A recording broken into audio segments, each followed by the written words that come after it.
Chapter 1.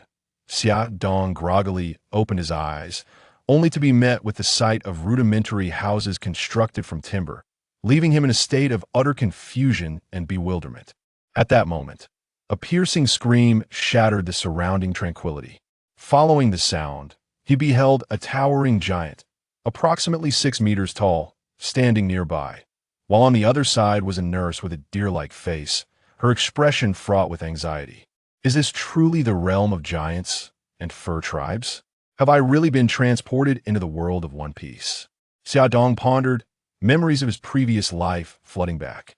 He had once been an ordinary recluse, leading a mundane existence. Though his job was arduous, it at least sufficed for his livelihood. In the evenings, he would watch the climactic battles of One Piece, witnessing the Navy, with the might of its entire fleet, summon the warlords of the sea to confront the Whitebeard Pirates. A group of warriors engaged in a relentless battle against an aging Whitebeard, a man over 70, frail and battered. Observing the indomitable spirit of Whitebeard, despite his injuries, Xia Dong found himself captivated by his charisma. Thus, he had whimsically remarked that he would certainly assist Whitebeard if given the chance. Suddenly, a voice echoed from the heavens. Is that so? Then so be it. Yet now, in this unfamiliar world, he was engulfed by an overwhelming sense of fear and unease. I was merely speaking out loud. I never expected to actually be transported. Moreover, according to the manga's premise, this is a world of pirates, devoid of law, where only the strong can survive. How could someone like me possibly endure in such a place? The more Xia Dong contemplated, the more bleak his prospects appeared, and his mood grew increasingly heavy. With a resigned sigh, he lamented, "That old man just tossed me into this world without a second thought. Does he not realize the perils I will face here?" Xia Dong felt a mix of anger and helplessness, realizing he must adapt to this new environment swiftly or risk losing his life at any moment. As he contemplated what misdeed might have led to such an outcome, a voice resonated in his mind. "My apologies. It is I who has made your dreams come true." "Who are you?" Xia Dong replied, bewildered. "I was merely expressing my thoughts. You need not take it so seriously. Allow me to introduce myself. I am the god of fate. I randomly selected a fortunate individual to grant a wish. Indeed, you are one among billions of the fortunate." Fortunate? A fortunate soul thrust into this cannibalistic world? Should I thank you for not casting me into the realm of Ultraman to await my demise? I am but a reclusive soul from Blue Star, possessing nothing. I wish to return. If I were truly fortunate, you would bestow upon me 100 or 80 billion, allowing me to become a wealthy magnate. That would be true fortune. The god of fate replied, "You cannot return your body, for Blue Star has already been incinerated. As soon as I selected you, you voiced your wish that is fate. Furthermore, you see, in this life, you possess the bloodline of a half-giant, granting you a lifespan twice that of an ordinary human.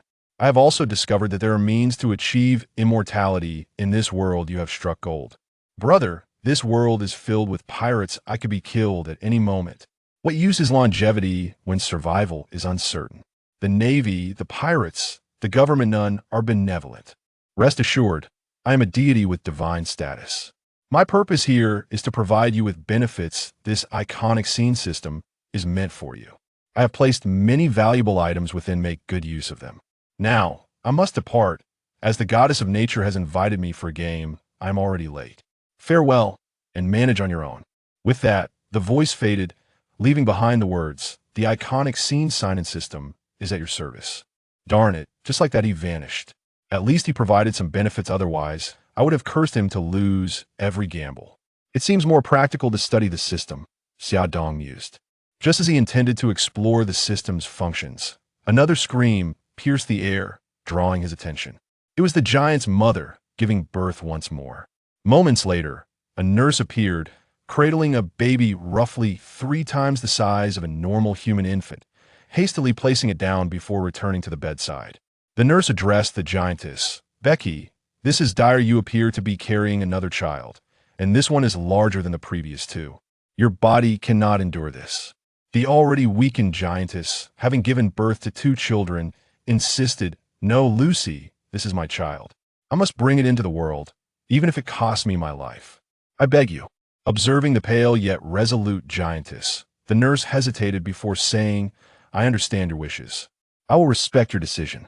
I shall fetch a potion that will awaken your potential and restore your strength quickly, however you may."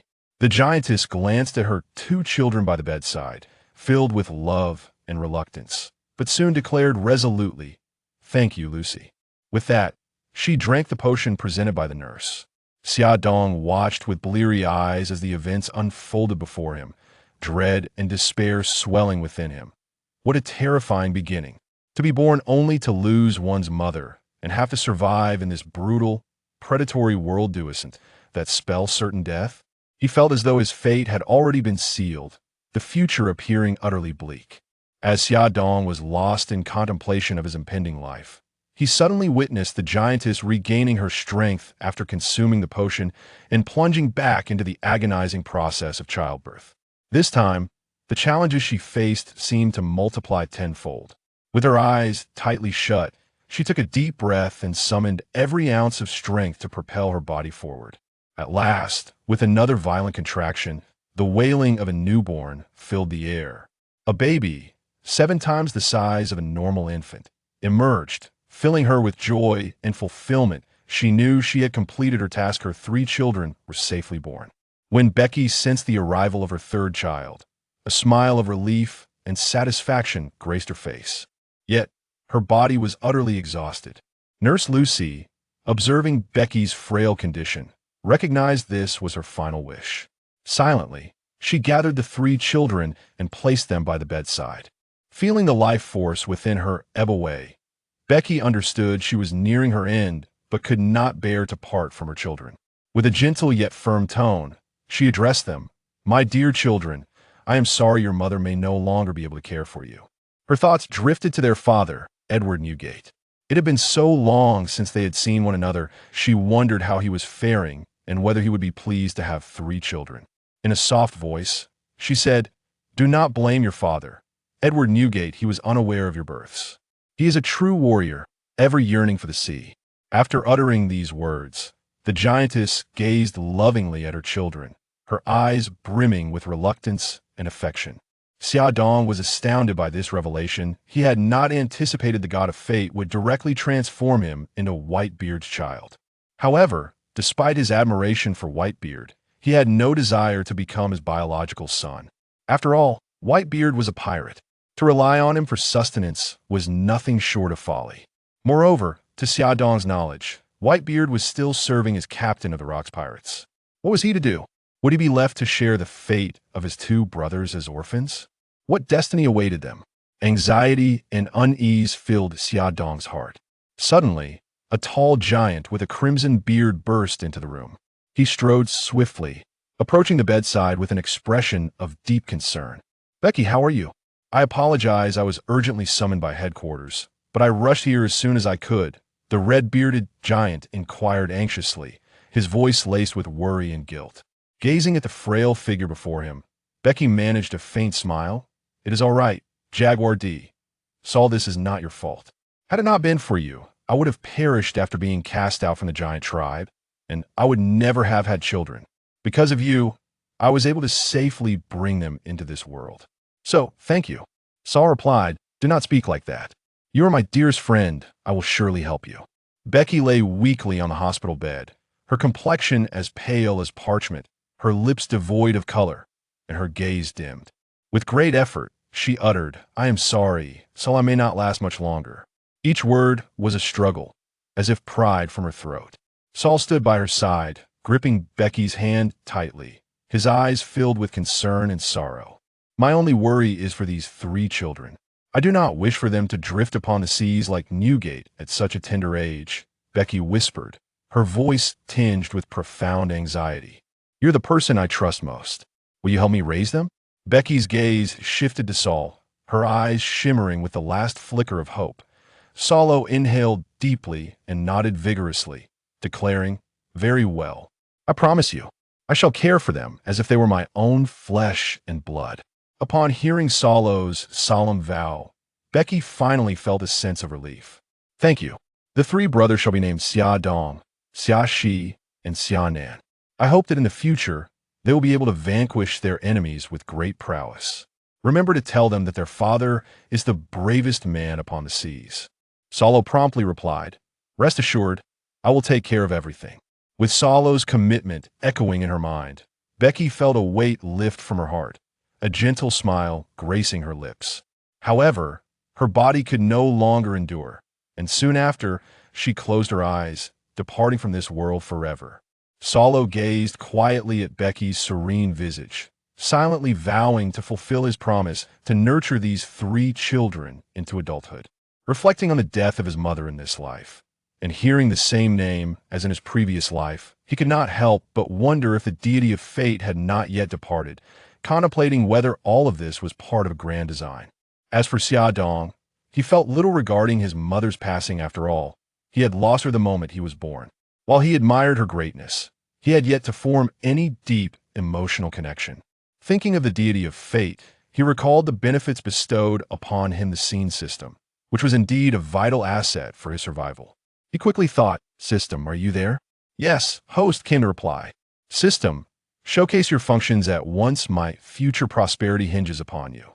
"Host, I am the scene sign-in system. By signing in at significant moments within the One Piece narrative, you shall receive rewards, and I will also provide a system panel. Let's discuss that later. As a newcomer, where's my starter gift pack? Everyone else has one, yet I do not. Have you cheated me? I do have it, host, but you need to access the system panel to claim it yourself. Then why delay? Open the system panel immediately. Name, Edward Xiaodong. Bloodline, a hybrid of half-giant and human. Life, 210. Strength, 1 normal adult human physique. 1. Agility, 0.1 normal adult human physique. 1. Stamina, 0.1 normal adult human physique. 1. Spirit, 1 normal adult human spirit. 1. Skills, none skill levels. Novice, intermediate, advanced, perfect. Items, 1 starter gift pack. Upon observing the succinct panel, he inquired, "System, what does life denote? Is 210 considered high? Furthermore, why are my spirit and strength both at 1, while the others are merely 0.1? Host, life refers to your lifespan. Due to your half-giant bloodline, your lifespan is twice that of a normal human. A spirit level of 1 is because you have traversed realms, naturally possessing the mental fortitude of an adult. Your strength is attributed to your half-giant lineage, endowing you with innate might. Note, in this context, the standard for normal adults is 1, while adult giants possess a strength of 70. Elite giants can reach 90, with the early stages of cultivation allowing for easier attainment. However, 90 serves as a boundary, with each point beyond it representing significant disparity. The world's maximum value is capped at 100. Reincarnation is indeed a sophisticated endeavor. My starting point is others' finish line. Now, system, open the starter gift pack. Opening the starter gift pack. Congratulations, host, you have received the Space Fruit Weakness-Free version, the 8 Extremes Fist Manual, and the Meditation Technique Manual. Is this all? Must I train myself? Why can't I just effortlessly dominate the heavens, the earth, and even the air? Host, this is what is known as a novice gift package. The more classic scenes you sign in for later, the better the rewards will be. Well, since it's given for free, I shall endure it. Looking at these few items, and then glancing at my own slender arms and legs, it seems that for the time being, they won't be of much use to me, so I can only exit the system panel for now. At this moment, I felt a pang of hunger, and my 2 brothers began to wail loudly. Nurse Lucy, seeing this situation, went out and brought back a few ewes, feeding them some goat's milk to quell their cries. Salo had taken care of Becky's affairs, and at this moment, he was somewhat flustered, glancing at the 3 little ones before him. Despite having promised Becky, he truly lacked experience in caring for children, and could only turn his gaze towards Nurse Lucy. "Lucy, I made a promise to Becky to look after these 3 children, but the situation with the Navy is quite tense now, and I cannot leave. Nor can I take them with me. After all, they are so young. Could I trouble you to look after them for a while? Once they are older, I can take you all back to the Navy Division." "Certainly, Major Haguvul D. Salo. I will take good care of them."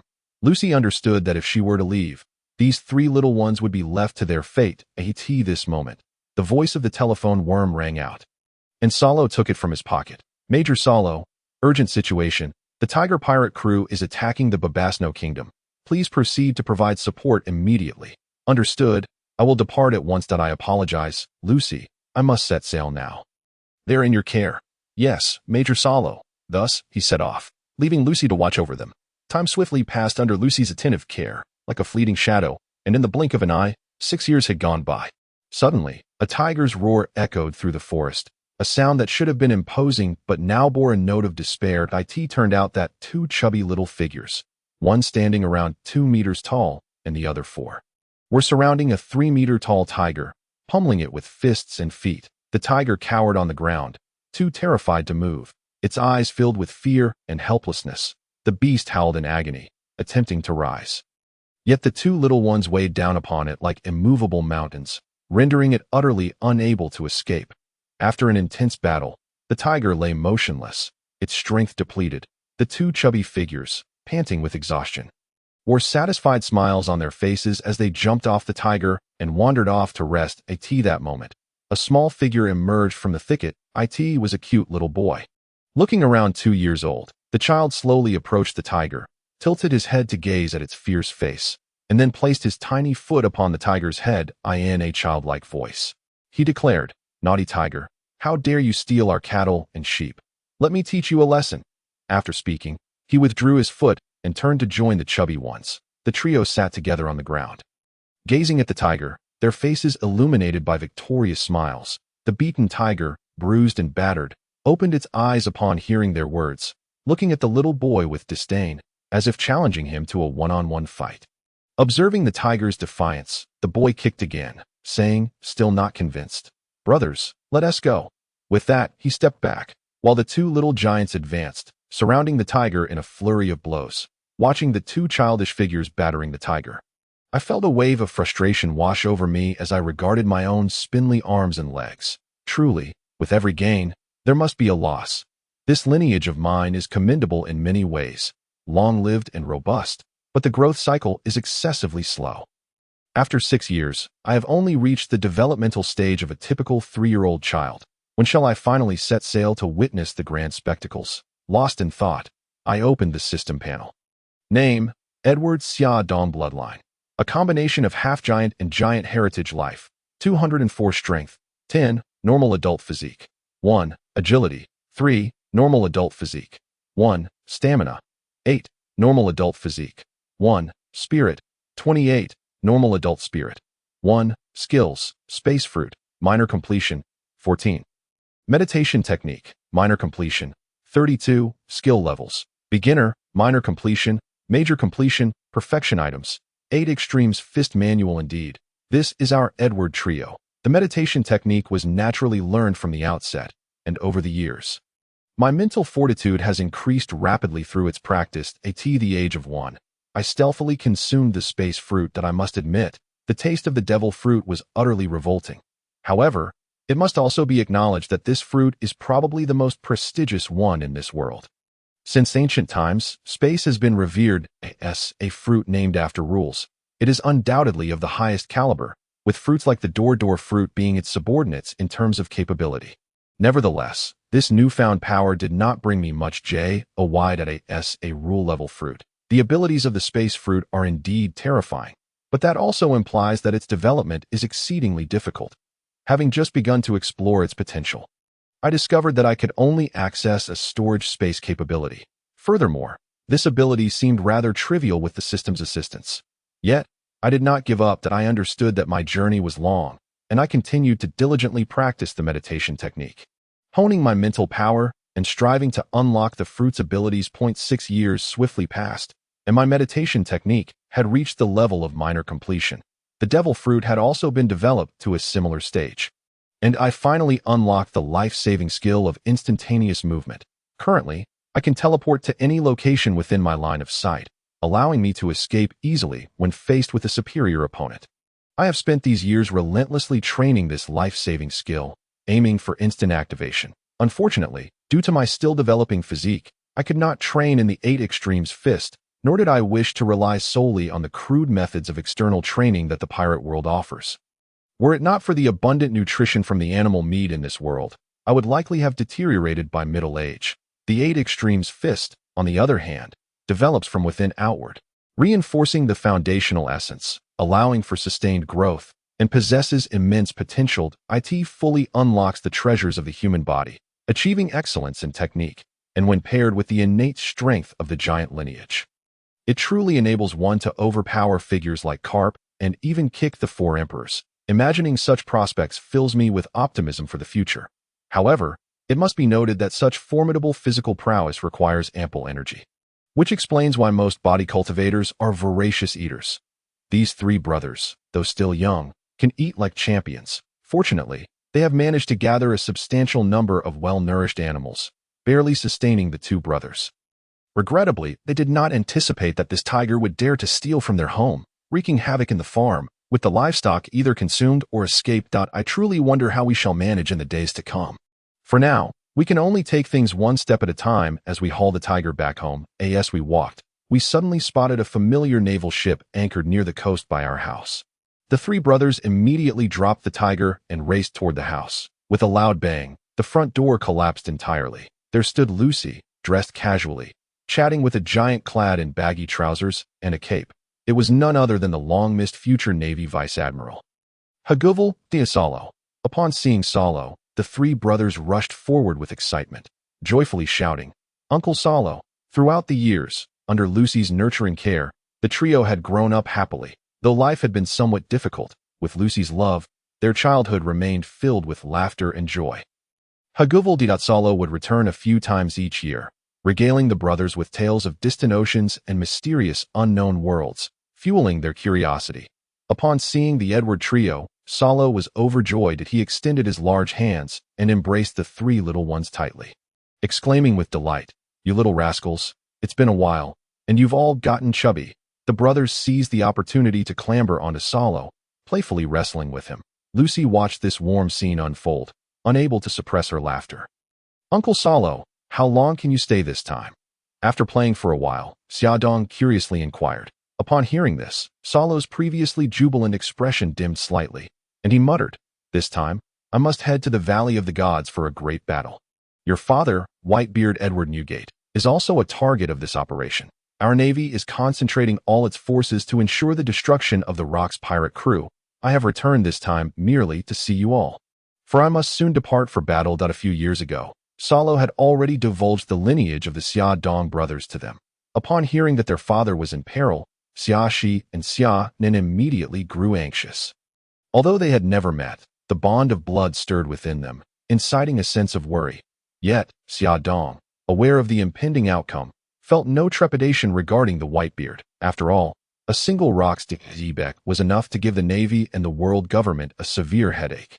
Had it not been for the Roger Pirates, one could only speculate who would emerge victorious. Xiaodong, on the contrary, believed that such a grand spectacle was bound to yield substantial rewards. After all, the scale of this event could only be rivaled by the paramount war that would occur 38 years hence, a rare clash between the Navy and pirates at the pinnacle of their might. He had to find a way to attend. With this thought, Xiaodong gazed expectantly at Salo and implored, "Uncle Salo, could you take us three brothers along? We merely wish to observe and broaden our horizons." Salo, upon hearing this, immediately declined without a second thought. "That is out of the question. You are still young, and such perilous places are no place for you. This battle is far more dangerous than any before. With opponents of the caliber of admirals and marshals, I cannot ensure your safety." Upon hearing Salo's words, Xiaodong sensed a glimmer of hope and quickly adopted a pitiful expression, saying, "Uncle Salo, Whitebeard might die this time. This could be our last chance to see him. He is our father." As he spoke, he exchanged glances with his two brothers, who promptly began to weep. Salo, observing the three brothers in their display of sorrow, found their reasoning somewhat valid. After all, they could not live their lives without ever knowing what their father looked like. Furthermore, considering that his primary responsibility this time was to provide perimeter security, the danger was indeed considerably diminished, causing him to hesitate. Lucy, witnessing the scene, quickly chimed in, "Salo, the children have a point. I will accompany them. I shall keep a close watch over the three of them, ensuring they do not hinder your efforts. Moreover, these little rascals are growing larger and hungrier. The resources on this deserted island are nearly depleted, and the wildlife has been nearly eradicated that we may truly need to seek a new place to reside. Upon hearing Lucy's words, Salo felt his resolve waver. After a brief consideration, he replied, "Very well. But Lucy, you must keep a close eye on these three little rascals. And, little ones, you are only allowed to observe from a distance." Lucy assured him, "Rest easy. Leave it to me." At noon, they roasted a tiger and enjoyed a hearty meal with provisions from the ship before preparing to set sail. The three brothers gazed at the increasingly distant island, a place where they had lived for 6 years and where their mother lay buried, feeling a twinge of sadness. Nonetheless, Xia Dong, possessing the spirit of an adult, consoled his 2 younger brothers, saying, "Second brother, third brother, we must strive to become valiant warriors who make our mother proud, conquering these vast seas." "Yes, elder brother," the 2 younger brothers, ever faithful, perked up upon hearing their elder's words. Thus, after 5 or 6 days of sailing, the ship approached the Valley of God. The 3 brothers accompanied Salo and Lucy at the bow of the warship, gazing out at the endless expanse of the sea. "Wow, we are almost at the Valley of God." This time, the Navy's marshal and the 3 admirals have all come, along with over 20 vice-admirals, and with the world government's assistance, your father may not emerge unscathed, Salo suddenly remarked. Xia Dong paused for a moment, then replied nonchalantly, "It matters not. After all, we have yet to meet him, and I refuse to believe that the man our mother favored would fall so easily." Salo, wishing to continue his discourse, was interrupted by the ringing of the din mushi. "This is the Navy's General Staff, Major General Gol D. Salo. How much longer until you reach the designated defense area?" Salo responded, "We shall arrive in a day's time." "Understood, Major General Gol D. Salo," came the reply before the call ended. Salo turned to the 3 brothers and smiled reassuringly. "Xia Dong is correct. Your father is indeed a formidable warrior. Tomorrow we shall arrive. I must go make some arrangements." "Xia Dong and Xia," she anxiously inquired. "Elder brother, Uncle Salo mentioned that the Navy has mobilized nearly all its forces. They are all incredibly powerful. Can our father truly survive? We have yet to meet him. He cannot simply vanish from our lives." Xia Dong quickly reassured them. "Do not fret. Our father is a renowned powerhouse of these seas. Trust me, he will undoubtedly become the strongest man in the world. How could he possibly perish in such a trivial place?" After much persuasion, the 2 younger brothers finally felt a modicum of relief and, hand in hand, returned to their quarters. Xia Dong lay in bed, pondering. "In my previous life, the manga seemed to suggest that the events in the Valley of God were provoked by the celestial dragons stealing Rock's devil fruit. A fruit capable of capturing the attention of both the celestial dragons and Rock's D. Zebek must be extraordinarily powerful. I already possess a spatial fruit, but my 2 brothers have yet to acquire anything. It would be unjust not to bestow upon them a divine fruit. After all, they are my brothers. Furthermore, although Whitebeard has yet to acknowledge me, I have labored for him for quite some time, and claiming the fruit as a bonus seems quite reasonable." With this thought in mind, Xia Dong felt increasingly compelled to venture to God Island. After all, possessing the ability of the spatial fruit, it would be a grave waste not to indulge in a bit of grand theft. No, not theft. This fruit is merely a form of my father's wages, and it is entirely normal for a son to claim his father's earnings. As for the treasures of the celestial dragons, let us consider them merely as interest upon my father's fruit. Thus, with a sense of delight, I resolved that one must seize opportunities for wealth to truly prosper. Upon awakening, I opened the door and was immediately greeted by the distant sounds of explosions and the thunderous clashing of bodies from the Valley of God, resonating like rolling thunder, stirring the souls of all who heard it. One cannot deny that the world of One Piece possesses its own unique approach to cultivation. The combination of various abilities yields astonishing combat prowess. Even from such a distance, the sonic booms of their collisions could be heard. One could surmise that even if the Rock's pirates were besieged, the battle would endure for 3 to 5 days. Both sides were merely warming up, yet to truly enter the fray. Upon employing my super sight, I discovered that the Knights of God, tasked with protecting the celestial dragons, remained within the palace, diligently fulfilling their duties. Clearly, this was not an opportune moment to intervene.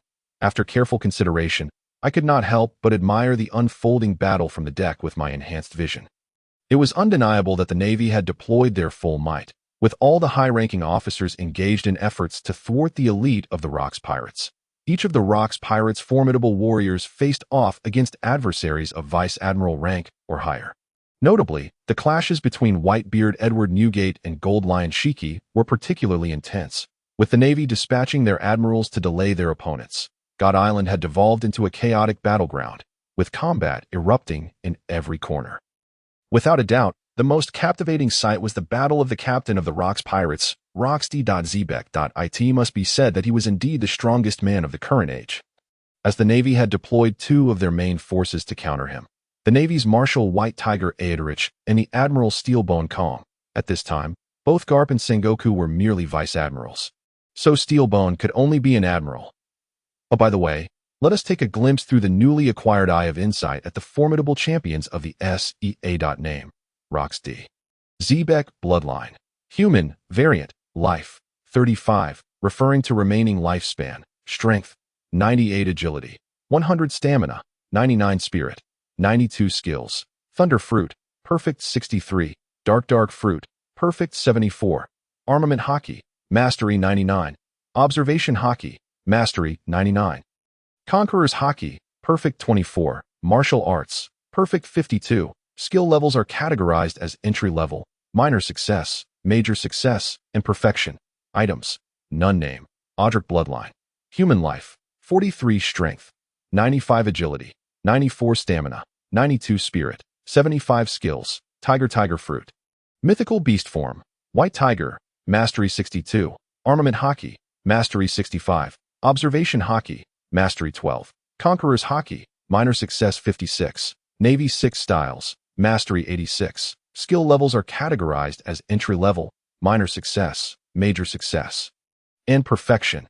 Items: none name, Kong bloodline, human life, 49 strength, 96 agility, 92 stamina, 95 spirit, 78 skills, armament hockey, mastery 82, observation hockey, mastery 85, navy 6 styles, mastery 72. Skill levels are categorized as entry level, minor success, major success, and perfection. Items: none under the blazing sun. The three warriors engage in a fierce battle. Rox D. Xebec, with his formidable physique, seamlessly blends the high offensive and speed of his natural type thunder fruit with the debilitating effects of the dark fruit against other fruit users. Complemented by his overwhelming mastery of the three types of hockey. He stands as a true hexagonal deity of war, effortlessly contending against two adversaries, each strike a force to be reckoned with, compelling the two Navy officers to exert their utmost defense. The Navy Marshal, White Tiger Odric, transforms into his half-beast White Tiger form, his tiger claws augmented by pitch-black armament hockey, each strike a force of nature that even Rox D. Xebec would not dare to meet head-on, relying instead on his observation hockey combined with the speed of the thunder fruit to evade, taking on the role of the primary attacker. Navy Admiral Steelbone Calm, at this moment, unleashes nearly perfect armament hockey in support, though slightly lacking in speed. He serves occasionally as a defensive bulwark for the duo. Thus, the three engage in a relentless exchange of offense and defense, each a master of physical prowess. With every clash, the union of body and technique is palpable, and even a brief observation leaves Xia Dong feeling greatly enlightened. Thus, the intense struggle continues throughout the day, until nightfall, with the battlefield shifting from the seaside to the vicinity of the Celestial Dragon's palace. At this juncture, even the mightiest of the four must pause to catch their breath. Navy Marshal White Tiger Odric proclaims, "Rox, surrender. You are surrounded. Lay down your arms." Upon hearing this, Rox D. Xebec erupts into a maniacal laughter, exclaiming, "Surrender? Do you know who you are speaking to?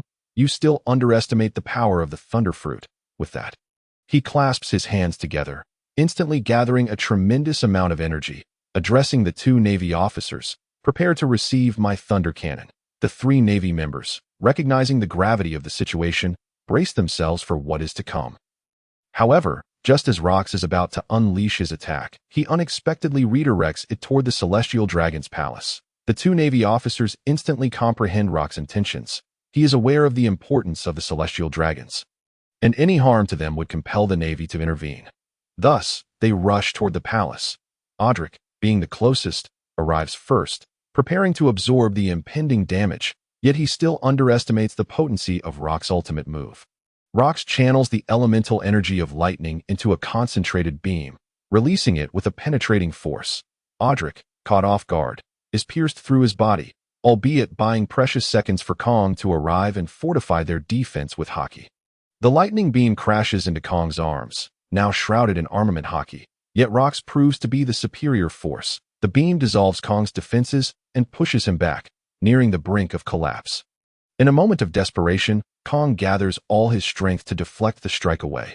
Just as he believes he has successfully weathered the assault, Rox smirks devilishly and declares, "Are you not rejoicing a tad too soon?"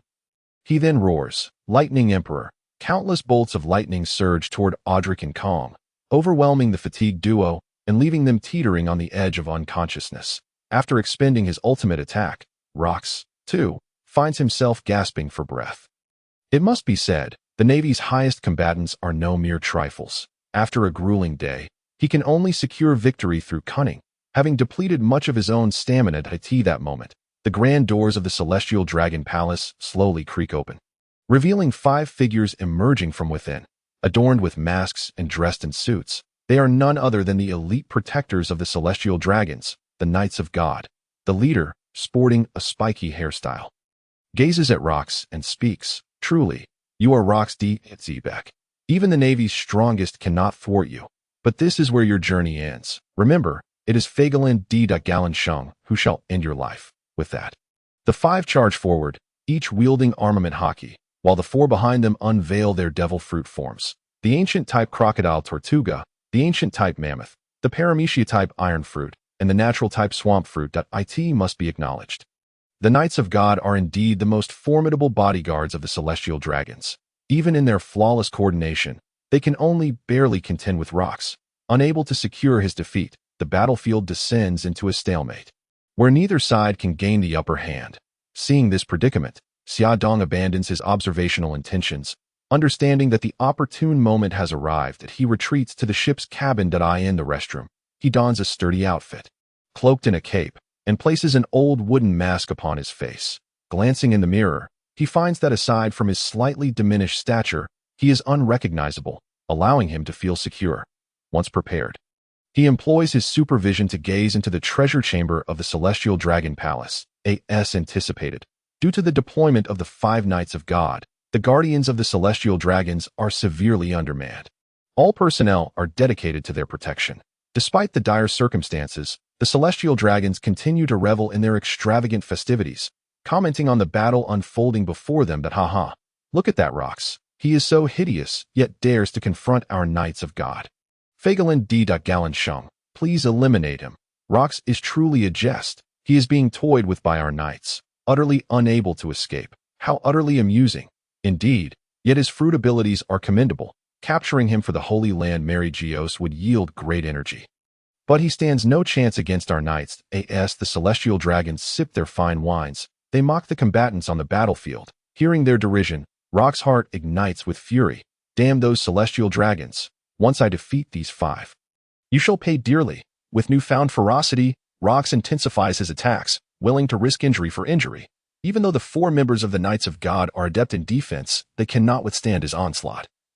And soon the wielder of the Swamp Fruit falls. Recognizing this as the perfect opportunity, he employs instant teleportation to bypass the layers of obstruction and arrives at the treasure chamber of the Celestial Dragons. Inside, he observes an array of gold, silver, and jewels haphazardly piled on either side. Each treasure may well be a priceless collection from the royal families of various nations across the seas, their value incalculable. On the shelves at the back, 5 exquisite swords are displayed, with one barrel densely packed with an assortment of blades and swords. At the farthest end of the treasure chamber lay 10 small chests, which were presumably filled with devil fruits. Moreover, the devil fruits that could be cherished by the Celestial Dragons must indeed possess extraordinary abilities. This thought, a surge of excitement welled up within me.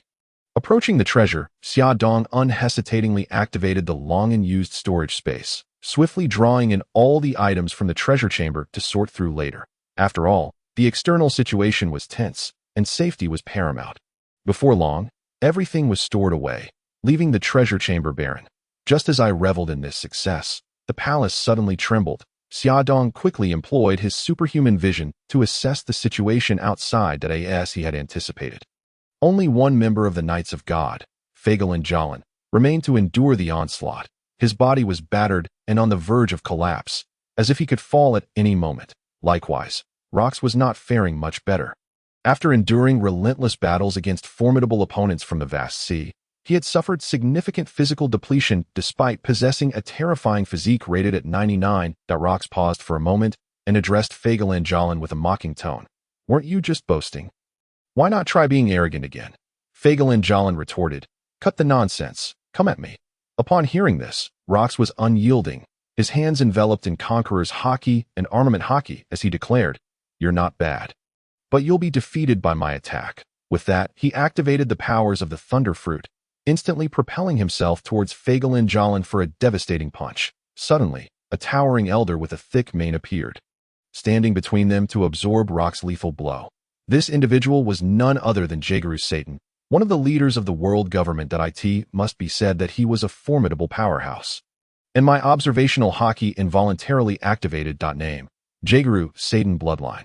Human life: 6, paused, strength, 93 agility, 90 stamina, 89 spirit, 90 skills. Zoan type Devil Fruit, Bull Demon form, perfect 12. Armament Haki, major 62. Observation Haki, major 72. Conqueror's Haki, minor 99. Martial Arts, major 16. Skill levels: entry, minor, major, perfect. Items: none. Having reached a strength level of 90 signifies that effort alone cannot enhance one's abilities. Geoise Satan's stats are undeniably impressive, but being one of the elders, having lived for so long, and only attaining this level suggests that his talent imposes limitations. After blocking Rox's attack, Geoise Satan instantly utilized his Devil Fruit powers, transforming into a colossal bull demon, sending Rox sprawling. Upon crashing against a distant wall, Rox struggled to rise, his eyes brimming with fury and frustration. "Damn it," he gritted through clenched teeth. "If I were in my prime, you would be sent flying." At this moment, Geoise Satan reverted to human form, gazing at Rox with a chilling smirk, stating, "Rox, you have ultimately met your defeat." Rox glared at him, roaring, "I will not lose. I am the sovereign of the seas." With that, he raised his fist, preparing to clash with Geoise Satan once more. Suddenly, two figures entered the battlefield: future Marine hero Vice Admiral Carp and future pirate king Gol D. Roger. Seeing the two approach Geoise Satan, Rox could not help but burst into mocking laughter. "Roger, do you even realize you're a pirate? How could you stand alongside the Marines and the world government?" Roger met Rox's gaze and calmly replied, "I am aware of my identity, but if you succeed, you would bring ruin to this world. If you surrender, I will not oppose you. Impossible. I must become the supreme ruler and dominate this world." Then there is nothing more to discuss. With that, the three charged forward, engaging Rox in a fierce battle. It must be noted that while Carp and Roger had yet to reach their zenith, they were undeniably powerful, gaining the upper hand against Rox, who was embroiled in a grueling struggle. Yet, Rox, true to his title as the sovereign of the seas, despite his immense fatigue, fought back with his formidable physique, adept use of Haki, and wealth of combat experience. Enduring the relentless onslaught from the three. As Xiaodong took a moment to assess Carp and Roger's stats, he noted, "Name: Monkey D. Carp Bloodline. Human life: 58 strength, 98 agility, 91 stamina, 97 spirit, 82 skills. Armament Haki, major 99. Observation Haki, major 21. Conqueror's Haki, major 8. Marine 6 styles, perfect 23. Items: none. Name: Gol D. Roger Bloodline. Human life: 45 strength, 92 agility, 94 stamina, 91 spirit, 90 skills. Armament Haki, major 12. Observation Haki, major 99. Conqueror's Haki, major 12. Swordsmanship, perfect 8. Marksmanship, major 32. Items: none. It was undeniable that the two exhibited remarkable synergy, each excelling in their respective domains and possessing exceptional talent. Meanwhile, Rox's condition deteriorated further. The ceaseless battles had drained him of strength. "Give it up, Rox. You have no chance of winning. If you surrender, we will merely imprison you." Geoise Satan taunted. In that moment, the once proud and indomitable Rox D. Jibek found himself kneeling on one knee, struggling to support his weight with his hands to prevent himself from collapsing entirely. After enduring one harrowing battle after another, his stamina had been utterly depleted, his body marred by countless wounds. He was now a shadow of his former self. Yet, more dire was the fact that he had to withstand the relentless assaults from Kizaru Satan, Monkey D. Carp, and Gol D. Roger. Especially formidable were Carp and Roger, both in their prime, possessing immense stamina and strength. Initially, Rox could barely fend off their attacks with his own might.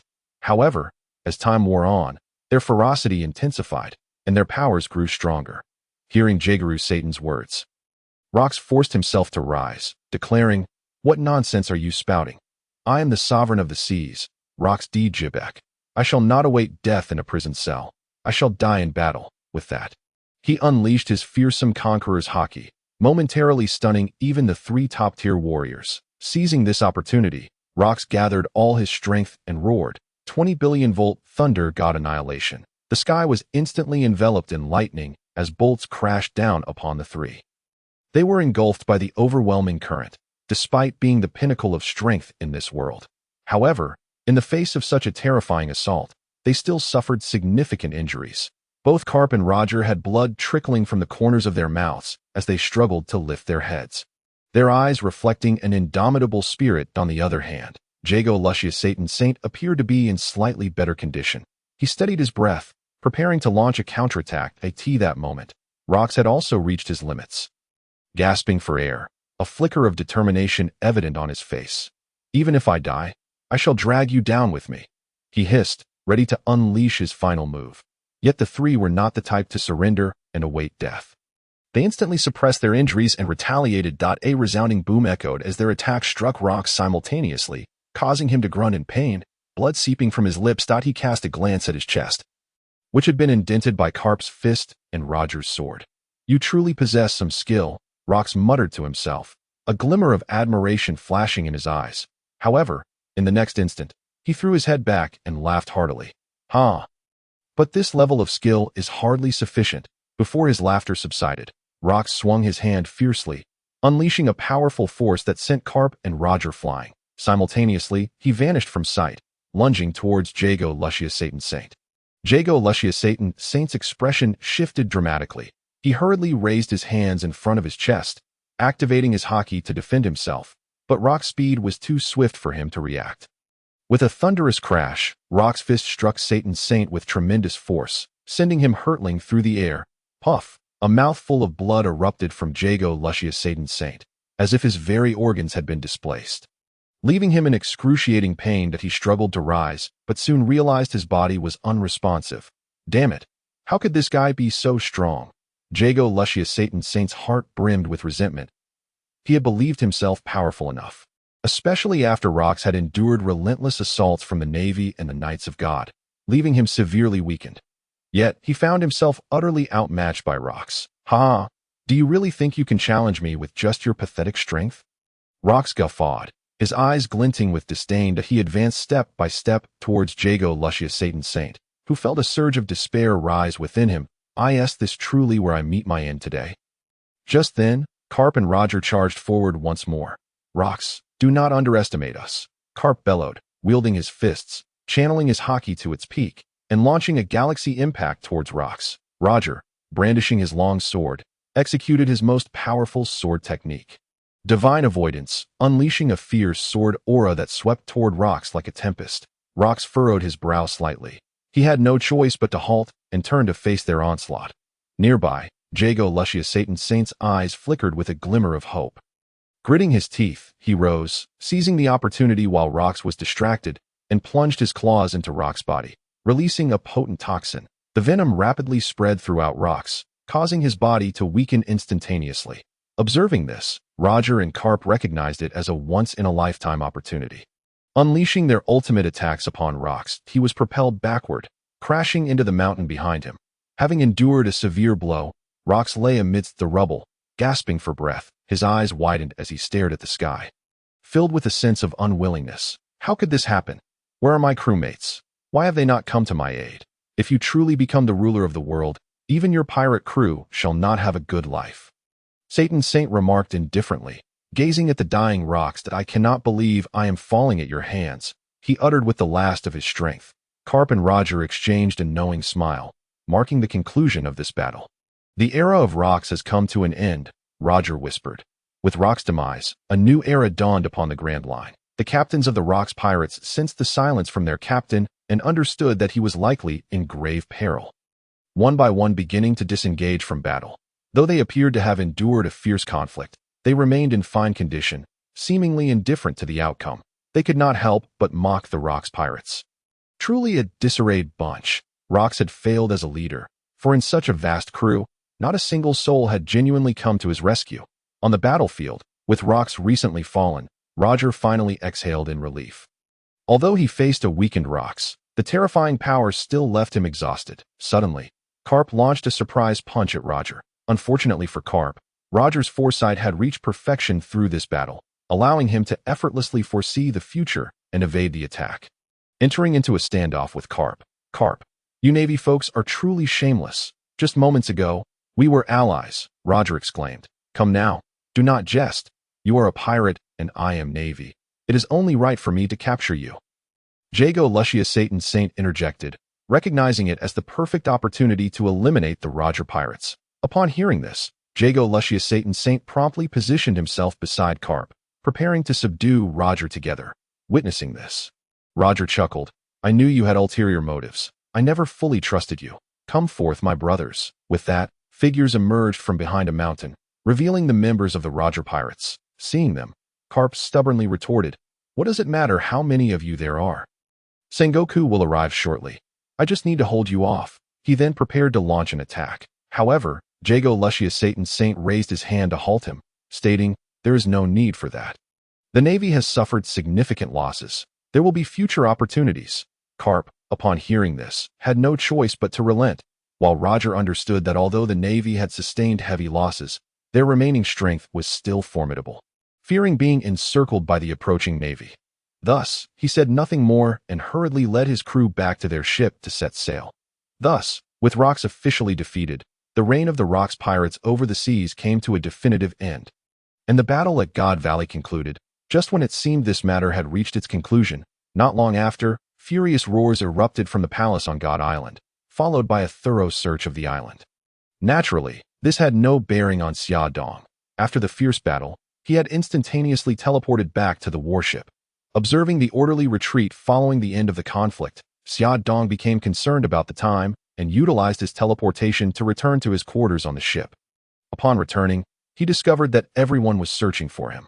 Quickly hiding in a corner, he changed back into his normal attire and stepped out to call, Uncle Saul, Mama Lucy, eldest brother, second brother, I am here. Hearing Xia Dong's voice, the crew members rushed over in a flurry of concern.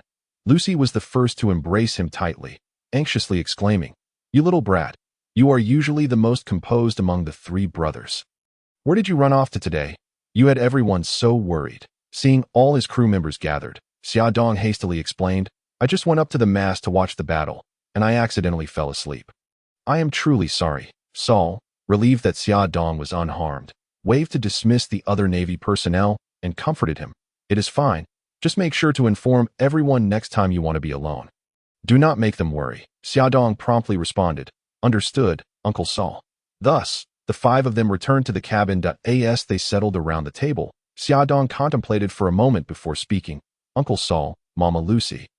There were too many people just now. I deceived you. I actually went to God Valley. He decided to be honest with them. A decision he had pondered for a long time. After all, they were the most important people in his life. The treasures he had acquired were meant to enhance their strength. However, how to explain the origins of these treasures was a significant issue. It was better to speak the truth, as long as he avoided mentioning the system. There was little to conceal. Upon hearing that Xia Dong had ventured to God Valley, the others grew tense. Lucy anxiously asked, what do you mean you went to God Valley? You are still so young. Who took you there? It was so dangerous. Xia Dong responded, no one accompanied me. I ventured alone. Lucy exclaimed, how is that possible? This place is so far from the Valley of the Gods. How could you manage to get there by yourself? This time, Xia Dong remained silent and instead activated his skill, instant teleportation. They watched in astonishment as he vanished before their eyes, leaving them all speechless. At that moment, Xiaodong appeared behind Lucy, gently tapping her shoulder, and said, "Lucy mama, this is how I made the journey." Witnessing this scene, the four were utterly astounded. It was Salo, with his extensive experience, who looked at Xiaodong in surprise and remarked, "A devil fruit?" Xiaodong affirmed, "Indeed, it is a paramecia-type devil fruit, space fruit." Upon hearing this, Xiaxi and Xianan eagerly inquired, "Brother, when did you acquire this ability?" "We were completely unaware." Xiaodong quickly fabricated a tale. "I was playing on the island by myself last time, and when I got hungry, I randomly picked a fruit to eat. To my astonishment, I gained this ability. At first, I thought I had turned into a monster. But it was only after sailing with Uncle Salo that I realized it was the power of a devil fruit, which is why I dared to share it with everyone." Listening to Xiaodong's explanation, Xiaxi and Xianan's eyes sparkled with admiration as they exclaimed, "So cool. Brother, do we also have the chance to eat one?" Observing the two eager brothers, Xiaodong promptly replied, "Of course, I'll make sure you get your devil fruits." Salo, intrigued by Xiaodong's confident assertion, questioned, "Is it because of the Valley of the Gods?" "Precisely. During my visit to the valley, I plundered the celestial dragon's treasury and struck it rich." Salo's expression turned grave upon hearing Xiaodong's revelation, and he cautioned, "The celestial dragons are not to be trifled with. If they discover your actions, you will find no refuge in the seas." The others began to worry for Xiaodong's safety. Understanding Salo's concern, Xiaodong quickly reassured him, "Uncle Salo, there's no need for alarm. You saw my fruit ability. I even changed my appearance. Everyone was preoccupied with the battle against rocks, so no one noticed me." Upon hearing Xiaodong's comforting words, their worries began to ease. Xianan and Xiaxi, however, returned to their earlier curiosity and asked, "Brother, what treasures did you acquire?" "Dum. Allow me to grandly present to you the most exquisite treasures in this world." As he spoke, a rift suddenly appeared in midair, and countless treasures cascaded down, revealing a mountain of riches before them. The group stared in disbelief at the unexpected spectacle, and as they regained their composure, the two brothers lunged forward to rummage through the bounty. Salo and Lucy, coming to their senses, approached with curiosity to inspect the treasures. Xiaodong settled into a chair and declared, "These are merely the eye-catching trinkets. The real treasures lie here." With a flourish, he waved his hand, and another spatial rift emerged, depositing 10 boxes onto the table. These were the 10 devil fruits and 5 renowned swords collected by the celestial dragons. Utilizing his inside eye, he had already verified the abilities of the fruits. Indeed, they were the prized possessions of the celestial dragons. Among the 10 devil fruits, 3 were of the natural type, 3 were animal types, all of which were mythical zoan, and 4 were paramecia types, all of which were carefully selected premium fruits. The 2 natural type fruits were the earth fruit and the wood fruit. The 4 animal types included the mythical zoan azure dragon form, the mythical zoan phoenix form, the mythical zoan black tortoise form, and the mythical zoan ice giant form. The 4 paramecia types were the healing fruit, repulsion fruit, shining fruit, and mirror fruit. It must be noted that the later figures such as Big Mom, Kaido, and Whitebeard certainly had ambitions to raid the celestial dragons, and several of these fruits could potentially belong to their future Yonko crews. The 5 renowned swords were also exceptional, 1 supreme grade great blade and 4 great blades. Specifically the supreme grade great blade, Shura, the great blade, blowing snow, the small dragoness light, and the shadow show, as well as the red snow left text. Subsequently, he invited the 4 to come closer to introduce the items. Upon hearing Xiaodong's introduction of the devil fruits, Xianan and Xiaxi jumped up in excitement, pleading, "Brother, we want to eat the devil fruits too." Xiaodong, noticing the fervent gaze from his 2 brothers, responded, "Of course, what do you think I brought them out for? Each of you can have 1 fruit." Xianan and Xiaxi were overjoyed at this news, but soon asked, "Brother, which devil fruit is the strongest?" Xiaodong shook his head and explained, "Devil fruit abilities are categorized into 3 main types, paramecia, zoan, and animal, which includes 2 rare varieties, mythical and ancient. No2 devil fruits possess the same abilities. Each fruit is singular. Generally speaking, if developed well, each devil fruit can be formidable. The natural type is commonly regarded as the strongest among the 3 categories, with its defining characteristic being the ability to elementalize the body, rendering physical attacks ineffective. Only specific counters can harm certain natural type entities, with the exceptions being Haki, Sea Prism Stone, and the dark fruit. Next, the paramecia-type devil fruits grant the user unique abilities, with a wide array of capability types. While all fruits outside of natural and animal can be classified under this category, the weakest is the animal type, which allows one to transform into an animal. However, the animal type enhances physical prowess the most. And there are two rare varieties, ancient and mythical. Ancient refers to animals from ancient times, while mythical pertains to creatures or figures from mythology or legend. Mythical zoans are rarer than natural types, and ancient types are considered exceedingly rare, in my view. Mythical zoans surpass natural types, making them the strongest devil fruits in my estimation. However, as I mentioned, the best devil fruits are those that suit oneself. Many formidable figures at sea have risen to greatness relying solely on their physical strength. Additionally, consuming a devil fruit entails the drawback of fearing seawater and sea prism stone. The two brothers fell into deep contemplation upon hearing this. Unfortunately, after much thought, they shook their heads. Xiaxi was the first to speak. Brother, we really aren't suited to think about such matters, but the devil fruits are just too cool. Can you tell us which one would suit us? Xianan echoed in support. What second brother said is right. Let us listen to the eldest. Salo and Lucy remained silent, standing quietly to the side, their faces expressing a sense of inquiry, seeing everyone looking to Xia Dong for guidance. He felt a wave of pressure, but suddenly remembered his inside eye, which could provide data-driven suggestions. With that thought, he employed the inside eye on the four of them. Name: Edward Xia bloodline. Hybrid of giant and human life. 201 strength, 24 agility, 15 endurance, 23 mentality, 8 skills. None. Skills categorized as beginner. Intermediate, advanced, perfect, items. None. Name: Edward Xia bloodline. Hybrid of giant and human life. 202 strength, 32 agility, 6 endurance, 29 mentality, 3 skills. None. Skills categorized as beginner, intermediate, advanced, perfect, items. None. Name: Gol D. Salo bloodline. Giant life. 152 strength, 85 agility, 28 endurance, 81 mentality, 20 skills.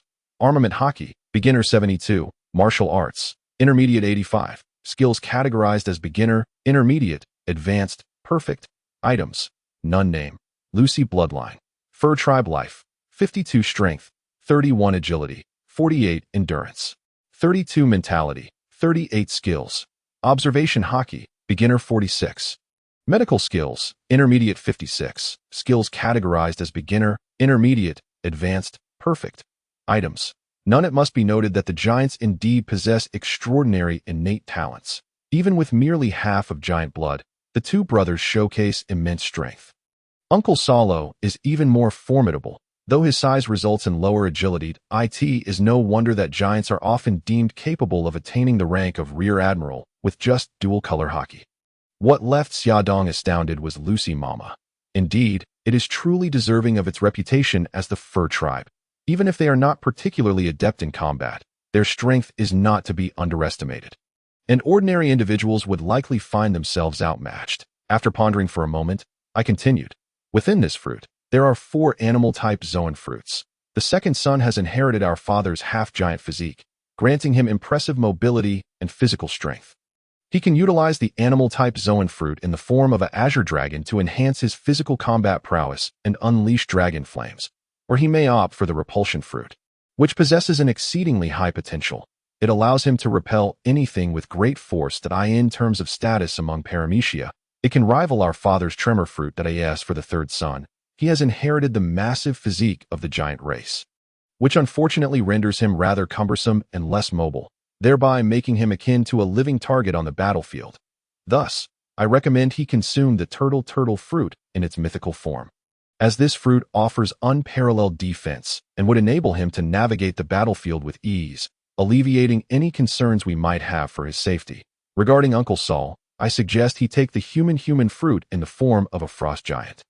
Paired with Uncle Saul's towering stature, he would undoubtedly become a formidable presence for Mother Lucy.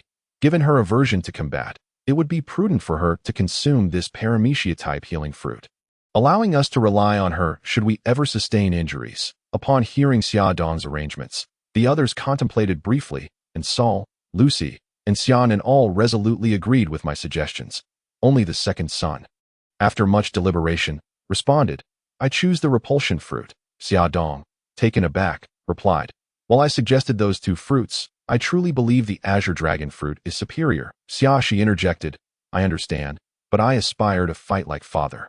And as Big Brother mentioned, the repulsion fruit is indeed powerful. Xia Dong cast a glance at his younger brother and realized that his siblings still held a deep admiration for their father. Thus, he refrained from further comment and conceded. I respect your choice. Once the four of them had settled on their respective fruits, they simultaneously took a bite, only to have their expressions shift dramatically, as if they were about to retch. However, upon recalling the immense value of these fruits, they each steeled themselves and swallowed. Just as they braced themselves to endure the unpleasantness, Xia Dong promptly intervened, saying, just one bite is enough. The four quickly discarded the remnants of the fruits with disdain and sat aside, attuning themselves to their newfound abilities. Observing their predicament, Xia Dong grew concerned that they might inadvertently unleash their powers in the confines of the ship's cabin. And he swiftly cautioned, everyone, refrain from using your abilities. The destructive potential of devil fruits is tremendous, and using them here could easily lead to chaos. In response, Saul added, Xia Dong is correct. These are treasures of the celestial dragons. If it were to become known that we possess such powers, the world government, with its vast intelligence network, would undoubtedly find out, and we would be in grave peril. After a moment's reflection, Saul continued, moreover, not only must we refrain from using our devil fruits, but we cannot take any of these treasures out for the time being. They should be returned to your storage space. Xia Dong. Otherwise, we risk attracting unwanted attention from the celestial dragons. Acknowledging Saul's prudent advice, Xia Dong understood his intentions were in his best interests, and he nodded in agreement, placing the items back into his storage for later distribution. Once the arrangements for the fruits were finalized, everything returned to normalcy, with the warship proceeding according to plan toward the Navy branch. Following the defeat of the Rocks Pirates, the entire ocean had descended into chaos. In just the past half-month of our return journey, we faced attacks from pirate crews on 7 or 8 occasions. Fortunately, Saul, empowered by the Zoan fruit, experienced significant enhancement in his physical capabilities, even without transforming into the frost giant form. After a moment of observation, Xia Dong noted that each of his attributes had been augmented by a staggering 10 points. Truly, the power of a Zoan fruit. Although his haki remained rudimentary, his overall strength had already surpassed that of the past. Confronting these pirate assailants, Saul effortlessly defeated them all. Thus, after a month-long journey, the group returned safely to the Navy branch. Upon arrival, the entire fleet received a warm welcome from the stationed troops, who had learned of the great victory achieved in the God Valley War. The entire branch was enveloped in a joyous atmosphere, with preparations underway for a grand celebration to honor the returning ships. Observing the elation around him, Saul, as the highest-ranking officer, did not wish to dampen the spirits of the gathered crowd and proclaimed grandly, "Let the banquet begin." Consequently, everyone immersed themselves in merriment, indulging in exquisite delicacies and revelry. However, joy is often fleeting. Once the festivities concluded, the personnel at the Navy branch set about tidying up and returned to a state of heightened vigilance. The former reign of the Rocks Pirates had not ushered in tranquility to the seas. Instead, a multitude of ambitious individuals surged into this new world, eager to stake their claim in this tumultuous era. Formidable figures such as Whitebeard, Shiki, and Roger captured the attention of all, each leading their own pirate crews in fierce competition. Simultaneously, Charlotte Linlin, Kaido, and Wang Ji were also determined to make their mark, vying for dominance over these waters alongside other factions. War spread to every corner, staining the oceans with blood and enveloping the skies in smoke. Countless ships traversed the seas as pirates fought for wealth, power, and honor. Previously, the Navy primarily focused on countering the Rocks Pirates. However, with their downfall, the emergence of other pirate crews scattered the seas, subjecting various nations to relentless attacks. Although the Navy attempted to provide support, they could only manage to maintain a fragile semblance of order.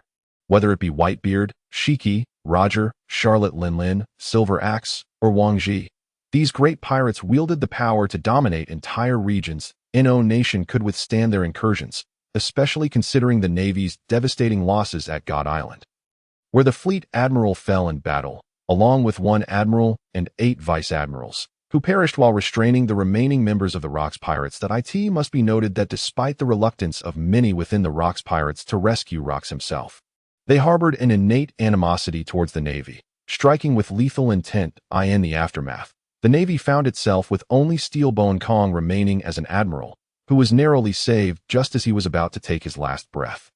After regaining some strength, he was urgently promoted to admiral by the world government, while others such as Sengoku, Zephyr, and Carp, who performed admirably in the conflict, were elevated to the rank of admiral as well. Unfortunately, according to rumors, Admiral Carp was not long in his new position. Shortly after the ceremony in Mariehua, he was involved in an incident with a celestial dragon. Logically, even an admiral of the Navy would not escape the world government's wrath.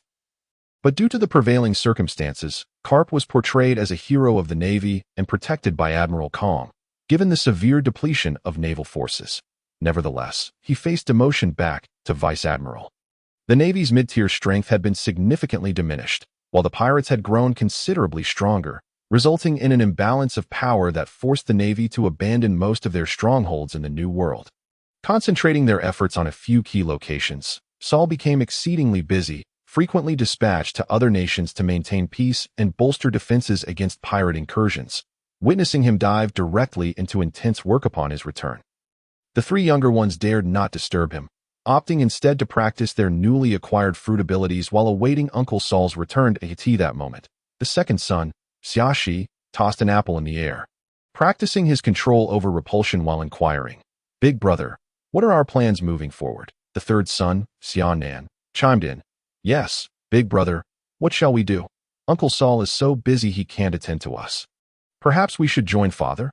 Being a pirate seems rather thrilling." Upon hearing Xiaonan's suggestion, Xiaodong responded, "Third brother, extend your head." Without questioning why, Xiaonan obediently crouched down, presenting his head. Xiaodong raised his hand and lightly tapped him on the head, saying, "You really have lost touch. With your little arms and legs, what do you know about being a pirate? It's a world where the strong prey on the weak." After the tap, Xiaonan recoiled his neck. Rendered speechless, Xiaxi retorted, still defiant, "But our father is a strong man." In response, Xiaodong delivered another gentle tap, replying, "Our father is strong, but he is not invincible. Even the invincible warrior, Rox, was ultimately slain. If we seek out our father, we may only become his Achilles heel. What if others threaten him with our existence? Furthermore, we are uncertain whether he is even aware of our presence. What if he does not recognize us?" Upon hearing this, Xiaxi grew anxious and inquired, "What shall we do?" Xiaodong understood that his two younger brothers were deeply concerned about Whitebeard, their only remaining kin in this world apart from themselves. Although they had come to regard Uncle Sauron and Mama Lucy as family, the bond of blood is undeniably profound. Thus, he reassured them, "In this world of powerful beings, I have bestowed upon you the devil fruit to empower you, enabling you to protect everyone. For now, we are still young. Let us not burden the adults. Moreover, Uncle Sauron cares for us immensely, and we should strive to assist him." Upon hearing Xiaodong's words, the two younger brothers immediately stood in agreement, declaring, "Elder brother is right. We must become strong and protect everyone in the future. But how can we attain strength?" Hearing this, I interjected, "I have long prepared a means for you to grow stronger. Beginning tomorrow, I shall supervise your training." The two younger brothers were profoundly moved by my words, expressing their determination to exert every effort in their quest for strength. As time passed, night soon enveloped the world. Sauron, weary from his endeavors, slowly returned to his room. Upon entering, he discovered the three little ones awaiting his return without having rested. Understanding their intent, he initiated the conversation, asking, "Little ones, why are you still awake at this late hour? What is the matter?" Xiaodong, as the eldest, stepped forward to share the discussion he had had with his younger brothers earlier that afternoon. Sauron listened attentively, a smile of encouragement gracing his face. While he had always believed that children should enjoy a joyful childhood, he recognized that in this tumultuous sea, lacking strength would render them vulnerable. Thus, the brothers' desire to train and enhance their abilities signified their growing awareness of the challenges that lay ahead. After Xiaodong concluded his account, Sauron expressed his support. "It delights me to see you possess such resolve. Strength is paramount. I cannot protect you forever. Strive to become strong, for only the powerful have a voice. However," he lamented, "I have been exceedingly busy of late and cannot personally train you." Upon hearing Uncle Sauron's acquiescence, the three brothers were overjoyed. Xiaodong promptly reassured him, "It is quite all right. Uncle Sauron, I have acquired a manual containing profound martial arts techniques. We can practice on our own." Sauron, still somewhat apprehensive, replied, "Is this manual reliable? Perhaps you should first focus on physical training. The Navy headquarters offers a technique known as the 6 styles. Once your physical prowess has improved, I shall find a way to procure it for your training." Feeling the warmth of Sauron's care, the 3 children were deeply moved. Although Xiaodong believed that mastering the 8 extremes fist rendered the 6 styles unnecessary, he agreed to Sauron's suggestion out of respect for his kindness. Recognizing that they were not mutually exclusive, Xiaodong proposed, "Let us first study the manual, which is suitable for beginners. Once we have enhanced our physical abilities, we can then learn the 6 styles. Uncle Sauron, does this arrangement meet your approval?" Sauron, though still skeptical of the manual, acknowledged that it was currently the best option and reluctantly consented. "Very well, you may begin with the manual. Give it a try. But if it proves ineffective, do not hesitate to abandon it." With Uncle Sauron's approval, Xiaodong and his brothers were elated, gathering around him to inquire about recent happenings on the seas. Sauron happily recounted his encounters with rival pirates. Meanwhile, in a dense forest not far from the Navy headquarters, Xiaodong addressed his seated younger brothers. "From now on, I shall teach you a martial art known as the 8 extremes fist. This ancient technique is remarkably challenging to master, demanding exceptional insight and perseverance. However, its power is awe-inspiring and unparalleled. If you aspire to become true warriors, this is undoubtedly the path you should pursue." He then declared, "Allow me to demonstrate." Moving to an open space, he prepared to showcase the techniques he had hastily learned the previous day.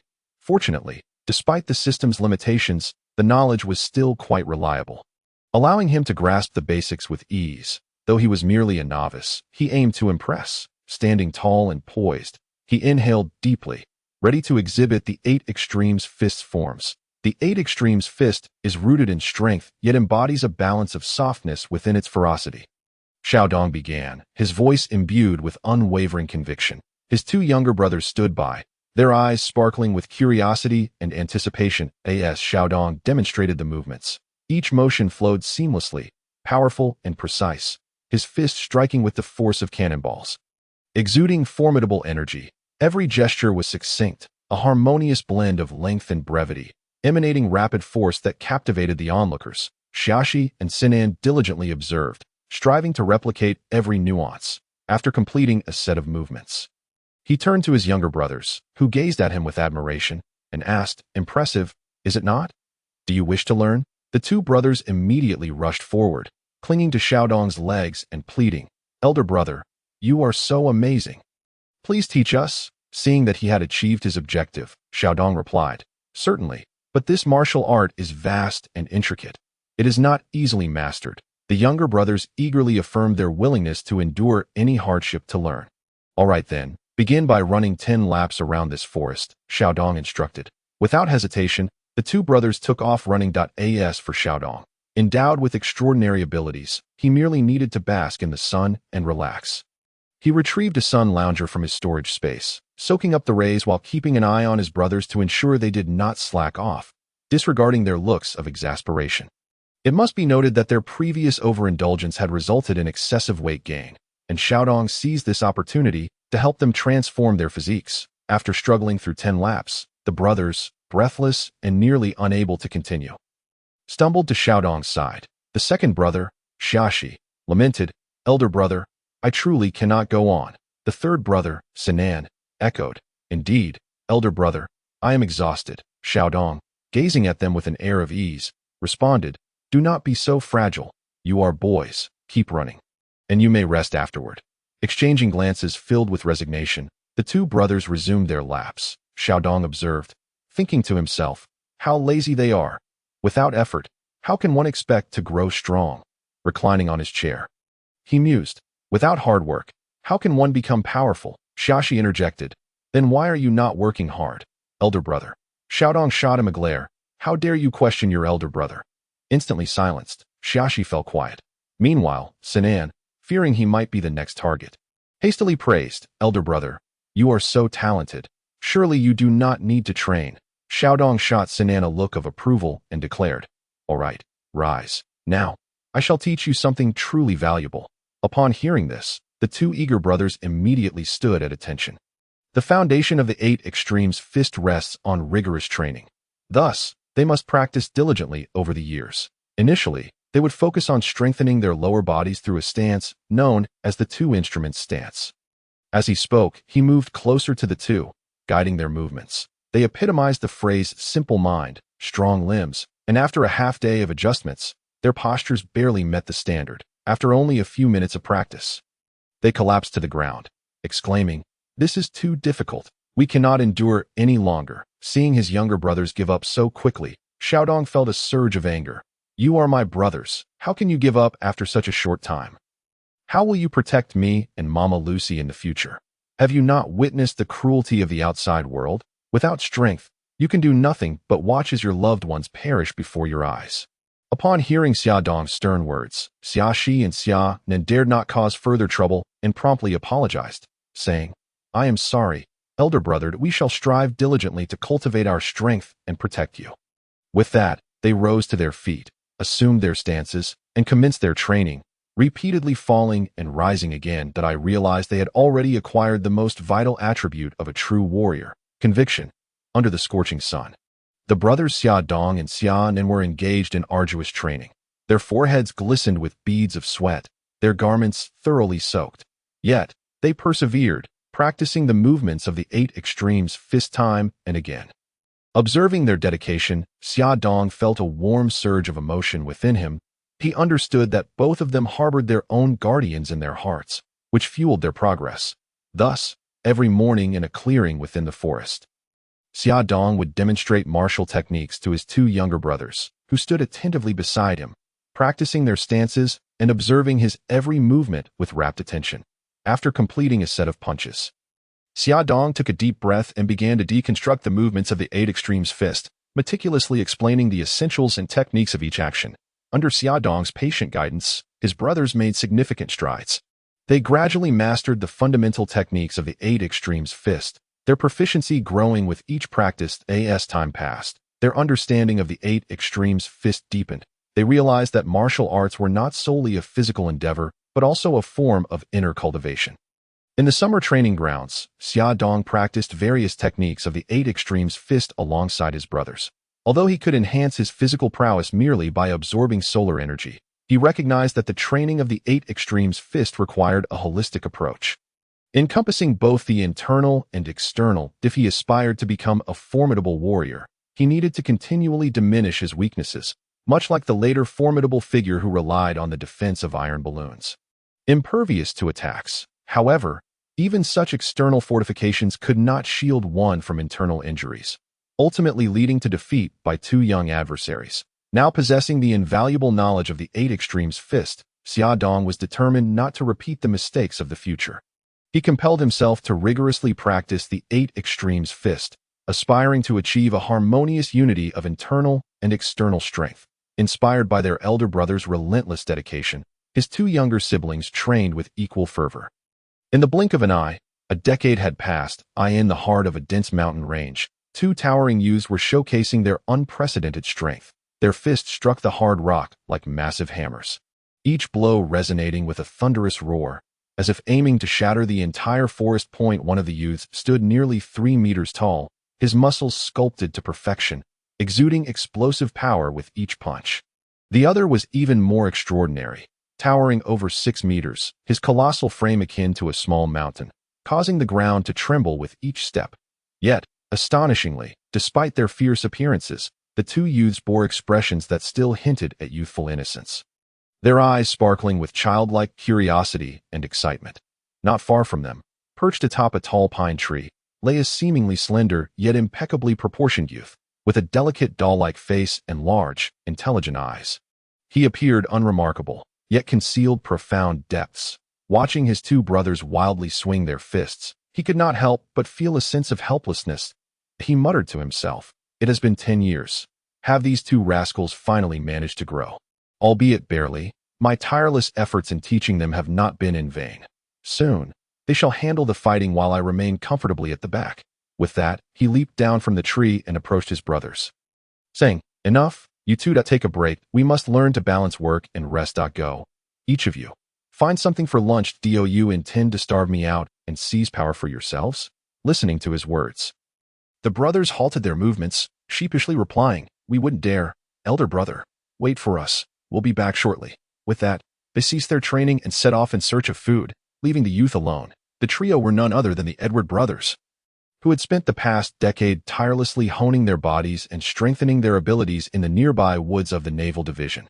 After 10 years of arduous training, each of them had made significant progress, with the most remarkable advancement belonging to our protagonist, Xia Dong. Name: Edward Xia Dong bloodline.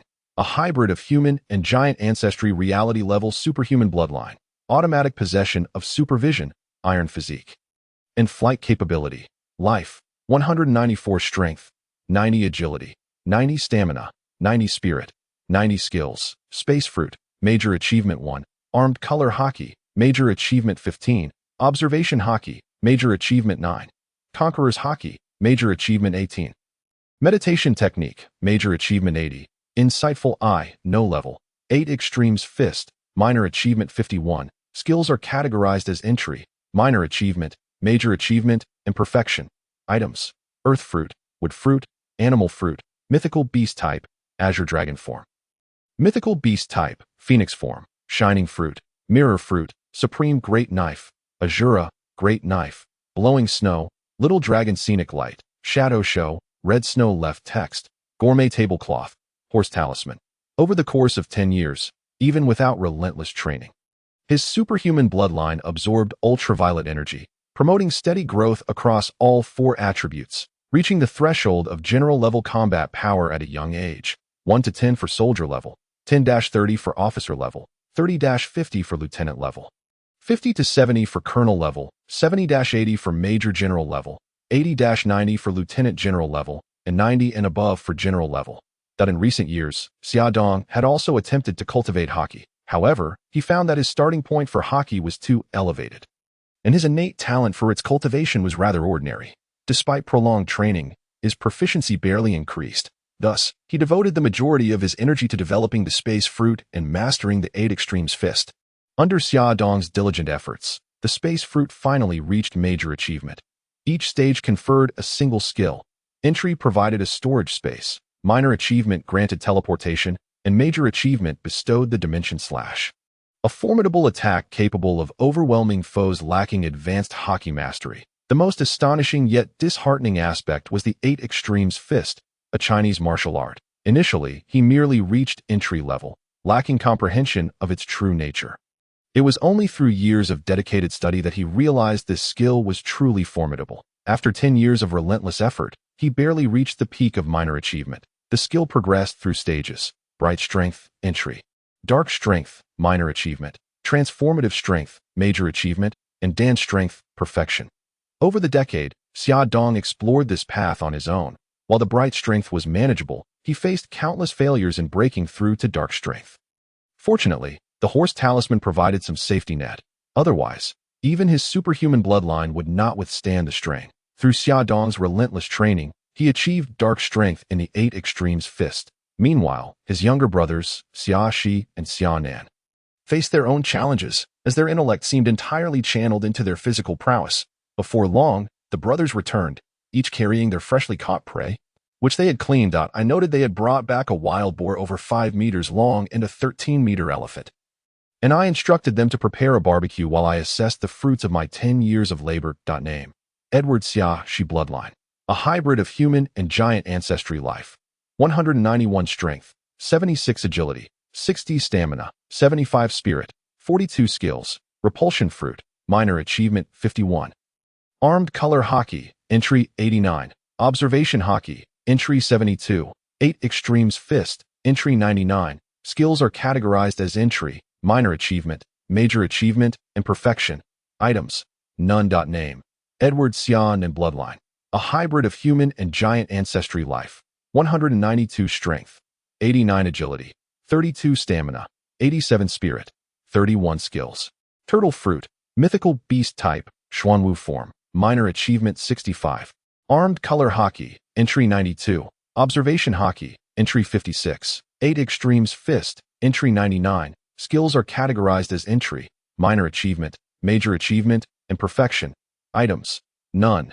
Indeed, a decade of rigorous training, coupled with Xia Dong's earnest guidance, transformed the formerly Na'vi young boys into muscle-bound warriors. Under Xia Dong's meticulous tutelage, they not only mastered the dual-color hockey, but also made strides in the 8 Extremes fist. However, when confronted with higher realms of martial arts, they soon realized their paths seemed to reach an impasse. The vigorous bright strength they had practiced progressed rapidly, marking them as exceptionally gifted.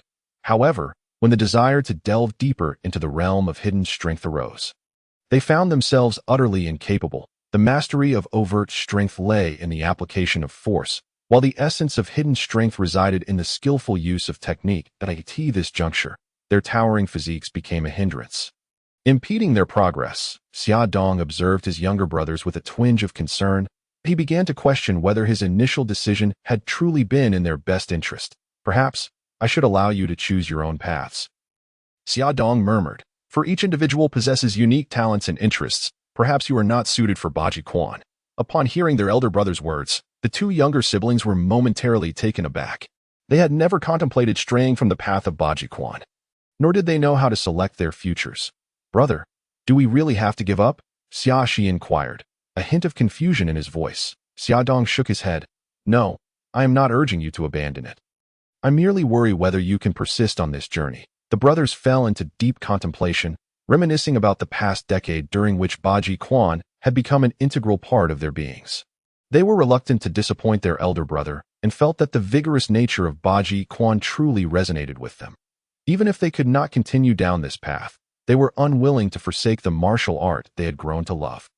Ultimately, they resolutely declared to Xia Dong, "Elder brother, we will never give up. You told us that to become strong, one must possess not only talent but also diligence." Witnessing their determination, Xia Dong refrained from further persuasion. As they began to prepare a serious barbecue, the sky suddenly darkened, and a voice obscured the sunlight, revealing a man towering at 13 meters, clad in a naval cloak, with an orange beard that adorned his face. It was none other than Uncle Sorrow, who had been preoccupied with his duties and had not appeared in quite some time. Here comes the laughter. Before he even approached, his boisterous laughter preceded him. Uncle Sorrow had been quite busy over the past decade due to the increasing number of pirates at sea. Although the Navy had somewhat regained its vigor, the proliferation of pirates still necessitated that naval officers assume multiple roles, tirelessly capturing pirates on the high seas. Even Lucy, their mother, had been reassigned as a naval doctor due to the shortage of personnel. Uncle Sorrow, having consumed a devil fruit, had experienced significant growth in strength. Although he refrained from transforming a few years prior, he had been promoted to Rear Admiral and had since been exceedingly busy, even though the 3 brothers had settled at the naval base. It remained a challenge to see him. Fortunately, during these years, Xia Dong dedicated himself to enhancing his younger brother's abilities, ensuring their days were filled with purpose and activity. Uncle Sorrow approached the campfire and took a seat. Displaying signs of fatigue yet with a glimmer of determination in his eyes, he had grown accustomed to the tumultuous waves of the sea and the confrontations with pirates, but his heart remained tethered to the 3 children at home. Due to work commitments, he had been unable to visit frequently. Every time he returned home, it was only for a fleeting few days before he had to return to duty. Uncle, the 3 brothers rushed over to greet Uncle Sorrow enthusiastically. Little ones, you've grown. Uncle Sorrow smiled as he ruffled Xia Dong's hair. These 10 years have been arduous for you. It hasn't been hard, Xia Dong replied, shaking his head. Uncle Sorrow surveyed Xia Dong and then glanced at his younger brothers playing nearby. Feeling a sense of relief, the 3 children had flourished remarkably, which brought him great joy. Uncle Sorrow addressed the younger siblings. You must train diligently. In the future, you will be responsible for protecting your brother and mother.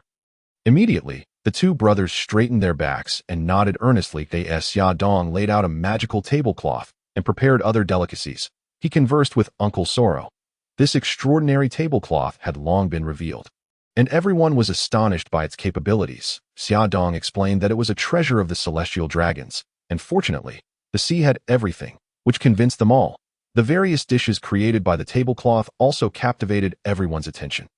Uncle Sorrow, how long can you stay this time? Uncle Sorrow pondered for a moment before cheerfully responding.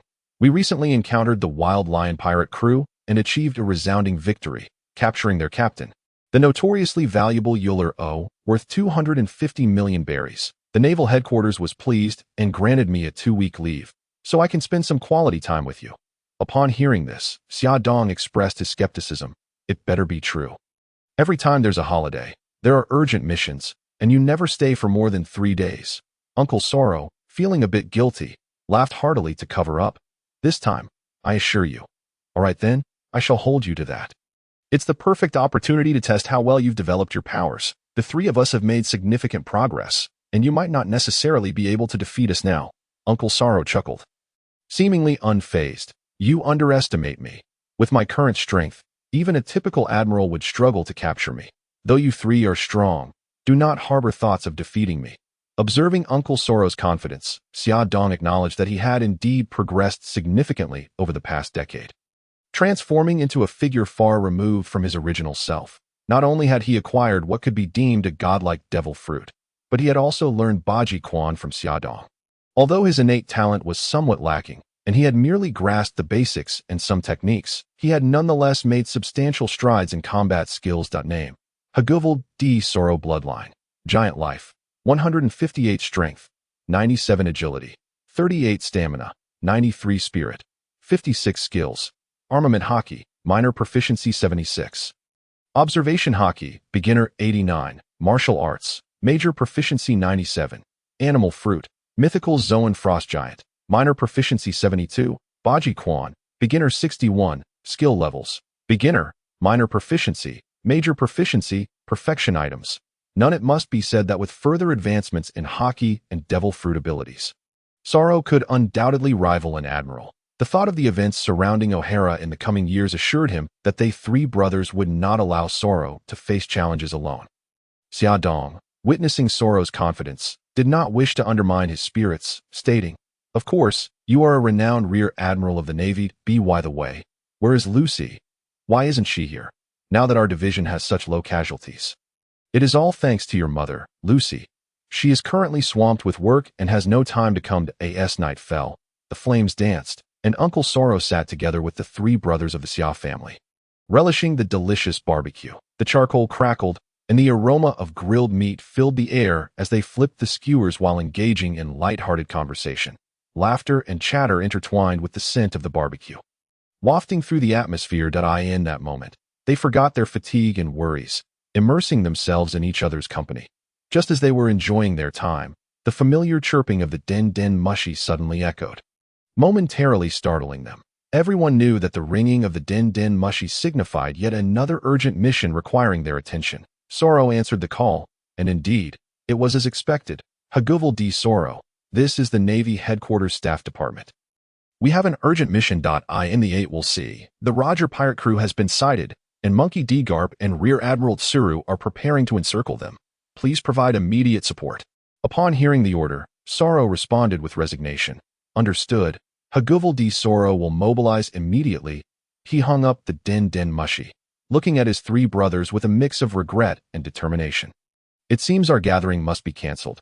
I must set out on a mission now. As soon as Xia Dong learned that they were heading to the 8 Wool Sea to pursue Roger, he recognized it as the famous 8 Wool naval battle, a legendary clash between the Golden Lion and Roger. He felt compelled to witness it firsthand. Uncle Sorrow, we also wish to experience this. May we join? Absolutely not. This mission is perilous. I cannot ensure your safety. Uncle Sorrow, you underestimate us 3 brothers. We have grown strong and can protect ourselves. Hearing that they could venture out to sea, Xia Shi and Xia Nen immediately posed dramatically, showcasing their physiques. Sorrow regarded the robust forms of the 2 and replied, "That still won't do. You are too young, and the outside world is fraught with danger. Wait a few more years, and then I will take you out for some training." Upon hearing that Sorrow was in disagreement, Xia Dong quickly exchanged glances with his 2 younger brothers, and in an instant, the trio clung to Sorrow's leg, rolling and throwing a fit. Xia Dong even threatened, "If you refuse to let us go, I shall take my brothers myself. We have not stepped outside for 10 years. Observing their resolute determination and fearing that the 3 brothers might genuinely venture out alone, Sorrow, unable to resist their earnestness, relented, saying, "Very well. If you wish to go, it is not impossible. but I must ascertain your ability to protect yourselves. I shall test you." Delighted by Soro's concession, the three brothers readily agreed. The four of them made their way to the training ground, where the brothers warmed up before launching themselves at Soro. Suddenly, Soro seemed to recall something and quickly interjected, "Wait a moment, Xia Dong. You need not engage. Given your fruit ability, I would be no more than a punching bag." He had remembered Xia Dong's spatial fruit powers. It must be said, the spatial fruit is indeed remarkably practical. The skill of instantaneous movement alone renders one nearly invincible. Xia Dong had initially intended to showcase his prowess, but upon being seen through by Soro, he had no choice but to concede, replying, "Very well." As he stepped aside, Soro stood by the training ground, his gaze fixed intently on Xia Nan and Xia Shi, filled with curiosity to witness the strength of this brotherly duo. Exchanging a knowing glance, Xia Nan and Xia Shi sprang into action, charging at Soro. Xia Nan unleashed a powerful strike, each punch whistling through the air, imbued with tremendous force. Meanwhile, Xia Shi, agile and composed, decisively supported his brother while he engaged in combat with Soro. Soro focused intently on defending against their onslaught, silently admiring their capabilities that he noted Xia Nan's raw power and Xia Shi's swiftness, as well as the synergy between them to end this brief skirmish. Both brothers displayed remarkable strength and potential. Unfortunately, their youth meant they were still somewhat lacking, and Soro easily countered their attacks. Realizing their efforts were in vain, Xia Shi and Xia Nan understood that they must resort to their ultimate techniques. Suddenly, Xia Nan's skin became coarse, enveloped in the formidable aura of armament hockey, and he unleashed a powerful attack known as the Sky Cannon. Soro, not evading, absorbed the blow with his superior physique, but underestimated Xia Nan's strength, causing him to stagger back a few paces, resulting in a stalemate. Just as the two were locked in this impasse, a wall of force surged forth, striking Soro and sending him hurtling through the air, crashing into countless trees, a manifestation of Xia Shi's repulsion fruit ability. Watching Soro being sent flying, the brothers instinctively worried. They had exerted their utmost for the sake of their outing and feared he might be injured. Alas, they had underestimated Soro's capabilities. Having consumed an animal fruit, he was now a vastly different being. Even a Marine Admiral would require days of fierce battle to subdue him. In an instant, the propelled Soro regained his footing, dusted himself off, and approached them. Seeing him unscathed, Xia Nan and Xia Shi breathed a sigh of relief, only to feel a twinge of disappointment. Noting their dejected expressions, Soro chuckled, "You little ones think you can harm me at your age? This test was merely to gauge your strength. You have both already reached the level of a Marine captain that I will take you with me." Upon hearing Soro's words, Xia Nan and Xia Shi leaped for joy. Following the conclusion of the test, the quartet returned to the barbecue site, knowing that even if they were to embark on a mission, they must first satisfy their hunger. During the meal, Soro could not help but express his admiration. "Xia Dong, you are truly remarkable. In just a decade, you have trained these two brothers to such strength, they are on the verge of becoming a major. But what of you, as their elder brother? I am genuinely curious about your abilities." Xia Dong smiled. "Shall we not test our strengths against one another? However, let us save that for another time. We should rest before our departure." With a grin, he added, "If you wish to spar with me, be prepared to go all out. Even without my fruit abilities, I am still formidable." At this, Soro laughed heartily. Then I shall indeed look forward to that opportunity." Thus, the two engaged in conversation while enjoying their meal, and before long, they were satiated. They boarded the Navy vessel, where Soro, having been promoted, had acquired a larger and superior ship, specially crafted for a giant-level rear admiral. Ensuring a more comfortable stay at sea, one could not help but marvel at the privileges granted by the Navy. Upon arriving at the infirmary, they found Lucy, busy with her duties. Xia Shi and Xia Nan rushed forward to give her a warm embrace. But as the two growing boys enveloped the petite Lucy, concern filled Xia Dong's heart. Fearing they might unintentionally harm her, he swiftly intervened, kicking them apart. After being separated, Xia Dong and Xia Nan sheepishly scratched their heads, aware of their own strength and the potential for unintended injury. "Sorry, Mom," Xia Dong murmured. "We were just too excited." "Do not worry.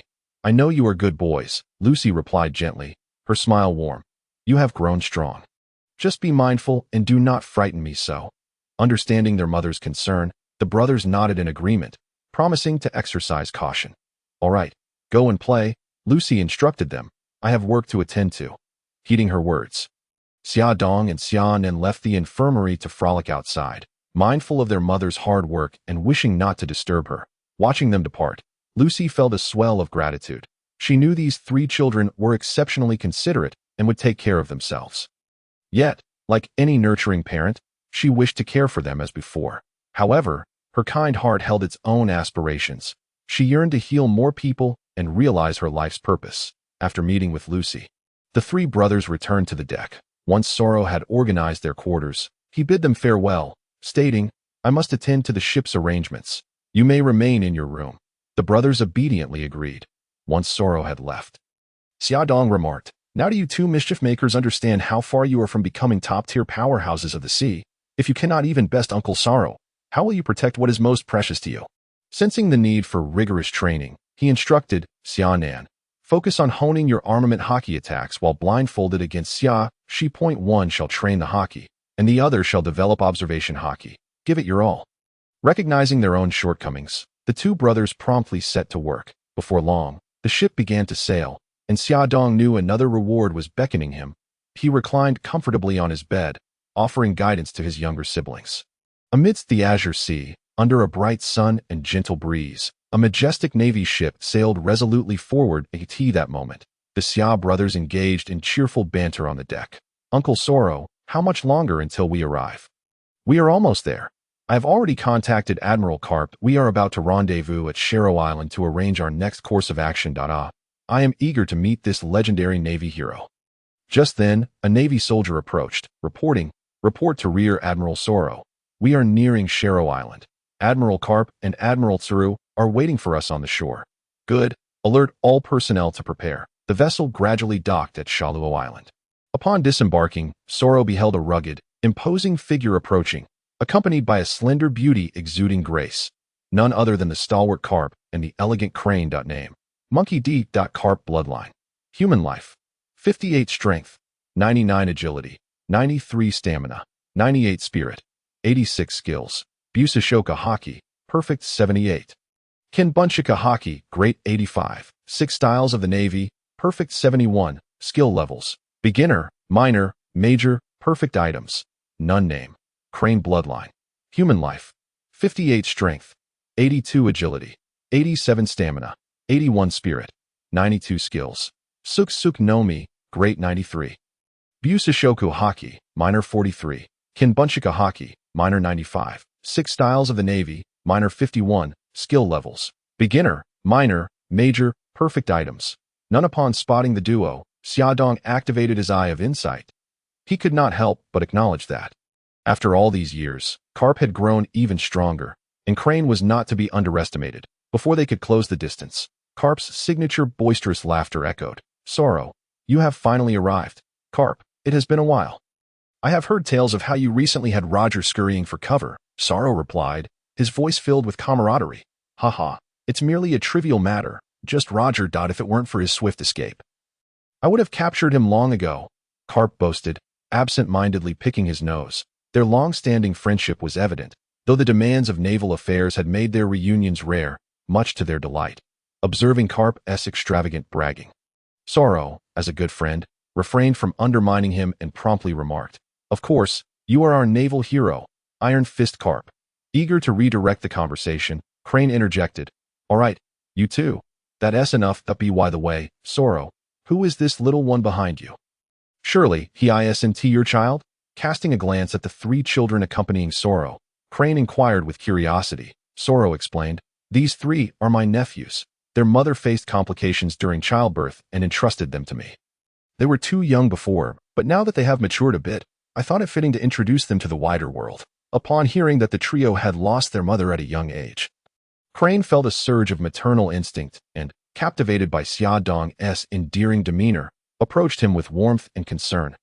Carp, however, was more taken with the robust Xia Shi and Xia Nan, patting their sturdy frames with gleaming eyes, exclaiming, These lads seem to be in splendid shape. Clearly, they have the makings of fine naval recruits. Sorrow, when will you allow them to join the Navy? This remark caused Sorrow to wear a rather strained expression. Yet he understood Carp's nature.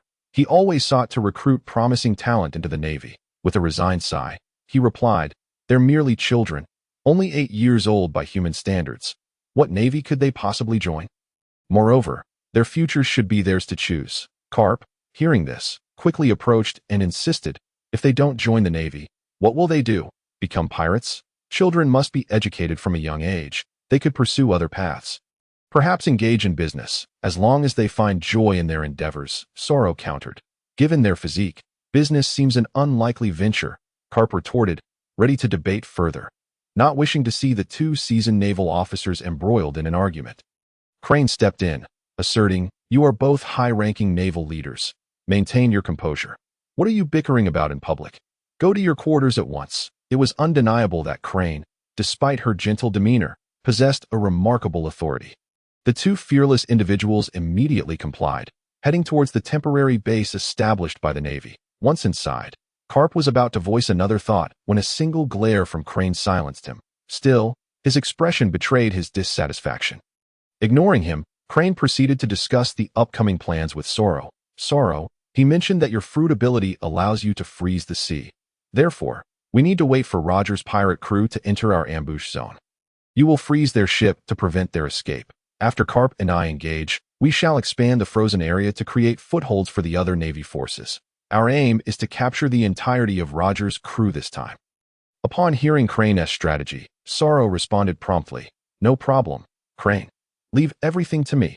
Should these 3 little ones remain on the deserted island, it may be too perilous for you to be at the forefront." "Not at all, Crane. They are stronger than you think," Sorrow asserted, brimming with confidence in the trio, particularly with Xia Dong present, alleviating any concerns about their safety. Seeing Sorrow's unwavering faith, Crane ceased her persuasion. "Then make haste. Once the moment arrives, I will signal you." "Understood," Sorrow replied, leading the 3 boys out, returning to the ship, and setting sail towards their designated location in the vast and boundless waters of the ETC. A colossal and imposing vessel lay anchored serenely upon the surface. This was the renowned Oro Jackson, belonging to the legendary Roger Pirates. After years of struggle and adventure, the Roger Pirates had achieved resounding fame, becoming one of the most formidable presences upon these seas. With unyielding courage, exceptional prowess, and boundless wisdom, they had vanquished countless formidable foes, earning unparalleled glory. Today, they faced few rivals capable of standing against them. Across these expansive waters, pirates came and went, yet only a select few powerful crews could rival the Roger Pirates. Among them, the most notable were the Whitebeard Pirates and the Golden Lion Pirates. Both crews boasted top-tier strength and renown, forming a tripartite balance of power alongside the Roger Pirates. Recently, they had just vanquished a massive pirate crew, and the toll of prolonged conflict had left them weary. Finally, they found a moment to rest. During this rare respite, the crew could finally relax their taut nerves and savor a fleeting moment of tranquility. Some basked in the sun upon the deck, while others gathered to share tales and laughter. This serene seascape became their temporary haven, allowing them to escape the clamor and perils of battle. Within the entire pirate crew, only the right hand of the pirate king, Rayleigh, remained occupied, instructing the future emperor, Shanks. As for the clown buggy, his whereabouts were unknown as he sought to evade work. It must be said that Shanks, destined to become the wielder of the future fruit of faces, possessed remarkable talent. At a young age, he had already awakened the conqueror's haki, much to Rayleigh's astonishment, who dedicated himself wholeheartedly to his training. At this moment, Rayleigh prepared to demonstrate the Kinbunchika haki and Busishivo haki to Shanks. He blindfolded himself and instructed, "Strike at me with your sword." Shanks, aware of Rayleigh's formidable abilities, raised his sword and unleashed his full might upon him, delivering a series of blows that Rayleigh effortlessly evaded. After completing the demonstration, Rayleigh removed the blindfold and explained, "This is Kinbunchiko Hakai. It is a unique ability that allows the user to sense subtle shifts in their surroundings, including sounds, breaths, and movements. The essence of this ability lies in the keen capture and interpretation of sounds and breaths, enabling the user to anticipate an opponent's actions during combat and respond effectively. Specifically, a user of Kinbunchika haki can discern an enemy's location, numbers, and impending actions through the perception of faint sound waves, breath variations, and minute movements. This ability is paramount in battle, as it allows the user to prepare in advance, evading attacks, or launching counteroffensives. As the user continues to train and grow, their Kinbunchika haki also enhances, expanding its range and intensity. It is said that some individuals can even foresee the future using Kinbunchika haki. Rayleigh then extended his fist, which was instantly enveloped in a layer of black energy, and proclaimed, "This is Busashoku Hakai." It significantly boosts the user's defensive and offensive capabilities. When activated, the user's body becomes encased in a hard energy armor that not only withstands physical attacks, but also mitigates damage from devil fruit abilities to a certain extent. Moreover, Busashoku haki can be transformed into offensive power. By channeling energy into weapons or striking directly with their fists, the user can inflict severe damage upon their enemies. This transformative power is formidable enough to contend with foes wielding devil fruit abilities and, in certain instances, can even reach the tangible forms of Logia-type devil fruit users, typically impervious to all but Sea Prism Stone. Aspire to become the paramount force of the vast ocean. Mastery of armament haki is imperative. Thus, Rayleigh devoted over an hour to meticulously instructing Shanks, who fully understood the significance of haki and earnestly committed himself to learning. Having awakened the Conqueror's haki, the refinement of both armament and observation haki now ascended the agenda. Roger and I will continue to train you in swordsmanship, setting a target to proficiently master haki within a year. Alongside achieving a commendable level in swordsmanship, Shanks nodded in agreement, addressing Rayleigh as senpai. Under the diligent tutelage of Rayleigh and Roger, Shanks made remarkable progress, while the Oro Jackson steadily approached the ambush point set by the Navy. A fortnight later, as the ship glided forward, the crew engaged in casual conversation, utterly oblivious to the impending grand confrontation. The Navy, having waited in anticipation for half a month, were visibly exhilarated as they observed the Roger Pirates nearing the trap.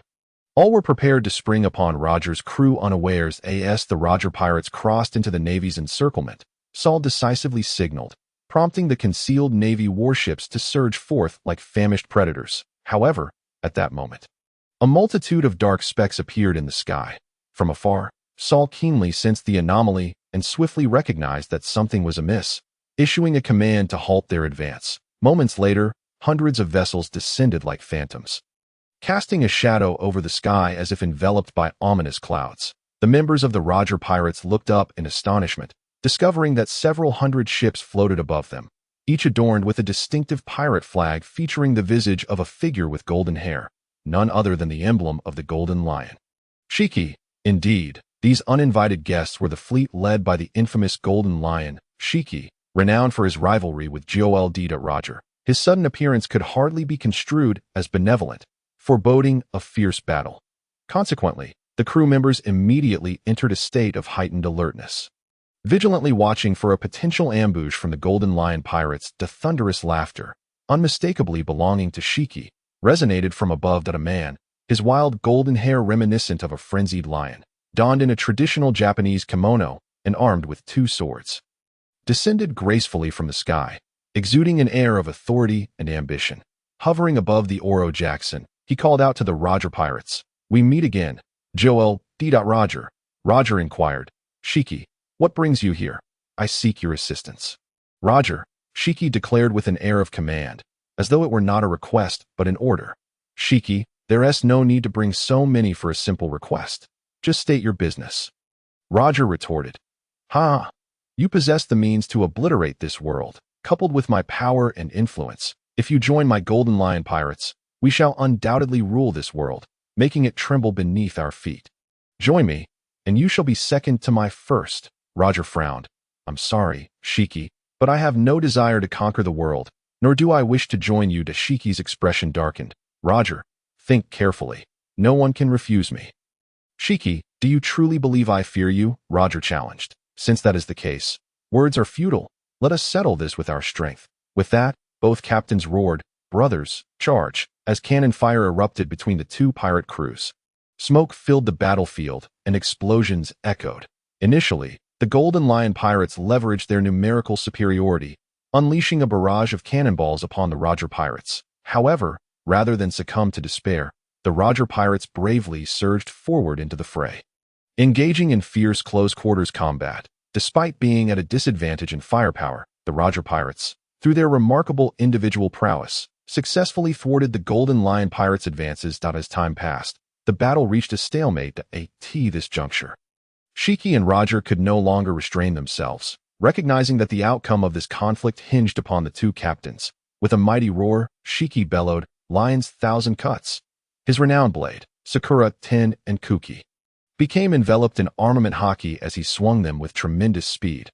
Countless crescent-shaped sword energies cascaded toward Roger, who found himself in a precarious position. Retreat was impossible, as his beloved ship lay behind him. Thus, he steeled himself to withstand the onslaught.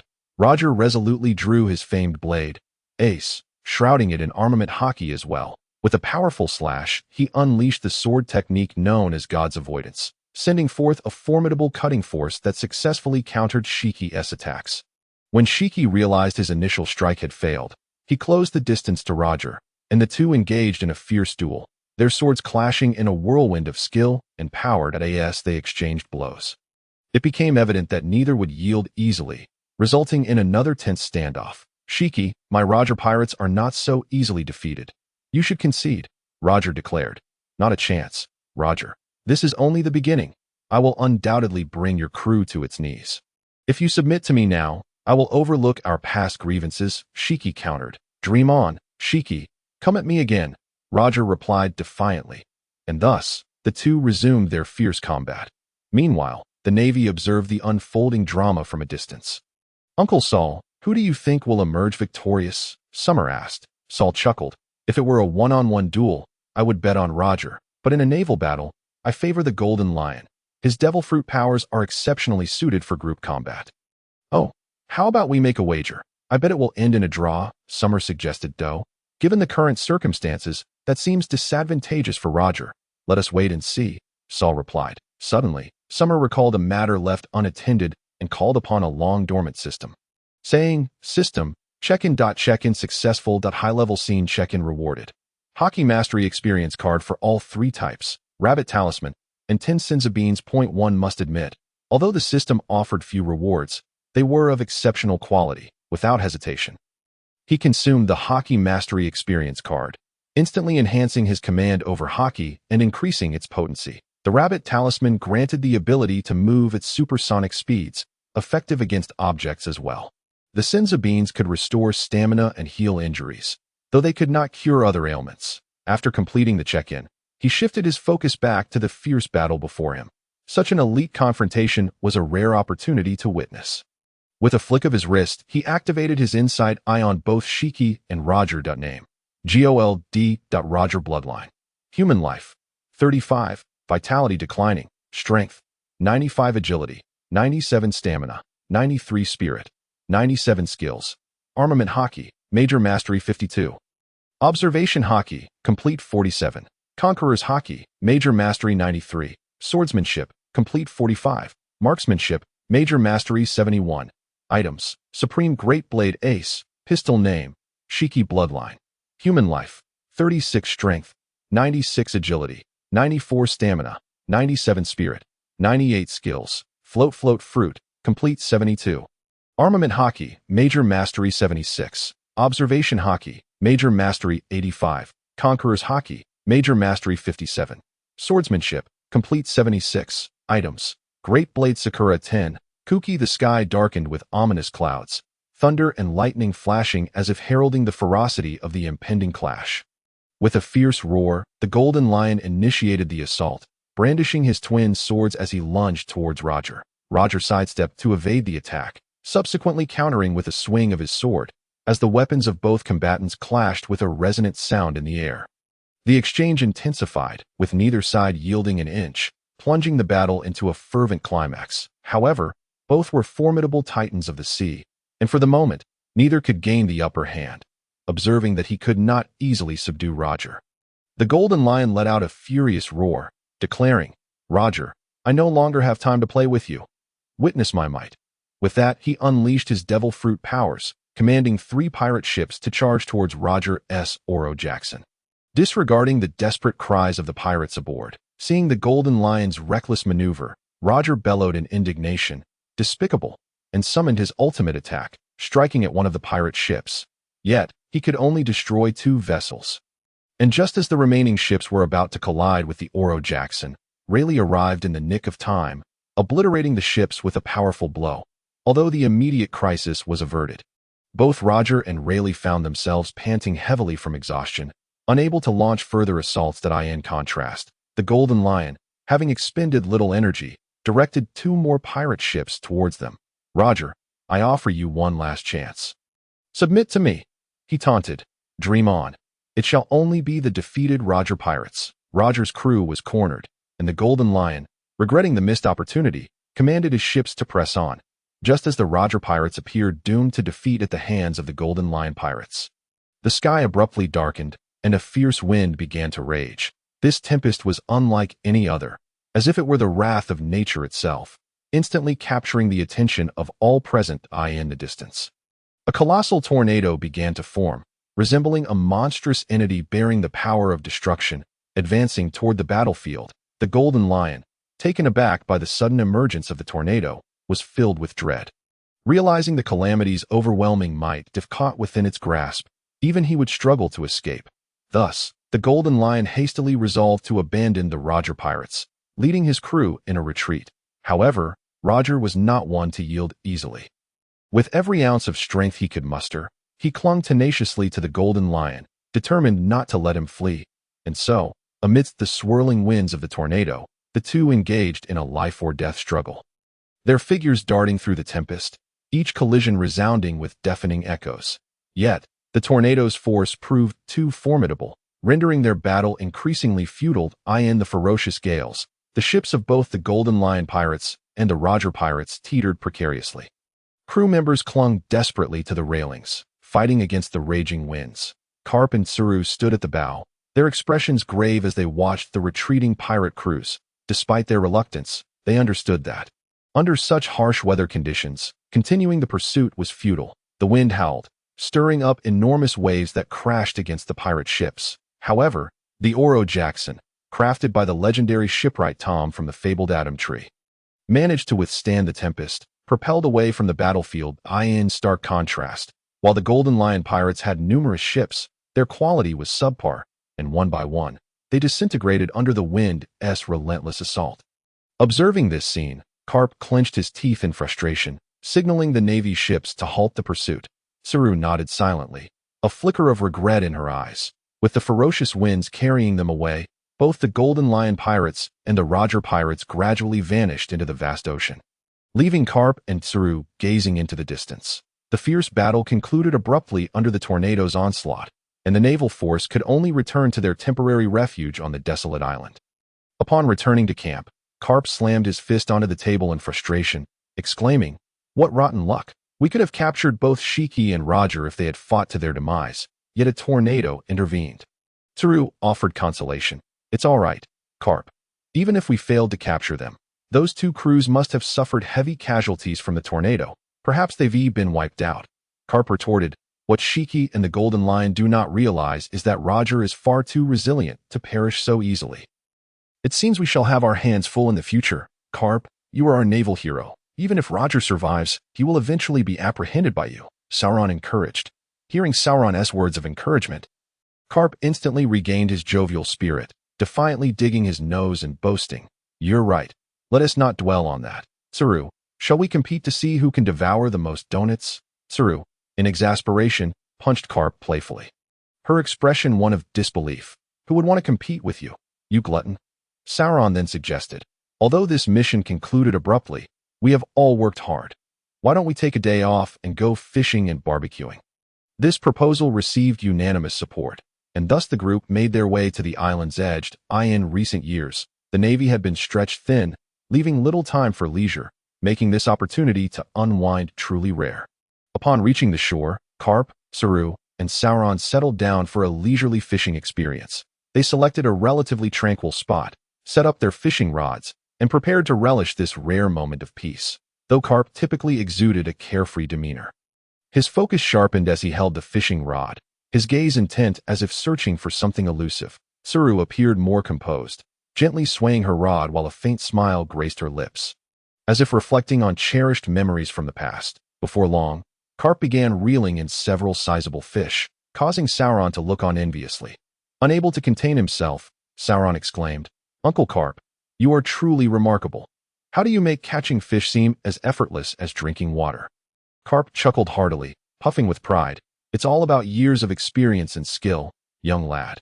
You must practice diligently." As he spoke, Carp added, "By the way, Sauron, have you ever considered joining the Navy? You're quite the promising candidate. And together we could uphold justice across the seas." Sauron, recognizing Carp's genuine admiration, pondered for a moment before responding. "But what if it involves the celestial dragons?" Upon hearing Sauron's question, Carp, who had been animated moments ago, fell silent. Sauron understood that the celestial dragons were a sore spot for Carp. Sensing Carp's despondency, he quickly reassured, "It's all right, Uncle Carp, as long as you uphold your sense of justice. You have protected many." Tu chimed in, "Indeed, Carp, as long as your actions align with righteousness, there is no need for hesitation." Despite their comforting words, the thorn remained embedded deeper.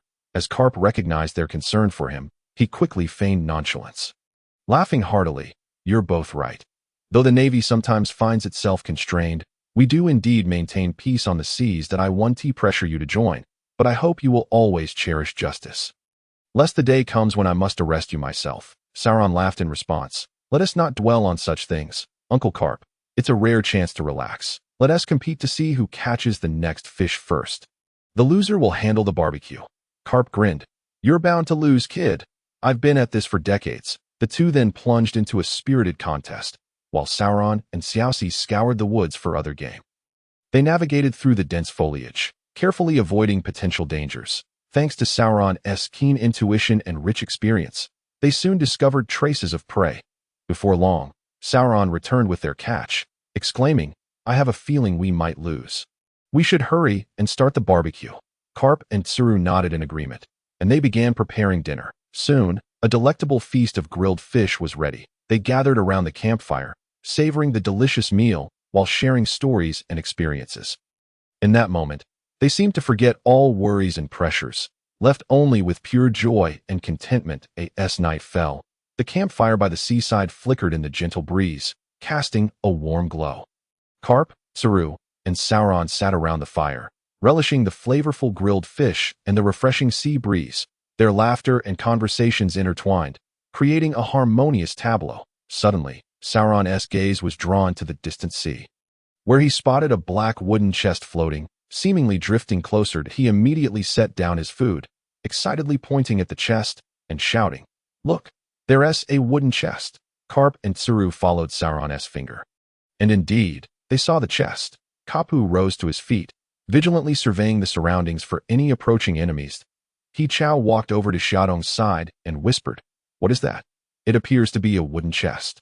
Xiaodong, brimming with excitement, responded, "Indeed, it is a wooden chest. Allow me to retrieve it and see what's inside." With that, he swiftly dashed towards the shore, plunging into the water to swim towards the chest. He grasped the chest firmly and dragged it back to the beach.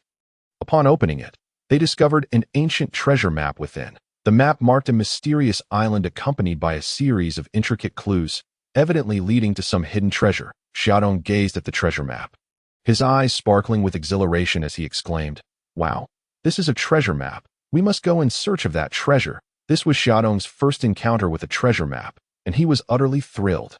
In this world brimming with adventure and wonder, every new discovery sent his heart racing. Despite already possessing immense wealth acquired from the celestial dragons, sufficient to indulge in endless luxury, the thrill brought by the treasure map was simply irresistible. For Xiaodong, this was not merely a treasure hunt, but an exploration of the unknown. He was acutely aware that within the vast ocean lay countless mysterious and alluring treasures. Each treasure map served as a clue leading to these riches, potentially concealing immense wealth, rare artifacts, or legendary powers. Furthermore, Xiaodong understood that exploration was not solely for material gain. More importantly, it was about savoring the journey's joys and challenges. Each new island, every uncharted territory, brimmed with infinite possibilities. This insatiable curiosity and yearning for the unknown propelled him forward, in pursuit of secrets long forgotten by time. Fortuitously reborn into the world of One Piece, Xiaodong was granted a lifespan longer than in his previous life, affording him more time to chase his dreams. Though he needed to exert effort to grow stronger for his own protection, adventure remained his innermost passion. They gathered together, meticulously studying the treasure map.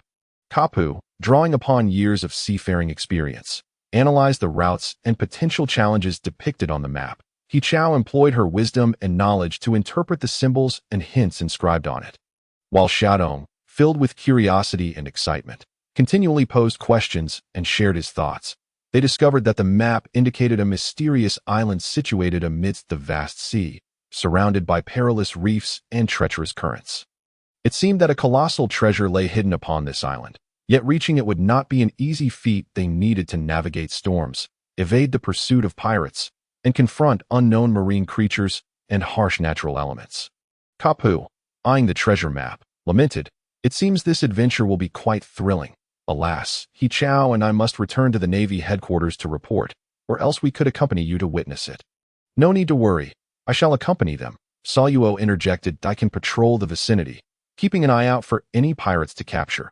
Kapu disdainfully retorted, "Treasure hunting is treasure hunting.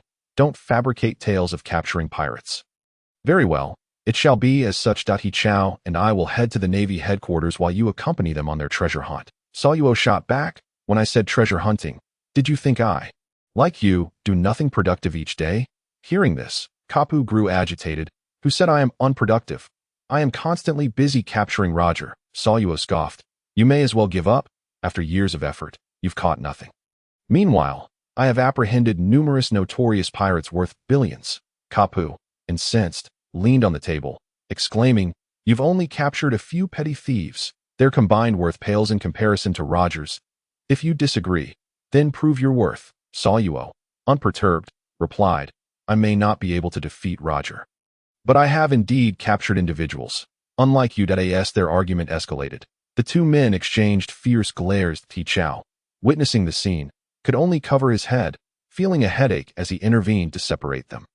Observing Uncle Soluo and Uncle Kapu bicker heatedly, I hurriedly took my two younger brothers and ran outside. The usually gentle and patient Uncle Soluo, who would regale us with stories, transformed into a different person when faced with Uncle Kapu. His words sharp and biting. Perhaps this is just the peculiar way men communicate their feelings. I mused silently. In the days that followed, they prepared ample supplies and equipment, including food, water, weapons, and medicine. They also conducted a thorough inspection and maintenance of their vessel, ensuring its seaworthiness against adverse conditions. Finally, once everything was in order, they bid farewell to Kapu and Hichao and set forth on their treasure-seeking voyage. The ocean winds howled, and the waves surged. Yet their spirits remained unwavering and exuberant. They understood that this adventure would be rife with uncertainties and dangers. However, they believed that as long as they worked together and pressed onward, they would certainly uncover that enigmatic treasure and fulfill their dreams. As the ship gradually departed from the shore, their silhouettes faded into the vast expanse of the sea, leaving behind a shimmering surface and twinkling stars. Thus, their adventure commenced. Soluo busied himself with administrative matters daily, while Xiaodong continued to mentor his two younger brothers in enhancing their skills, their sights firmly set on the mysterious island indicated by the ancient treasure map. The winds howled, and the waves roared. Yet their resolve stood as steadfast as a rock. After days of arduous sailing, they finally beheld the fabled island. Enveloped in mist, the island appeared enigmatic and distant. Soluo organized the Navy personnel and led the three brothers along with Lucy onto the island. However, upon their arrival, they were met by a pack of ferocious beasts. These creatures were enormous, with thick fur, sharp fangs, and eyes that emanated wildness and hostility. They roared and charged at them, igniting a fierce battle. Yet, how could mere beasts hope to contend with the formidable Vice Admiral Gol D? Soluo? Faced with such provocation, Soluo wasted no words. He immediately transformed into his half-beast form.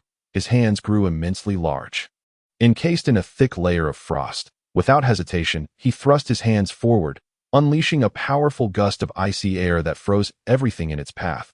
This was the prowess of a prospective admiral. Subsequently, they commenced their exploration of the mysterious island. They traversed dense jungles, scaled steep peaks, and faced countless trials and tribulations. Throughout this journey, they encountered a variety of fierce monsters and treacherous traps. However, these posed little challenge to them. Armed with their formidable abilities, they effortlessly overcame each obstacle, be it ferocious beasts or intricate snares. Nothing could impede their progress. They long last. They arrived before a mysterious cave that as they entered, a chilling breeze rushed towards them. As if countless eyes were watching from the shadows, cautiously, they advanced, clutching flashlights to illuminate the path ahead. The interior of the cave was a labyrinthine maze, strewn with sharp rocks and slippery surfaces. They had to remain vigilant at all times to avoid slipping or injuring themselves. Suddenly, a deep growl echoed, deafening them. They swiftly turned around, only to see a colossal beast charging forth from the darkness. It was a serpent over 30 meters long, its massive body covered in hard, rocky scales, a marvel of nature. Its eyes glimmered with an eerie green light, exuding an ancient and mysterious aura. Unfortunately for it, it had encountered Xiaodong and his companions. Soluo, seeing the creature, was ready to confront it without hesitation, but Xiaodong held him back. Uncle Soluo, let the two young lads handle it. They lack practical combat experience. After Xiaodong suggested that Xianan and Cici take on the serpent, Soluo nodded in agreement and retreated to a safe distance. When Xianan and Cici learned they would be battling the serpent, their excitement was palpable. Eagerly, they charged towards the beast, their eyes alight with determination. Though still young, their robust physiques and unique devil fruit abilities allowed them to showcase remarkable combat prowess in the intense clash. Xianan and Cici's attacks were fierce and relentless, causing the serpent to retreat in defeat. Ultimately, the serpent succumbed to their onslaught, collapsing to the ground, its fate uncertain. The entire battle unfolded with the swiftness of a tempest, captivating all who witnessed it. Despite the minor interlude, it did not hinder the group. They proceeded directly into the cave. Soon after, they arrived at a massive stone door. The door was adorned with intricate runes and patterns. Seemingly telling an ancient tale, they scrutinized the runes and designs on the door, attempting to uncover the means to unlock it. After much contemplation and experimentation, they finally discovered a concealed mechanism. They skillfully operated the mechanisms in the correct sequence, and the stone door slowly creaked open, revealing a spacious chamber. Within this vast expanse, there stood only a stone pedestal, upon which rested a renowned blade, a box, and a tome. This marked Xiaodong's inaugural discovery of treasure. Although it comprised merely 3 items, the disparity with his previous haul from the Celestial Dragon's vault was substantial. Nonetheless, this did not dampen Xiaodong's excitement, akin to a lottery where one's fortune is dictated by chance. The group swiftly approached and claimed the items. Upon utilizing his insight, Xiaodong could not help but feel a tinge of disappointment. The blade was merely a good quality sword, swift strike, while the fruit was a paramecia type, speed fruit, the average person. These would be treasures scarcely found upon the ocean, yet to a wealthy individual who possessed 10 divine fruits and 5 exquisite blades, they were but commonplace wares. Casually tossing the items into his storage space, he turned his attention to the ancient tome, which chronicled the history and secrets of this island. Salo and Xiaodong meticulously perused the book, uncovering the true essence of the island. It transpired that this place was once the cradle of a great civilization. However, for reasons unknown, this civilization gradually waned into obscurity. Now, only remnants and treasures awaited exploration. Recognizing that they had already secured the island's most valuable treasure, the group lost interest in the other ruins. Xiaodong proposed, "Uncle Salo, shall we return?" Salo, who had merely accompanied Xiaodong and his companions for leisure, readily agreed. Thus, they retraced their steps out of the cave, only to find the sky had darkened considerably. At that moment, a gurgling sound emanated from beside them. It was Xianan's stomach growling from hunger. Without hesitation, Xiaodong suggested, "Let us find something to eat before heading back." This proposal garnered unanimous approval, and Salo assigned tasks. Xiaxi, Xianan, and I will search for game, while Xiaodong and Lucy will gather firewood. With that, he led Xiaxi and Xianan away. Under Salo's guidance, Xiaxi and Xianan swiftly adapted to the nocturnal forest environment. They stealthily tracked the trail of their quarry with agility and silence. Meanwhile, Xiaodong and Lucy scoured the forest for dry twigs and leaves to prepare for a fire. After much effort, they finally located a suitable spot to establish a campsite.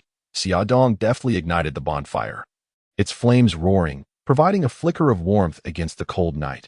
Lucy commenced food preparation, skillfully handling the game to conjure a delectable dinner. The group gathered around the bonfire, relishing the delicious fare and warmth. Xianan's hunger was finally satiated, and he let out a contented burp. They began to share their stories and experiences, laughter echoing through the forest. The night was inky dark, with stars twinkling above, and the aroma of barbecued delights wafted through the air. Salo, Lucy, and Xiaodong sat together around the bonfire, savoring this rare moment of tranquility. As they enjoyed the scrumptious barbecue, they chatted and laughed, momentarily forgetting the chaos of the outside world. Suddenly, a flurry of hurried footsteps shattered the serene atmosphere. The group turned towards the sound, only to witness a slender figure darting towards the remnants of their barbecue, deftly snatching the food before vanishing into the vast darkness. Who is that? Who is there? Xiaodong sprang to his feet, his observation haki expanding swiftly in an attempt to capture the fleeting figure's trail. It appears to be a little girl, Salo remarked with a furrowed brow, his instincts hinting that this child was no ordinary being. Quickly, pursue her. Do not let her escape, Lucy reacted, her eyes gleaming with vigilance. The three hastily gave chase, yet the girl seemed intimately familiar with the terrain, nimbly weaving through the trees, at times speeding up, at others abruptly halting, as if toying with them. Xiaodong kept his observation haki tightly focused on the girl's position. Noting her breaths were becoming increasingly labored, indicating fatigue, he mentally calculated the perfect moment to act. Finally, at the entrance of a narrow valley, the girl came to a halt, panting heavily, casting a fearful glance back at her pursuers. "Why are you chasing me?" Her voice trembled, filled with anxiety. "We merely wish to inquire why you took our food." Xiaodong endeavored to sound gentle, wanting to avoid frightening her. "I was hungry," the girl murmured, a hint of grievance flickering in her eyes. "That I haven't eaten in ages." Upon hearing this, the hearts of the three softened. They gazed at the girl's frail form and her eyes, brimming with fear and hope, stirring a wave of inexplicable compassion within them. "Very well, we shall not pursue you any longer." Salo stepped forward, smiling at the girl. "But you must not do this again, understand?" The girl nodded, her eyes glistening with gratitude and remorse. She lowered her head and quietly munched on the food in her hands, as if attempting to atone for her previous actions. That night, they gathered around the bonfire, sharing food and stories. The girl's mood gradually lightened as she began recounting her experiences and hardships. It turned out that she was an orphan, having been cast away to a deserted island in her youth, raised by wolves in the forest, surviving on the sparse fruits and the hunts of her wolf mother. Unfortunately, her wolf mother had fallen victim to a tiger a few days prior, leaving the girl to fend for herself in solitude. She had gone 3 days without food. Thus, upon spotting Xiaodong and his companion's barbecue, she could not resist the temptation to snatch some. "What is your name, little sister?" Xiaodong inquired. "Alice, my name is Alice," the girl replied, still nibbling on her food, observing this cautious child, who seemed anxious not to offend. Xiaodong felt a ripple of empathy surge within him, compelling him to take action. Turning to Salo, he resolutely proposed, "Uncle Salo, look at little Alice. At her tender age, she cannot survive alone on this deserted island. Why don't we take her with us?" Salo, a man of kind heart, chuckled heartily at Xiaodong's suggestion, expressing his agreement without hesitation. That he then turned to Alice, gently asking, "Alice, would you like to leave this place with us?" Upon hearing their conversation, Alice's face lit up with surprise, but soon fell into contemplation. After a moment, she lifted her gaze, her eyes tinged with uncertainty, and said, "I would love to join you, but I fear I may become a burden." Xiaodong quickly reassured her, "Do not worry, Alice. You will not be a bother to us. Besides, if you wish, you can be my sister." At this declaration, Xiaxi and Xianan, who had been blissfully enjoying their barbecue, suddenly felt their appetites wane. They put down their skewers, protesting, "Big brother, what do you mean by wanting a sister all the time? Aren't we good enough?" As the two younger brothers began to bicker, Xiaodong hastily soothed them. "How could that be? You are wonderful brothers too, but now you'll have a sister. Aren't you happy?" Upon hearing Xiaodong's words, the two siblings paused, considering, before their faces lit up with joy. "Big brother, does that mean we won't be the youngest anymore?" Xiaodong replied, "Of course. You will also be brothers now, but you must never bully your sister. You must care for her." The moment the younger siblings learned they were becoming brothers, they erupted in excitement, dancing around Alice, vowing to protect her henceforth. Salo observed the harmonious interaction and felt an immense sense of satisfaction, a smile spreading across his face as he declared, "Wonderful, since you all get along so well. I feel much more at ease that it's settled then. From now on, Alice will be part of our family." Upon hearing this, everyone expressed their warm welcome and support, erupting into cheers and applause. Alice gazed at them with gratitude, her eyes shimmering with tears, overwhelmed by warmth and happiness. "Thank you all. I am truly fortunate to have met you," Alice exclaimed, her voice trembling with emotion as tears streamed down her cheeks. Seeing this, Lucy quickly stepped forward to comfort her, saying, "Don't cry, don't cry. Today is a joyous occasion. You should be smiling." As she gently wiped away Alice's tears, Salo chuckled. "All right, this treasure-seeking adventure has come to a delightful conclusion. Let us indulge in the feast, and tomorrow we shall set sail back to the naval base." He raised his glass, offering a toast to everyone present. The crowd responded enthusiastically, indulging in hearty drinks. With laughter and joyous voices echoing throughout the cabin, the evening was filled with warmth and merriment, as each individual basked in the bliss of the moment. After Salo adopted Alice, everyone took a night to rest. The following day dawned bright and clear, with not a cloud in the sky, as the group prepared to return to the naval warship with Alice, Xiaodong, Xiaxi, and Xian walked ahead, their faces alight with excitement, eagerly anticipating their return to the naval division. Meanwhile, Salo trailed behind slowly, cradling little Alice in his arms, a faint smile gracing his face, indicating his good mood. "Will soon be back at the naval division," Xiaodong joyfully declared to Xiaxi and Xianan. "At that point, we can rest well before continuing our training." "Indeed, this outing has been quite exhilarating," Xiaxi chimed in. "However, I believe we still require more practical experience to become stronger."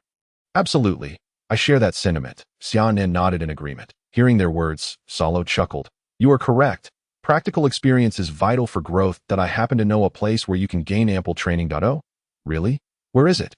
Xiaodong asked with curiosity. "It is a land teeming with formidable monsters, where you can battle them and enhance your abilities," Salo replied.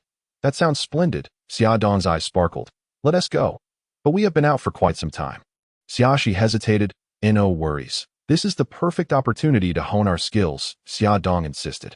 "All right, if that's the case, I'll go along with your plan," Xiaxi conceded with a resigned nod.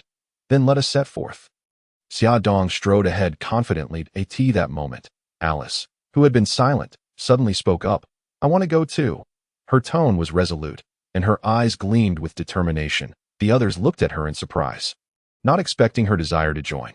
"Alice, you are too young, and you lack combat skills," Xiaxi advised. "It would be safer for you to stay on the warship. No, I refuse to be a mere ornament. I want to grow stronger," Alice declared stubbornly. "I don't want to always be protected. I want to rely on my own strength to safeguard myself and everyone." Witnessing Alice's unwavering resolve, Xiaodong felt a surge of admiration. He knelt before her, gently ruffling her hair. "Rest assured, little sister, I will protect you." "I believe in you." Alice nodded vigorously. Salo observed this heartwarming scene, feeling a swell of joy in his heart. He knew these youngsters possessed formidable willpower and an indomitable spirit, destined to become exceptionally powerful warriors in the future. Consequently, he made a swift decision to lead them toward the enigmatic island known as Monster Island. Thus, this group embarked on a new journey, their eyes brimming with anticipation and challenge. Upon arriving at Monster Island, Salo, with naval duties still at hand, withdrew, leaving only Xiaodong and the others to commence their wilderness life. "Xianan, Xiaxi, starting tomorrow, you two must engage in daily battles with the island's beasts. This will greatly aid you in mastering your powers," Xiaodong instructed earnestly. "Understood, big brother. We will certainly give it our all," Xianan and Xiaxi chorused. Turning his attention to Alice, Xiaodong continued. "Alice, you've been with me for a while. I will teach you some methods to strengthen your body." "Sure, thank you, brother Xiaodong," Alice replied with a cheerful nod. Early the next morning, Xiaxi and Xianan set out at dawn to seek out beasts for combat deep within the island, while Xiaodong began their training journey with Alice. "Alice, our first exercise is running. This will enhance your endurance," Xiaodong explained as they started jogging. Initially, Alice struggled to keep pace, but she refused to give up, gritting her teeth and persevering. Gradually, her speed improved, and her stamina increased. After their run, Xia Dong introduced Alice to some basic combat techniques. She diligently absorbed the lessons and quickly mastered the skills. Meanwhile, Xia Shi and Xia Nen engaged in fierce battles with the island's beasts, continually honing their strengths and growing more powerful with each encounter as days passed. The four of them consistently evolved, their physiques becoming sturdier and their abilities significantly enhanced. Throughout this process, Xia Dong contemplated the direction of their future. According to the unfolding narrative, there remained approximately 6 years until Salo would betray the Navy. Despite Salo's current strength being vastly superior to before, he still needed to exercise caution to avoid unforeseen circumstances. It was imperative to remain vigilant regarding his movements. Should an emergency arise, timely assistance could be rendered. Salo must never be allowed to fall into peril, for should he betray the Navy, he would inevitably become a pirate. Alice, having lived alongside the Wolf Mother, possessed remarkable agility.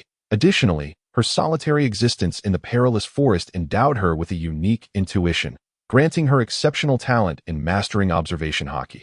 Coupled with her possession of the speed fruit, she would undoubtedly be able to protect herself. Thus, Xia Dong resolved to present her with the speed fruit, instructing her to utilize this ability wisely. Summoning Alice to his side, he produced the devil fruit and said, "Alice, this is the ocean's treasure, the devil fruit known as the speed fruit.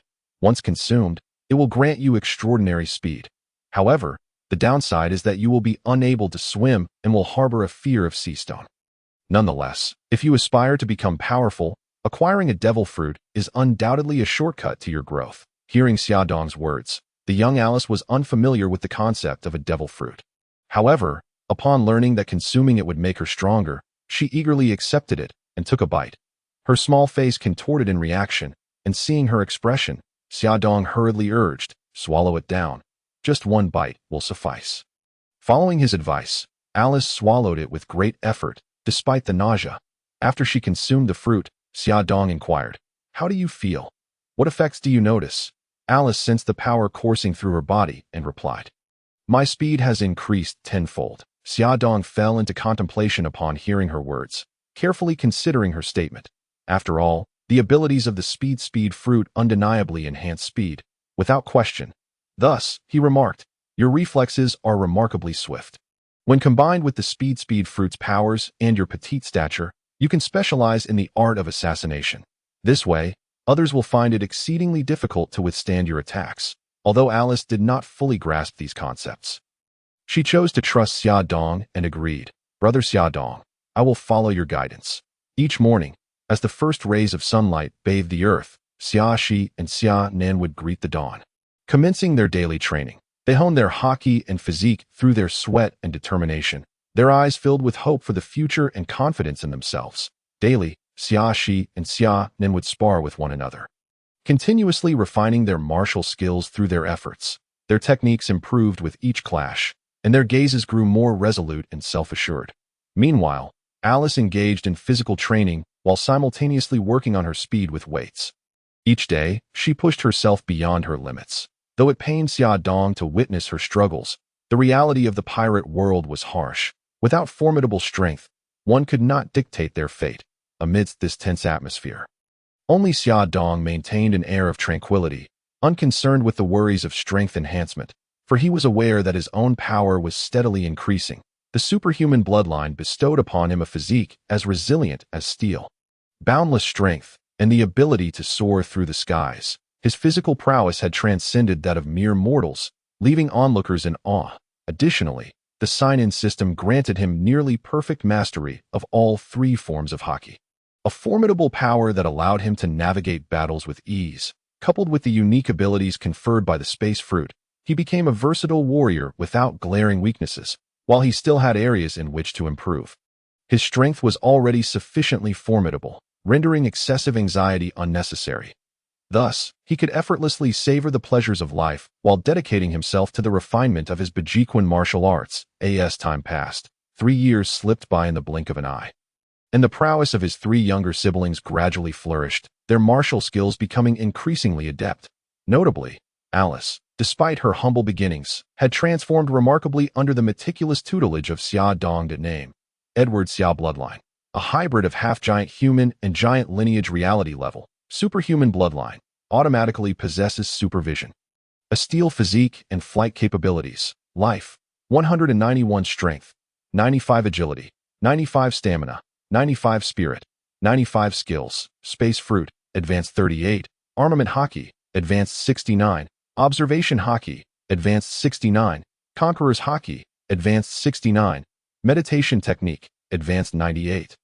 Eye of insight, no level, Bajiquin, minor 89. Skills are categorized into entry, minor, advanced, and perfect items. Earth fruit, wood fruit, animal fruit, mythical type blue dragon form, mythical type phoenix form, shining fruit, mirror fruit, supreme great knife, Ahura. Great knife, blowing snow, little dragon scenic light, red snow left text, gourmet tablecloth, horse talisman, rabbit talisman, senzu beans 10 name, Edward Newgate bloodline. A hybrid of half-giant human and giant lineage life. 188 strength, 89 agility, 70 stamina, 88 spirit, 62 skills. Repulsion fruit, minor 99. Armament hockey, minor 39. Observation hockey, minor 22. Bajiquin, entry 99. Skills are categorized into entry, minor, advanced, and perfect items. None name. Edward Newgate bloodline. A hybrid of half-giant human and giant lineage life. 189 strength, 93 agility, 38 stamina, 89 spirit, 41 skills. Turtle fruit. Mythical type, Xuanwu form, minor 99. Armament hockey, minor 32. Observation hockey, minor 26. Bajiquin, entry 99. Skills are categorized into entry, minor, advanced, and perfect items. None name. Alice bloodline. Human life. 82 strength, 45 agility, 56 stamina, 43 spirit, 27 skills. Speed fruit, minor 18. Armament hockey, entry 52. Observation hockey, entry 82. Assassination technique, minor 42. Bajiquin, entry 51. Skills are categorized into entry, minor, advanced, and perfect items. Shadow show over these years. Alice diligently trained, pushing herself to her limits each day. In merely 3 years, her rapid progress was evident as she began to develop her own fighting style. However, with insufficient strength, Xiaodong specifically sought out the renowned knife, Shadow Show, from his collection, which he had acquired from the Celestial Dragon's treasure. This short blade, a part of the Great Knife family, was ideally suited for close combat, and upon receiving it, Alice was overjoyed, carrying the esteemed weapon with her every day. Xiaodong, observing Alice wielding the famed knife, felt immense satisfaction. He recognized her vast potential and believed that with continued effort, she would undoubtedly become a formidable warrior. After 3 years, both of his younger brothers had achieved a qualitative leap in strength. Now, there was no rival on the island who could match them to as the elder brother, Xiaodong. Despite his usual idleness, resolutely took on the role of a mentor when facing his siblings' challenges. His strength was unfathomable. Although he lacked teaching experience, his practical combat skills and mastery of hockey provided Xia and Xia Nan with invaluable insights. Xiaodong's hockey and combat techniques became their finest textbooks, from which they learned to apply hockey in battle, identify weaknesses, and maintain composure under pressure. Although Xiaodong often left Xia and Xia Nan with bruises during training, these marks became symbols of their growth. They learned to extract lessons from defeat and accumulate experience through setbacks. Xiaodong's strictness and straightforwardness, though painful at times, facilitated their rapid advancement. Under his guidance, Xia and Xia Nan's combat skills and hockey application grew increasingly proficient. Meanwhile, Alice quietly observed from the sidelines, absorbing precious experiences from Xiaodong's teachings. She began to experiment with her own speed and agility, blending Xiaodong's combat techniques into a distinctive fighting style of her own. 6 years swiftly passed, and Xia, Xia Nan, and Alice underwent transformative changes. They evolved from innocent children into courageous youths and a graceful young woman. After 6 years, both Xia and Xia Nan exhibited remarkable growth in height and physique. Xiaxi's height surged past 4 meters 8, his robust frame and defined muscles resembling a majestic mountain. Xia Nan's height also increased significantly, reaching an astonishing 10 meters 1, his elongated figure characterized by powerful and taut muscles. Throughout these 6 years, their hard work and perseverance bore fruit, not only enhancing their physical capabilities, but also fostering profound personal growth. Their fraternal bond deepened during this time, making them each other's most steadfast support. For Alice, 6 years constituted a journey of profound transformation. She matured from a naive little girl into a poised young woman. Her appearance underwent significant changes. Her face grew more refined, her skin fair as snow. Exuding a subtle rosy glow, her eyes sparkled like stars, radiating wisdom. Her long hair flowed like silk, cascading casually over her shoulders, enhancing her graceful demeanor. Her figure developed harmoniously, with delicate curves and an elegant stance. Her movements were light and graceful, as if each step was a dance. Her attire evolved to reflect a more fashionable and mature style, showcasing her youthful vitality without losing elegance. Xia Dong also transitioned from a youthful lad into a tall, slender, and handsome young man standing at 1 meter. Although his height was not as pronounced as that of Xia Shi and Xia Nan, his physique was exceptionally well proportioned, exuding an air of confidence and poise. His features were sharp, his visage striking, and his short, dark hair was neatly combed back, presenting a clean and polished appearance. Over these 6 years, they faced countless adventures and challenges together, solidifying their friendship even further. They supported one another, growing side by side, becoming indispensable figures in each other's lives. The four sat around a campfire, relishing delicious barbecued food as the gentle sea breeze wafted through, carrying the briny scent of the ocean mingled with the distant aroma of fish. Xia Dong, Xia Shi, Xia Nan, and Alice wore expressions of contentment and joy, feeling fatigued from a day of rigorous training. Yet, the tranquility of the moment and the delightful feast lightened their spirits. Suddenly, the abrupt roar of a boat engine shattered the serene atmosphere. Everyone turned to see a dark vessel swiftly approaching. Anchoring not far from their position, from the boat emerged a familiar figure. Uncle Sorrow. Uncle Sorrow approached them, his expression grave and brow furrowed, as if bearing a heavy burden. He gazed at the four, a flicker of complex emotions crossing his eyes. It's been a long time. You've all grown, he spoke, his voice slightly hoarse. The four rose and gathered around Uncle Sorrow, inquiring about his well-being. Uncle Sorrow sighed, beginning to recount his recent experiences. That it turned out that he was currently involved in the world government's pursuit of historical ships. However, he expressed dissatisfaction with the actions of the Naval High Command. Those historical ships are invaluable heritage. They carry our history and culture, he stated. Yet, the current naval leadership only values power and profit, seeking to control these vessels for their own ends. After a brief pause, he continued, I once met a historian named Nico Olivia.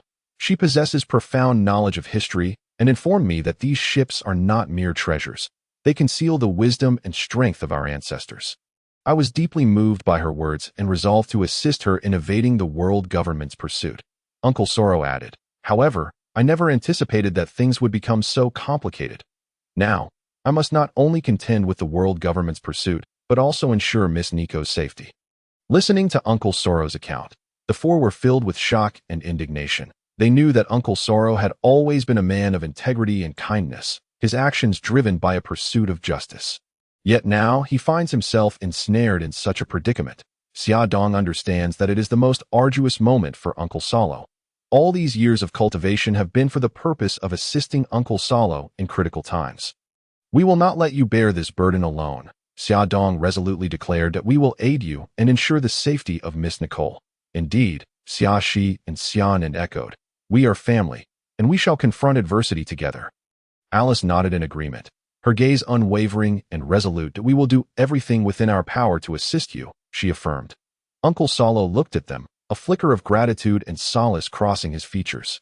Thank you, he replied, that I know you have grown strong. But this situation is exceptionally perilous. We are up against the entire Navy, and I cannot drag you into certain doom. Uncle Sorrow's expression turned grave as he regarded them. His eyes brimming with concern and helplessness, he was acutely aware of the dangers of this undertaking, yet could not forsake the justice that resided within him. Upon hearing Uncle Sorrow's words, Xia Dong felt a weight in his heart that he recognized that his caution stemmed from genuine concern and affection for them. Nevertheless, Xia Dong held firm in his belief that they possessed the capability to confront any challenge. Thus, he turned to his brothers with a smile and said, Xia Shi, show us what you can do. Without a moment's hesitation, Xia Shi strode forward to the shoreline. With his fists clenched, he swung his arms forward with great force. In an instant, an immense surge of power erupted from his hands, creating a colossal shockwave. This force struck the ocean like a cannonball, and in the blink of an eye, towering waves erupted across the surface. A deep chasm, 100 fathoms in depth, appeared before them. The sea water forcibly displaced 100 fathoms downward. The diameter of this pit exceeded 1,000 fathoms, leaving onlookers astounded. Uncle Solo's eyes widened in astonishment as he beheld this spectacle. He had never fathomed that a child could wield such terrifying power. However, before he could fully comprehend the situation, Xia Dong stepped forward, determined not to be outdone, with a gentle wave of his hand. The same scene unfolded once more. This time, the chasm in the ocean grew deeper and wider, as if it sought to consume the entire sea. Uncle Solo was left utterly speechless, staring blankly at the unfolding scene. Unable to utter a word. Finally, he murmured, "This is acceptable." Xia Dong smiled and patted Uncle Solo's shoulder, reassuring him, "Rest assured, Uncle, we will accomplish our mission and return safely." Uncle Solo nodded, a glimmer of determination shining in his eyes. He understood that with the assistance of these children, success might indeed be within reach. Under Uncle Solo's guidance, the four of them boarded the ship, embarking on their maritime escape. Nicole Orbia was a slender woman, her white hair shining brilliantly in the moonlight. Her face bore an expression of resoluteness and bravery, as if she could endure any hardship that came her way. She emanated a faint scholarly aura, reminiscent of a learned scholar well-versed in poetry and prose. "Hello, I am Nicole Orbia," she introduced herself to the four. "Thank you for your willingness to assist me. No need for thanks. We are family with Uncle Solo." Xia Dong replied with a smile, "That we will safeguard your well-being. Indeed, we will not allow anyone to harm you." Xia Shi and Xia Nen added in support. Alice stepped beside Nicole Orbia, gently patting her shoulder. "Do not worry. We are here for you," she said. The four then busied themselves preparing essential supplies, including food, water, and medical provisions. They also inspected the ship's equipment, ensuring it was in optimal condition as night fell. They commenced their voyage. The surface of the sea shimmered, the moonlight casting beautiful reflections upon the water. Yet, their hearts were filled with anxiety and trepidation. They were acutely aware that the pursuit of the world government could strike at any moment, and they had to remain ever vigilant. During their journey, Nicole Orbia shared her research and discoveries with the four as she elucidated that the historical vessels concealed numerous secrets, which could potentially alter humanity's understanding of history. Her words were imbued with passion and conviction, further solidifying the resolve of the four that we will undoubtedly protect these secrets, ensuring they receive the respect they deserve, Xia Dong asserted. "Yes, we will together safeguard the truth of history." Xia Shi and Xia Nan echoed in agreement. Alice grasped Nicole Orbia's hand tightly, providing warmth and encouragement. "We will weather this storm together," she declared. Amidst their maritime escape, Nicole Orbia expressed her desire to return to Ohara to retrieve her daughter. The four resolved to assist her in fulfilling this wish and promptly recalibrated their course towards Ohara. During their seabound flight, they encountered various challenges and obstacles. The world government had laid an intricate web to eliminate Nicole, with relentless naval forces launching attacks. However, for Solo, these were mere trifles. Typical rear admirals were no match for him. Yet, having served in the Navy for so many years, Solo was reluctant to harm his fellow comrades. He could only use his frost powers to encase the warships in ice, thereby delaying the Navy's pursuit. Throughout their maritime escape, Solo and his companions maintained a heightened sense of vigilance, meticulously evading the Navy's pursuit. They understood that capture by the Navy would yield dire consequences. Nevertheless, despite their utmost efforts, the Navy deduced that Nicole Orbia might return to Ohara. Midway through their journey, they suddenly found themselves ambushed by the Navy.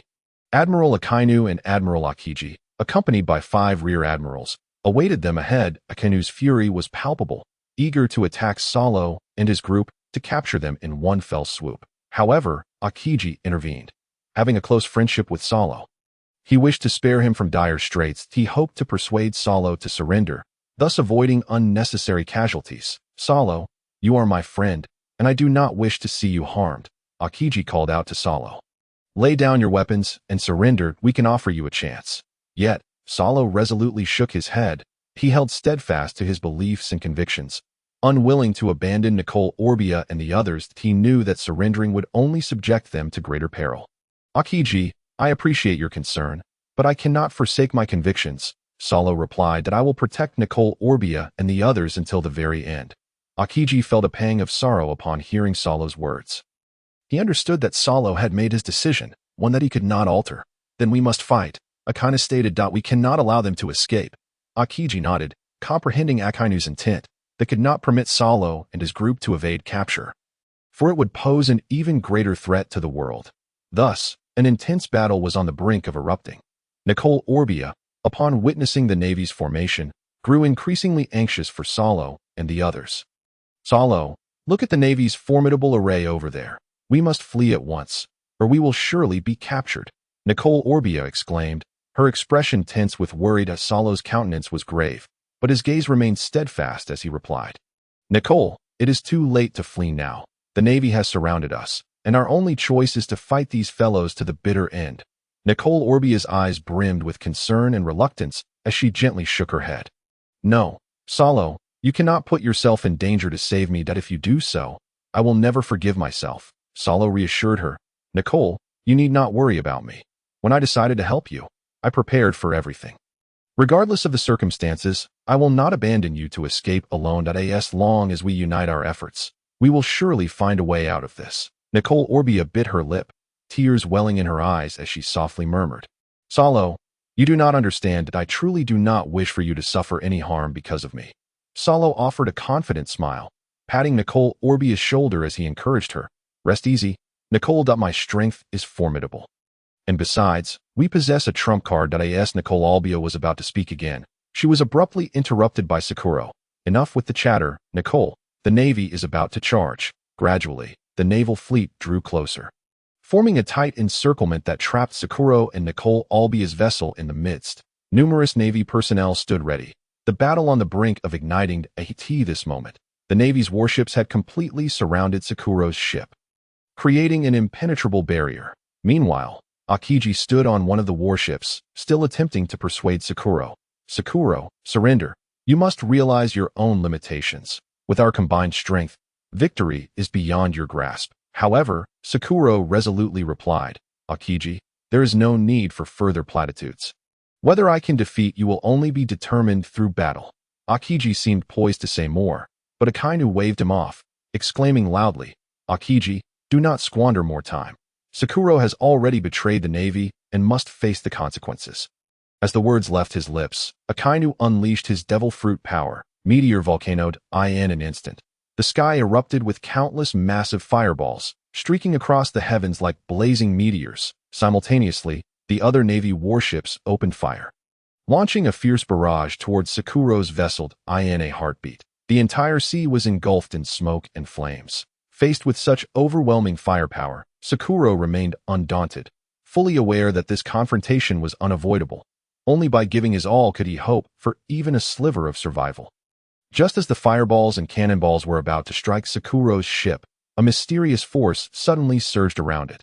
This force manifested as a solid wall of air, akin to an invisible shield, repelling all incoming attacks. Shasher gently waved his arm, and the air wall moved swiftly in accordance with his gesture. Concurrently, the fireballs and cannonballs that were initially aimed at Sakuro's ship seemed to rebound, hurtling back towards the Navy warships with astonishing speed. The Navy personnel watched in terror as these rapidly returning projectiles approached, unable to react in time. In the blink of an eye, the fireballs and cannonballs collided violently with the Navy ships, triggering a series of intense explosions. Flames soared skyward, and thick smoke billowed, plunging the Navy vessels into chaos. Many soldiers were thrown into the air, blood staining the decks, and casualties were severe.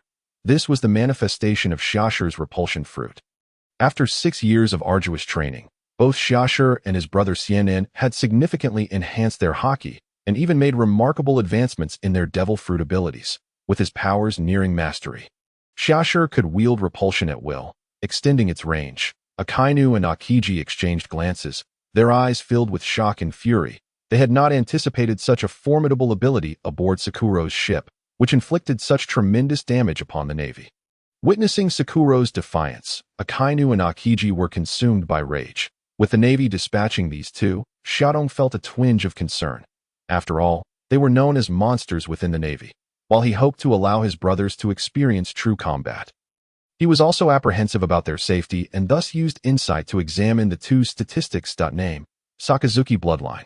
Human life, 62 strength, 89 agility, 75 stamina, 88 spirit, 89 skills, magma fruit, minor mastery 99, armament hockey, minor mastery 22, observation hockey, minor mastery 8, navy 6 styles, minor mastery 88, skill levels, entry, minor mastery, major mastery, perfection items, none name, Kazan bloodline, human life, 62 strength, 82 agility, 80 stamina, 84 spirit, 88 skills, ice fruit, minor mastery 99, armament hockey, minor mastery 12, observation hockey, minor mastery 48, navy 6 styles, minor mastery 68, skill levels, entry, minor mastery, major mastery, perfection items, none. Upon seeing this data, Xiaodong felt a slight relief.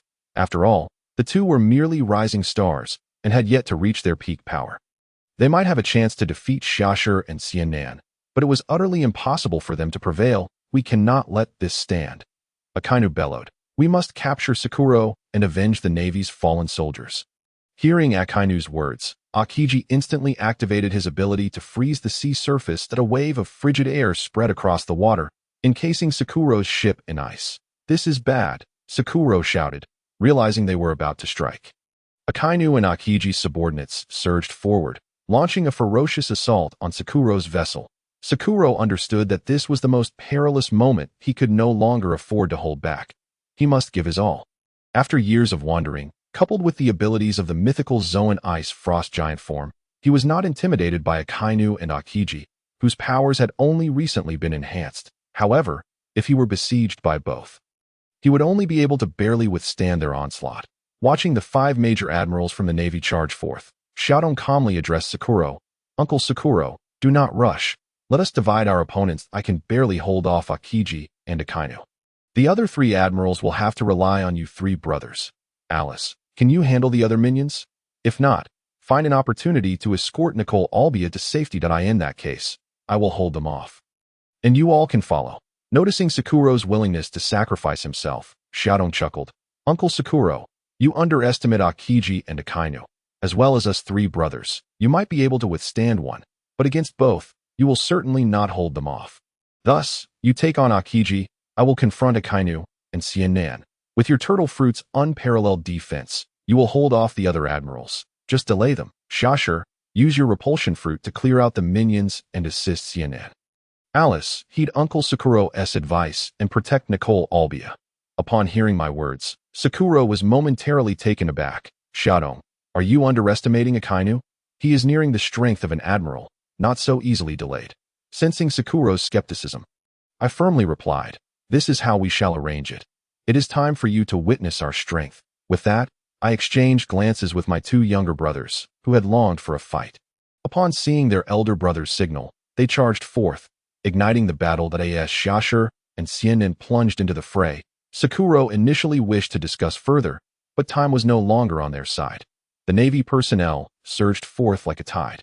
Their target aimed directly at Sakuro's ship. Sakuro realized that hesitation was no longer an option. Taking a deep breath, he began to gather all his strength within. His body began to undergo a transformation. The power of the ice frost giant boiling within him. His muscles hardened like steel, and his skin was coated with a thick layer of frost, as if adorned in an impenetrable armor. Everyone, charge with me, Sakuro shouted, leading the charge towards Akiji. His figure sliced through the air, leaving a trail of icy gusts, reminiscent of a harbinger of death, exuding an aura of mortality. Akiji, witnessing this, did not dare to be complacent. He recognized Sakuro's formidable strength and swiftly gathered his own power in preparation for Sakuro's assault. The clash of their powers reverberated through the air, producing a deafening sound. The ice frost giants might clashed with Akiji's icy attacks, mutually neutralizing one another and creating a realm of ice and snow. At that moment, Xiaodong also joined the fray. With his right hand enveloped in armament haki, he utilized Shuinpa, appearing instantaneously behind Akainu. Xiaodong had long harbored disdain for this man, who would stop at nothing to achieve his goals. Now, he finally had the opportunity to showcase his power. Xiaodong unleashed a devastating punch, infused with destructive energy, directly sending Akainu flying. His body soared through the air, leaving a long streak of blood before crashing heavily onto the ground. Akainu lay on the ground, momentarily unable to rise as he looked at Xiaodong, his eyes brimming with terror and indignation. "Who are you?" he gasped. Xiaodong let out a cold laugh, choosing not to respond to his question. "Remember this lesson. Akainu, a man capable of battling Akiji for days and nights, despite being struck hard by Xiaodong, still stood resolutely. He glared at me, his eyes blazing with fury and resentment. "Oh, you think you know who I am?" Akainu roared. "I am Akainu, the dog of hell." His voice resonated with authority and strength. Akin to a raging beast, his body began to emanate a searing heat, as if he were on the verge of unleashing a formidable assault. With that, Akainu instantly activated his devil fruit abilities. His form swelled to an immense size, resembling a colossal beast of destruction, charging towards me with overwhelming force. His teeth were sharp as blades, and flames erupted from his mouth, as if he intended to engulf me entirely. However, in the face of Xiaodong, who possessed nearly perfected observation haki, Akainu's attack proved utterly ineffective. Xiaodong appeared to have anticipated his movements, effortlessly leaping aside to evade the strike, just as Akainu was about to land a blow. Xiaodong reappeared behind him in an instant. His fist, imbued with tremendous power, struck directly at Akainu's nape. Akainu's body lost its equilibrium mid-air, crashing heavily to the ground. Observing the once again downed Akainu attempting to rise, one could not help but marvel at the resilience of individuals in the pirate world. Each seemed more impervious to punishment than the last. Yet, Xiaodong would spare no mercy. He launched another powerful punch forward. Akainu Sakazuki, the future fleet admiral of the Navy, was undeniably astonishing in his strength. Not only did he possess extraordinary physical prowess, but he also wielded the overwhelmingly destructive powers of the magma fruit. Although later criticized by Zifa for the Admirals' over-reliance on their devil fruit abilities, this critique was relative to similarly powerful foes. Against such a formidable opponent, an ordinary person would stand little chance. Akainu's magma fruit allowed him to manipulate magma at will, adeptly employing it for both offense and defense. His body was as hard as steel, with distinctly defined muscles that exuded an unparalleled sense of strength. Truly, he was the backbone of the Navy. Yet, Xiaodong harbored no affection for Akainu. The Navy was rife with corruption, and the Celestial Dragons had committed countless atrocities, all while Akainu feigned ignorance during the summit. Despite the Navy's elite presence, even summoning 100,000 elite troops and the Seven Warlords, their efforts were merely aimed at defeating a dying Whitebeard, with Akainu resorting to underhanded tactics, inciting frustration in onlookers. Subsequently, Xiaodong, akin to a football player, repeatedly utilized his teleportation ability, positioning himself at Akainu's landing spots and sending him flying once more. Thus, Akainu was tossed back and forth in the air, utterly incapable of mounting a counterattack, while Xiaodong deftly navigated the entire scenario as if toying with a mere plaything. For Xiaodong, confronting Akainu posed no pressure whatsoever. Whether through haki or physical capability, Xiaodong maintained a steady upper hand over Akainu. Coupled with his elusive spatial abilities, Akainu found himself utterly unable to withstand Xiaodong's relentless onslaught. Unless his observation haki could reach the realm of foresight, no one could withstand such an assault from Xiaodong. Thus, Akainu was mercilessly outmatched. Under Xiaodong's command, Xiaonan swiftly transformed into his Xuanwu form. His physique expanded into that of a gigantic tortoise, entwined with a serpent, resembling an ancient deity descended to the mortal realm. His defensive capabilities were formidable, akin to an insurmountable mountain, impervious to any assault from his foes. The three Navy captains, regardless of their attempts to attack Xiaonan, seemed to elicit no response from him. Their strikes merely glided off his form, akin to blows against solid rock, producing a crisp sound upon impact. After fruitlessly assaulting Xiaonan for an extended period, the three Navy captains began to question the efficacy of their strikes. They recognized the overwhelming strength of Xiaonan's defenses and understood they needed to find a breakthrough. Consequently, they resolved to alter their strategy, attempting to circumvent Xiaonan. However, they underestimated him in an instant.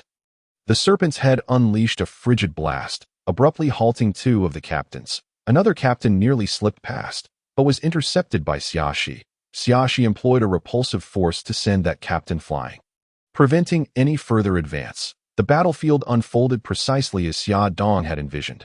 Now, If he could incapacitate Akainu, the Navy would inevitably retreat. With the intent to swiftly neutralize the troublesome adversary, he struck with unrelenting force.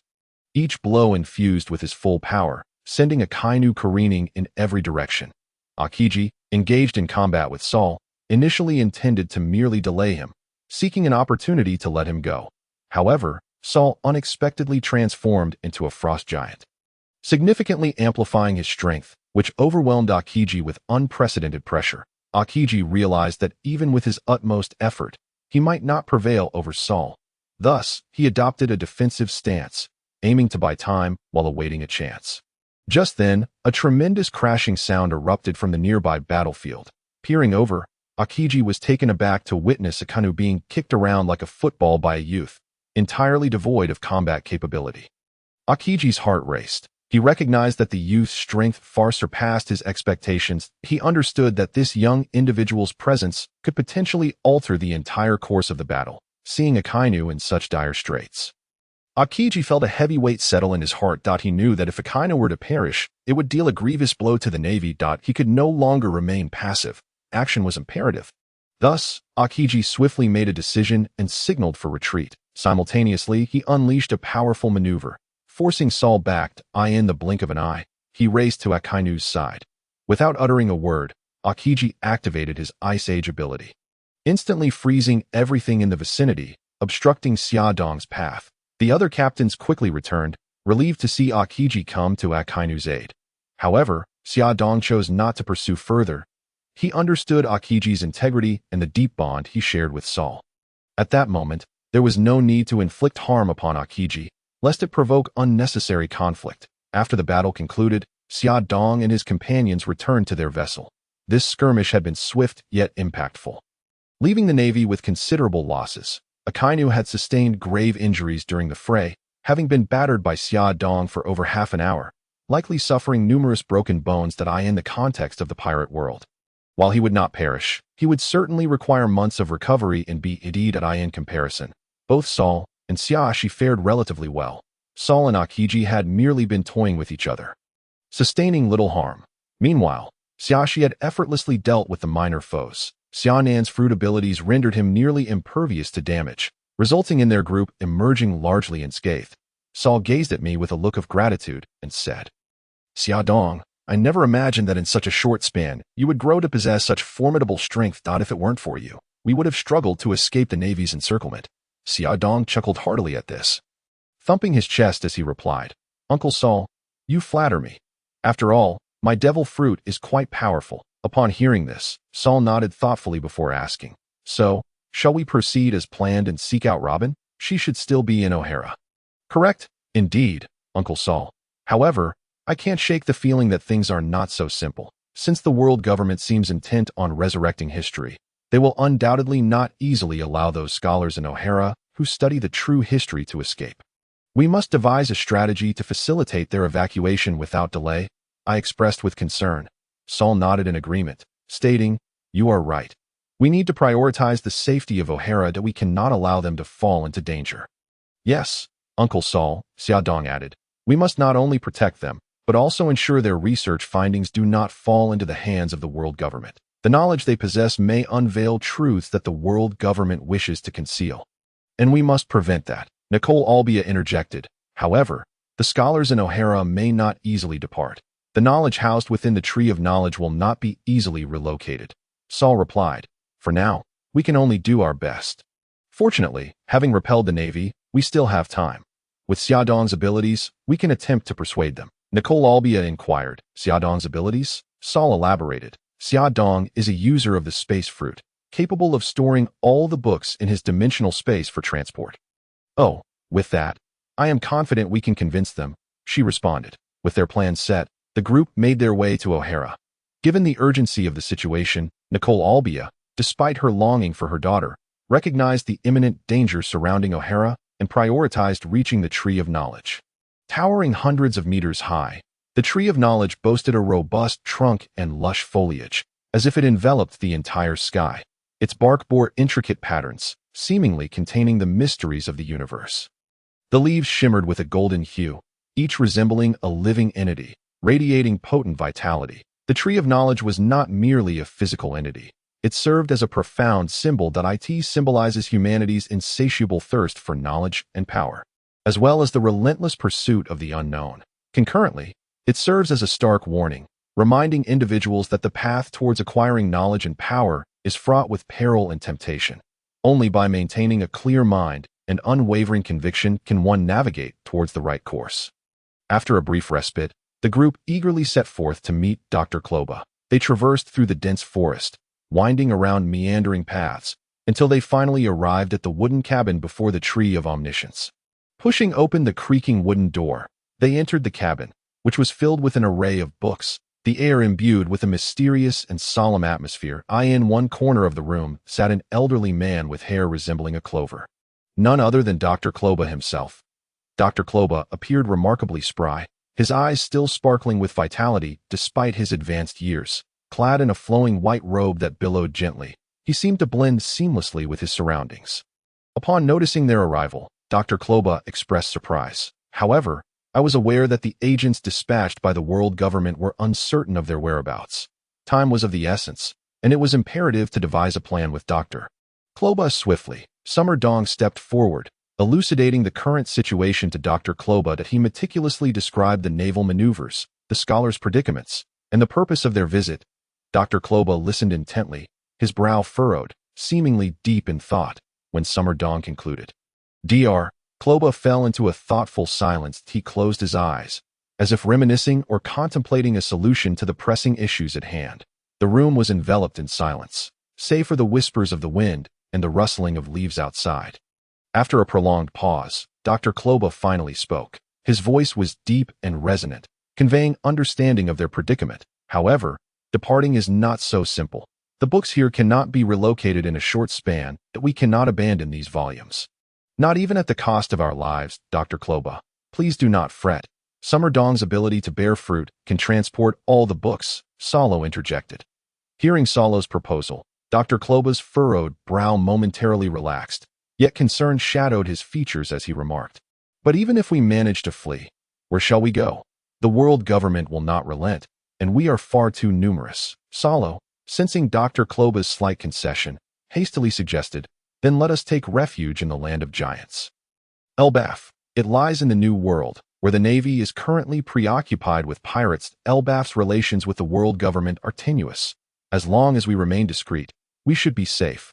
Upon hearing Salo's suggestion, Dr. Kloba pondered, recognizing it as perhaps their best option. Very well, let us proceed to persuade the scholars. Summer Dong and Salo exchanged glances, each finding hope reflected in the other's eyes. They understood that Dr. Kloba's support was paramount for their endeavor at this moment.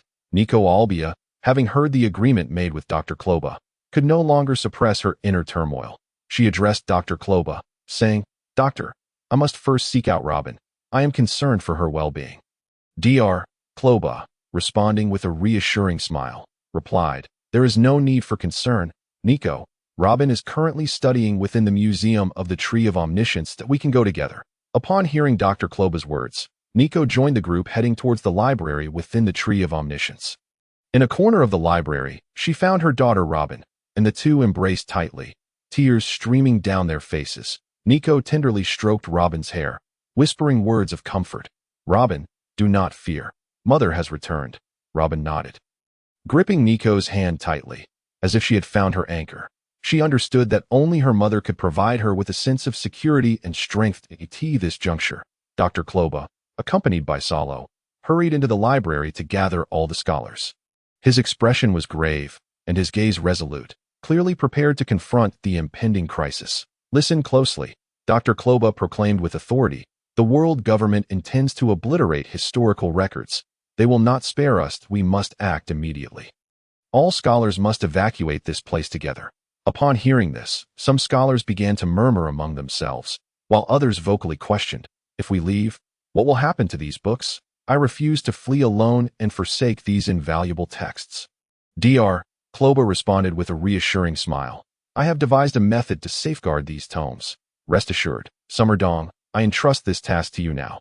Upon Dr. Kloba's summons, I promptly opened my storage space, and soon the books began to swirl towards me like snowflakes. In no time, Every volume within the library was secured within my confines. Seeing that the books had been safely stored, Dr. Kloba declared, "All right, everyone, gather your belongings swiftly. We must depart." With the most vital items secured, the scholars ceased their discussions and set about preparing their possessions. Once the scholars had organized their belongings, they hastily boarded the vessels, ready to escape this perilous locale. Their destination was the distant island of Elbaf, which might serve as their new sanctuary. Fortunately, Salo and his companions successfully repelled the pursuit of Akainu, temporarily thwarting the Navy's ability to dispatch more forces to hunt down these fugitives. Thus, for the next fortnight, they could sail in safety. Although they encountered minor troubles along the way, they ultimately reached a desolate island near Elbaf. This deserted isle was not unfamiliar to Summer Dong, as he had once resided there during his youth. Returning now evoked a blend of nostalgia and warmth within him. He understood that, despite the harsh conditions, this was their sole refuge for the time being. Upon finally arriving at this deserted isle, a collective sigh of relief escaped their lips. Though barren, the island brimmed with life and hope. As Summer Dong gazed upon this familiar landscape, a torrent of complex emotions surged within him.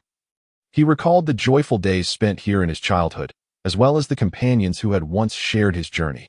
"Let us rest for a moment," Summer Dong suggested to the group. "We have safely arrived, and it is time to catch our breath." Heeding his advice, the group began to search for a suitable location to establish temporary shelter. They divided tasks. Some gathered firewood. Others erected tents, while others prepared food. Before long, a rudimentary camp was constructed. In the days that followed, they adapted to life on the deserted isle. They learned to forage for food and water, as well as how to protect themselves from wildlife. Although life was arduous, they firmly believed that unity would see them through the trials ahead. With Salo's assistance, they began constructing more suitable long-term dwellings. Utilizing the island's timber and vines, they erected simple shelters, though modest. They provided sufficient protection from the elements. Over time, these shelters gradually evolved into semi-permanent residences, affording the scholars a relatively stable living environment. Thus, the group slowly acclimated to survival on the deserted isle. Their lives improving through collective effort, the tranquil existence allowed the scholars to immerse themselves in their studies, filling their hearts with joy. One morning, sunlight streamed through the window and illuminated Summer Dong's face. Yet, he remained lost in the embrace of sweet slumber. Suddenly, a violent crashing sound shattered the tranquility, and the door burst open. Geoise rushed into the room, panting heavily, her expression fraught with tension and urgency. "Brother, it's bad. We've been put on a bounty." Geoise's voice was filled with dread and unease. Awakened by this unexpected turn of events, Summer Dong rubbed his bleary eyes, gazing at Geoise in confusion. He took the newspaper she handed him, scanning the text, his expression growing grave. Indeed, they had been issued a bounty. Summer Dong's name was prominently displayed on the wanted poster, alongside photographs of his companions. They have become targets of pursuit, with bounties reaching astonishing amounts. Edward D. Sauron. Reason for bounty. Former Vice Admiral of the Navy, betrayed the Navy, stole treasures of the celestial dragons. Bounty of 430 million berries. Suspected to possess the mythical Zoan-type devil fruit. Frost giant form. Edward Shadong. Reason for bounty. Assisted Edward D. Sauron in attacking a Navy Vice Admiral. Stole treasures of the celestial dragons. Bounty of 350 million berries, suspected of possessing the ability of the teleportation devil fruit. Edward Shashi. Reason for bounty. Assisted Edward D. Sauron in attacking a Navy Vice Admiral. Stole treasures of the celestial dragons. Bounty of 130 million berries, suspected of possessing the repulsion devil fruit. Edward Shannon. Reason for bounty.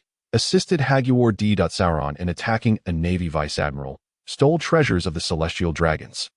Bounty of 210 million berries, suspected to possess the mythical Zoan-type devil fruit. Xuanwu form. Nicole Albia. Reason for bounty. Assisted Edward D. Sauron in attacking a Navy Vice Admiral. Rebelled against the world government. Bounty of 70 million berries. Upon seeing the bounties, Shashi's face was filled with grievance. I assumed it was the first time he had been targeted by the Navy, and fearing it, I hurried to reassure him. "It's all right, Shashi, it's just a bounty. Brother will protect you." Little did I know, upon hearing this, Shashi felt even more aggrieved.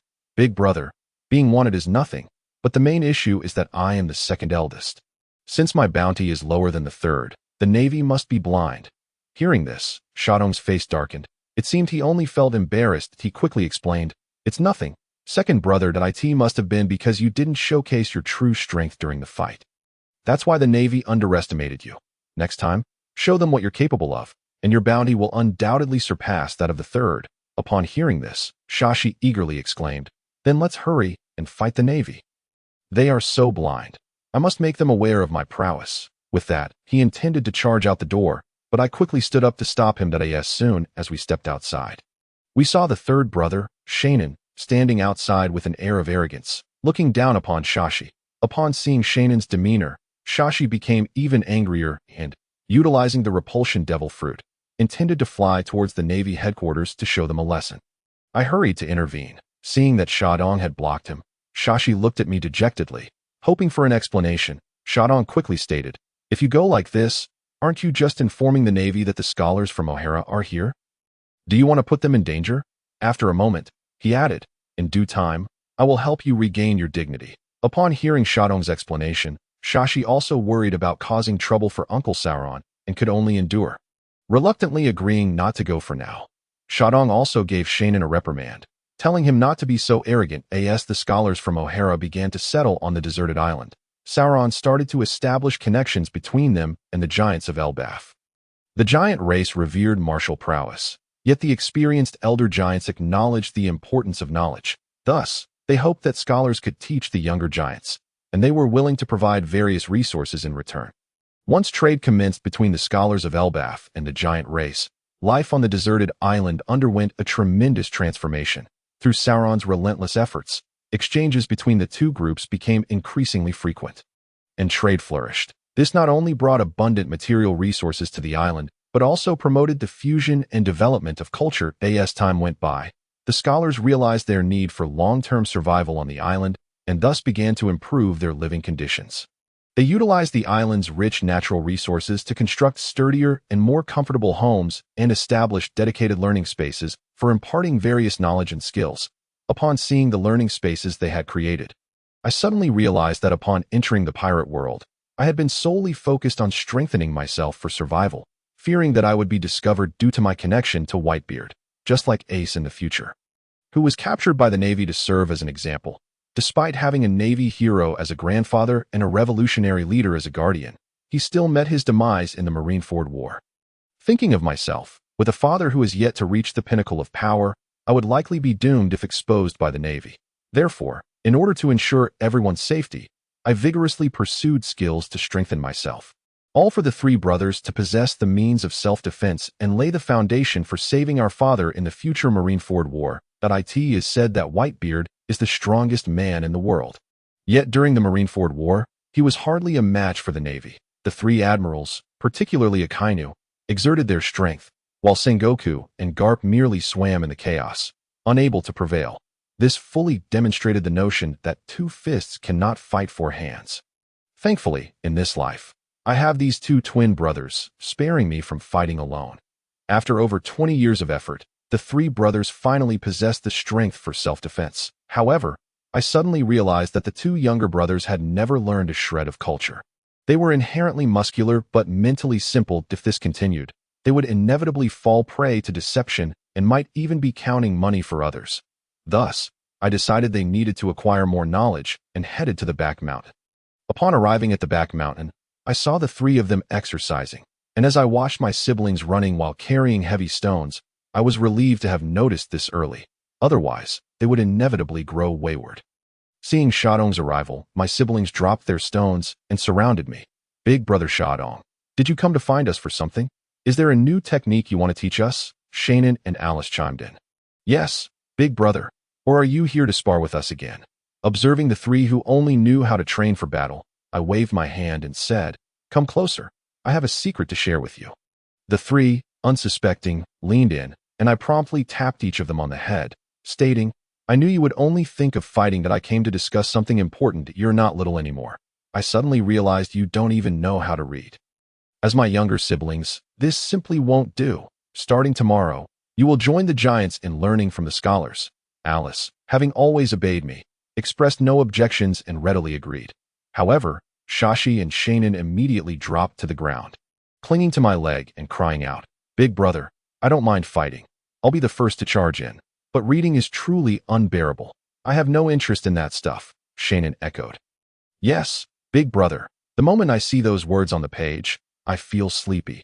It's just impossible, seeing my two younger brothers resorting to stubbornness. I could only sigh and reply, I never intended for you to become scholars. But you must learn the basics. There's no room for negotiation. Additionally, I will supervise you in the future. Don't even think about slacking off." With that, I disregarded their cries and left. Initially, Shashi and Shannon were strongly resistant to studying, finding the knowledge dull and uninteresting compared to direct combat practice. They naturally rebelled vehemently. Yet after I wielded a metal rod and spent an afternoon earnestly explaining the matter, they reluctantly accepted, albeit with bruised faces. Under my insistence, Shashi and Shannon gradually began to embrace their studies. Although their progress was slow, each step was solid. In contrast, Alice displayed an astonishing aptitude for learning. She possessed a strong curiosity for knowledge and studied diligently. Under the guidance of the scholars, she not only mastered basic reading and writing skills, but also began to learn advanced subjects such as history, philosophy, and literature. Her progress astounded and filled everyone with pride. As time passed, the cultural atmosphere on the deserted island grew increasingly rich. The knowledge and wisdom of the scholars found full expression, and they began to create their own works, documenting the changes and developments of this era. Meanwhile, the younger generation thrived in this culturally vibrant environment, not only gaining immense strength, but also a profound cultural foundation that I never intended for Shashi and Shannon to become exceptionally skilled in their studies. I merely hoped they would not have their minds solely filled with thoughts of combat, but gain more life experience. Thus, once they had grasped the basics, I began to tell them stories daily, supervising them as they read biographies of notable figures in hopes of broadening their horizons. Days passed in this manner, when suddenly one day, Uncle Sauron excitedly came to find us. "Sauron, Shadong, Shashi, Shannon, hold off on your studies for a moment. Look who has arrived." Shadong, glancing at the jubilant Uncle Sauron, could not help but inquire, "Who has come?" Sauron slowly moved aside, revealing a deer-faced female doctor behind him, none other than the long-missed Mama Lucy. Upon seeing Mama Lucy, the three immediately rushed over, surrounding her with warmth and enthusiasm. "Lucy, Mama, weren't you with the Navy? What brings you here?" Lucy replied, "I saw your bounties and learned about your defiance against the Navy. However, I know what kind of person Sauron is, and I trust him, and you all. So, I resigned from the Navy to come find you." Upon hearing Lucy's words, the four were deeply moved. Such unconditional trust is indeed a rarity. Salo, noticing that everyone had gathered once more, cheerfully suggested, "Shall we throw a party to welcome Lucy?" "Yes," replied Xia Dong, Xia Shi, and Xia Nan in unison. In the conference room of the Marine headquarters at Mariawa, a tense atmosphere pervaded. A group of naval generals clad in white uniforms sat around a colossal conference table, their expressions grave, each lost in their own thoughts. Admiral Kong occupied the head seat, his gaze sharp and resolute, as if he could see through all lies and conspiracies. The corners of his mouth lifted slightly, betraying a confidence in the impending discussions. Sengoku, the former fleet admiral, sat quietly beside him, his demeanor as tranquil as a still lake, akin to an indomitable mountain. His eyes were profound and steady, suggesting that nothing in the world could sway his resolve. On the opposite side of the table sat Crane and Zifa, their brows furrowed in concern over the current situation. They engaged in hushed discussions, seeking a solution to the pressing issues at hand. Young naval officers such as Kizaru and Akiji were seated nearby, their eyes sparkling with anticipation and fervor, as if ready to fight for the honor of the Navy at a moment's notice. Akainu sat at a corner of the table, his complexion pale as parchment, his body trembling slightly. He was bound in thick bandages, as if they could burst open at any moment. The glimmer of anger and dissatisfaction flickered in his eyes, clearly displeased with his injuries. Yet, amidst this charged atmosphere, one individual appeared utterly out of place. Garp, who sat nonchalantly, even counting the donuts before him. As he munched on the pastries, he occasionally cast mocking glances at Akainu, seemingly indifferent to the gravity of the situation. Kong, observing Garp leisurely enjoying his snacks, felt his anger swell uncontrollably, finally erupting with a roar. "Garp, could you possibly show some decorum? This is a high-level meeting of the Navy, not a place for your antics." At the sound of Kong's furious shout, Garp paused his actions, but retorted defiantly, I get it, but what is the point of this meeting? Isn't it just about Salo betraying the Navy? Kong took a deep breath, striving to calm his inner rage, and replied, it's not merely a matter of Salo. The Geoise have just contacted us, demanding that we apprehend Salo and obliterate Ohara, the audacious locale that dares to oppose the world government. However, that is not the crux of the matter, he continued. More critically, the powers wielded by Salo and those few brats resisting alongside him have been discovered by the Geoise to be the very devil fruits stolen by the celestial dragons from God's Island. Thus, these youngsters are also deemed criminals for pilfering from the celestial dragons, and the Geoise has ordered us to capture them as well. Kong's voice was laden with urgency as he declared, now the celestial dragons have commanded us to set aside all our affairs and collectively head to Ohara to annihilate it and capture Salo along with those 3 brats. Garp, unperturbed, pinched his nose and scoffed. What a joke. Do we really need all of us for this? What about the other pirates? I still have to go after Roger. Sengoku is busy dealing with Whitebeard. Can't Zifa stay back at the headquarters? Kong felt helpless. The Geoise was furious over the theft of their possessions and had been investigating for over a decade, only recently uncovering leads. The stolen celestial dragons had been relentlessly filing complaints. Therefore, they had ordered us to apprehend the culprits at all costs. Furthermore, their abilities, augmented by the devil fruits, have become exceedingly troublesome. Salo, once he revealed his strength, showcased the combat prowess of an admiral, while Edward Xiaodong's fruit ability is equally terrifying. Kizaru, do you have any means to subdue them? Kizaru, responding lazily, remarked, speed is power. No one can surpass my swiftness. Upon hearing this, Akainu furrowed his brow, concern etched across his face, and spoke gravely, Kizaru, do not underestimate him. My observation haki may not be the highest grade, but it is certainly not lacking. However, when I used it, I could not perceive the trajectory of his attacks at all. This leads me to suspect that he may be a user of the teleportation fruit. Kizaru's previously confident demeanor shifted to one of seriousness upon Akainu's words that he narrowed his eyes, tension evident on his face, and murmured, in that case, this indeed appears quite troublesome. Such a fruit ability is truly terrifying. If one cannot accurately gauge the enemy's position and attack direction, combat will become exceedingly arduous. With my current capabilities, I fear I cannot guarantee success.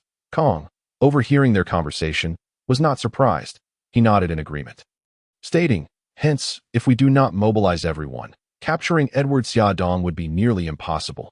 Moreover, reliable intelligence indicates he has 2 brothers, both of whom are equally formidable.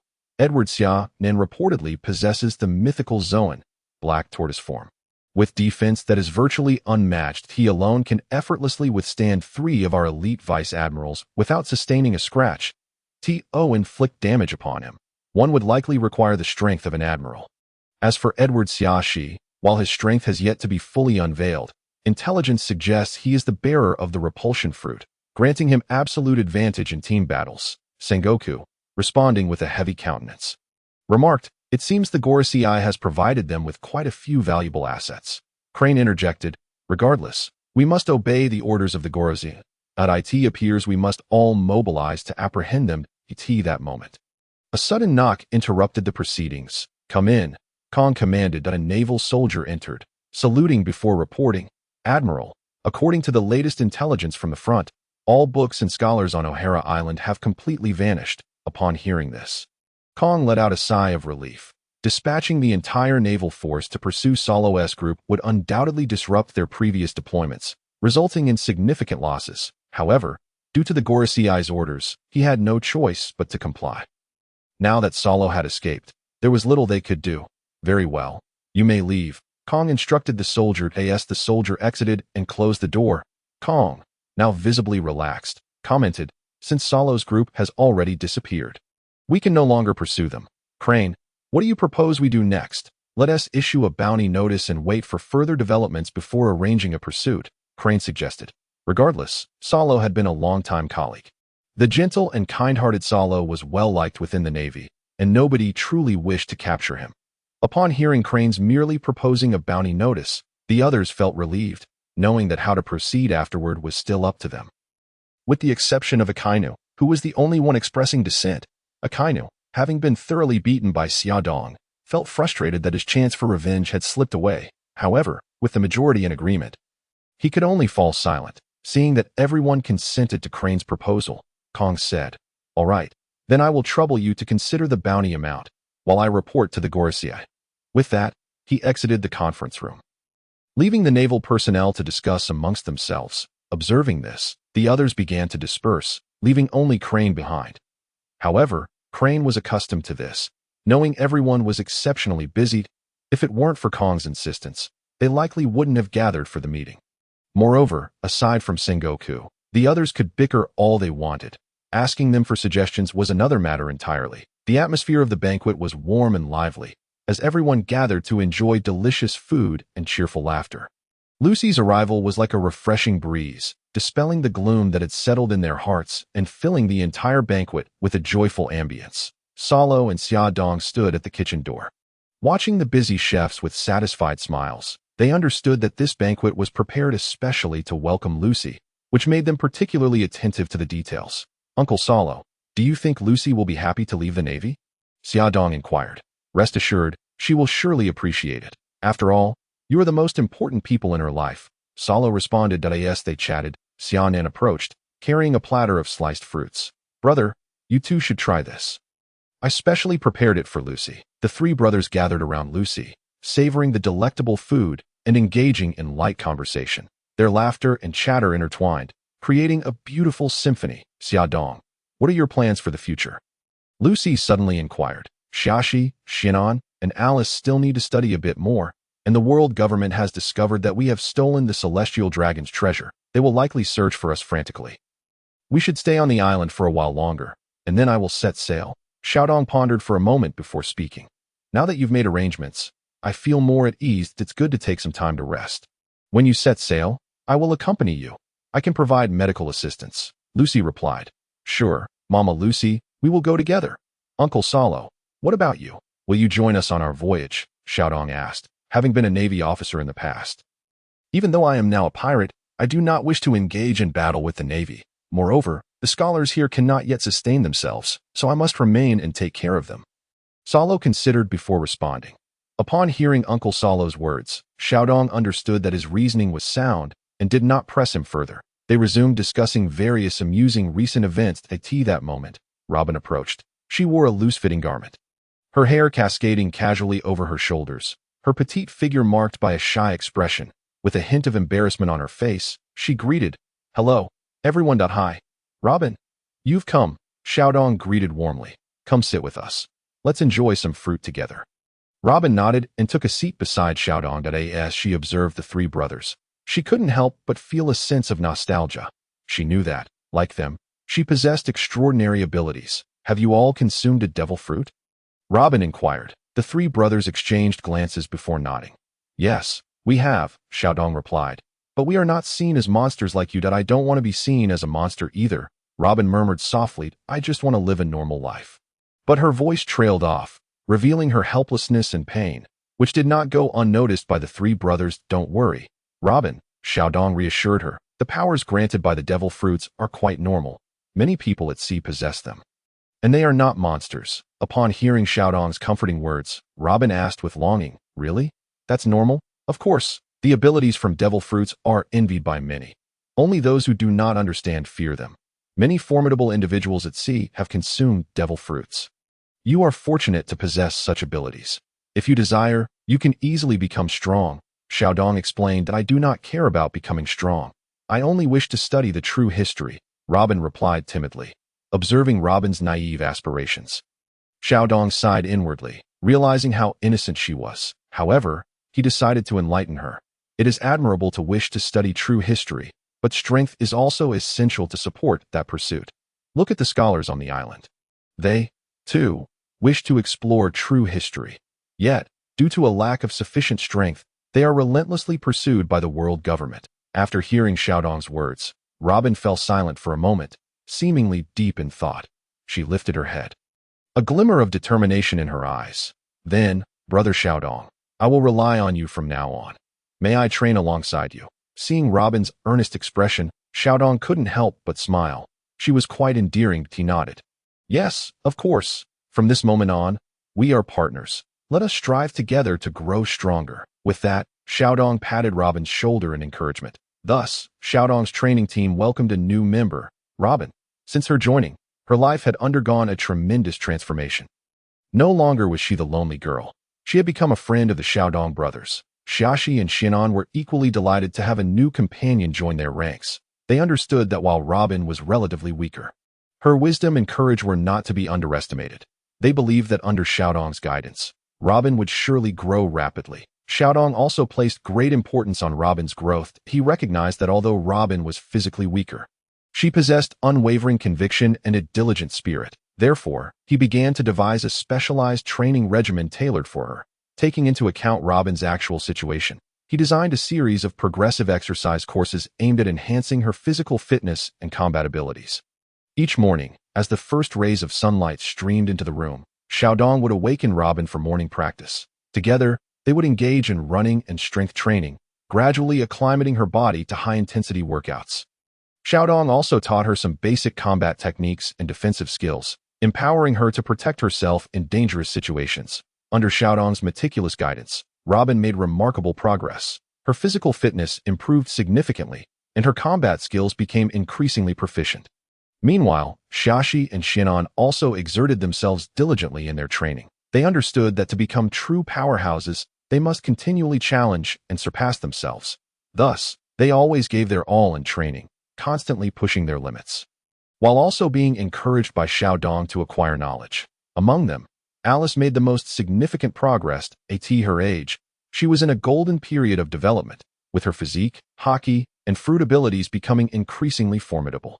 As time passed, Xiaodong, Xiaxi, Xinan, and Robin all experienced significant enhancements in their strengths. 2 years slipped by like a fleeting dream, and seasons changed rapidly. During this time, Scholar Island, through the collective efforts of its inhabitants, transformed from a desolate wasteland into a vibrant and thriving new village. The group had become pioneers and protectors of Scholar Island, their powers steadily growing during this period. They not only pushed their limits in training, but also accumulated rich experience in actual combat. Over the 2 years, Scholar Island faced numerous challenges. Sometimes it was harsh weather, other times ferocious wild beast attacks. Yet, every difficulty and challenge was effortlessly resolved by Xiaodong and his companions, for their strength was undeniable. Alice and Robin also made notable strides during these 2 years. Alice's swordsmanship became more refined, her movements as light as a breeze, and her swordplay remarkably sharp. Robin, on the other hand, mastered more abilities from the devil fruit, her body growing more agile, and her combat techniques increasingly adept. During these 2 years, news spread of Gol D. Roger's diagnosis of an incurable illness, prompting him to embark on one final voyage with his crew in the Grand Line. Whitebeard Edward Newgate also continued to expand his power, while rising stars Charlotte Linlin and Kaido caused the Navy countless troubles, leaving them with little time to pursue the scholars of Ohara. Allowing the Ohara scholars to develop steadily. Aside from Xiaodong and his companions, many other residents on Scholar Island were also diligently working to cultivate the land. They cleared fields, planted crops, and raised livestock, making Scholar Island increasingly prosperous. Simultaneously, they actively established connections with the outside world, attracting more people to settle there. Thanks to the efforts of Xiaodong and his team, Scholar Island not only flourished into a prosperous village, but also became a hub for cultural exchange. Scholars and adventurers from all corners of the world flocked here to share their knowledge and experiences, collectively advancing the progress and development of Scholar Island. The Scholar Island of today was no longer the desolate isle it once was, but a home brimming with hope and dreams. On a summer afternoon, sunlight streamed gently over the sandy beaches of Scholar Island, golden rays dancing upon the shimmering sea surface. Xiaodong reclined in a bamboo chair, eyes closed, savoring the gentle sea breeze and the warmth of the sun. His gaze pierced through the lush coconut grove, casting its focus upon the distant, tumultuous ocean, where curiosity and yearning for the unknown world stirred within him. Not far away, Xiaxi and Xinan were diligently training on the beach, their figures appearing robust and resilient under the sun's rays. Robin and Alice were also practicing earnestly nearby, their silhouettes gracefully dancing in the sea breeze, seemingly merging with nature itself. Suddenly, Xiaodong opened his eyes, his gaze sharpening as he focused on the training individuals. He gently sat up, stretched lazily, and called out, "Xiaxi, Xinan, Robin, Alice, come here for a moment. Upon hearing Xiaodong's summons, they immediately halted their training and approached him. Standing before Xiaodong, they breathed heavily, their faces glowing with anticipation. I have been contemplating lately. Having lived on the island for so long, it is time for us to venture out. Xiaodong began slowly, his tone imbued with determination. That I plan to travel with Xiaxi and Xianan to visit our father, Whitebeard. What do you all think? Upon hearing Xiaodong's proposal, the group instantly erupted with excitement.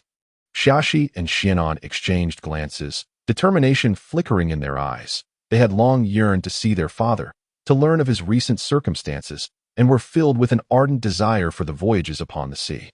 Upon hearing that I would take them out to sea, they immediately consented with unbridled joy. That I agree. Alice responded without hesitation, declaring that she had been studying the art of navigation solely for the opportunity to sail with me one day. At last, that moment had arrived. Robin, witnessing our eagerness to embark on this journey, expressed a hint of disappointment, saying, "Although I wish to join, there is still much knowledge I have yet to acquire on the island, and it would be unwise to set sail so soon." Summer East, listening to Robin's words, quickly reassured him, "You are still young. There is no rush to sail in a few years. Once we return, we will take you with us. You must focus on strengthening your body during this time, for without that, you will not be able to venture out to SEAT. My words." Robin nodded in agreement. They then sought out Salo and Lucy, sharing their plans in detail. Upon hearing their intentions, Salo, aware of the trio's capabilities, nodded resolutely, expressing his unwavering support for their endeavor. Lucy, however, fell into deep contemplation, fully aware of the dangers that lay ahead on their journey. Yet, her concern for the three brothers ultimately steeled her resolve to accompany them on this unknown quest. She believed that as long as they worked together, they could overcome any obstacles that in the soft light of dawn. A group prepared to set sail. They stood at the dock beside magnificent sailing ships, their sails gently fluttering in the breeze, as if beckoning to them. Each face was etched with anticipation and excitement. As they approached this maritime adventure with a thirst for the unknown, they busily checked their gear, ropes securely coiled around the ship's railings, and the compass needle steadfastly pointed towards the horizon.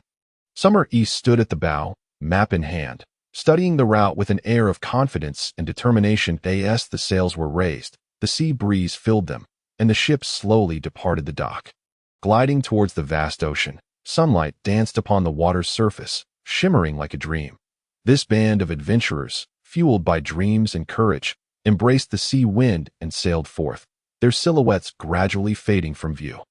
Leaving only Salo on the shore, watching them drift away with a worried heart on the tranquil sea, an ordinary merchant ship glided by, sunlight reflecting off its deck in dazzling brilliance.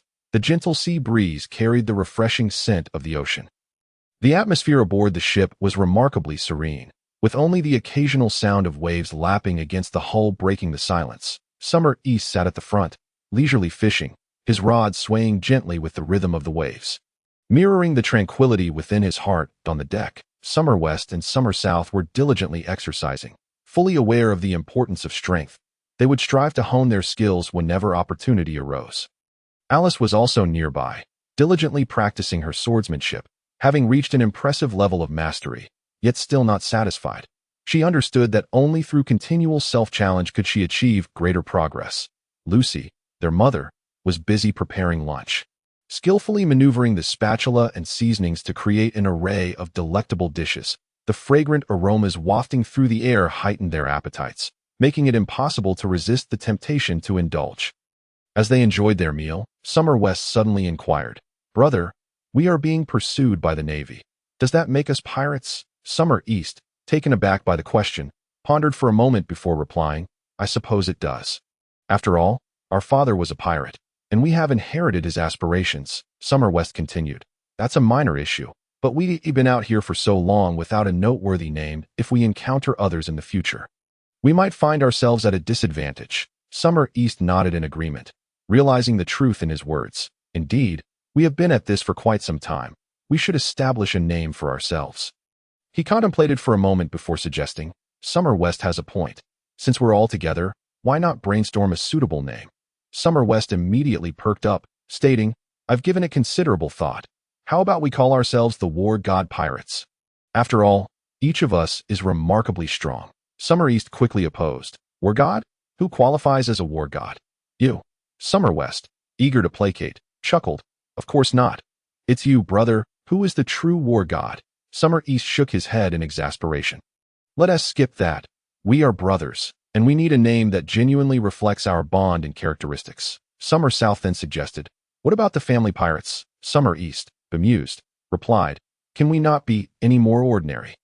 Next, Alice, intrigued, proposed, how about calling ourselves the deities pirates? It showcases our strength and signifies our unity. That I found the suggestion quite appealing and asked, what does everyone think? Summer West exclaimed, that sounds cool. I agree, Summer South added. Big Brother gets the final say. Lucy, simply wishing to accompany them, expressed her indifference to the name, smiling in agreement. Seeing no objections, Summer East stood and announced, very well, we shall be the deities pirates, with the name of the deities pirates agreed upon. Summer East felt a deep sense of satisfaction, realizing that this would be their future pirate crew's title, one that must possess distinctiveness and grandeur. That he turned to Alice, smiling as he said, now, it is your turn to design our pirate flag. Alice readily agreed, but suddenly realized that Summer East and Summer West's physiques were rather large. The merchant vessel they were currently aboard was merely a temporary rental and could not adequately accommodate them. Furrowing her brow with concern, she remarked, Brother Summer East, given your sizes, this ship might not be suitable. Summer East nodded in agreement. Acknowledging Alice's perspective, he recognized that to truly become a pirate king, possessing a ship of their own was essential. With that in mind, he promptly resolved to expedite the plan for building a pirate ship and immediately began preparations. Determined to craft their future warship, it was imperative to find the finest shipwright to assist them. Summer East silently considered that the world's premier shipbuilding master, Tom, was undoubtedly the most fitting choice. Thus, he eagerly inquired of Alice whether she possessed the eternal pointer to Water City. Alice confidently nodded, replying, of course, I've had it prepared long ago. Upon hearing this, Summer East felt a wave of relief wash over him. He excitedly announced their plan to head to Water City, receiving unanimous approval from the group. In that moment, they were filled with anticipation for the adventures that lay ahead. With the destination of Water City confirmed, the group's spirits soared. However, the vastness of the sea exceeded their expectations, and the prolonged journey gradually instilled a sense of fatigue and boredom within them. To alleviate the atmosphere, Alice resolved to design the pirate flag as per Summer East's instructions. Yet, crafting a suitable flag was no simple task. Alice found herself lost in thought, striving to conceive a design that was both creative and reflective of their team's identity. However, at a loss for ideas, I decided to consult Xiaodong, as I felt the matter of the pirate flag was of great significance. Thus, I made my way to the deck. That I must say, the sea can often be rather dull. Xiaxi and Xianan are both the types who are obsessed with martial prowess. Content to train daily. In contrast, Xiaodong merely basks in the sun each day, allowing his strength to increase naturally, benefiting from a built-in system. Despite decades of effort, he is yet to sign in for a grand event, rendering any strenuous training unnecessary. He spends his days either lounging in the sun or fishing. Upon reaching the deck, it was no surprise to find Xia Dong lazily reclined in a chair. Observing his younger brothers as they trained, Alice approached him and inquired, Xia Dong Ji, you asked me to design the pirate flag, yet I have no clue what we should depict. Xia Dong pondered her words and replied, actually, I have contemplated this to some extent. Given that we are called the divine pirates, our design should evoke a sense of transcending the heavens. I believe we should head in that direction. Upon hearing Xia Dong's words, Alice instantly grasped the design concept. Without further ado, she returned to her quarters to commence her work. She sketched a colossal skull, symbolizing death and fear, a common element on pirate flags. Beneath the skull, she illustrated several clouds, representing the sky and the heavens, signifying that the team members soar freely like clouds in the sky. The entire design was both enigmatic and majestic, brimming with a sense of power. When Xia Dong beheld Alice's initial design draft, his eyes sparkled with excitement. He found the design to be perfectly aligned with the team's essence and ambitions, possessing both visual impact and profound meaning. Consequently, he and Alice made slight adjustments to the design, refining it to better fit the team's style. At that moment, Xiaxi and Xianan, noticing us engrossed in discussion, curiously approached. Upon seeing the preliminarily designed pirate flag, their eyes lit up, and they rushed over to take a closer look. Xian Ji, this pirate flag is so cool, exclaimed Xiaxi. Indeed, Ji, what more is there to change? It's perfect, he replied, as he began to run about with the pirate flag in hand. Observing their enthusiasm, I chose not to intervene, feeling that it was already quite satisfactory, and simply enjoyed watching them frolic. Suddenly, a loud explosion erupted nearby, sending a surge of tumultuous waves crashing around the ship. Xiaodong's heart raced. He knew exactly what this meant. They were under attack from another pirate crew. Without hesitation, he dashed toward the source of the explosion to ensure his family's safety. Meanwhile, Xiaxi, Xiaonan, and Alice promptly set down the pirate flag and resolutely joined Xiaodong at his side. Shortly thereafter, Lucy, their mother, heard the explosion from the cabin and hurried out, anxiously scanning the direction of the blast. Her heart tightened with worry for her family's safety. Just then, a massive pirate ship gradually came into view, drawing closer to Xiaodong and his crew. The raucous shouts of the pirates echoed menacingly. Brimming with confidence in their strength, Xiaodong focused his gaze and noticed a particularly striking figure among the pirates. This man was tall and imposing, with a muscular physique, clearly the captain of this pirate crew. He stood at the bow, glaring ferociously at Xiaodong and the others, and bellowed, "You there, halt your vessel. I am Beiji, captain of the Coyote Pirates, with a bounty of 70 million berries. You insignificant little fish had better surrender quietly. Or else, humph." Beiji's voice was laden with threats and intimidation, instilling fear in those who heard it. However, faced with such a formidable foe, Xiaodong and his companions exhibited no fear whatsoever. A pirate crew with a bounty under 100 million was hardly worth their concern. Especially for Xiaxi and Xiaonan, who, after weeks of monotonous sailing, were eager for some excitement and thrilled at the prospect of engaging with a pirate crew. "Xiaxi Ji, let me take the lead. I can make their entire crew vanish with a single blow," Xiaonan urged. "In a way, second brother. If you do that, what will I do for fun?" Xiaxi countered. "You're right, second brother. That was impulsive of me. Let us go in and take them down one by one that we've finally encountered something entertaining. We should enjoy it." With their strength, they held no regard for this small pirate crew, merely treating them as toys. However, I understood their eagerness. After such a long period, it was only natural for two such combative individuals to be restless. Thus, I allowed my two younger brothers the freedom to act as they wished. The Coyote Pirates, witnessing our complete disregard for them, felt a surge of anger. Yet, upon seeing the towering stature of Xiaxi and Xiaonan, they felt a sinking sensation, realizing that capturing the merchant ship would not be an easy feat. Nevertheless, Beiji did not retreat. Instead, his eyes gleamed with greed and confidence. Having fortuitously acquired the Inu no Mi, coyote form, he boasted remarkable speed and agility that he believed that if he could move swiftly enough, the giant before him would stand no chance of catching him. Furthermore, with hundreds of subordinates at his command, he deemed victory merely a matter of time.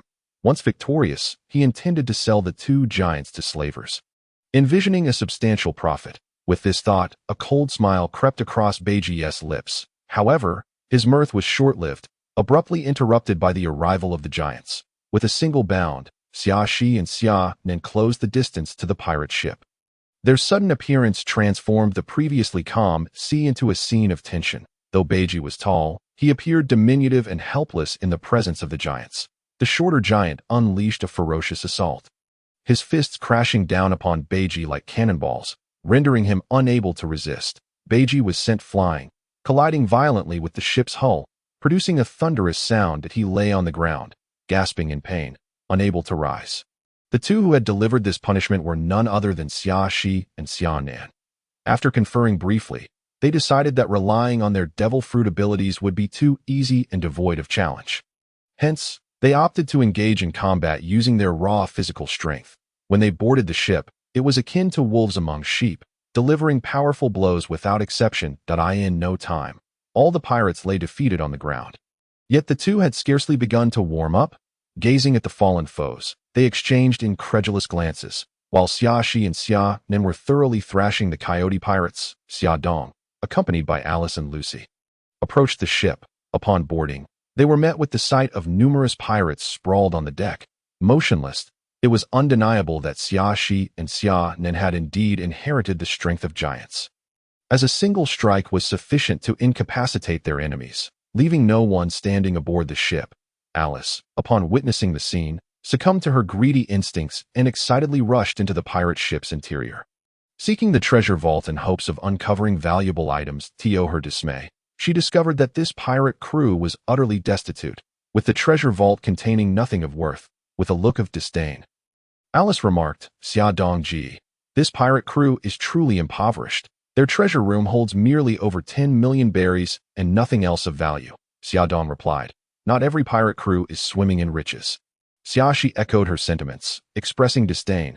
"How can they even call themselves pirates? Being this broke is pathetic. Big brother, what should we do with them? Keeping them around feels like a waste of rations. Should we just toss them overboard?" Looking at the more than 100 pirates rolling on the ground, Xia Dong decided, "Let us toss them overboard. They're of no use to us." Upon hearing this, the pirates, who had been feigning unconsciousness, scrambled to their feet in terror, kneeling before Xia Dong and pleading for mercy. Observing the cacophony of pleas, I impatiently interjected, "Silence.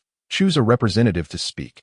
The pirates, upon hearing this, turned their gazes toward a burly bald man standing at 2 meters tall. Realizing he had to step forward, the man approached Xia Dong, trembling slightly, and said, "Big brother, I am the vice-captain of this pirate crew." Xia Dong replied, "Enough chit-chat. Give me a reason to spare you." The bald man, sensing the opportunity for negotiation, eagerly responded, "Big brother, I have information. I know the captain has hidden a devil fruit in his quarters. Intending to auction it for money, I am willing to offer it to you, as long as you let us go." Xia Dong was taken aback. Such a weak pirate crew possessed a devil fruit. What kind of luck was this? Are you joking? You truly have a devil fruit hidden away? The bald-headed man, upon seeing my interest, immediately declared his loyalty, saying, "Indeed, brother, this was discovered by Baiki while he was robbing a merchant ship. He intended to secretly hide it for profit, but I caught him in the act. If you are interested, I can take you to retrieve it right away." "Xia Dong, you've done remarkably well. Let us go and fetch it," I replied. Just as Xia Dong and the bald man were preparing to depart, a figure suddenly rushed towards me with lightning speed. However, in the presence of my observation hockey, everything unfolded as if in slow motion. I had no intention of resisting, for just as the figure was within 2 meters of me, a tall silhouette abruptly appeared before me, blocking the impending attack. A resounding crash echoed as a powerful shockwave erupted from the collision, radiating outward. Upon closer inspection, I realized it was a gigantic hyena, measuring over 3 meters in length, facing off against Xiaxi. The hyena, realizing its strike had failed, quickly retreated, exclaiming in human language, "Emoer, how dare you betray me? Once I defeat them, I will not let you escape."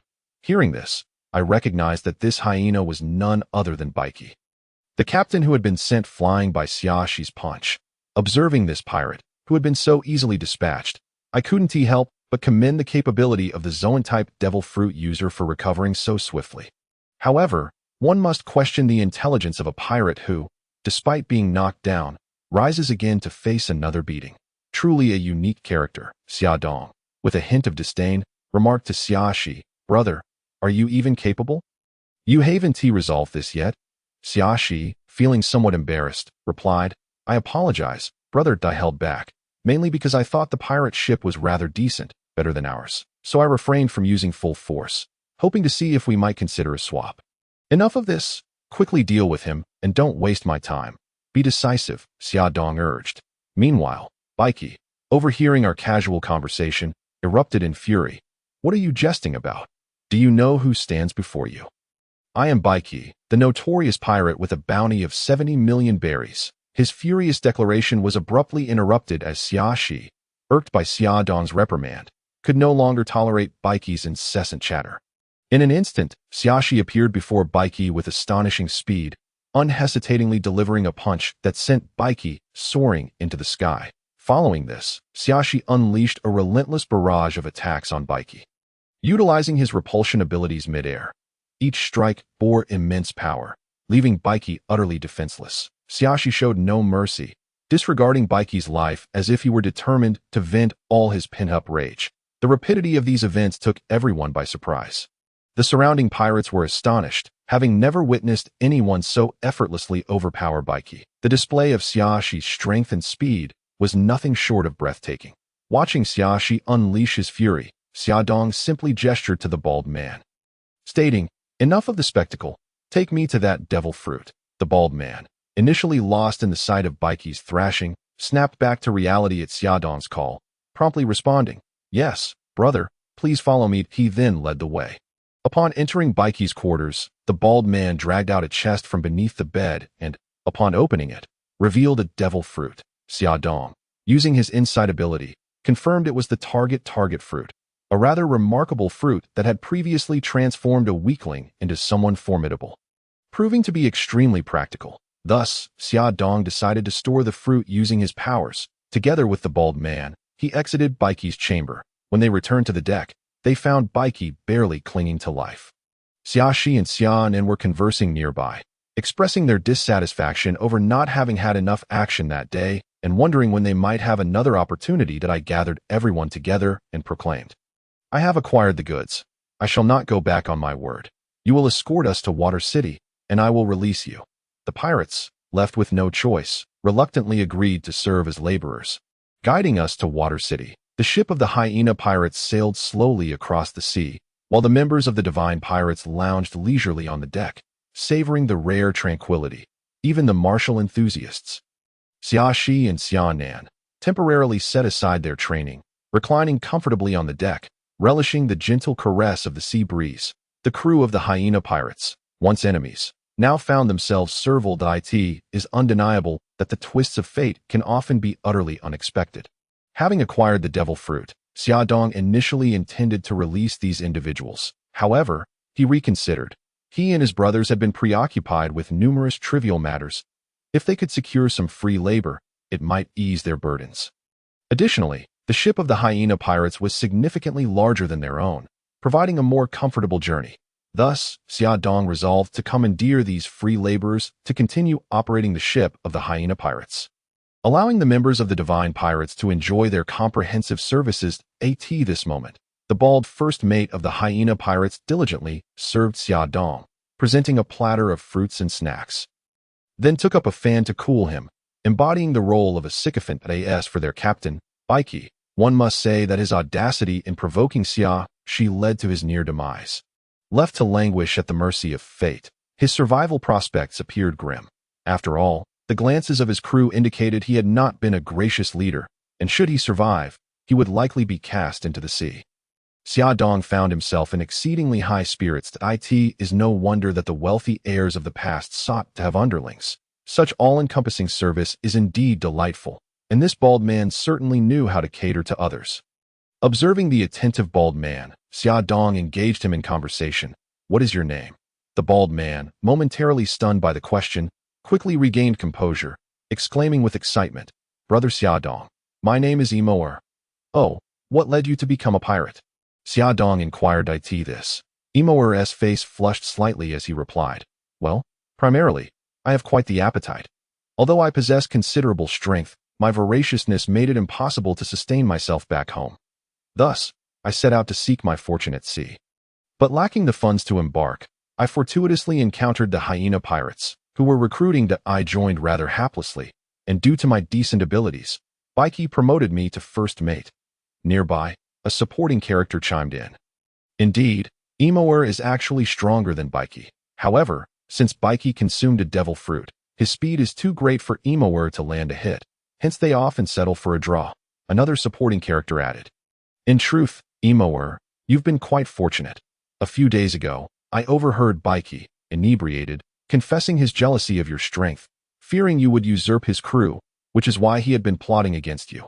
Intrigued by their conversation, I decided to employ my insight ability on Emoer. Name: Emoer race, human life, 65 strength, 78 agility, 72 constitution, 76 spirit, 15 skill, martial arts, beginner, skill level, beginner, intermediate, advanced, perfect items. None. This display left me in awe. Despite lacking formal training, Emoer had achieved such remarkable capabilities through sheer talent. Truly an exceptional gift. Considering Emoer's commendable work ethic and high potential, I found myself tempted by thoughts of acquiring his services. Emoer, you possess great promise that I have recently established a pirate crew and would like to offer you an internship. Would you be interested? Upon hearing my proposal, Emoer leapt with excitement. Brother Xiaodong, I have long wished to ask if you could take me in. Your crew is so formidable. Following you must surely be the right path. I will heed your every word. Observing Emoer so eager to please, I felt a surge of joy at having acquired a new subordinate. I encouraged him to strive diligently, for he was the first crew member I had welcomed aboard, and I held great expectations for him. Upon hearing Xiaodong's words, Emoer promptly responded, Rest assured, I shall exert my utmost efforts. Meanwhile, the two bystanders, mere extras in this unfolding tale, cast envious glances at Emoer's acceptance into Xiaodong's ranks. Thus, Xiaodong embraced the first member of the divine pirate crew, and the group gradually made their way towards Water City. With Emoer exemplifying the role of Xiaodong's most devoted acolyte, he not only adeptly organized the myriad affairs aboard the ship, but also ensured that Xiaodong enjoyed a life of comfort. However, Xiaodong was not one to place his trust lightly in others. This was especially true when it came to matters concerning his safety and interests. Therefore, despite Emoer's display of loyalty, Xiaodong remained vigilant. After all, who could truly ascertain whether this young man was genuinely trustworthy? Perhaps he was merely feigning allegiance while harboring ulterior motives. Nonetheless, Xiaodong understood that to forge a formidable pirate crew, it was essential to have reliable members, and Emoer had the potential to be just such a person. Yet, Xiaodong would not hastily incorporate him into the fold. Instead, he required ample time to scrutinize Emoer's actions and intentions to determine if he was indeed suited to join the divine pirate crew. In the days to come, Xiaodong would continue to test Emoer, assessing his competence and proving his worth. After a period of sailing, the divine pirate crew finally arrived at Water City. This coastal metropolis stood as a bustling trade hub, drawing merchants and visitors from all corners of the world. As the vessel gently entered the harbor of Water City, the first sight to greet the eye was the towering lighthouse, standing sentinel like a loyal guardian, guiding ships safely into the bay. Its beacon shimmered in the night sky, akin to a multitude of stars, enveloping the city in an aura of mystery and romance. Nearby, the port bustled with activity. A hive of orderly chaos. Vessels of all shapes and sizes docked here, from grand cargo ships to quaint fishing boats. Workers busily moved goods, their figures appearing particularly vigorous under the sun's embrace. In the distance, the cries of seabirds echoed, infusing the scene with a sense of vitality. Beyond the docks lay the city center of Water City. The streets were wide and immaculate, flanked by lush trees that perfumed the air with floral fragrances. Towering buildings stood in harmonious disarray along the thoroughfare, each showcasing a distinct architectural style, ranging from classical European designs to modern skyscrapers. Vines clung to the exteriors of these edifices, imparting an air of antiquity and elegance to the city. At long last, the fabled Water City unveiled itself to the Xiaodong trio and Alice. They were awestruck by the city's vibrancy, where vehicles flowed like rivers and pedestrians thronged the streets, their voices merging into a lively symphony of commerce. The Xiaodong brothers, accompanied by Alice, boarded their ship, preparing to embark on their adventure in Water City. They stowed their belongings in the storage space and released the ordinary pirates. After all, Xiaodong would not forsake his promise over trivial matters, recognizing that with their abilities, the Dust Wolf pirates posed little threat, and he doubted Dust Wolf Beiji would survive. However, just as they prepared to depart, a sound of something falling into the water echoed from the ship. The Xiaodong brothers and Alice immediately realized that the pirates had indeed feared Dust Wolf Beiji would seek revenge, and had unceremoniously cast him into the depths. They gazed at the tumultuous sea, a wave of complex emotions surging within them. Once ashore, they strolled through the bustling streets of Water City, absorbing the city's lively atmosphere. Shops lined the streets, brimming with an array of goods that dazzled their senses. They observed a diverse tapestry of people, some hurriedly moving about, others leisurely browsing, and some performing various acts on the streets. Yet, their joy was short-lived. Suddenly, the city guard closed in around them. "Who are you?" "This is Water City. Entry is not permitted without cause." The guards, armed with long spears, regarded Xiaodong and his companions with suspicion. It turned out that Xiaonan's imposing stature had drawn the attention of the guards. "We are merely passing through, hoping to explore the city," Xiaodong quickly explained. "That is not permissible," the guard captain replied. shaking his head, especially with this giant. His size may frighten the citizens, but Xiaodong attempted to negotiate further, only to be interrupted by the guard captain. There are no buts. This is the rule. If you attempt to force your way in, do not blame us for being ungracious. Xiaodong, his brothers, and Alice felt a profound disappointment wash over them. They had anticipated a smooth entry into the city, only to encounter such obstacles. That I apologize for causing trouble, Xiaonan murmured, his head bowed in regret. It is not your fault. Xiaodong reassured him. I had intended to show you all the wonders of the city. But it seems that will not be possible.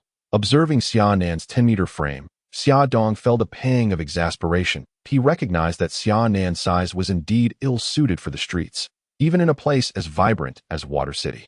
However, a solution dawned upon Xiaodong. We can split up. Alice, Lucy, and I will seek out Fisherman Tom, while you stay outside and await our return. This way, we won't disrupt our plans or attract unnecessary trouble. Very well, that shall have to suffice, Xiaonan nodded, albeit with visible disappointment. I worry about Xiaonan being alone outside. While I am not concerned about anyone harming him, his lack of experience makes me uneasy. Xiaodong contemplated before addressing Lucy. Lucy, could you please keep an eye on Xiaonan while we are inside? Lucy, sensing his concern, readily agreed. Of course, I would be happy to help. Observing Xiaonan's forlorn expression, Xiaodong offered a comforting word. Do not be disheartened.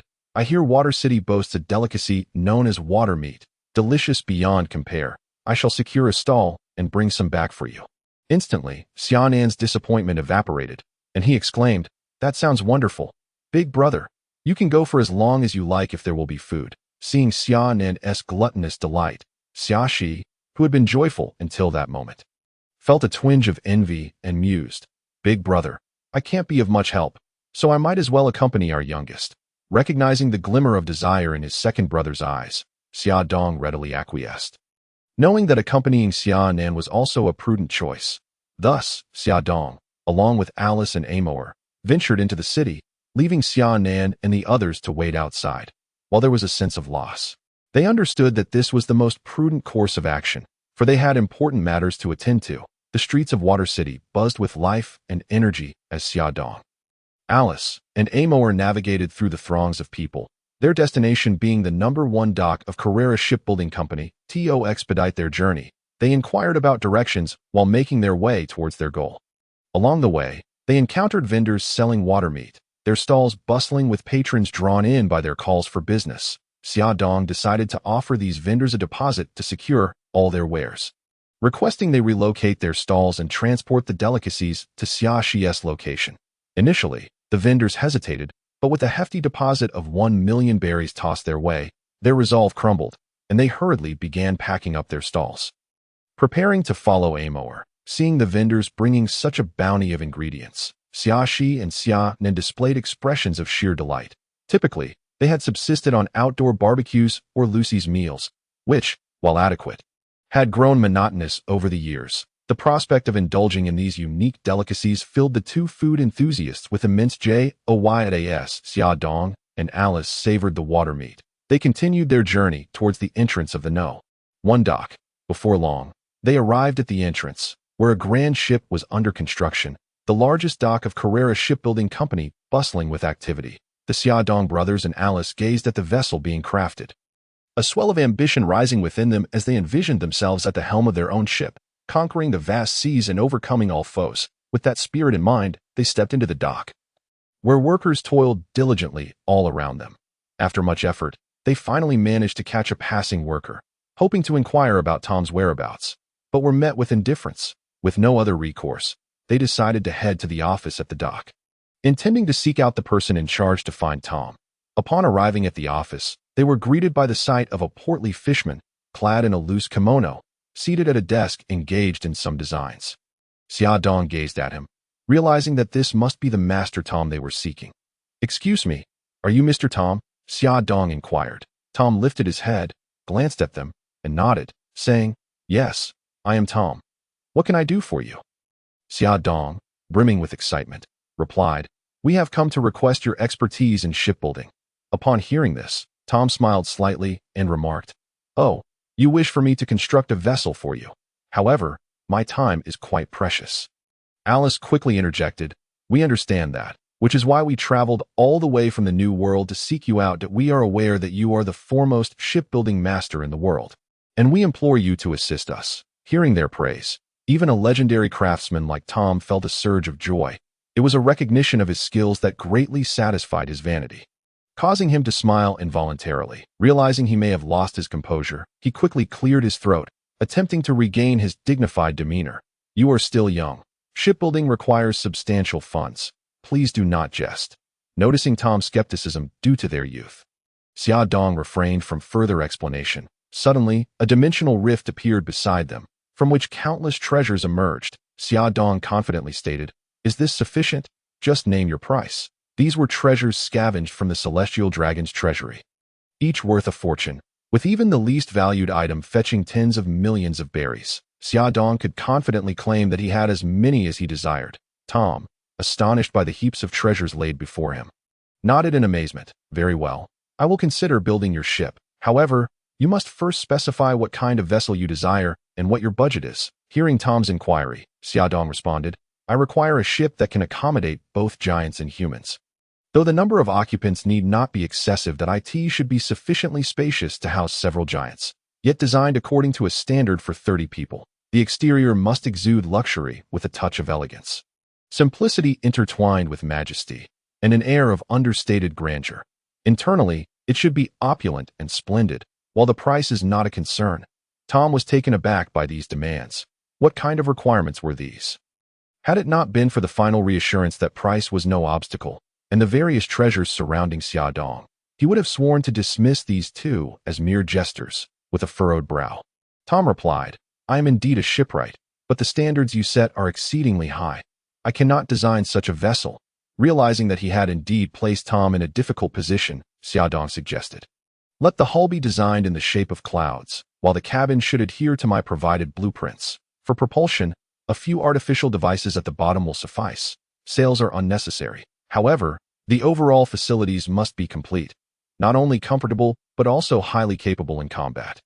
If superior weaponry is unavailable, we can start with ordinary cannons, which I will replace later." As he spoke, he began sketching a blueprint reminiscent of the majestic Lingxiao Palace from his previous life. Before long, a resplendent and stately palace took shape under Xia Dong's skilled hand. Observing the opulence of the design, Tom couldn't help but remark, "Isn't this palace a tad too extravagant? Even gilding requires a significant sum." Xia Dong retorted, "Gilding is out of the question. This will be a companion for a lifetime. Everything that can be made of gold must be gold, and what cannot be must be gold-plated. All materials must be of the finest quality. Just tell me the price." Tom was left speechless by Xia Dong's boldness. However, he quickly regained his composure and began calculating the costs. Seeing Tom engrossed in his calculations, Xia Dong dared not interrupt. Yet, based on Xia Dong's demands, the estimated price was astronomical. The more Tom calculated, the more sweat beaded on his forehead. After a considerable time, he suddenly froze, and sensing that he had arrived at a figure, Xia Dong approached and nudged him to bring him back to reality. Tom furrowed his brow and stated, "This price is rather steep. Just the gold alone will require no less than several 100 billion berries. Moreover, considering your requirements, the more the better. Let me estimate. The best quality timber for the hull, along with your requested facilities and technology, will demand vast amounts of funds, not to mention labor costs. In total, it will require at least 50 billion berries. Are you truly certain you wish to spend such an exorbitant sum on this vessel?" He shook his head in disbelief, as if finding it hard to fathom Xia Dong's decision. Indeed, a typical ship would cost only a few billion berries at most. Yet, the demand Xia Dong had presented had caused the expenses to soar to over 100 billion berries. This was undoubtedly a staggering figure, leading Tom to believe that Xia Dong must have lost his mind. After all, why would anyone spend such a fortune on a ship? Pirates venture into the seas in search of fortune, and if they possessed such wealth, they would have long since found a place to enjoy life and retire in peace. Upon hearing this figure, Xia Dong showed no hesitation, declaring, "No worries. Money is not an issue." With that, he opened the dimensional rift once more, allowing countless treasures to cascade forth. Tom, witnessing this, quickly intervened. "This is not an auction house. What good are these to me?" "I require cash," Xia Dong assured him. "These are for you to use for decoration. I will procure the money separately. Tom noted that most of the treasures were indeed gold and gemstones, and he quickly grasped the extent of Xia Dong's extravagance. As mountains of gold and jewels piled up, Xia Dong finally ceased his offerings. It must be said that while the celestial dragon's treasury contained relatively few berries, it was rich in various treasures. The tens of billions of berries represented the celestial dragon's pocket money, which Xia Dong had fortuitously brought as a down payment. Seeing Xia Dong's determination, Tom conceded, "That's fine. It's sufficient. However, this amount of gold is still far from adequate. Gilding may barely suffice. Additionally, if you wish to construct a vessel capable of traversing the seas, it must be made from Adam's wood, and I certainly do not have enough." Upon hearing Tom's words, Xia Dong quickly responded, "Gold is not an issue. I have my methods. But do you know where to find Adam's wood, Master?" Tom explained, "Adam's wood is a treasure from a nation called Adam in the eastern part of the New World. Only a few pieces are sold over long periods, making it exceedingly rare. Given that your ship must accommodate giants, you will need at least 3 pieces, which is quite challenging. However, I have heard that the auction house on Sabaody Archipelago will be auctioning off all the Adam wood this time." Upon learning this, Xia Dong confidently replied, "No problem. I will handle everything and ensure that I bring the materials back. However, I may need to borrow a ship to set sail." Without a moment's hesitation, Tom agreed to lend Xia Dong a vessel. As he had many to spare, Xia Dong and Alice chose a ship that Tom deemed to possess exceptional performance. After selecting the ship, they set off to reunite with Xia Nan and the others. Xia Nan and Xia Shi were thoroughly enjoying their meal when they spotted Xia Dong and Alice returning, their faces lighting up with joy. As Xia Dong savored the succulent meat, he recounted his conversation with Tom and the designs they discussed. Xia Shi, puzzled, asked, "Brother, the design is indeed impressive, but where will we find gold and Adam's wood? This requires a substantial sum." Xia Dong reassured him, "Do not worry. The treasures I retrieved from the celestial dragon's treasury are sufficient for purchasing Adam's wood. And I know where to find a large quantity of gold. We will acquire what we need without issue." While devouring the delicious meat, Xia Nan mumbled, "Then, brother, when shall we set sail for the Sabaody Archipelago?" Xia Dong replied, "No rush. We shall first enjoy a hearty meal that I have already made arrangements with Master Tom for the ship, and we will depart once we finish eating." Once they had devoured their food in a whirlwind, they embarked on their journey. Aboard the fine vessel borrowed from Master Tom, their voyage became increasingly smooth and comfortable. Their first destination was the auction house at the Sabaody Archipelago, a veritable paradise for pirates. Throughout the journey, Hummel skillfully navigated the ship, guiding them through the tumultuous seas. After several days of sailing, they finally arrived at the Sabaody Archipelago. Despite encountering minor mishaps along the way, all were swiftly resolved by Xia Shi's might, as he used his formidable strength to send the troublesome pirates and their ships deep into the ocean, ensuring the safety of their group. Thus, they effortlessly reached the enchanting archipelago of Sabaody. Embarking on a new adventure, Sabaody, a realm teeming with exotic allure and shrouded in mystery, lies in the heart of the Grand Line, renowned as a prominent trading hub and marketplace. Upon setting foot on this land, one can immediately sense its unique charm. The architectural styles here are diverse, featuring both ancient temples and modern skyscrapers. The streets are alive with a throng of people, a vibrant tapestry of various skin tones weaving through the bustling crowds. On the island, one can encounter an array of peculiar creatures and rare flora. Pirates, merchants, tourists, and locals intertwine, creating a distinctive spectacle. This place serves as a confluence of multicultural influences, brimming with opportunities and challenges. The markets of Sabaody are particularly bustling, offering a plethora of goods, from exquisite jewelry to formidable weaponry and rare culinary ingredients. Bargaining fills the air as people seek their desired items. The auction house stands as the main attraction, where treasures are exchanged daily. Here, a symphony of languages and accents can be heard, embodying the fusion of different cultures. Sabaody is a realm pulsating with vitality and opportunity, as well as a world rife with adventure and trials. It is a vibrant locale where merchants and adventurers from across the globe converge. This place is not only inhabited by humans, but also by individuals of various races, adding to its exotic charm.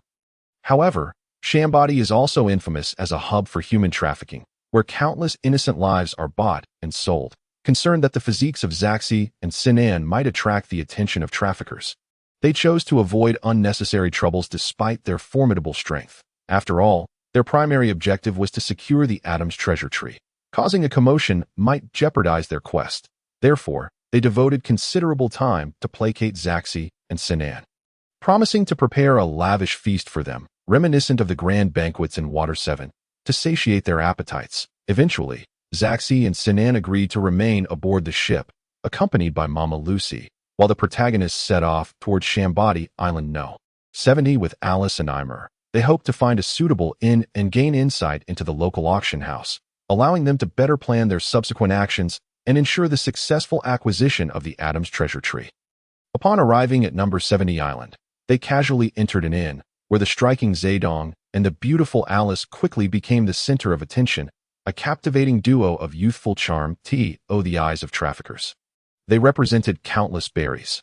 Noticing the malicious gazes from the crowd, Eimer promptly positioned himself in front of the two, his towering physique shielding them from any ill intentions. Recognizing Eimer's formidable stature, the onlookers understood that they could not easily seize the opportunity and thus restrained their desires. The group made their way to a dining table, and shortly after, a servant presented the menu. "Do you have any roasted meat?" Zedong inquired. "Indeed, sir, we offer various meats including steak, lamb chops, and pork chops. Which would you prefer?" the servant replied.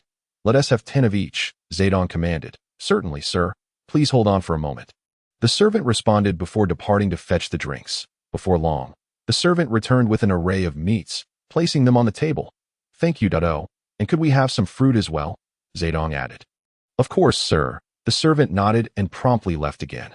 Not long after, the servant returned with a platter of fresh fruits, gently setting it down. "Thank you." Zedong smiled at the servant. The servant bowed slightly before stepping aside to await further instructions.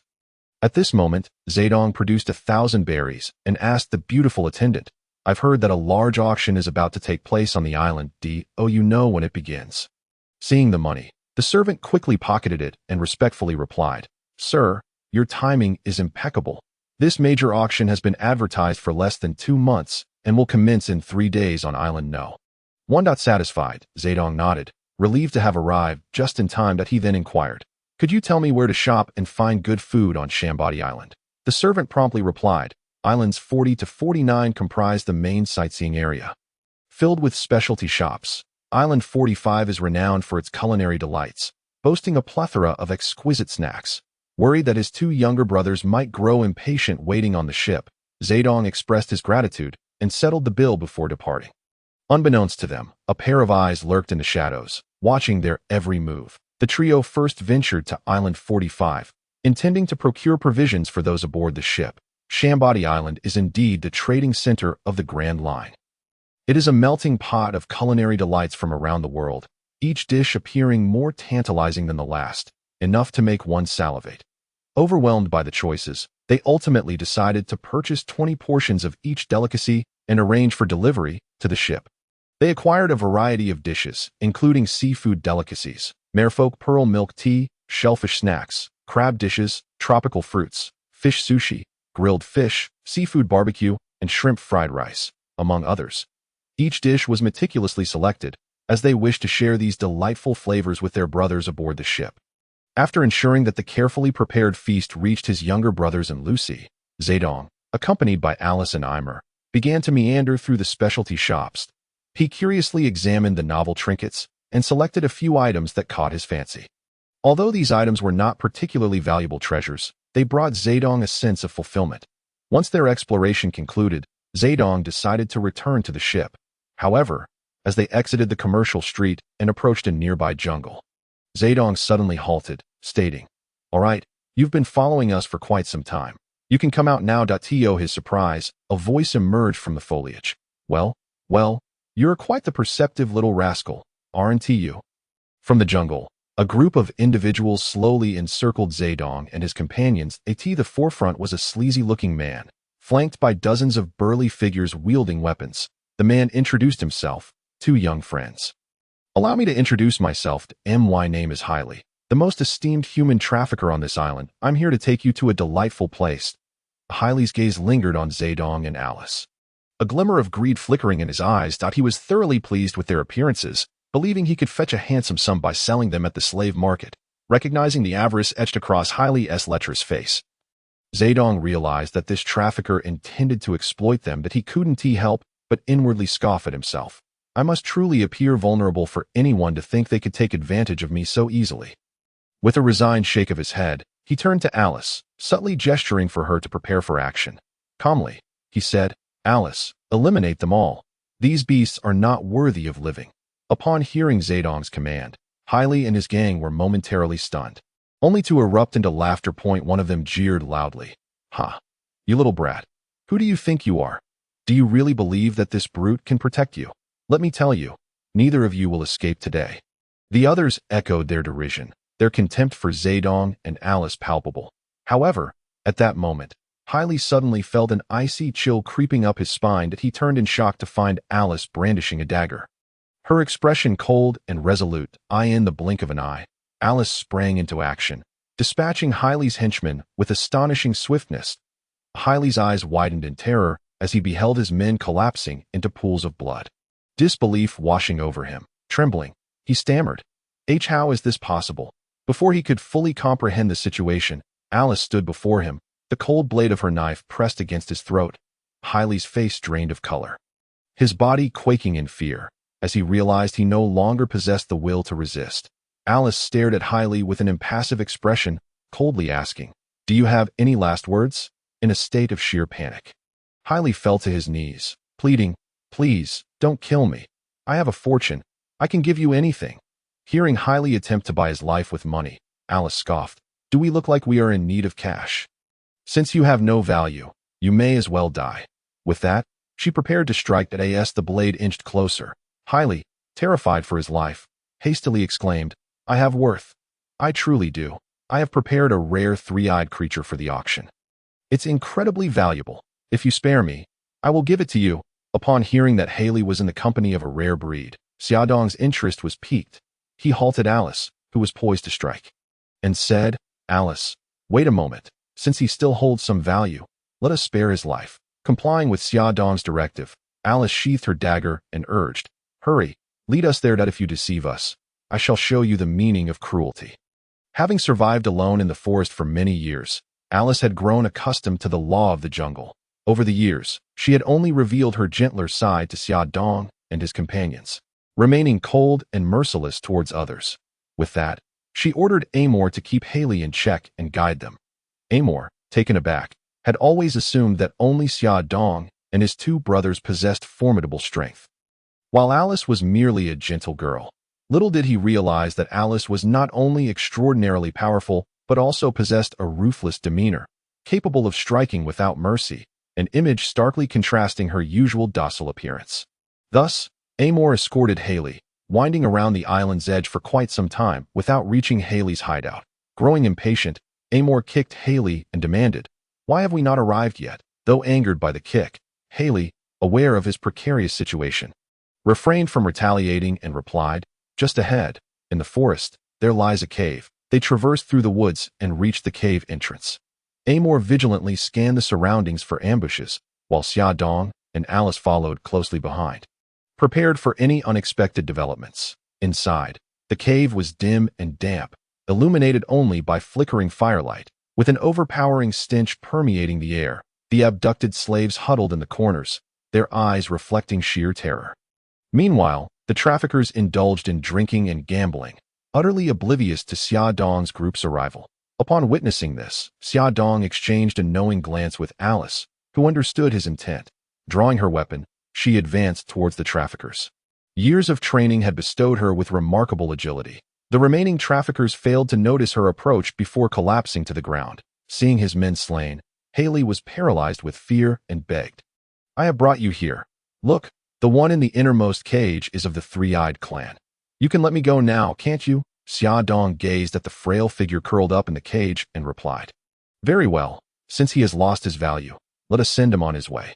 Haile, upon hearing this, bellowed in fury, "You are untrustworthy. You shall not meet a good end." Zedong shrugged helplessly, remarking, "How could a despicable trafficker like you expect us to uphold any sense of trust?" Attack! A cold smile played at the corners of Alice's lips as she swung her blade without hesitation. In an instant, Haley's head fell to the ground, blood splattering everywhere. The atmosphere became eerily silent, leaving only Alice's merciless silhouette. Having dealt with the trafficker, Xia Dong did not linger, but briskly made his way deeper into the cave, as a youth raised under the red banner and nurtured by the gentle spring breeze. He bore zero tolerance for such heartless traffickers. Haley had foolishly hoped for clemency, but that was a grave miscalculation. As he progressed, he encountered numerous ordinary humans captured by Haley, their bodies marred by various wounds. Evidence of their brutal torment, in stark contrast to these ordinary souls. A few individuals deeper in the cave stood out, their appearances refined and their attire resplendent, suggesting they were members of a noble lineage from a fallen nation. Perhaps Haley had spared them excessive suffering in hopes of fetching a higher price. Though Xia Dong had liberated these individuals, he had no intention of involving himself further. There were far too many pitiable souls in this pirate world to attend to. Thus, he continued on his path. In this vibrant and captivating world, Xia Dong's heart brimmed with curiosity and a desire for exploration, particularly regarding other races. When he reached Amor, he unhesitatingly commanded the opening of the cage and the release of all within. Upon completing the task, Xia Dong pressed onward to the innermost cage. As he approached, he was astonished to discover a delightful little girl inside. Unlike humans, she possessed a third eye on her forehead, exuding an air of mystery and charm. At that moment, the little girl lay quietly in her cage, seemingly lost in a sweet slumber. Xia Dong gently opened the cage and stepped inside, cautiously nudging the girl in an attempt to awaken her. After several attempts, the girl finally stirred from her dreams, her eyes fluttering open, filled with confusion and bewilderment as she stared at Xia Dong, unable to comprehend the unfolding events. "Little sister, what is your name? How did you come to be captured?" Xia Dong inquired. The girl blinked her large eyes at the youth before her, reflecting on her situation. "I wonder why that wicked uncle, who often withheld food and threatened me, has vanished, replaced by this handsome older brother. Surely, he cannot be as vile as Uncle Haley." Taking a deep breath to steady herself, she cautiously replied, "My name is Aurora. I once lived in a small village on Sealess Island. However, not long ago, a gang of terrifying individuals stormed our village, committing acts of murder and arson. My parents fought valiantly to send me to safety, urging me to flee while they stayed behind to confront the villains." As she recounted her tale, the girl's voice quavered, tears cascading down her cheeks. "I drifted at sea for a long time, nearly succumbing to despair. Just when I thought I would perish, I encountered Uncle Haley. He rescued me aboard his ship but then confined me in this cage, depriving me of food and leaving me to starve." Her sorrow deepened with each word, and she could no longer contain her grief, bursting into tears as if to release all her anguish and indignation. Witnessing the heart-wrenching sight of this sorrowful girl, Xia Dong felt a pang of sorrow within him. He understood that Aurora was a victim of the trafficker's nefarious scheme. Her home was no longer in existence. He gently reassured her, "Aurora, do not be afraid. You are free now. Haley has been dealt with. You may go wherever you wish." Aurora's tears flowed more freely at these words, and she lamented, "My village has been destroyed, and I have nowhere to go." Xia Dong, resolved to expose this conspiracy and hold the traffickers accountable for their crimes, proposed, "If you have no other place to go, you are welcome to join us. We are a pirate crew, but our intentions are simply to seek adventure upon the seas." Understanding her newfound homelessness and recognizing Xia Dong and his companions as benevolent figures who had rescued her without any ulterior motive, Aurora's eyes sparkled with determination as she nodded in agreement to Xia Dong's offer. "Thank you, big brother. I would like to follow you." Delighted by Aurora's acceptance, Xia Dong grinned and said, "Welcome, Aurora. From now on, you may call me Brother Xia Dong. This lovely lady beside me is Alice. You shall refer to her as Sister Alice. The towering figure over there is Amor. Henceforth, we shall be one family." As Xia Dong introduced Aurora to Alice and the others, Alice could hardly contain her excitement. She gently embraced Aurora, her eyes filled with tenderness, likely reminiscent of her own past. Fortunately, she had encountered Xia Dong and his group earlier, finding a family of her own. Observing the bond forming between Alice and Aurora, Xia Dong chose not to intrude and instead approached Amor. At this point, Amor had released all the captives, and the ordinary folk had departed. However, a few disheveled nobles remained, surrounding Amor and incessantly chattering. Among them, the The most extravagantly dressed woman, now looking down her nose at Amor, declared, "Lowly peasant, I am a princess of the Sarzi kingdom. You are fortunate to have rescued me. If you ensure my safe return to the kingdom, my father shall grant you the title of baron. Now, arrange for food." The other nobles chimed in, "Indeed, peasant, you are honored. Hurry and prepare a feast for us." Amor's expression was one of exasperation. Had it not been for Xia Dong's orders to release the captives, he would have relished the opportunity to teach these insufferable nobles a lesson. Xia Dong approached. Casting a glance at the pompous nobles, he remarked to Amor, "I instructed you to release them. Why are these ingrates still here? Lock them up again." The nobles, incensed by Xia Dong's words, turned to Amor, exclaiming, "Peasant, your subordinate has angered us. Kill him, or you shall receive no reward." As Amor uttered the word fool, he paid no further heed to the few individuals, tossing each one back into the previously mentioned cage with a single hand. The nobles, witnessing Amor imprisoning them once more, began to frantically shout at him, calling him a lowly commoner, demanding he release them at once, or threatening to have their royal father kill him, growing increasingly impatient with their clamor.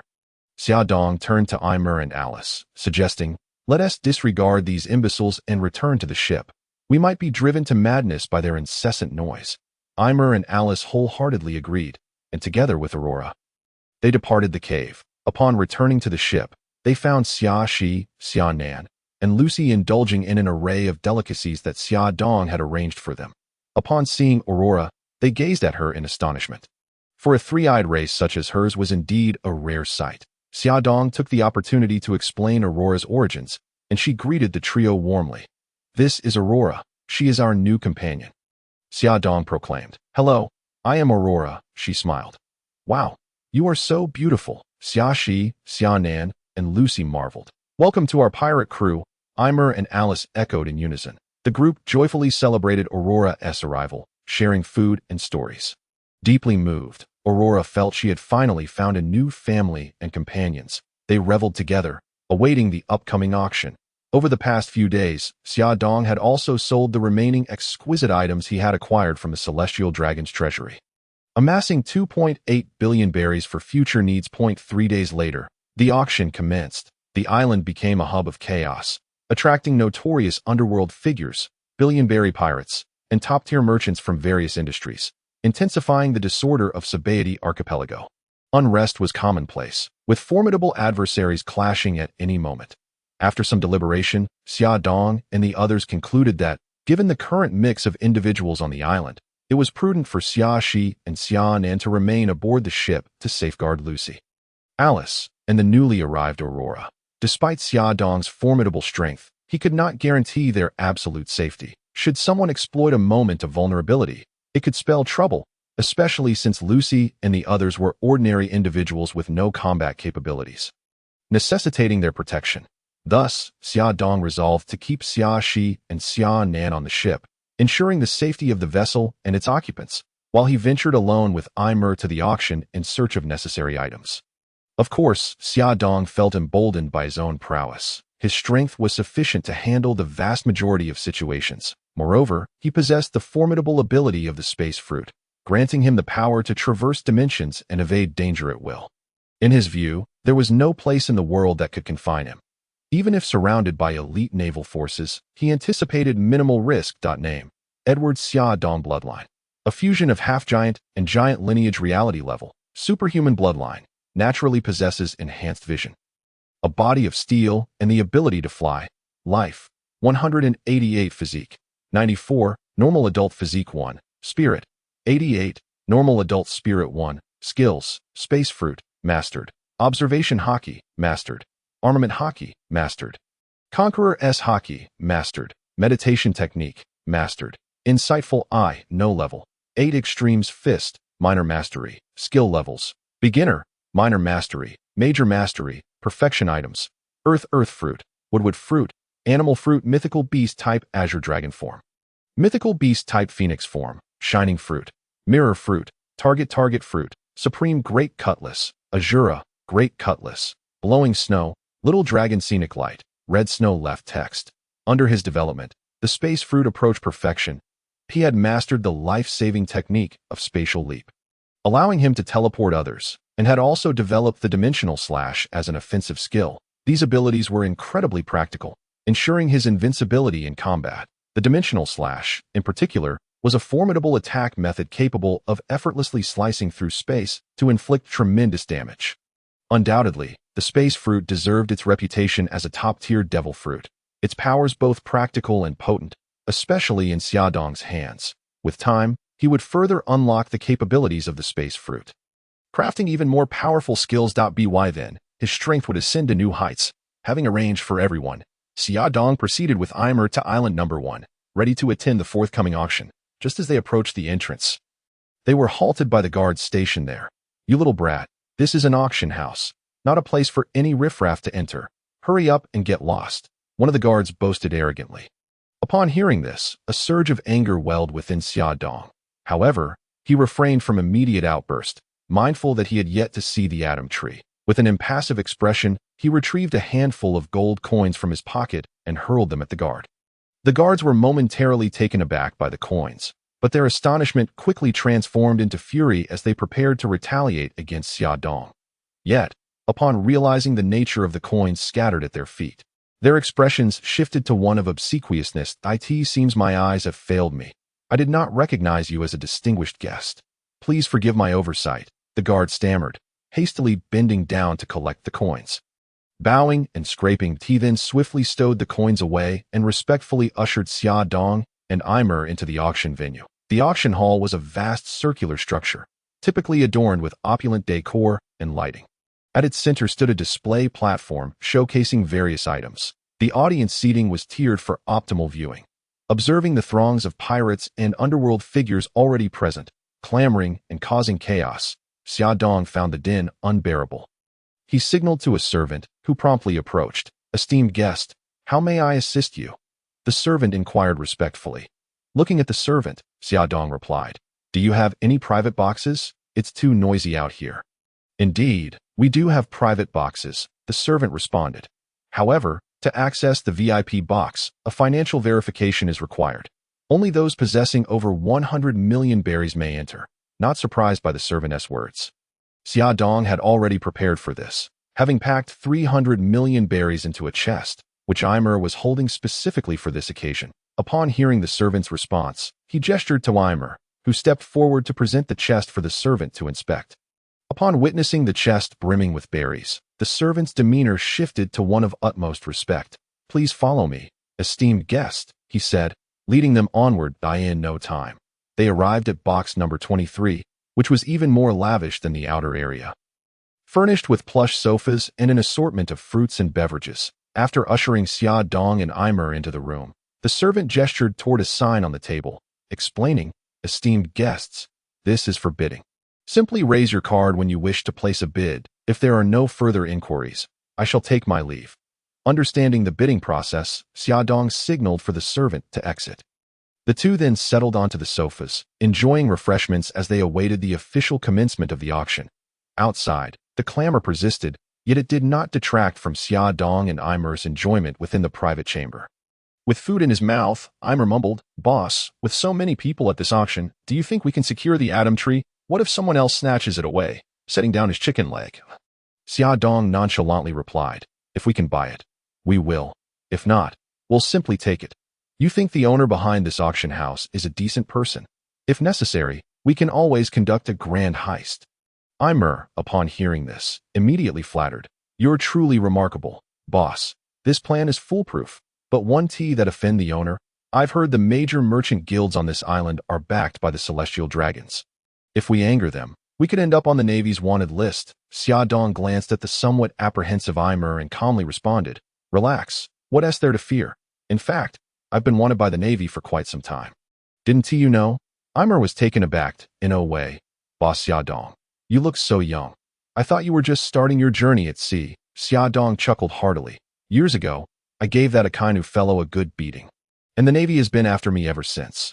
Aimer exclaimed, "Wait, you mean you took down Akainu, the monster vice admiral?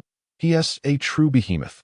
I heard he recently annihilated a pirate crew with a bounty of 860 million berries, becoming one of the Navy's most formidable rising stars. Boss, you managed to defeat him?"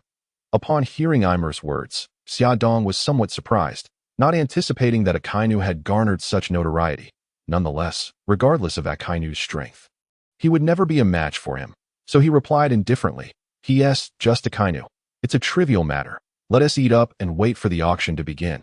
After speaking, he once again beckoned to Amber and resumed eating. Seemingly unperturbed by the presence of the navy, time flowed by, second by second, as an increasing number of individuals entered the auction hall, the lights gradually brightening to illuminate the entire venue at that moment. A tall man clad in a black tailcoat, sporting a pair of small mustaches, slowly ascended the stage. His steps were steady and self-assured, each movement exuding an indescribable elegance that evoked memories of the ancient nobility. Clearly, this gentleman was the host of today's auction. As he made his way to the stage, the previously bickering crowd fell silent, for their purpose in gathering was to acquire various treasures. Upon reaching the stage, he first offered a slight bow to the audience below, then grasped the microphone in his hand, cleared his throat, and began to welcome everyone to the auction. "I am your host, Billy. Without further ado, I officially declare the auction open. Let us welcome our first item for bidding, a swift blade. Please raise your paddles to bid." The opening item, a swift blade, ignited a frenzy of bidding among the attendees. As a fine weapon is undoubtedly an essential treasure for enhancing one's prowess. Although it was merely a swift blade, such items were already quite rare. The crowd clamored to place their bids, quickly reaching a small crescendo. Yet, Xiaodong knew that the true treasures lay ahead, so he chose to remain unfazed, continuing to indulge in food and drink while he waited. The auction proceeded with great fervor, showcasing a plethora of rare items, including peculiar creatures, scarce minerals, and precious ancient relics. Each piece captivated the audience's interest and sparked animated discussions, with everyone eagerly hoping to secure their desired acquisitions. Countless treasures were claimed one after another, and the auction gradually approached its climax. "Thank you all for your support," the host, Billy, announced. "The auction is nearing its conclusion, and now we present the three most significant treasures of this event. First, we have the devil fruit of the Zoan type. The cat fruit, ancient species saber-toothed tiger form. This is an exceptionally powerful fruit, starting bid at 300 million berries, with a minimum increment of 10 million berries. Typically, devil fruits start bidding at 1 to 200 million berries. However, this particular Zoan fruit had been verified as an ancient species, making the 300 million price quite reasonable. Its introduction incited a flurry of bids, and the price quickly soared to 500 million berries. With the crowd gradually quieting down, suddenly, a voice from an upper box called out, 550 million berries. The host became instantly electrified. The gentleman from box 7 bids 550 million berries. Is there anyone willing to bid higher? This is an ancient species, extremely rare. 600 million berries. Very well. The guest from box 4 bids 600 million berries. I ask there a higher bid. 610 million. 620 million. 630 million. 640 million. The bidding war escalated between the two boxes, with their increments reflecting their financial prowess. Sensing their limits were approaching, I shouted, 700 million berries. Upon hearing my bid, the room fell into a hush. The host was the first to respond. Box 23 bids 700 million. I asked there anyone willing to outbid? Noting the silence, the host declared, 700 million for the first time. 700 million for the second time. 700 million for the third time. Congratulations to the guest in box 23 for securing the devil fruit. It will be delivered to your box shortly. Next up was our third treasure, the strongest wood from the sea, the Atom Tree. This time, 3 Atom Trees have been produced in Atom Country, all available for auction here. We will auction them as a single lot, starting at 300 million berries, with a minimum bid increment of 10 million. Please place your bids. Recognizing the significance of this auction, Xiaodong did not wish to waste any time and directly offered 800 million berries. This price immediately extinguished the enthusiasm of the previously eager crowd. Everyone understood that the guest in box 23 was determined to secure the item, and their financial might rendered them unchallenged. The host, noticing this, quickly called out 3 times, allowing Xiaodong to claim the Atom Trees. Next came our third treasure, a mermaid from Fishman Island. This mermaid was exceptionally beautiful, even among her kind, undoubtedly a rare gem. To acquire her as a slave would be a man's dream. The starting bid was 350 million berries, with increments of no less than 10 million. As the host spoke, a water tank was slowly wheeled forward, revealing a girl with a human upper body and a fish tail. The stunning mermaid possessed a visage as lovely as a blooming flower, with bright eyes and pearly teeth, exuding an ethereal charm. Her skin was as pale as snow, reminiscent of freshly blossomed peach flowers, captivating all the men in the audience, who quickly began to bid. The price shot up from 350 million berries to 500 million berries, with everyone appearing to exert their utmost effort. However, true treasures are destined for the wealthy patrons in the boxes that a guest from an upper box, seemingly dismissive of the lower bids, declared 600 million berries. The emergence of this price caused the auction outside to quiet down, with the onlookers merely observing the competition among the upper box patrons. As the bidding intensified, the prices escalated to 800 million berries. Xia Dong was taken aback by the frenzy, realizing that the crowd was indeed driven mad by the mermaid's allure. Yet, the elevated price dissuaded most bidders, leaving only Box 2 and Box 7 engaged in a stalemate. 870 million berries. That I am from the West Sea Blackhand Mafia, the Volkov family. I ask for some face, the guest from Box 7 declared, attempting to leverage his influence. 900 million berries. I am Fisher Tiger, captain of the Sea Dragon Palace from Fishman Island. Are you sure you want me to show you leniency? Upon hearing the words from Box 2, the guest in Box 7 fell silent, allowing Fisher Tiger to successfully claim the mermaid. As Fisher Tiger emerged from Box 2, he was a rugged, tall fishman with crimson skin. That he approached the stage, carrying 2 large chests filled with berries, which he handed to the host before lifting the tank containing the mermaid, preparing to leave. Watching Fisher Tiger depart with the fish tank, Xia Dong felt satisfied with all his acquisitions, believing the auction had concluded successfully. He was ready to pay and retrieve his goods. However, just then, a gunshot rang out. Bang! And suddenly, a bullet hole appeared in Fisher Tiger's body, blood gushing forth. The impact forced him to kneel on the ground. Simultaneously, a boisterous and revolting laughter echoed from Box 1. "Ha! Billy, you wretched dog! How dare you not present such a fine treasure directly to me, allowing it to fall into the hands of this lowly fishman? You truly deserve to die." With that laughter, a man emerged from the box, adorned in opulent attire, wearing a bubble helmet, his corpulent form and lewd visage unmistakably marking him as a celestial dragon. At the sight of the celestial dragon, everyone in attendance immediately knelt. The celestial dragons are the descendants of 19 of the 20 kings who formed the world government 800 years ago. Claiming to be the progeny of the creator, enjoying all privileges, any offense against them necessitates the intervention of a Marine Admiral or CP0 for protection. Should anyone dare to remain standing, their lives would be forfeit. Xia Dong rose, his gaze icy as he fixed it upon the celestial dragon, a surge of anger swelling within him. He had not anticipated that just when everything was proceeding smoothly, this repugnant figure would appear. Xia Dong believed that human trafficking was rampant across the seas, and he had no means to intervene. Moreover, since Fisher Tiger had made an appearance, according to the narrative, he would liberate the slaves. Xia Dong intended to assist Fisher Tiger in the future, but fate had other plans. Fisher Tiger, gritting his teeth against the pain, struggled to stand, a flicker of fury in his eyes, yet he understood the importance of restraint. After all, they were in the territory of the celestial dragons. Any act of defiance would not only bring him greater trouble, but could also endanger others. Yet Xia Dong cared little for the celestial dragons.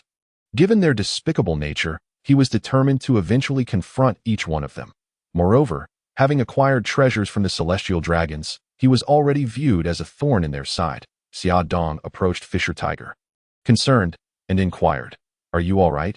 Fisher Tiger shook his head, indicating that he could still endure KT. That moment, a celestial dragon, accompanied by a group of subordinates, approached them. He looked down upon Fisher Tiger and Xia Dong with an air of arrogance and declared, "You two dare to be audacious here? Do you not know who I am?"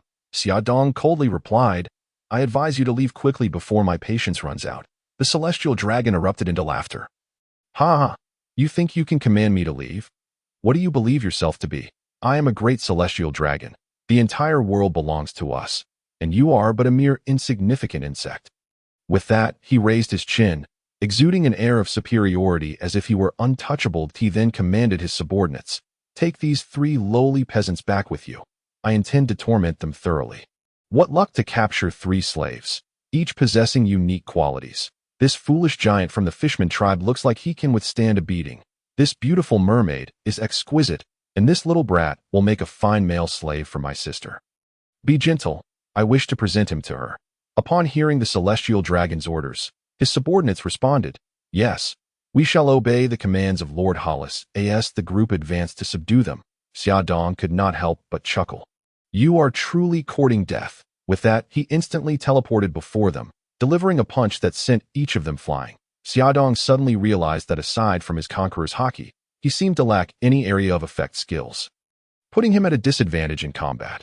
Meanwhile, the still arrogant Hollis believed his subordinates had successfully apprehended the three, only to be met with fury as he noticed all of them had been sent flying. "You lowly peasant dare to resist? Crawl over here and beg for mercy, or I shall summon an admiral of the navy to take your lives." Without his subordinates to rely on, the celestial dragon grew even more arrogant. Seeing Xiaodong's amused gaze, he became increasingly enraged, raising his short gun to shoot at Xiaodong. However, Xiaodong was not inclined to indulge him in an instant. He vanished from sight and reappeared behind the celestial dragon, delivering a powerful kick to his rear. The force of the kick propelled the celestial dragon forward like a cannonball. Crashing heavily onto the ground, he groaned in pain, struggling to rise, but finding himself utterly powerless. Xiaodong approached him, coldly observing his plight. The celestial dragon looked up at Xiaodong in terror, his eyes filled with fear and despair. "How can you be this strong?" He trembled. Xiaodong scoffed. "You, a piece of trash, dare to question me." With that, he launched another kick at the celestial dragon.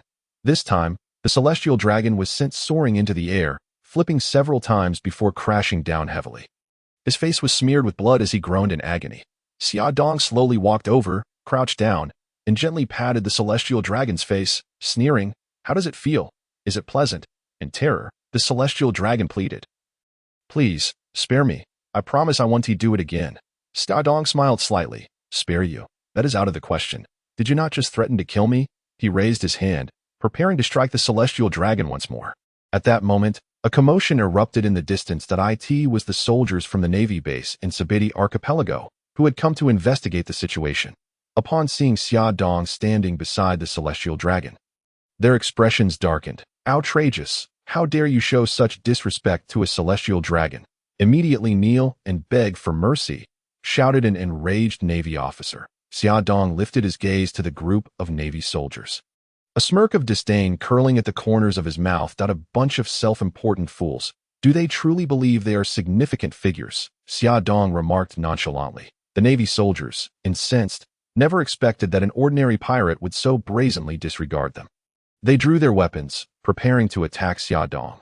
Yet, Xiaodong showed no signs of fear. With a swift movement, he appeared before the group of Navy soldiers and unleashed a powerful punch. The soldiers barely had time to react before they were sent flying by a tremendous force. Chaos erupted in the streets. People fled in panic, desperate to avoid being caught up in the battle. The once arrogant celestial dragons were now thoroughly frightened, having never encountered such a formidable pirate. Xiaodong stood calmly amidst the turmoil. His heart filled only with disdain for the celestial dragons, he resolved to teach these arrogant beings a lesson, instilling in them a sense of fear and respect. With a flicker of motion, Xiaodong charged once more at the Navy soldiers. His speed was blinding, akin to a meteor streaking across the sky. Before the soldiers could comprehend the situation, he struck them down with a single punch. Xiaodong's strength was terrifying. With each blow, he could effortlessly demolish a building. The celestial dragons were powerless against his onslaught, forced to watch as their companions fell before him. Eventually, the Navy soldiers recognized the gravity of Xiaodong's power and began to feel fear. They hurriedly instructed those behind them to contact the Navy headquarters and summon an admiral. Suddenly, the office of Admiral Akainu at Marine headquarters was barged into by a panting Navy soldier. Interrupted while reviewing documents, Admiral Akainu erupted in fury. "What is the meaning of this? Do you not know how to knock?" The soldier saluted hastily. "Report, Admiral. An urgent message from the Navy base in Sabaody archipelago. Someone is attacking a celestial dragon and requests the mobilization of an admiral." Upon hearing this, Akainu stood abruptly, his expression grave. "What? A celestial dragon is under attack. Immediately inform Kizaru to proceed to Sabaody archipelago at once and ensure the safety of the celestial dragons. Additionally, send Zephyr with reinforcements. Just in case." "Yes, I will make the arrangements, the soldier replied before turning to leave. Akainu pondered for a moment before adding, wait, also notify Sengoku, and have him join this operation. The soldier nodded again and swiftly exited the office. Meanwhile, in the auction house, witnessing the celestial dragon being thoroughly beaten and aware that the Admiral was on the way, Xiaodong hurriedly turned to Fisher Tiger, who was preparing to bandage his wounds, and asked, how are you holding up? Tiger gratefully replied, thank you, young brother. Allow me to introduce myself. I am Fisher Tiger. You may call me Tiger. I appreciate your help in this matter. Xiaodong smiled in response. Pleasure to meet you. I am Edward Xiaodong. Everyone calls me Xiaodong. No need to thank me. I have long found the celestial dragons intolerable. But you, how severe is your injury? I have struck a celestial dragon, and the Navy will be here soon. You must leave at once. Tiger resolutely shook his head. No, you fought the celestial dragon for my sake. You leave. I will hold them off. I only ask that you take this mermaid with you. He gestured to the nearly lifeless mermaid girl on the ground. Xiaodong patted Tiger's shoulder reassuringly. It's all right. You should go to the mere Admiral of the Navy cannot detain me. I will deal with the Admiral, and then depart. With that, he flexed his wrist, confidence and provocation gleaming in his eyes. Tiger looked at Xiaodong in astonishment, secretly admiring the young man's courage and strength. However, he insisted on staying behind to delay the Navy, urging Xiaodong to take the mermaid away. Xiaodong smiled slightly, sensing Tiger's sincerity and kindness. Yet, he was aware of the Navy's formidable strength. Given Tiger's current condition, he would only be putting himself in danger. Determined to resolve the issue himself, and feeling the thrill of battle after a long time, he emphasized, rest assured, Tiger, I possess sufficient strength to contend with an admiral. I will be fine. With that, Xiaodong turned towards the entrance. Preparing for combat, Tiger anxiously implored, Xiaodong, you are strong, but admirals are terrifying. Even though you are powerful, you cannot possibly be their match. You must flee.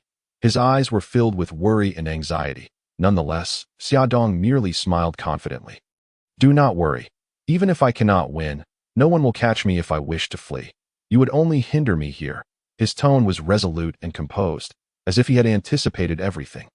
Hearing Xiaodong's unwavering words, Tiger was taken aback, realizing that Xiaodong's confidence was not blind but backed by sufficient strength. Yet, he remained apprehensive that Xiaodong might fall into peril because of him. After a moment of hesitation, Tiger ultimately resolved to heed Xiaodong's counsel. He stated, very well, brother Xiaodong. I shall never forget your immense kindness. I will take my leave now. You must also hasten your escape. Should you encounter any difficulties in the future, do not hesitate to seek me at the Sea Dragon Palace. With that, he cast a lingering glance at Xiaodong before turning away with the mermaid in tow. Xiaodong stood rooted to the spot, watching Tiger depart, when suddenly he smacked his forehead and exclaimed, oh no, I haven't retrieved my belongings. The attendees of the auction, having been thrown into a panic due to his assault on the celestial dragon, fled the scene, leaving only Xiaodong and Amour behind. Amour, feeling a mix of fear and trepidation, recalled the terrifying reputation of the celestial dragons and understood that attacking one would likely summon an admiral from the Navy. During his time with the Jackal Pirates, he had once clashed with the Navy, and even a mere Navy lieutenant had managed to send their crew into disarray. The thought of facing an admiral was daunting. He was deeply concerned that Xiaodong might not be a match for such an adversary, which would surely spell doom for him as well. Hence, he contemplated fleeing, but ultimately resolved to persuade Xiaodong to leave together. Knowing that Xiaodong and his companions were fundamentally good people, Amour said, brother Xiaodong, an admiral from the Navy is on the way. Their strength is monstrous. While you may have triumphed over Akainu, he is merely a vice-admiral. We should flee. Observing Amour, who was clearly terrified yet steadfastly remained by his side rather than abandoning him, Xiaodong felt a surge of gratitude that he recognized that this young subordinate was trustworthy and could become a valuable ally in the future.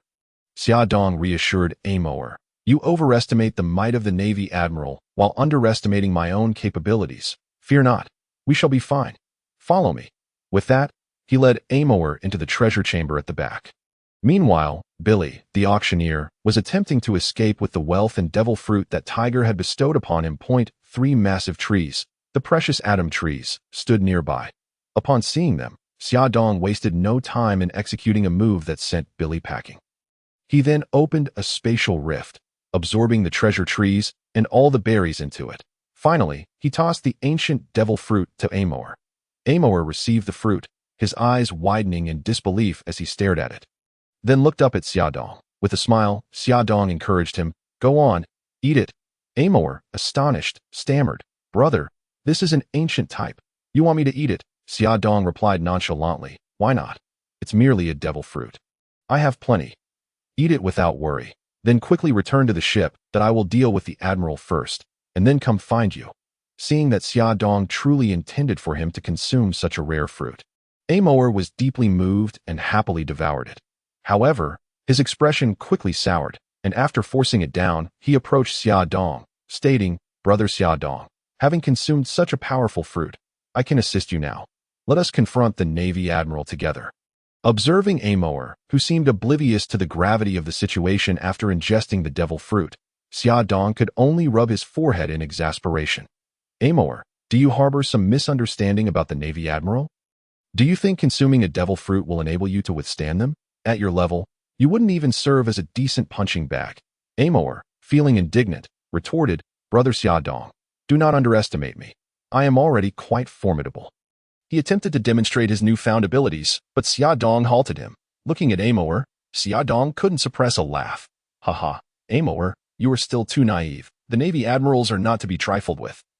You require more training and experience." Amor, aware of his current limitations, firmly asserted, "Brother Xiaodong, I will strive to improve. One day, I will become strong enough to aid you against our foes." Xiaodong patted Amor's shoulder, offering encouragement. "I believe in you, Amor, but for now, you need time to adapt and enhance your skills. When you are ready, come to assist me." At that moment, Xiaodong suddenly sensed a formidable aura approaching from the east. His observation Haki detected an individual rapidly approaching that he immediately grew alert and warned Amor, "Someone is coming. Amor, you must leave this place at once to avoid being caught in the fray." Amor, feeling the powerful presence, anxiously inquired, "Who is it? Could it be the Navy Admiral?" Xiaodong replied gravely, "No, it is Vice Admiral Kizaru. His strength is considerable. I may not be able to protect you while engaging him, so hurry back to the ship." After a moment's hesitation, Amor ultimately complied with Xiaodong's advice. Hastening towards the ship, suddenly, a dazzling beam of golden light flashed, and upon closer inspection, they saw a large man clad in a navy cloak, wearing a yellow-striped suit and glasses, materializing before them. His lecherous appearance belonged to none other than Kizaru, one of the Navy's three great monsters. Kizaru surveyed the area, noting the numerous corpses of the celestial dragon subordinates scattered about. With only a young boy standing amidst the chaos, he then asked, "Ho ho ho, young lad, have you seen the celestial dragons or the one who attacked them?" Xiaodong smirked and replied, "Why, the celestial dragons are right at your feet." He gestured towards the celestial dragon lying on the ground. Kizaru followed Xiaodong's finger and was taken aback to see the celestial dragon so thoroughly beaten. Alarm bells rang in his mind. Realizing that this situation would not be easily resolved, he inquired again, "Then who is responsible for attacking the celestial dragons?" Without a hint of fear, Xiaodong boldly pointed to himself and stated, "That would be me." Kizaru was momentarily stunned by Xiaodong's candid admission. He had anticipated finding a notorious pirate to report on and defuse the situation, but he never expected someone to own up to it. At a loss for how to respond, Kizaru regarded Xiaodong with a mix of confusion and caution. "Young lad, this is no trivial matter. You must understand that attacking a celestial dragon is a grave offense. If you are merely taking the fall for someone else, it would be wise to divulge their identity. This is beyond what you can endure." It must be said that Kizaru was neither as ruthless as Akainu nor as benevolent as Akiji. His demeanor resembled that of a mediator, neither favoring one side nor condoning the other. Despite appearing lethargic, he possessed a strong sense of justice at his core. This quality endeared him to Xiaodong, who felt a budding fondness for Kizaru. Xiaodong smiled at Kizaru and remarked, "You are quite impressive. I initially planned to beat you senseless like I did with Akainu, but seeing your sense of justice, I've decided to go easy on you." Kizaru, who had been relaxed until that moment, suddenly adopted a serious demeanor, surprise flickering in his eyes. "You are Edward Xiaodong." Xiaodong chuckled and nodded. "I didn't expect you to remember me after all this time." Kizaru replied, "Over the years, while Akainu has faced defeat, he has only been thoroughly beaten that one time. He claimed you were the fastest man he had ever encountered, faster than I. I was curious and kept an eye out for your information. Yet I had not heard from you until now. Xiaodong's expression darkened at the phrase the fastest man, feeling that it was hardly suitable for a man. Kizaru, your comments are trivial, but you've certainly stirred things up by attacking a celestial dragon. It seems we have no choice but to fight. What a hassle, Xiaodong, recalling the satisfaction he felt when he fought Akainu, wondered how Kizaru would fare as he spoke. He casually glanced at Kizaru's stats. Name, Borsalino race, human life, 57 strength, 90 agility, 92 stamina, 91 spirit, 89 skills, Pika Pika no Mi, mastery 13, armament hockey, minor mastery 52, observation hockey, minor mastery 79, navy 6 powers, minor mastery 97, skill levels, entry. Minor mastery, mastery, perfection items. None. The atmosphere between them grew tense as Kizaru, with a serious expression, suddenly inquired, speed is power. Have you ever been kicked by light? Before Xiaodong could respond, Kizaru had already assumed his fighting stance, ready to unleash his signature technique. Suddenly, his leg transformed into a brilliant beam of light, hurtling towards Xiaodong with astonishing speed. Possessing superior observation hockey, Xiaodong could have easily evaded the attack using his teleportation ability. However, his curiosity and admiration for Kizaru's move compelled him to stand his ground rather than dodge. In contrast, he swiftly summoned his hockey, bracing himself to confront Kizaru's impending kick. Kizaru's strike landed with pinpoint accuracy on Xiaodong, the sheer force propelling him through the air. Observing his successful hit, a smug grin spread across Kizaru's lewd visage. It appears my speed surpasses yours, kid. Are you still alive? However, at the spot where Xiaodong was sent flying, a figure gradually rose, brushing off the dust from his attire, and addressed Kizaru. Your strength is commendable, and your speed is decent, but to claim it surpasses mine would be a gross exaggeration. Kizaru, taken aback by Xiaodong's unscathed state, exclaimed, You're unharmed, kid. Xiaodong retorted, You underestimated me, thinking such a trivial attack could wound me. Was Akainu truly defeated so pathetically by me? You wish to compare speed? Are you ready? With that, Xiaodong's figure flickered and instantly appeared beside Kizaru, his swiftness catching Kizaru off guard that a punch was thrown, and Kizaru barely managed to utilize his elemental form to mitigate the impact. Yet he was still sent flying by the overwhelming force. As he tumbled through the air, attempting to regain his balance, Xiaodong had already teleported behind him, activating his hockey, and kicked towards his back. Kizaru was once more launched into the air, and Xiaodong continued to teleport, treating him like a football, delivering kick after kick. Dazed, Kizaru found himself spinning helplessly in the air, unable to mount an effective counterattack. Although Xiaodong's strikes were fierce, he refrained from using excessive force, considering his respect for Kizaru. After a barrage of kicks, Xiaodong ceased his assault, allowing Kizaru to crash against the auction house's wall. It took Kizaru a considerable time to struggle back to his feet. Gasping for breath, Kizaru was internally astonished by Xiaodong's prowess. As a vice admiral of the Navy, he had encountered numerous formidable opponents. Yet never had he faced one as powerful as Xiaodong. It became evident to him that Akainu's defeat was not unwarranted.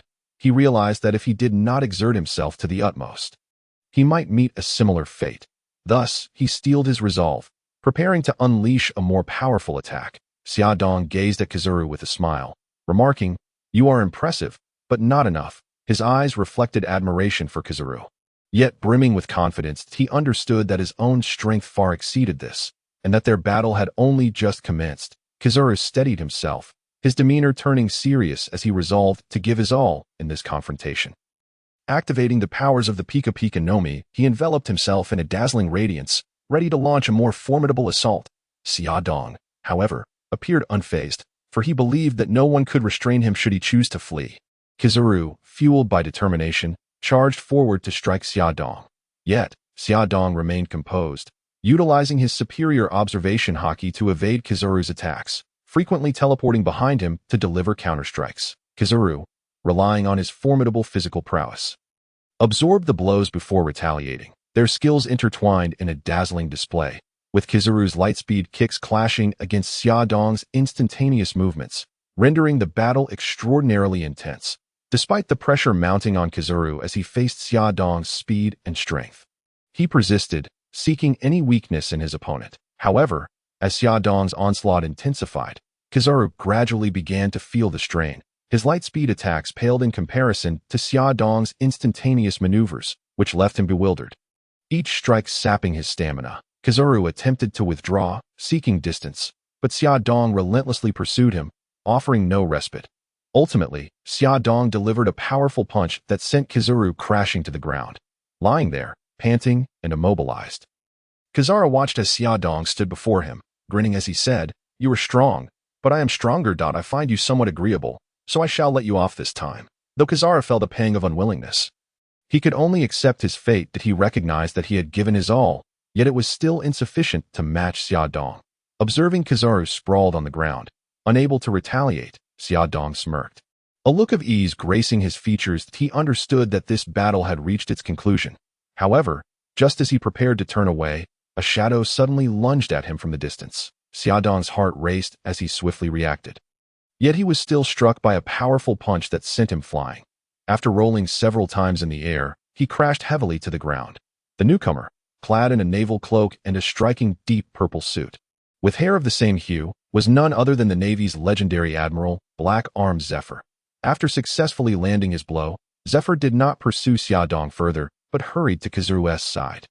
Having received an urgent command from Navy headquarters, he had rushed to provide support. Upon arrival, he found Kizaru defeated, lying motionless, and his heart filled with concern.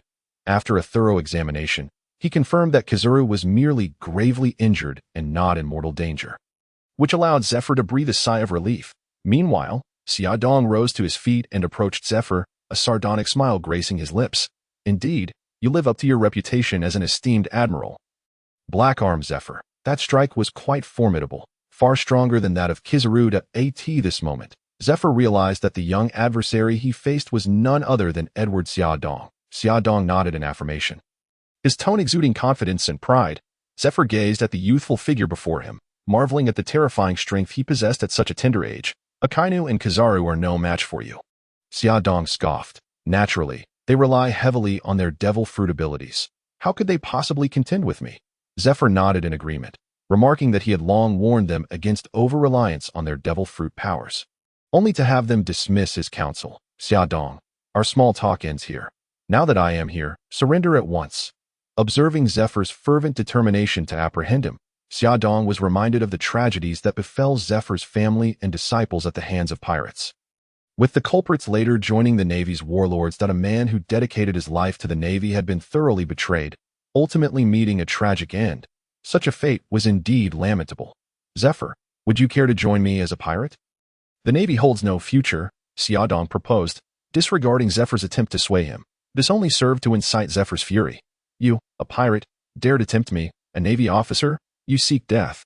With that, Zephyr cast aside his naval cloak, enveloped his fists in haki, and charged at Xia Dong. His movements were swift and powerful, a testament to his immense strength. Xia Dong recognized that Zephyr was not like Akainu or Kizaru.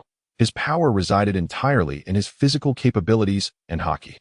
Xia Dong also activated his haki, preparing to meet Zephyr's challenge. Their fists collided mid-air, producing a deep, resounding thud. Xia Dong felt the weight of Zephyr's strength, realizing that his own combat experience was vastly inferior. Yet, he did not flinch. He sought to seize this opportunity for growth.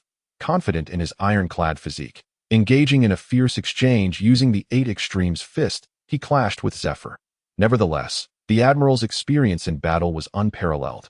And despite Xia Dong's slight edge in haki, he soon found himself at a disadvantage. Zephyr's relentless assaults pressed down on him, compelling Xia Dong to exert every ounce of effort to defend himself. Each punch from Zephyr brimmed with force, creating an immense pressure on Xia Dong. Though fatigue began to creep in, he refused to yield, continuously adjusting his combat style in search of a weakness in Zephyr's defense. However, as Zephyr's offense escalated, opportunities for counterattacks eluded him. Xia Dong began to retreat, attempting to create space, but Zephyr pursued him relentlessly, offering no chance for respite. Ultimately, a powerful strike from Zephyr struck Xia Dong in the abdomen, sending him hurtling backward. It was the first time Xia Dong had encountered such a formidable opponent, igniting a keen interest in Zephyr's capabilities, prompting him to activate his insightful EYE. Name: Zephyr Bloodline. Human life, 40 strength. 97 agility, 95 stamina, 95 spirit, 87 skills. Armament Haki, Mastery 99. Observation Haki, Mastery 15. Navy 6 styles, Perfection 38. Skills categorized as entry, minor mastery, major mastery, perfection items. None indeed.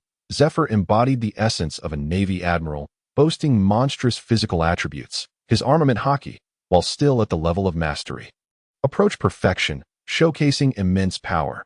Yet, bolstered by his iron physique, Xia Dong charged back into battle. Entangled once more with Zephyr, the two resumed their fierce clash, with Xia Dong constantly under pressure from Zephyr's onslaught. Yet he managed to navigate the fight with remarkable agility. He practiced his techniques while engaging in conversation with Zephyr. Zephyr, I am aware that your family was slain by pirates, and that you are filled with rage, said Xia Dong. However, the Navy is not a place of virtue either. Join my pirate crew, and I promise to help you exact your vengeance. Zephyr, seemingly oblivious to Xia Dong's words, continued his relentless assault, hoping to overpower him. His gaze reflected determination and fury, as if he sought to avenge his family. Xia Dong understood Zephyr's anguish, yet he was also aware that Zephyr would not yield easily. He pressed on in their duel, attempting to uncover a chink in Zephyr's defenses. Nevertheless, Zephyr's strikes grew increasingly ferocious, leaving Xia Dong with no opportunity to counter. The intensity of their battle escalated, and Xia Dong's ironclad physique began to show signs of strain under Zephyr's assault. Yet, Xia Dong's combat experience was rapidly advancing in this fierce confrontation. However, as Zephyr's attacks intensified, Xia Dong gradually felt the weight of his opponent's power. Acknowledging that he could not sustain this pace, he began to seek an opportunity to retaliate. Seizing upon a moment of vulnerability, he executed a swift teleportation to Zephyr's rear and delivered a powerful punch to his back, forcing him to stagger back. Upon witnessing Xia Dong's sudden maneuver, Zephyr realized that Xia Dong was now fully committed. Instinctively, he assumed a defensive stance, but to his surprise, Xia Dong refrained from launching another attack. The two stood at opposite ends of the battlefield, each sensing the other's potent energy. Zephyr studied the youthful visage before him, pondering, what is this young rascal's situation? To be so formidable at such a tender age is astonishing. I struck him several times, yet he seems unperturbed. Conversely, a single blow from him sends a jolt of pain coursing through me. What kind of martial art is this? As an experienced admiral of the Navy, Zephyr possessed unwavering confidence in his abilities, yet he felt an unexplainable pressure when faced with this young man. Meanwhile, Xia Dong, acutely aware of the pain coursing through his body, observed Zephyr with admiration. Reflecting, truly, he is an admiral of the Navy.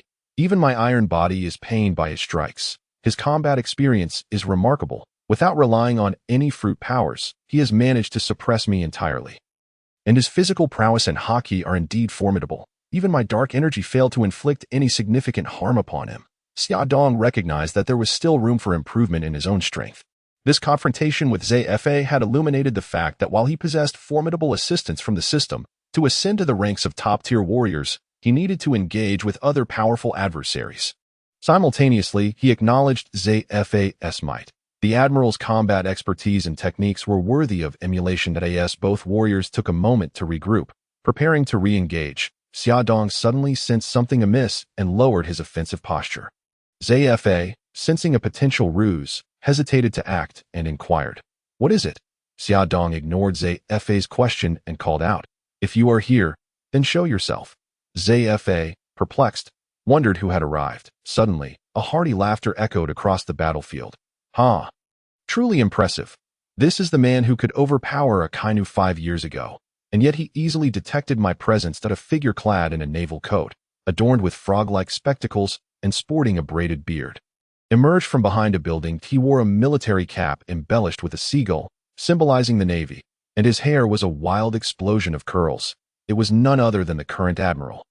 Sengoku the Buddha. Name: Sengoku race, human life, 47 strength, 95 agility, 94 stamina, 96 spirit, 92 skills. Zoan type human fruit, mythical beast form, perfect 13. Armament Haki, advanced 12. Observation Haki, advanced 18. Conqueror's Haki, advanced 24. Navy 6 styles, advanced 47. Skill levels: Beginner, intermediate, advanced, perfect items. None. Upon seeing Sengoku, Zfa was taken aback.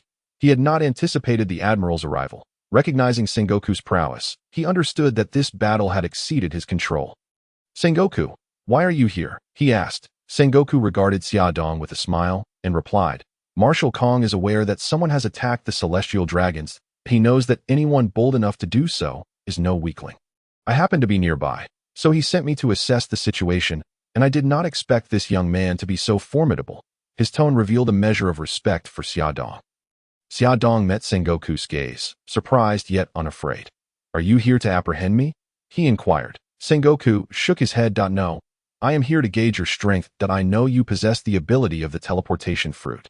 So capturing you would be exceedingly difficult. He glanced at the fallen Kizaru and added, it seems even Kizaru's speed cannot keep up with you, leaving little hope of capture.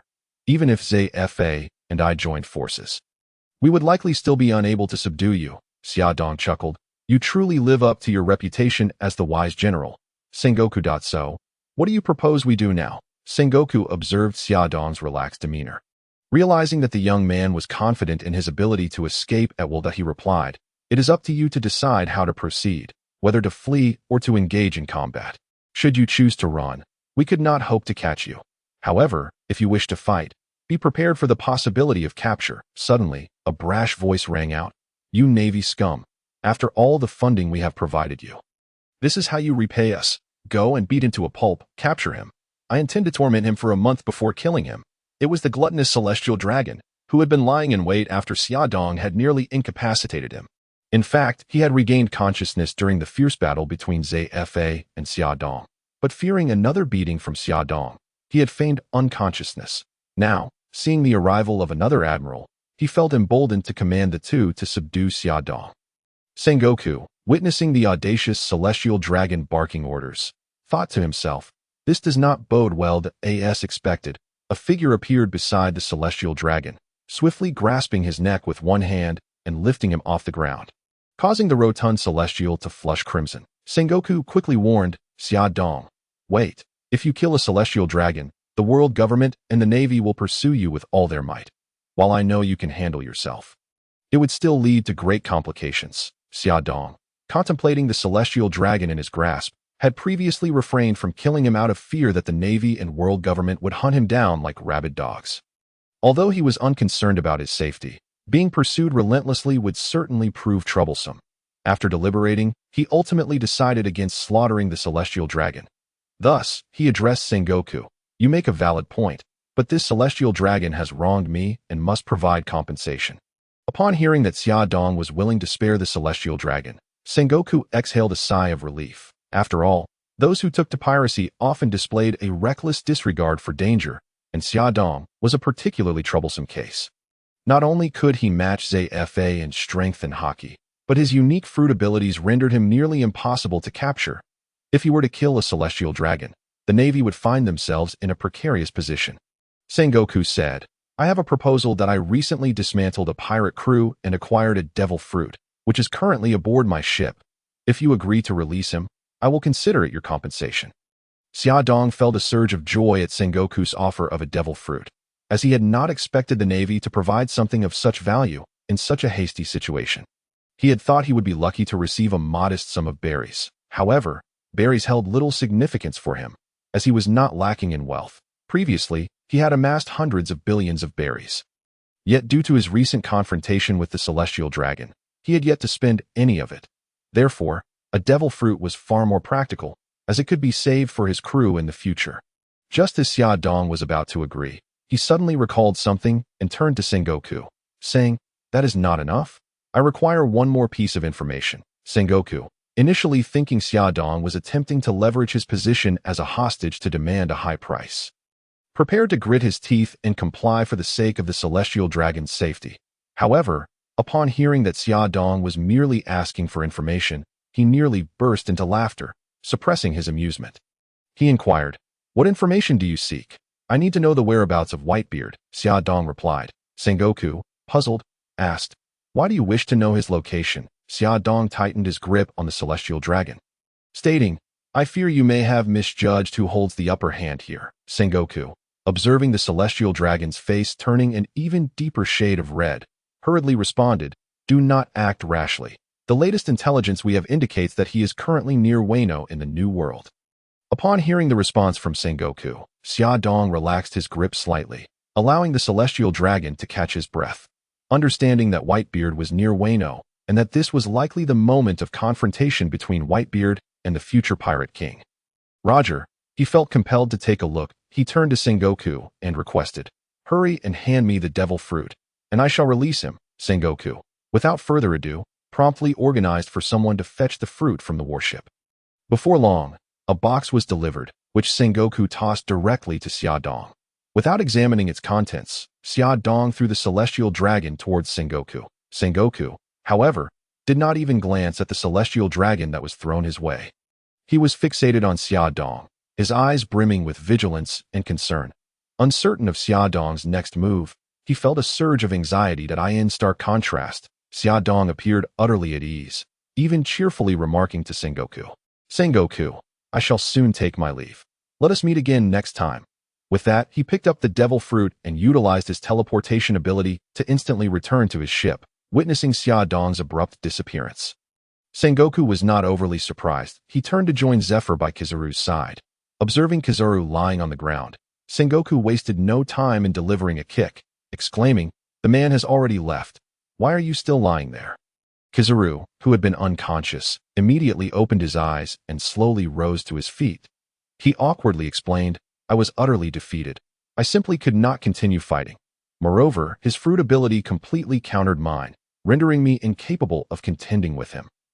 Zephyr, radiating fury, shouted at Kizaru, "I have warned you time and again not to overly rely on fruit abilities. Physical training and hockey are equally vital, yet you refuse to heed my advice."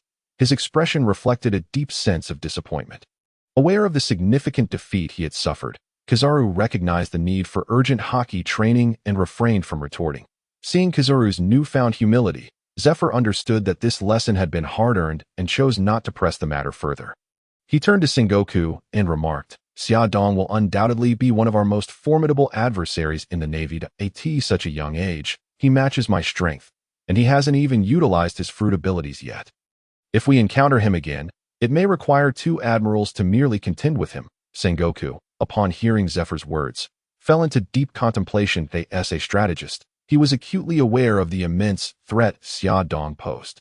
Based on Xiaodong's displayed prowess, a single admiral would be at a severe disadvantage. 2 might reach a stalemate, but with 3 or more, Xiaodong would likely escape, given the nature of Xiaodong's fruit ability, which could not guarantee a one-hit kill. Capturing him would be nearly impossible, regardless of the number of pursuers. It must be said, Edward Xiaodong was indeed a troublesome individual. It seemed imperative for the Navy to gather extensive intelligence on him and devise a meticulous plan for engagement, ensuring a decisive strike. Noticing Sengoku lost in thought, Zephyr, as an old friend, understood he was contemplating strategies against Xiaodong. However, recognizing the pressing matters at hand, he patted Sengoku on the shoulder, awakened by the gesture. Sengoku turned to find Zephyr and realized he had delayed too long. That he hurriedly arranged for the celestial dragon to be taken for medical attention, ensuring adequate personnel were assigned to protect him. Before returning to the warship alongside Zephyr and Kizaru. Upon their return to the ship, Sengoku utilized a transponder snail to contact Fleet Admiral Kong. After a brief wait, Kong's voice resonated through the device. "Sengoku, what is the situation? Did Zephyr apprehend the assailant who attacked the celestial dragon?" "Admiral, the perpetrator has escaped." "What? With you, Kizaru, and Zephyr, even Roger would find it challenging to evade capture. How could he possibly escape?" "Admiral, the assailant was Edward Xiaodong. He possesses the ability to teleport, making him impossible to capture. Kizaru arrived first and was defeated by Xiaodong. Zephyr fought him to a standstill. Xiaodong's strength is formidable, and his fruit ability for self-preservation will surely become a significant threat to us in the future." There was a moment of silence on the other end before Kong finally replied, "Return at once. We must convene a meeting. The situation with Edward Xiaodong is indeed troublesome and requires careful deliberation." "Understood, Admiral. We shall set sail for home immediately." After hanging up the transponder snail, Sengoku issued orders for their return. Meanwhile, Xiaodong, who had caused such considerable turmoil for the Navy, had instantly reappeared on his ship. As he materialized before his crew, their faces lit up with expressions of surprise. His two younger brothers, Shi and Nan, rushed toward him, enveloping him in a tight embrace while playfully whining, "Big brother, you have finally returned. While you were gone, we couldn't even eat." Xiaodong looked at their faces smeared with grease and couldn't help but chuckle, exclaiming, "Indeed, it seems you couldn't eat, but not because I was absent. Rather, you must have already filled your bellies. Next time, could you perhaps wipe your mouths before leaping at me?"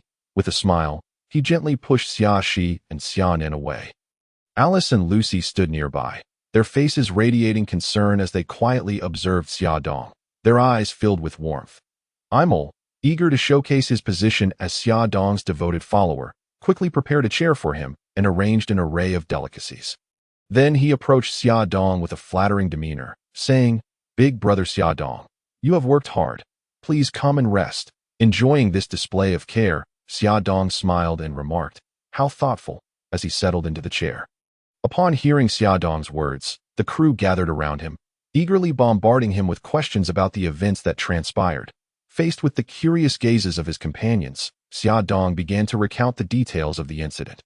Those familiar with Xiaodong's strength were not overly astonished, for in their eyes, he had always been the most formidable presence. However, for Imol, who had recently joined, and Aurora, who had boarded not long ago, the revelations were utterly shocking. They had initially thought Xiaodong merely escaped Kizaru's pursuit, but to their astonishment, he had not only defeated Kizaru but also engaged in a fierce battle with Zephyr before returning triumphantly with bountiful spoils.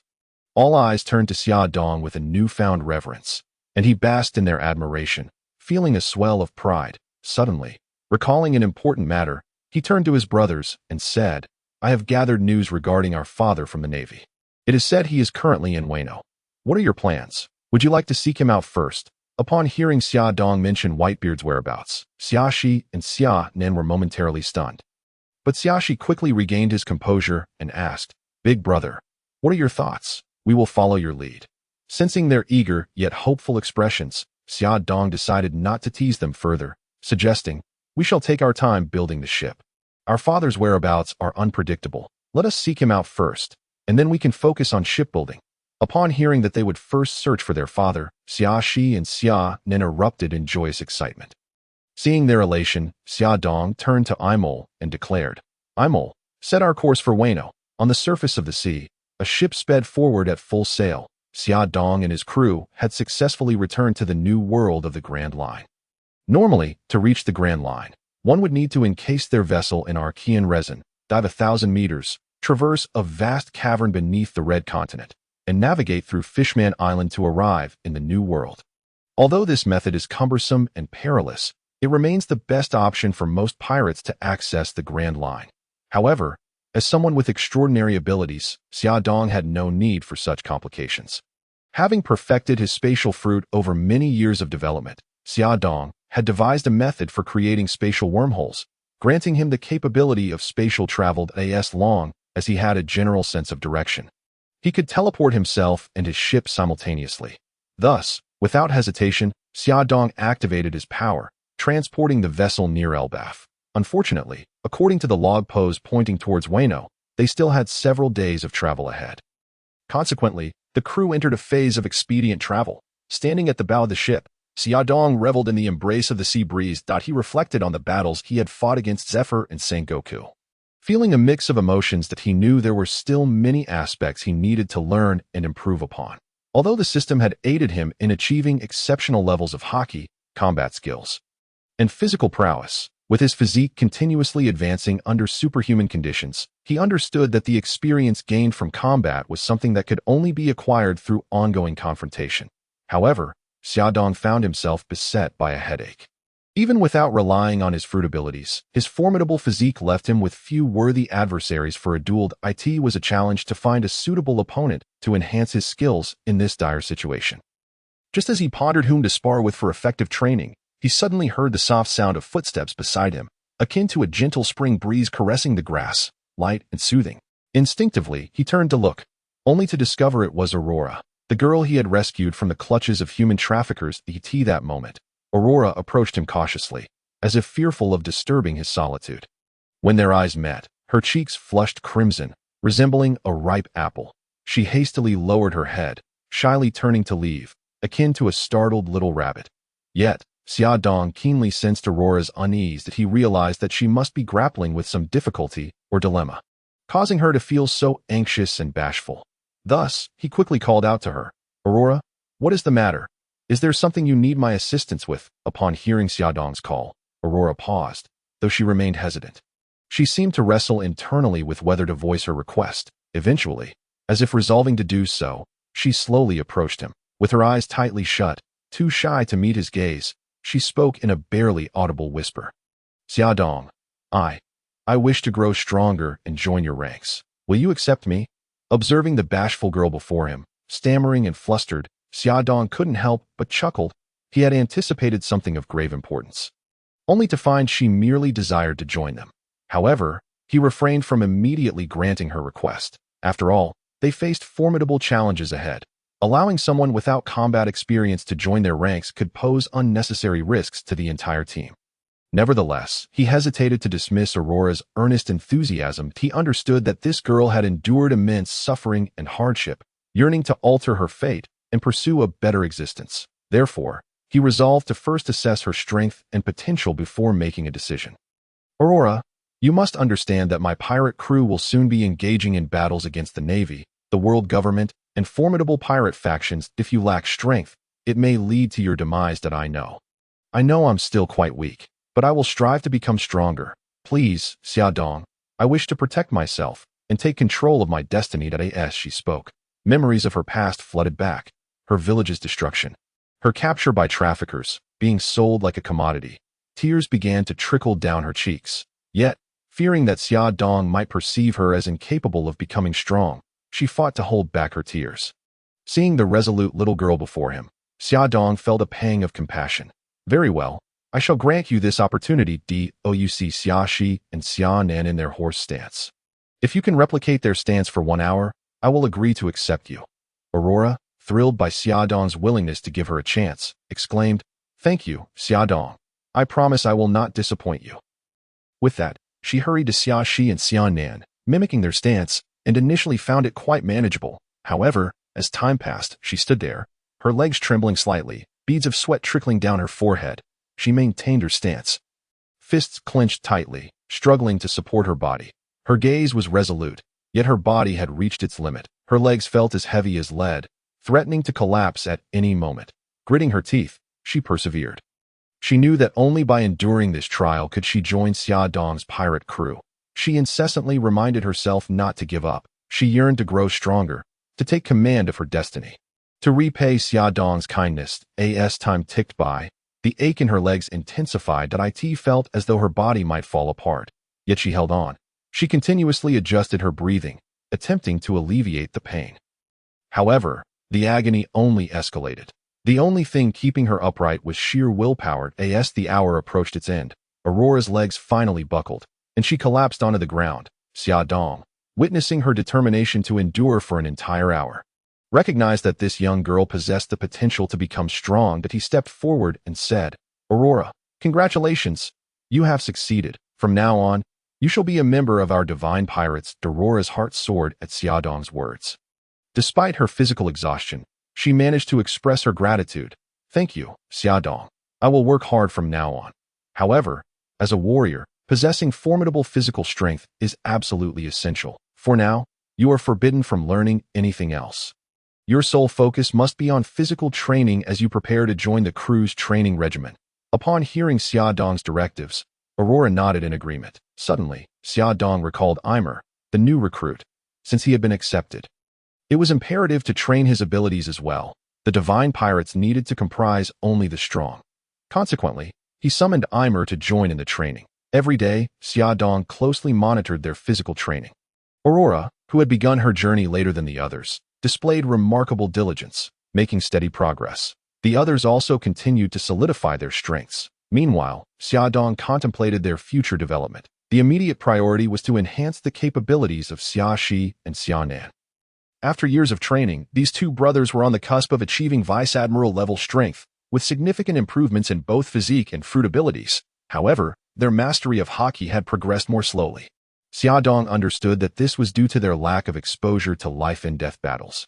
Even when Xiaodong intervened, he refrained from pushing them to their limits, resulting in insufficient pressure to unlock their true potential.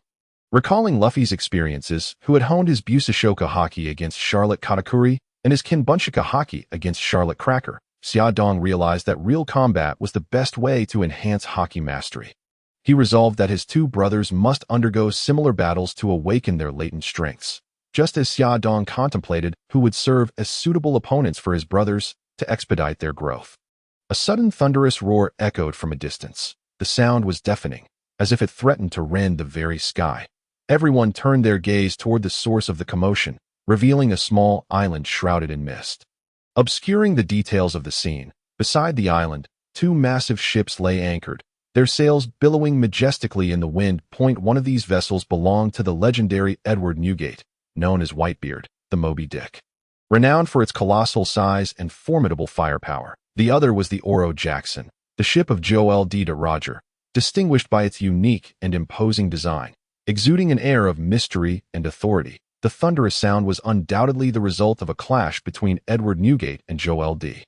Roger, two of the world's most powerful warriors. Their battle would undoubtedly stir significant turmoil. That moment, the two pirate crews were embroiled in a tense and fierce confrontation.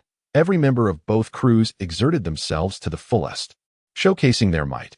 Yet, despite the Whitebeard Pirates being a crew of elite fighters, they appeared somewhat outmatched against the Roger Pirates' formidable lineup. Particularly, the Pirate King's first mate, Silvers Rayleigh, stood out with unparalleled prowess. He was more than capable of suppressing the members of the Whitebeard Pirates single-handedly. Even when facing Vice Admiral-level adversaries, he remained unperturbed. Name: Silvers Rayleigh. Race: human life, 40 strength, 91 agility, 93 stamina, 91 spirit, 90 skills. Conqueror's Haki, Mastery 85. Armament Haki, Mastery 92. Observation Haki, Mastery 95. Swordsmanship, Perfection 18. Skills are categorized into Entry, Minor Mastery, Major Mastery, and Perfection. Items: none. In contrast, the younger generation of the Whitebeard Pirates appeared somewhat inexperienced, the two who should have been the most formidable. The Phoenix Marco and Diamond Jozu found their strength diminished due to Xiaodong's intervention in acquiring their devil fruit abilities. Fortunately, the two, devoid of fruit powers, had nonetheless grown stronger in terms of physicality and haki compared to their original selves. However, they could only barely lead the younger members of the Whitebeard Pirates in resisting the onslaught from the Roger Pirates. Meanwhile, Silvers Rayleigh was left to rely on the remnants of Whitebeard's seasoned crew to hold his ground. A situation that was becoming increasingly precarious. On the other side, Jabra was locked in a fierce battle with Kazuki Oden. Although his intellect may be lacking, Kazuki Oden possesses formidable strength, exhibiting exceptional swordsmanship and overwhelming haki. The fierce battle incites intense tremors in the surrounding seas, causing waves to surge and the skies to darken. At that moment, Xiaodong suddenly realizes he has found the ideal opponent, Silvers Rayleigh, the Dark King of the Roger Pirates. This master of the three types of haki, the future mentor of Luffy, and a powerhouse at the level of an admiral, is the perfect adversary for his younger brothers to learn from. Excitedly, he turns to his two brothers, his eyes sparkling with anticipation. Xiaxi, Xiaonan, what do you think of Silvers Rayleigh? Hearing Xiaodong's words, Xiaxi and Xiaonan are momentarily taken aback. They gaze at the fierce battle of the Roger Pirates in the distance, a wave of reverence washing over them. Xiaxi furrows his brow, hesitantly stating, the Dark King Silvers Rayleigh is a top-tier powerhouse. Can we manage? Xiaonan's eyes light up, revealing a determined smile. That sounds intriguing. I want to give it a try. Xiaodong chuckles, patting both of their shoulders. Precisely. Only by challenging the strongest foes can we grow swiftly. Silvers Rayleigh's strength is beyond question, and as a master of haki, he is the kind of opponent who can truly unlock your potential. You should learn from his haki usage. Moreover, he is currently engaged in combat with the Whitebeard Pirates. Wouldn't you want to present a grand gift to Father? Xiaxi grits his teeth and nods. All right, let's give it a shot. Xiaonan leaps with excitement. Fantastic. I will defeat the Whitebeard Pirates. Observing the fighting spirit radiating from his two brothers, Xiaodong nods in satisfaction. He understands that this encounter with Silvers Rayleigh will be a significant step in their growth, and for him, it presents a rare opportunity to better comprehend the strength of this world's top-tier warriors. With both brothers in agreement, Xiaodong smirks, revealing a satisfied smile. Without a moment's hesitation, he opens a spatial wormhole and unceremoniously tosses them inside. Simultaneously, a colossal spatial wormhole unfolds in the distant battlefield. Following this, two figures plummet from the sky. With a resounding crash, they land forcefully in the midst of the battlefield where Rayleigh stands, kicking up a cloud of dust. The sudden turn of events startles Rayleigh, who instinctively halts his actions and surveys his surroundings warily. Just then, the two figures slowly rise from the ground, grumbling as they brush off the dust from their bodies. Could brother not find a better place to drop us? He had to throw us from midair, nearly killing us. Xiaonan, stop complaining. If brother hears you, he'll surely give you another beating, one of them admonishes. Second brother, you must keep this a secret for me. Brother hits hard. The other quickly replies, as the dust settles. The two towering figures gradually come into view before Rayleigh and the other warriors. Their imposing physiques, muscular builds, and powerful auras are unmistakable. One of them has flowing long hair and piercing eyes. The other sports a neat short haircut and a resolute expression. Observing their heights, one around 10 meters and the other about 5, Rayleigh mutters to himself. Giant race? Are they connected to Whitebeard? With a puzzled expression, Rayleigh inquires, what are you doing here? This is the battleground of the Whitebeard Pirates and the Roger Pirates. You should leave at once. I am fully aware that this is the battleground of the Whitebeard Pirates and the Roger Pirates. And I know you are Silver's Rayleigh, the Dark King, that we have come to fight you, Xiaoshi declares boldly. Yes, we are here to engage in battle with you, Xiaonan echoes. What is your relationship with the Whitebeard Pirates? Rayleigh questions. Stop with the unnecessary chatter. If you defeat us, we will tell you, Xiaoshi retorts. Xiaonan, we charge. With that, they activate their armament haki, enveloping their attacks with the force of their abilities, preparing to strike. Upon hearing Xiaoshi's words, Xiaonan instantly transforms into his hybrid beast form, his skin covered with a rough exterior, while a serpent-like tail emerges from behind him as they arrive on the battlefield. They display their most powerful forms, fully aware that the individual standing before them is undoubtedly the strongest adversary they have encountered thus far. One careless moment could lead to their defeat. At this moment, Rayleigh finds himself in a predicament. Observing the battle readiness of the two, he knows they are both incredibly strong, yet feels frustrated at the thought of having to confront such formidable opponents for no reason. Xiaoshi and Xiaonan charge towards Rayleigh, their figures resolute and powerful against the sea breeze. Although their 8 extremes fist has yet to reach the realm of dark strength, they have perfected the bright strength. Each punch embodies astonishing power and speed. Utilizing the ancient Chinese martial arts technique of issuing force, they perfectly combine their immense strength with their boxing skills, making each move seem capable of shaking the very heavens and earth. However, Rayleigh is no ordinary fighter, a seasoned warrior who has traversed the seas for years. His strength is unfathomable. Rayleigh's swordsmanship is masterful, each strike revealing the depth of time and experience he has accumulated. His mastery of the 3 types of haki is overwhelmingly powerful. Even with Xiaoshi and Xiaonan's fruit abilities, they find themselves struggling to gain the upper hand in this 2-on-1 scenario. Xiaonan uses his formidable defense to withstand Rayleigh's attacks, while Xiaoshi employs his cunning tactics, searching for Rayleigh's vulnerabilities. They remain locked in a stalemate, sweat mingling with the sea breeze. Creating a vivid tableau of fierce combat, Xiaodong stands at a distance on a ship, intently observing the progress of the battle. The sense of worry mingles with anticipation in his heart. He understands that this is an opportunity for Xiaoshi and Xiaonan to grow, a test of their capabilities. Seeing them hold their ground against Rayleigh, despite being somewhat suppressed, reassures him that his decision was not in vain. This confrontation will surely yield valuable lessons, and he believes they will break through their limits. Thus, he decides to watch the epic clash between Whitebeard and Pirate King Roger. This moment, Edward Newgate. The Whitebeard and Gol D. Roger, the Pirate King, are locked in an intense battle. Their conflict is extraordinarily fierce, shaking the very foundations of the world. Whitebeard's tremor fruit powers are showcased spectacularly in the fray. Each punch unleashes astounding vibrations, as if seeking to annihilate the entire world. His unparalleled strength, combined with the might of the tremor fruit, renders his attacks nearly impossible to evade. Roger, although adept with observation haki, appears somewhat helpless against Whitebeard's wide-ranging assaults. He can only rely on his armament haki and his supreme sword, enduring the onslaught. But even so, he gradually sustains injuries that as the battle rages on. Whitebeard's attacks become increasingly ferocious, and Roger's wounds deepen. Nevertheless, Roger refuses to yield, steadfastly continuing to fight Whitebeard, desperately seeking an opportunity to counterattack. Watching Whitebeard's expansive assaults, Xia Dong feels a wave of frustration. This old man is my natural nemesis. My mobility is unparalleled, yet he attacks in wide arcs. If I were to engage him, it would be all too easy for him to trounce me. Thankfully, my observation haki is slightly superior to his. Otherwise, I would be in for a world of hurt. Suddenly, he realizes that this scene is indeed iconic. The friendship battle between Edward Newgate and Gol D. Roger. System, sign in. System sign in successful. High-level iconic scene sign in completed. Reward. M82A1 Sniper Rifle, Infinite Bullets version. Pig Charm, Skill Proficiency Card, Summon Card, Grey Wolf Family. M82A1 Sniper Rifle, Infinite Bullets version. No man can resist a handheld cannon with infinite bullets. Pig Charm, laser power that causes the holder's eyes to emit electric light. Capable of destroying anything. Skill Proficiency Card, increases proficiency of a specified skill, cannot exceed the maximum level limit. Summon Card, Grey Wolf Family summons characters from parallel worlds. This card specifically calls forth the Grey Wolf family of 3.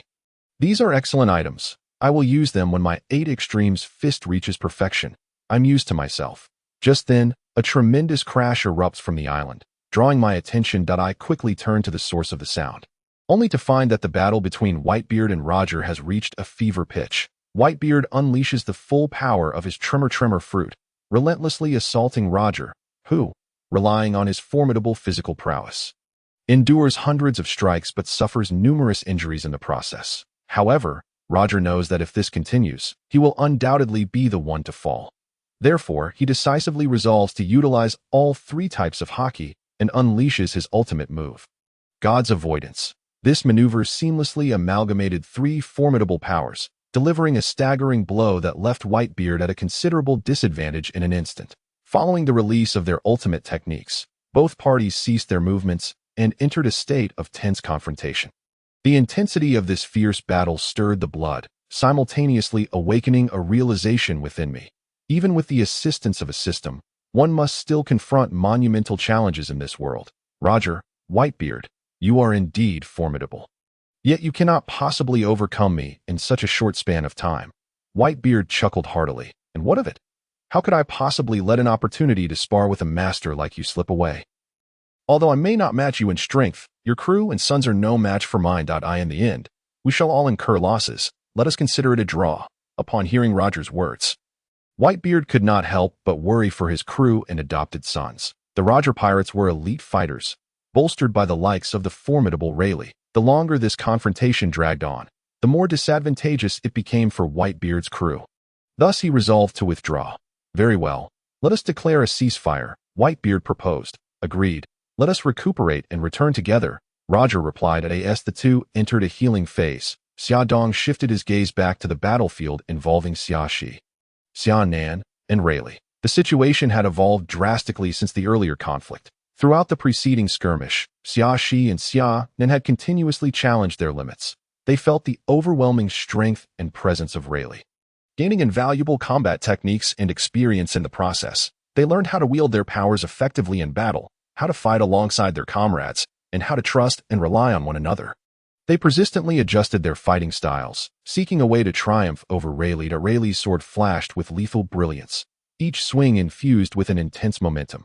Xia Shi and Xia Nan evaded and countered his strikes, their figures weaving through the radiant swordplay, searching for openings. Their martial arts became increasingly adept, each punch imbued with power and swiftness. Their coordination grew ever more harmonious, as if an invisible bond had formed between them. Watching the duel unfold, Xia Dong felt a swell of pride that he recognized that this battle had provided his 2 younger brothers with ample pressure, and through this life-and-death struggle, they had made significant strides in every aspect. With Whitebeard and Roger having agreed to a truce, the necessity for further conflict dissipated. Xia Dong resolved to seek out the father he had never met, Whitebeard, as an orphan for so many years. The prospect of suddenly having a father stirred complex emotions within him. Nevertheless, there was no point in overthinking. he could only take it one step at a time. Thus, he activated his teleportation ability, instantly appearing on the battlefield alongside Rayleigh, Xia Shi, and Xia Nan. Upon witnessing the sudden arrival of this figure, Rayleigh was taken aback, swiftly adopting a defensive stance. After all, anyone capable of appearing before them undetected must possess immense strength. Gazing at the youth who bore a resemblance to the previous two, Rayleigh's heart sank. He realized that these three were likely allies, exhibiting a certain synergy and coordination amongst themselves. The earlier two youths had won with formidable defense, rendering his attacks nearly ineffective. Moreover, the serpent-headed weapon at the waist of one of them would occasionally launch surprise strikes, accompanied by a chilling aura, easily thwarting his attempts to inflict damage. This situation vexed Rayleigh. Though he found solace in the fact that the opponent's large size hindered their agility, alleviating some of the pressure on him, the other youth exhibited remarkable agility, although his defense was somewhat lacking. His offensive capabilities were substantial, and his fruit powers were enigmatic and unpredictable, making him exceedingly difficult to counter. Their collaboration was seamless, one focusing on defense and support while the other concentrated on offense, complementing one another. Despite their somewhat immature mastery of hockey, their overall strength was already approaching that of a vice admiral. Faced with such formidable adversaries, Rayleigh was acutely aware of his precarious position. With an equally matched foe now added to the fray, he sensed that his defeat was merely a matter of time. Yet, he harbored no intentions of retreat. A glimmer of resolve flickered in his eyes. Currently, Captain Roger was preoccupied with Whitebeard, and the other crew members were likewise engaged, struggling to fend off the entirety of the Whitebeard Pirates. It was already a considerable challenge for him to contend against two opponents. Now, with a third joining the fray, defeat seemed inevitable. His only recourse was to buy time. Rayleigh sheathed his weapon and sat down, inquiring, "Are you three working together?" Xia Dong observed Rayleigh's nonchalant demeanor, realizing that he would not concede easily. This posture was likely a tactic to stall.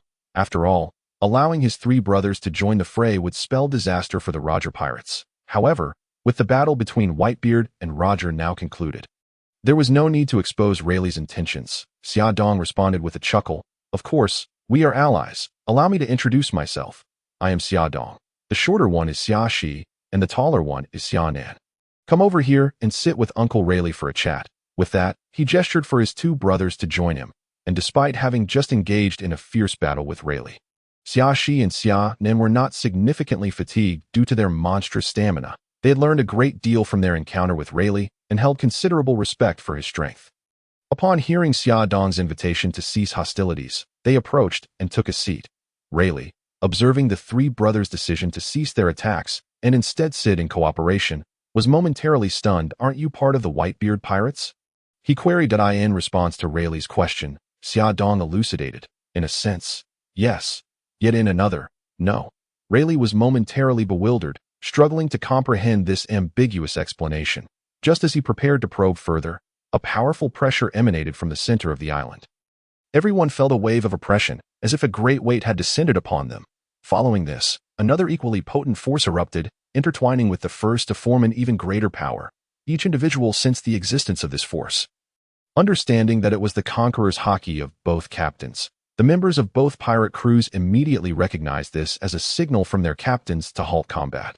They swiftly ceased their actions, instinctively dividing into two wary factions, confronting one another with vigilance. Simultaneously, their attention shifted to the path at the center of the island, eagerly anticipating their captain's next directive. However, Rayleigh and the Xia brothers remained seated calmly to the side. Seemingly unfazed by the overwhelming hockey, they maintained their composure, watching the unfolding events as mere observers. Before long, two imposing figures exuding hockey emerged from the center of the island. Edward Newgate, known as Whitebeard, and Gol D. Roger, the Pirate King. Both bore smiles, evidently satisfied with the outcome of the fierce clash. As their crews rushed to their sides, standing behind their respective captains. The absence of fatalities after such a tumultuous battle brought immense relief to both leaders. With the two captains now present, the atmosphere brightened, and Xia Dong seized the opportunity to use his insight ability to examine Whitebeard's attributes. Name: Edward Newgate. Race: half-giant life, 38 strength, 100 agility, 92 stamina, 98 spirit, 94 skills, tremor fruit, mastery 62. Armament Hockey, Advanced 89. Observation Hockey, Advanced 81. Conqueror's Hockey, Advanced 98. Swordsmanship, Mastery 11. Skill levels. Entry, Minor Mastery, Major Mastery, Perfection items. None, it must be said.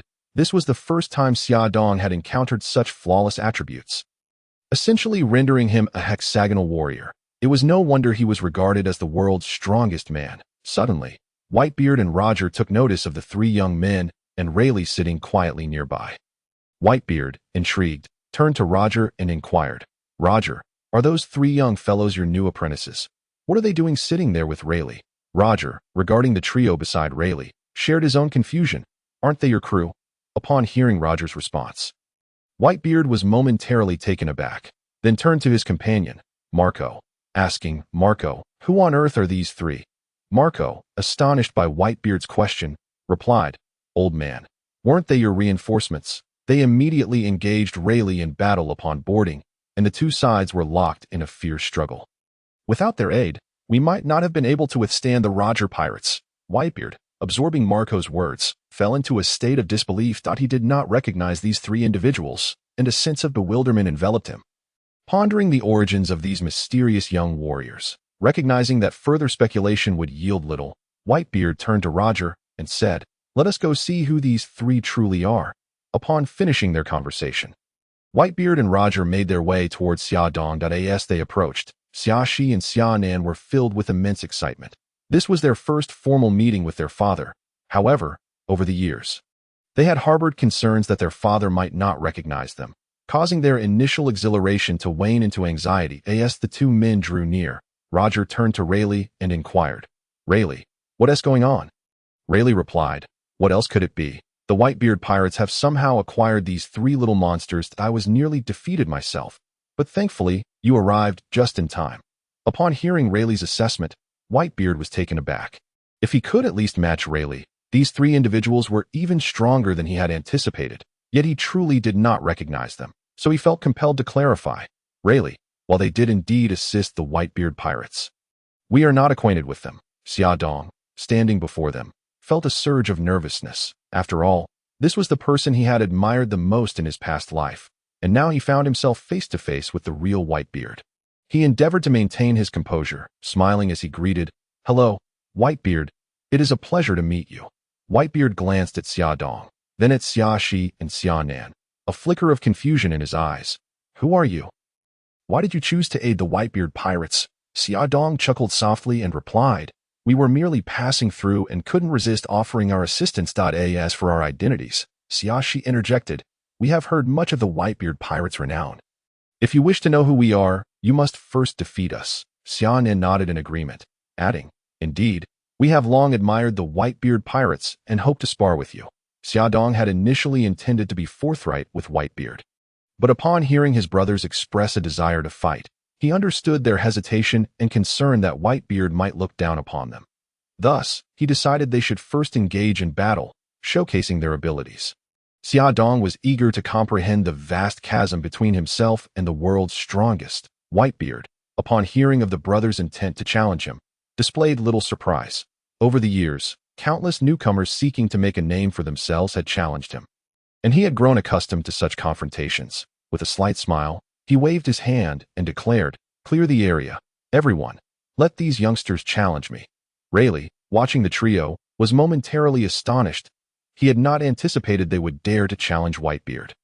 However, he refrained from commenting further and quietly stepped aside. The crew of the Whitebeard Pirates and Roger's crew quickly cleared a space, moving to the sidelines to observe, having already noted Xia Shi and Xia Nan's impressive duel with Rayleigh. They recognized that the brothers' challenge to Whitebeard would undoubtedly be a thrilling contest, and they were eager to witness such a display of prowess, understanding its potential to enhance their own skills. The three brothers stood in the center of the arena, facing Whitebeard. They could feel the overwhelming aura of strength emanating from him, yet they did not falter. They understood this was a rare opportunity to prove themselves. Whitebeard regarded them and asked, "Are you ready?" Xia Dong nodded affirmatively, stating, "We are prepared." As the battle was about to commence, Xia Dong recognized that Whitebeard was one of the mightiest forces of the sea. Should the three of them not give their all, victory would be elusive. He swiftly devised a strategy.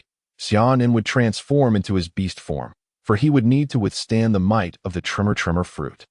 While Xiaoshi would provide support with his powers as Xia Dong launched a surprise attack, Xiaonan complied without hesitation. In an impressive display, he transformed into his beast form for the first time. Growing even larger than his already considerable height of 10 meters, in his Xuanwu form, he resembled a grand mountain, bearing a heavy turtle shell etched with the marks of time, as if narrating tales of millennia. His head was held high, eyes gleaming with a profound light, seemingly capable of discerning the depths of one's soul. His sturdy limbs exuded strength, each step resonating with stability and power, while his long, agile tail danced in the air like a serpent. Xiaonan charged towards Whitebeard, his palms enveloped in armament haki. Infused with formidable power, Whitebeard regarded him with newfound seriousness, aware that Xiaonan's prowess was not to be underestimated. He quickly coated himself in haki and unleashed the tremor fruit's force in response. Their hands collided with a resounding crash. Xiaonan's immense strength and fruit abilities posed a challenge for Whitebeard, who found himself straining against the impact. Nevertheless, he intensified the power of the tremor fruit, seeking to push Xiaonan back. Xiaonan, leveraging the combination of his strength and fruit capabilities, matched Whitebeard blow for blow.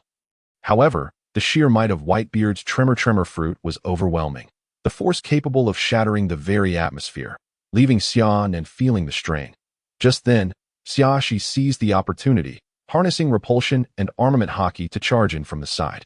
Delivering a punch aimed at Whitebeard, realizing he could not allow this strike to connect, Whitebeard amplified the output of the tremor fruit. With a fierce roar, he unleashed the fruit's power. Xiaonan felt a tremendous force surge towards him and was instantly sent flying.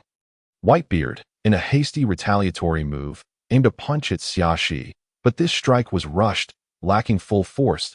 He was caught off guard by Xiaonan's repulsion and was promptly knocked back. Seizing the moment, Xia Dong activated his armament haki and launched a punch at Whitebeard. However, Whitebeard, true to his reputation as the strongest, swiftly regained his composure while being propelled backward, using the tremor fruit to initiate an air tremor aimed at Xia Dong. Sensing Whitebeard's counterattack, Xia Dong realized that continuing the assault would result in mutual destruction. He quickly evaded the incoming attack. Whitebeard, having forced Xia Dong back, stabilized his stance and fixed his gaze on the trio of brothers. Meanwhile, Xiaonan, having fallen to the ground, quickly rose to his feet again. Although he felt the sting of injury, the regenerative abilities of his Zoan fruit allowed him to recover swiftly. Observing the three brothers, Whitebeard could not help but praise, "Remarkable. It has been a long time since I encountered young individuals capable of pushing me to this extent. You are truly the strongest young fighters I have faced. From here on out, I shall no longer hold back.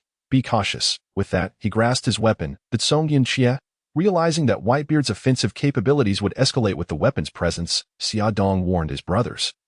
"Be careful." Undeterred, Xiaonan surged forward again, channeling all his armament haki into his hands as he advanced towards Whitebeard's Tsong Yunxia, having already experienced the devastating power of Whitebeard's tremor fruit. He knew that even in his Xuanwu form, he could not withstand a direct confrontation, especially now that Whitebeard was wielding one of the 12 techniques of the Supreme Great Blade, the Tsong Yunxia. Whitebeard swung the massive blade, its gleaming edge cutting through the air with a fierce momentum aimed at Xiaonan. Fully aware that retreat was not an option, Xiaonan prepared to absorb the blow with his armament haki. However, with the Tsong Yunxia in hand, Whitebeard's attack power surged to another level, and a single strike forced Xiaonan to stumble backward, blood escaping his lips. Xiaonan began to falter. Xiaoshi recognized the urgency of the situation. Without hesitation, he summoned every ounce of strength within him, directing a torrent of repulsion toward Whitebeard like a raging tide. Having previously suffered from this terrifying repulsion, Whitebeard understood well that if struck by this attack, he would surely be severely injured or even thrown back. He dared not be complacent, swiftly swinging his fist while channeling the energy of the tremor fruit.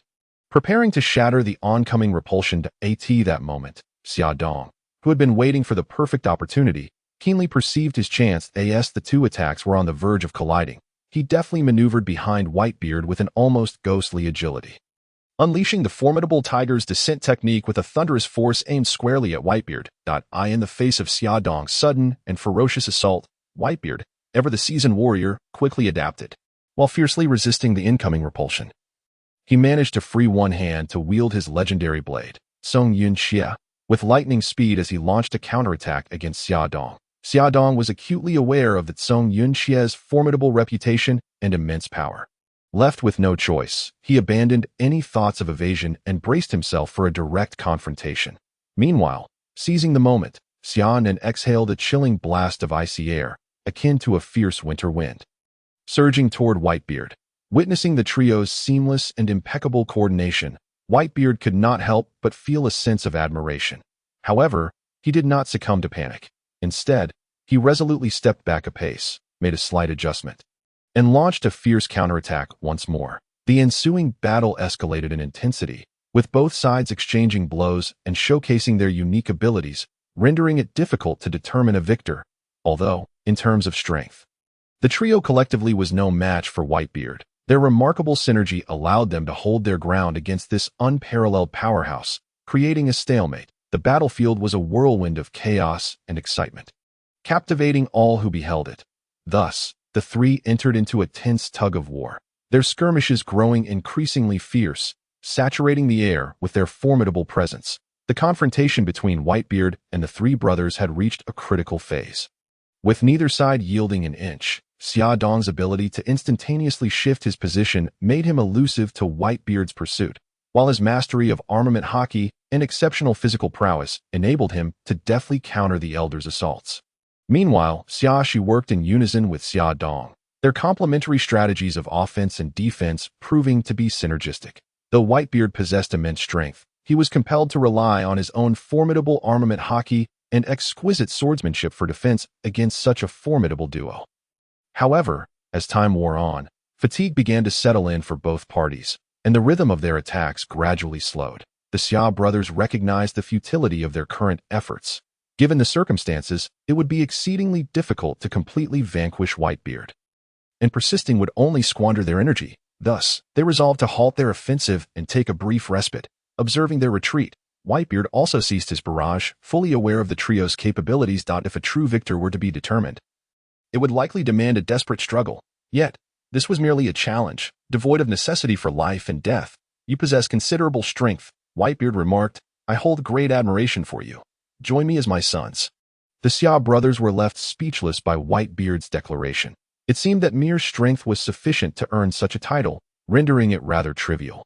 Noticing their silence, Whitebeard assumed that their youth, combined with their prowess, had led to an overweening pride, unwilling to accept the role of his adopted sons. Reflecting upon Xia Dong's current abilities, surpassing his own was merely a matter of time. Thus there was little need to press the issue. Slowly, Whitebeard turned, his imposing figure radiating both authority and warmth. Addressing the members of the Whitebeard Pirates, he proclaimed in a booming voice, "Today is truly a special day. We are fortunate to encounter the Roger Pirates and these three promising brothers. Xia Dong.it brings me immense joy. Let us celebrate this wonderful moment together." Upon hearing his words, both the Whitebeard Pirates and the members of the Roger Pirates erupted into cheers for these pirates. Gathering with another crew to celebrate was a cherished dream. After all, they had traversed the seas for so long, often embarking on prolonged voyages before reaching their next destination, such a lengthy journey. The companionship of comrades was of utmost importance. Therefore, when Whitebeard proposed a feast, everyone eagerly responded, jubilantly preparing for the grand occasion. Soon, all the pirates sprang into action. They swiftly returned to their respective vessels, bustling to transport an array of delectable food and beverages. Some carried large barrels of ale, others bore baskets brimming with fruit, while a few lugged hefty cuts of meat, creating a scene of lively festivity. Xia Dong, upon witnessing the forthcoming banquet, unhesitatingly returned to his ship, issuing orders to Emor to steer towards the Whitebeard Pirates' direction. Eager to partake in this grand celebration as night fell, both the Whitebeard Pirates and the Roger Pirates completed their preparations for the feast. A bonfire blazed brightly, and the aroma of sumptuous dishes wafted through the air. Everyone gathered together, laughter and merriment filling the atmosphere. The Xia brothers became the focal point of attention, their extraordinary abilities earning them the respect of the younger generations from both pirate crews. The adopted sons of Whitebeard and the apprentices from the Roger Pirates, such as Shanks and Marco, approached to toast to them, sharing stories and experiences. Xia Dong surveyed the lively assembly, feeling a profound warmth in his heart. He understood that they had garnered the recognition of their peers, forging friendships and acquiring invaluable experiences. Xia Shi and Xia Nen also engaged in cheerful conversations, discussing the whimsical occurrences at sea and sharing their dreams. Observing his younger brothers immersed in conversation, Xia Dong stepped away from the youthful gathering, gravitating towards the area where Whitebeard and Rayleigh were indulging in drinks, despite having met only a few times. These titans of the sea shared a bond of mutual respect forged through their encounters, reminiscing and laughing heartily. As Xia Dong approached, their conversations paused, all eyes turning to him. He knew that he owed them an explanation. Ha ha ha, little brat, we've been waiting for you for quite some time, Whitebeard bellowed, his laughter echoing thunderously. Indeed, little one, we're all quite curious, Roger chimed in, laughter accompanying his words. Don't keep us in suspense. Do share, Rayleigh urged. Xia Dong offered a slight smile, inhaled deeply, and slowly declared, in truth, the three of us are the sons of Whitebeard. This proclamation. The entire gathering fell into a stunned silence, eyes widening in disbelief as they gazed at Xia Dong. What, my sons? Whitebeard questioned, astonished. Indeed, we are all three, Xia Dong reiterated.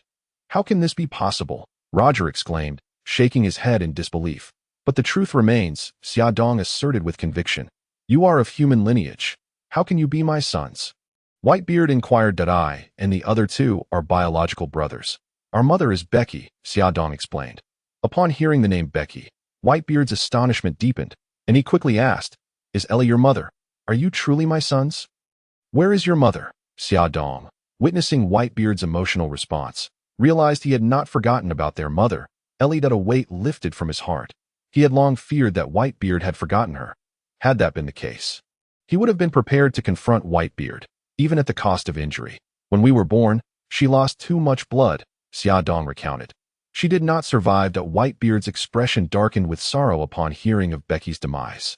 Memories of the past flooded back. He had sought Ellie years ago, but after learning she had been driven away by the giants, he could never find her again. He had searched tirelessly, but the vast, unending ocean had concealed her whereabouts. I am truly sorry, Whitebeard lamented. I failed to protect her. I had no idea she was pregnant. My intention was to seek treasure upon the seas and return to her once I had succeeded. However, I encountered rocks and was defeated. I spent a long time recuperating. When I went back to find her, I learned she had been driven away by the giants, and I could not locate her. I apologize, Xia Dong shook his head. It is not your fault. Mother always loved you. She sent us to find you. Whitebeard gazed at them, a resolute glint shining in his eyes. That he understood that he must protect these three children for Ellie's sake. It was his debt to her and to them. How have you fared all these years? Whitebeard inquired with genuine concern, his expression reflecting deep care for their well-being. Xia Dong felt a warm sensation in his heart, sensing the profound affection and worry this legendary pirate held for them. Thus, he began to recount their life experiences over the years, upon learning that the Xia brothers had lived comfortably and thrived. Growing into formidable warriors, Whitebeard breathed a sigh of relief. With palpable excitement, Whitebeard stood in the center of the banquet, prompting everyone to hush and focus their attention on him. They understood that he had something significant to announce. Today is an exhilarating day. Whitebeard's voice trembled with emotion. Not only have we met the members of the Roger Pirates, but I, Whitebeard, have finally discovered my biological sons. At this proclamation, the members of the Whitebeard Pirates stood in stunned silence, their expressions a mix of shock and disbelief. They all knew of Whitebeard's yearning for a family, and now that he had found his true sons, it was undoubtedly a momentous surprise. They rejoiced for Whitebeard, filled with anticipation for the future of this newfound family. Marco, Geoise, and the other adopted sons quickly encircled Whitebeard, clamoring to uncover the identities of these remarkable sons. Their curiosity was piqued, compelling them to seek further information about the trio of children. The white-bearded man, taken aback, found himself at a loss as to whom he should respond. Observing his awkwardness, Roger hastily pulled Xia Dong over to alleviate the situation. All right. These three brothers, Xia Dong, are indeed the children of the white-bearded man, Roger said with a smile. The crowd was instantly taken aback, struggling to fathom how the towering 6-meter-tall figure could possibly have such small children. Yet, upon witnessing Xia Nan's height of over 10 meters, Xiaxi's 5-meter stature and Xia Dong's height of just over 1 meter, they began to comprehend the situation. In that moment, the three brothers became the focal point of the gathering, with attendees flocking around them, encircling them in curiosity. The revelation that the white-bearded man had actual offspring evoked a profound sense of surprise and excitement among everyone, who were filled with questions about Xia Dong's experiences over the years. As he surveyed the enthusiastic crowd, Xia Dong could only sigh resignedly and patiently recount his tale once more. The audience listened intently to Xia Dong's narrative, learning that his past had not been an easy one. Had it not been for his adoptive mother's devoted care, survival would have been a challenge. Nevertheless, through his own efforts and growth, he had now emerged as a formidable force. After all, the blood of the white-bearded man coursed through his veins, marking him as extraordinary. The many adopted sons of the white-bearded man felt a twinge of inferiority. Despite having received such extensive guidance from him, they had yet to alleviate any of his burdens. Were it not for the timely assistance of the Xia Dong brothers, they would have likely fallen to the Red-Haired Pirates long ago. Observing the once joyous crowd now engulfed in silence, Xia Dong grew curious and inquired of Marco. "What is the matter with you all?" Marco managed a strained smile in response to Xia Dong's concern. "It's nothing, just that we feel inadequate. If it weren't for your brothers blocking Rayleigh, we would have lost. After all these years, we have yet to assist our father and have only become a burden to him. It truly feels humiliating." Nearby, Geoise, Sachi, and Vista lowered their heads in agreement, each filled with guilt. The recent battle had starkly highlighted their shortcomings, and the emergence of the Xia Dong brothers only intensified that feeling. Despite being of similar ages, their capabilities paled in comparison to those of the Xia Dong brothers, rendering them unable to truly aid the white-bearded man. This left them feeling deeply remorseful. At that moment, Xia Dong curiously examined the data of the three individuals that name. Marco bloodline. Human life, 65 strength, 87 agility, 90 stamina, 86 spirit, 78 skills. Armament hockey, minor proficiency 12. Observation hockey, minor proficiency 68. Martial arts, minor proficiency 32. Skills categorized as entry, minor proficiency, major proficiency, perfection items. None name, Geoise bloodline. Human life, 61 strength, 92 agility, 87 stamina, 90 spirit, 68 skills. Armament hockey, minor proficiency 42. Observation hockey, minor proficiency 12. Martial arts, minor proficiency 42. Items. None name, Sachi bloodline. Human life, 58 strength, 82 agility, 84 stamina, 80 spirit, 65 skills. Armament hockey, entry 87. Observation hockey, minor proficiency 18. Martial arts, minor proficiency 22. Items. None. Xia Dong recognized that due to his interference, the fruits of Marco and Geoise had fallen into his possession. Although they had channeled most of their energy into enhancing their physical abilities and hockey due to their lack of fruit powers, they still lagged significantly behind those who had attained fruit abilities. Seeing the despondent expressions of the group, Xia Dong waved his hand, summoning 3 boxes into his grasp. It merely a lack of strength. Continuous effort will remedy that. I have 3 devil fruits. 1 for Marco, 1 for Sachi, and 1 for Geoise. For Vista, being a dual-wielding swordsman, I don't have a suitable fruit for you, but I have weapons for you. With that, he produced 2 swords, which were indeed the Zoan-type devil fruit, mythical beast, phoenix fruit, and the shining fruit, alongside the devil fruits previously distributed by Sengoku. Xia Dong had examined them and confirmed they were indeed Zoan-type. And fortuitously, one was an ancient type, Stegosaurus form, a remarkably powerful fruit that it seemed Sengoku had yet to consult the fruit compendium, allowing Xia Dong to seize the opportunity. The weapons were the large blades, blowing snow, and little dragon. Obtained from the celestial dragons long ago, having accumulated these items for over a decade, Xia Dong deemed it more beneficial to utilize them to strengthen the Whitebeard Pirates, as they were originally theirs. Upon witnessing Xia Dong's generous offer, Marco and the others swiftly rejected, unwilling to accept the gifts. Marco said, "What are you joking about, brother Xia Dong? We are all orphans taken in by our father, deeply indebted to him, and we cannot accept your gifts." The others nodded in agreement. Seeing their resolute refusal, Xia Dong quickly reassured them. "These are merely ordinary items. Do not hesitate to accept them, but my intention in giving you these is to hope that you can use them to protect our father. I have matters to attend to and must leave." The responsibility of safeguarding him falls solely upon you if you refuse to accept. How can I trust you with our father's safety, given your current abilities? Upon hearing Xia Dong's grievances regarding their insufficient strength to adequately protect the white-bearded man, the group that had been poised to decline suddenly found themselves at a standstill. Seizing the opportunity, Xia Dong unhesitatingly thrust the fruits and weapons into their hands. However, even with these precious items in their grasp, the group still appeared hesitant. Xia Dong understood their reluctance to owe him such a significant favor. Yet he hoped to bolster the white-bearded man's strength and could not allow them to remain in turmoil. Thus, he quickly added, "Do not hesitate any longer. They are merely a few devil fruits.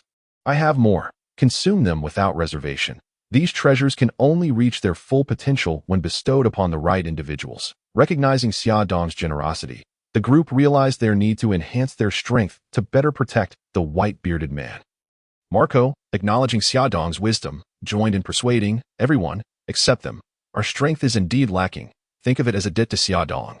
Should we encounter more devil fruits at sea in the future, we can repay him then. By the way, brother Xia Dong, what kind of fruits are these? Hearing Marco's inquiry, Xia Dong decided to keep them in suspense, replying, "You will find out once you consume them. They are all splendid treasures. Trust me." Seeing Xia Dong's assurance, the others ceased their inquiries, confident that he would not deceive them.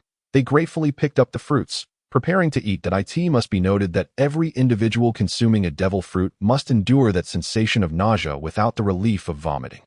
As Marco, Sachi, and Geoise took their bites, their faces turned a shade reminiscent of liver. Upon consuming the fruit, blue flames suddenly ignited along Marco's sides, rapidly enveloping his arms and coalescing into a pair of magnificent blue wings.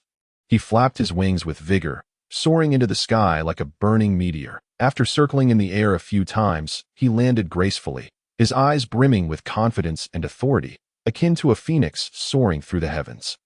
Sachi, unable to contain himself, quickly devoured his fruit. His hands morphed into sharp dinosaur claws, and hardened spines sprouted along his back. His form grew more imposing, exuding an aura of immense power. Geoise, not hesitating, swallowed the last fruit, instantly becoming encased in a layer of translucent diamonds, each glimmering with brilliant light. His body transformed into an unyielding fortress, as strong as steel. Observing this transformation, the white-bearded man approached alongside Roger and Rayleigh, inquiring of Xia Dong, "Child, what is happening here?" With a smile, Xia Dong replied, "It's nothing much. I merely had some surplus devil fruits, which I bestowed upon them." The white-bearded man understood the rarity of such fruits.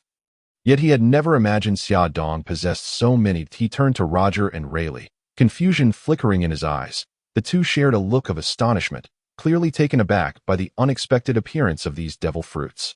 The white-bearded man strode forward to Xia Dong, his expression grave as he demanded, "Child, what exactly is going on? Where did you acquire such an abundance of devil fruits?" His voice bore a hint of concern. Such treasures were exceedingly rare, and each of these fruits had the potential to ignite a great war. Xia Dong sensed the gaze of Whitebeard upon him, and with a slight smile, he calmly replied, "Father, do not be anxious. These devil fruits were obtained by mere chance. Since they can empower my brothers, I shall not be stingy." Whitebeard's eyes widened in disbelief as he regarded Xia Dong. He had not anticipated that Xia Dong would bestow such precious devil fruits upon his adopted sons. Gratefully, he nodded, his eyes reflecting a sense of satisfaction. Curiously, he inquired, "What types of devil fruits are these? They appear exceptionally formidable." Xia Dong chuckled softly and explained, "Marco's fruit is the bird fruit, mythical Zoan type. Phoenix form. Sachi's is the dragon fruit, ancient type, brontosaurus form, and Geoise's is the diamond fruit." Upon hearing this, Whitebeard could not help but draw in a sharp breath. He was well aware of the value and potential of these devil fruits, particularly Marco's phoenix form, which was a rarity among rarities. He addressed Xia Dong, saying, "My child, thank you. These devil fruits will be a tremendous asset to our pirate crew." The onlookers expressed astonishment. They had not expected the fruits Xia Dong casually produced to be so invaluable and rare, each brimming with immense power that was undeniably enticing to At that moment. Vista approached slowly, wielding two swords. He gazed at Xia Dong, a flicker of gratitude in his eyes. "Brother Xia Dong, these two swords are among the great grade. The 21 works of craftsmanship that I truly feel unworthy of such a gift.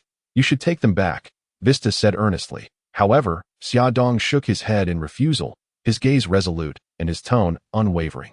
A fine blade should match a worthy warrior. You are more than deserving of these swords that if you do not accept them, they will merely languish in storage, gradually losing their luster. Xiaodong's voice resonated with trust and encouragement. Vista, touched by Xiaodong's kindness, recognized the acknowledgement of his strength. After a moment of contemplation, he finally accepted the two swords, gripping the hilts tightly as he felt the power emanating from them. Thank you, Brother Xiaodong. I will utilize these swords to the best of my ability for the Whitebeard Pirates, Vista exclaimed, excitement radiating from him. He understood the precious significance of this gift and was determined not to disappoint Xiaodong's expectations. Xiaodong smiled gently, patting Vista on the shoulder to convey his support and blessing that I have faith that you will forge your own brilliance with these swords, that I look forward to witnessing your enhanced strength in future battles. Xiaodong said. Vista nodded, his eyes gleaming with determination. He silently vowed to protect the honor of the Whitebeard Pirates and to become a true warrior. Seeing Xiaodong not only produce 3 such rare devil fruits, but also offer 2 of the great grade swords left Whitebeard and Roger astounded. Such treasures, even with their formidable prowess, were seldom encountered throughout their years of sailing the seas. Yet, Xiaodong was able to present them with so many, filling their hearts with curiosity. Where did all these items come from?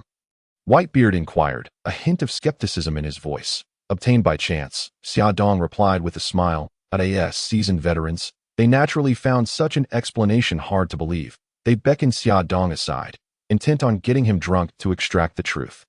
Xiaodong quickly discerned their intentions, but did not conceal the facts. He candidly revealed that all these items were taken from the Celestial Dragon's treasury during the battle between the Rocks Pirates and the Navy.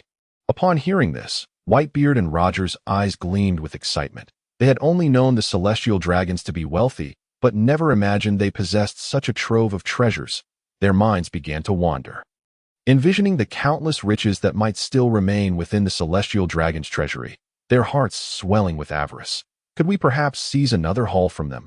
Roger asked tentatively. Indeed, or we could join forces to orchestrate a grand heist.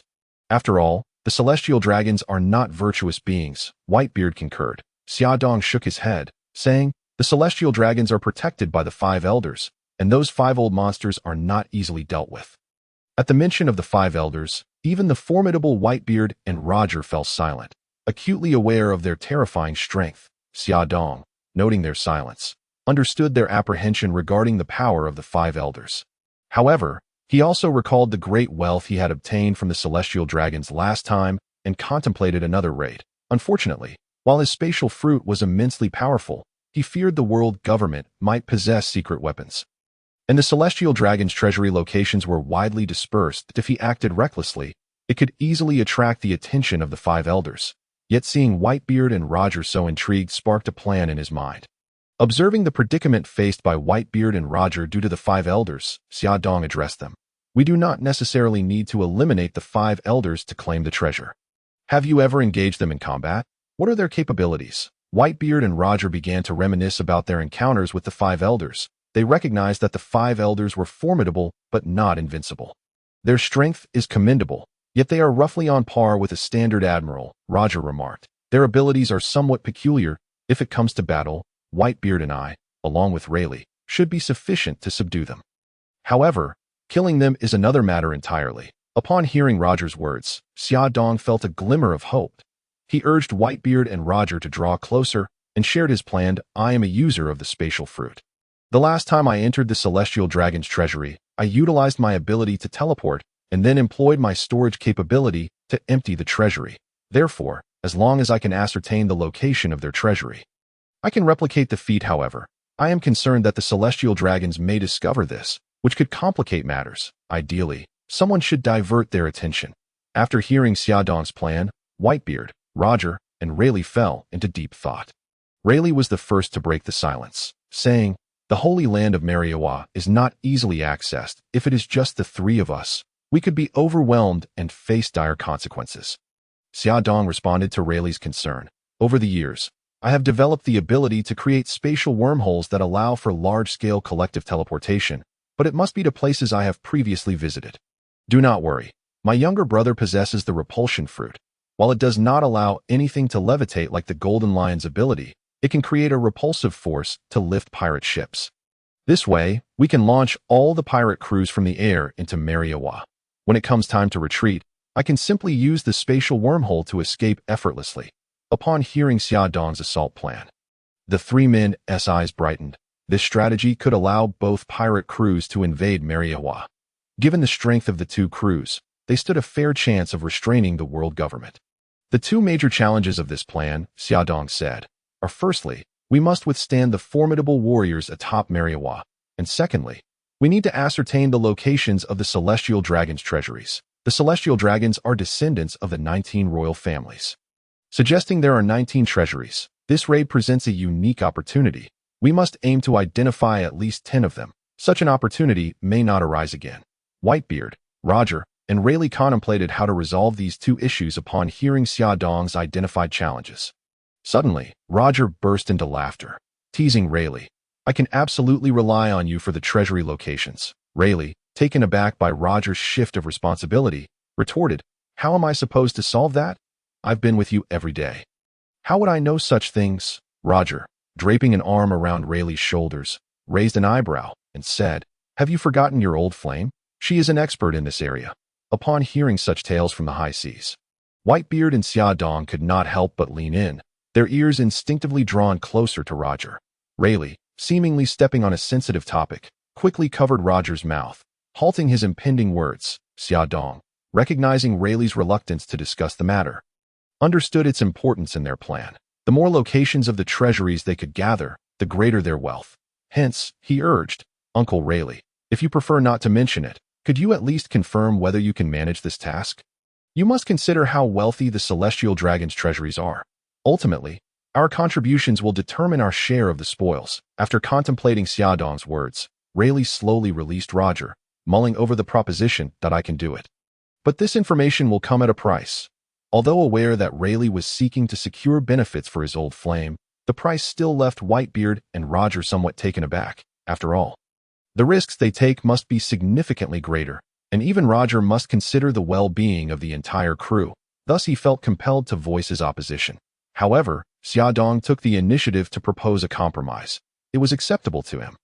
But all 19 treasure chambers of the Celestial Dragons must be located, in addition to the treasure chamber of the world government.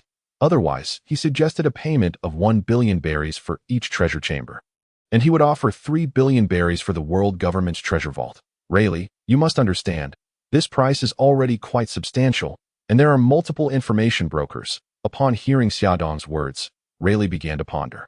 He had merely been making bold demands without considering whether everyone would agree to such terms that in truth, Xia Dong's offer was indeed generous, and he promptly stated that it was acceptable, but intelligence gathering would require time. When do we plan to act? Xia Dong replied, Old man, Roger, we also need to prepare and rest. How about we set the date for 3 months from now? At that time, I can open a spatial wormhole to transport us to Sabaody archipelago, and then we can launch an assault on Mariawa together. What do you think? Upon hearing Xia Dong's arrangement, Whitebeard and Roger exchanged glances and expressed their support. After all, to invade Mariawa, thorough preparation and planning were essential. Once the time was settled, Rayleigh hurriedly excused himself from the group, moving aside, seemingly to contact an old flame, shrouded in mystery. Xia Dong, of course, knew it was the future boss lady, Xia Qi, watching Rayleigh leave. Xia Dong, Whitebeard, and Roger resumed their discussion on the most critical aspect of their plan, distracting the formidable forces of the world government. That we cannot underestimate the world government, which has stood for 800 years. Xia Dong asserted, they are certainly not as simple as they appear. Besides the 5 elders, there are CP0 and the Knights of God among their powerful forces. There may even be more unknown strong individuals lurking in the shadows.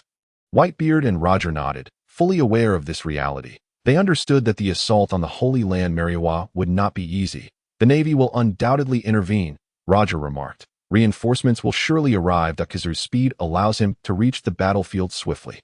Fleet Admiral Sengoku, stationed at Navy headquarters, will also come without hesitation. As for the Admirals, Monkey D. Garp and Sengoku the Buddha are likely nearby, searching for us. Indeed, Whitebeard added, and Zephyr poses a significant problem if he remains at Navy headquarters. We must devise a flawless strategy to contend with these formidable foes. Otherwise, if we are truly surrounded, we cannot bear the losses, Xiaodong replied. Garp and Sengoku are manageable. We can draw them away. And then use my abilities to teleport, ensuring they will not return in time. However, other strong opponents will be challenging to fend off, based on the strengths of the Whitebeard Pirates and the Roger Pirates. We can hold off the world government's forces, but the Navy's support is a different matter. My2 brothers can handle Zephyr and Kizaru without issue, but if Fleet Admiral Sengoku arrives, it will complicate matters. Hearing Xiaodong's words, both Whitebeard and Roger were drawn into contemplation. The insufficiency of powerful allies indeed posed a dilemma, and they had to find ways to seek external assistance at that moment. Their lack of combat power became the greatest challenge they faced, plunging the entire plan into a predicament. Whitebeard and Roger fell into deep thought, striving to recall those formidable figures they had encountered in the past, hoping to find someone who could assist them. Just then, Marco, Sachi, and Jozu approached together. Upon seeing Xiaodong, their excitement was palpable as they rushed toward him, enveloping him in a tight embrace. The sea breeze gently caressed them as Marco, Sachi, and Jozu held Xiaodong closely, their eyes shimmering with gratitude and admiration. They had once thought that Xiaodong's gifts were merely ordinary devil fruits, but now they realized that each one was incredibly precious and rare. This was not just a gift, but a heavy symbol of trust and friendship. They understood that this kindness was something they could never fully repay in their lifetimes. At that moment, Xiaodong felt somewhat helpless, as being embraced by three large men was undeniably awkward. Yet, he also sensed the profound bond they shared. As time passed, they finally released one another. Marco and the others expressed their gratitude, saying, "Thank you. We will make good use of these powers and live up to your expectations." Xiaodong looked at them, his gaze filled with warmth and determination. He gently patted their shoulders and smiled, saying, "There is no need for such formality. We are family, and it is only natural to help one another." This statement flowed like a warm current, instantly warming the hearts of the three. They understood that words were unnecessary. Their actions would speak for themselves. Just then, Marco noticed Xiaodong and the others engaged in a discussion and asked, "Xiaodong, have you and the old man encountered any difficulties?" Looking at these three adopted sons raised by Whitebeard, Xiaodong chose not to conceal anything and directly shared his plans. Upon hearing that additional support was needed, Marco began to ponder the powerful figures in the SEA. In truth, there were not many truly powerful pirates at sea. Aside from the Whitebeard Pirates and the Roger Pirates, the only other significant forces were the Golden Lion Pirates and the Red-Haired Pirates. However, neither of them could be persuaded to assist. And then there were the Big Mom Pirates and the Beast Pirates. Along with King Silver Axe, if we are discussing potential allies, Kaido of the Beast Pirates is conveniently located nearby at Onigashima. He could be our best option, though I am uncertain how to persuade him. Marco analyzed. Upon hearing Marco's analysis, Roger expressed his delight, saying, "That little brat Kaido. I have heard he has been doing quite well these years. Whitebeard, you know him. You should persuade him."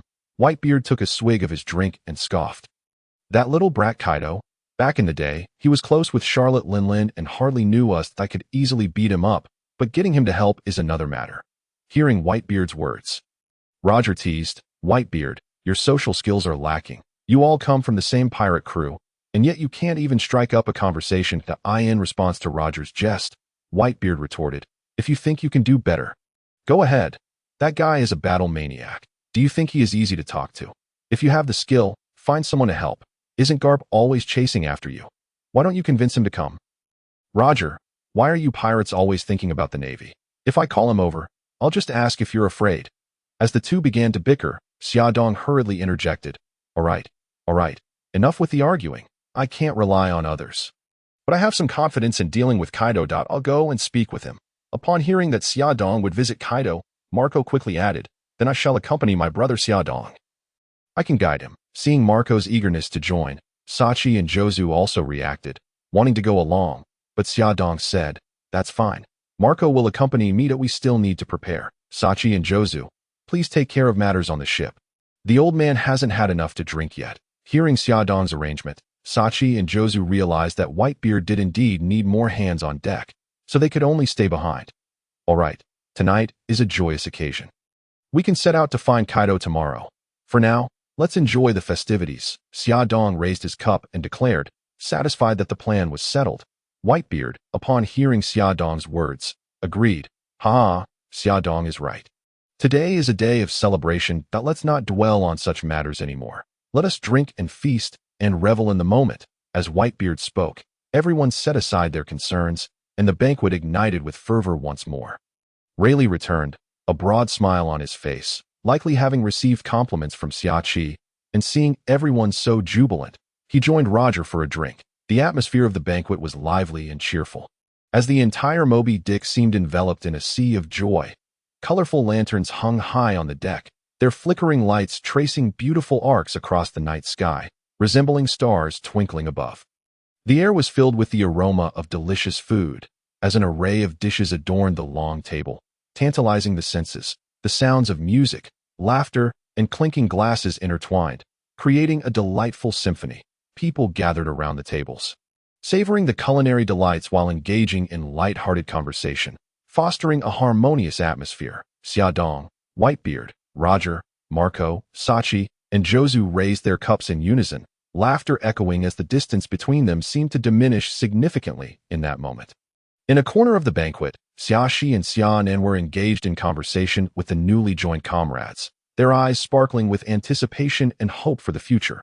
They are well aware that they will face all difficulties and challenges alongside Xiaodong, striving together to realize their dreams. The atmosphere of the banquet is vibrant and joyous, with everyone immersed in a delightful ambience, as if all worries and troubles have been cast away into the ether.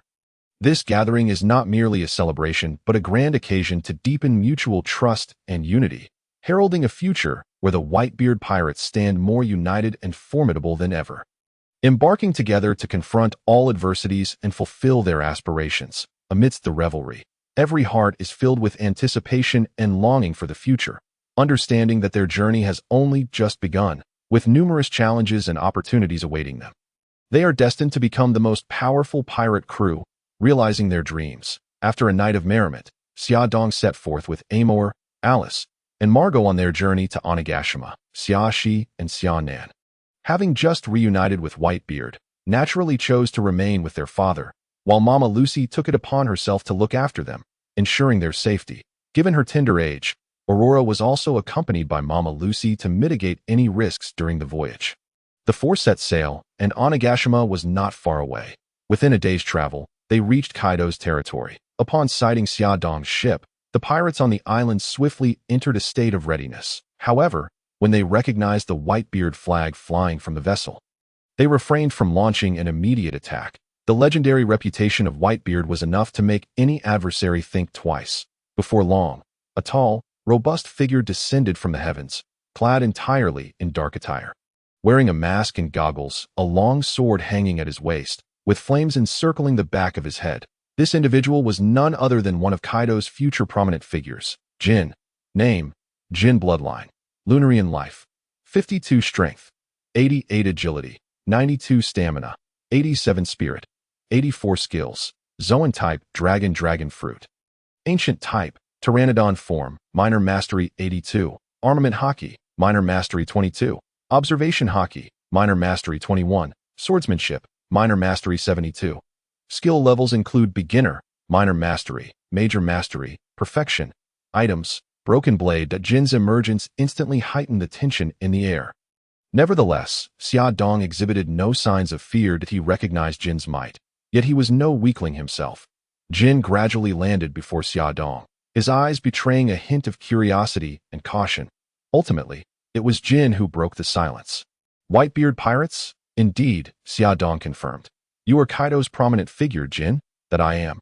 What brings you to Onigashima? You are aware this is Kaido's territory, correct? Of course, Xiaodong replied, that we have come to seek Kaido, and we hope you can facilitate an introduction. Upon hearing Xiaodong's words, Jin chuckled. Do you think you are Whitebeard, that you can just waltz in to see Kaido? What would you have me do? Xiaodong retorted.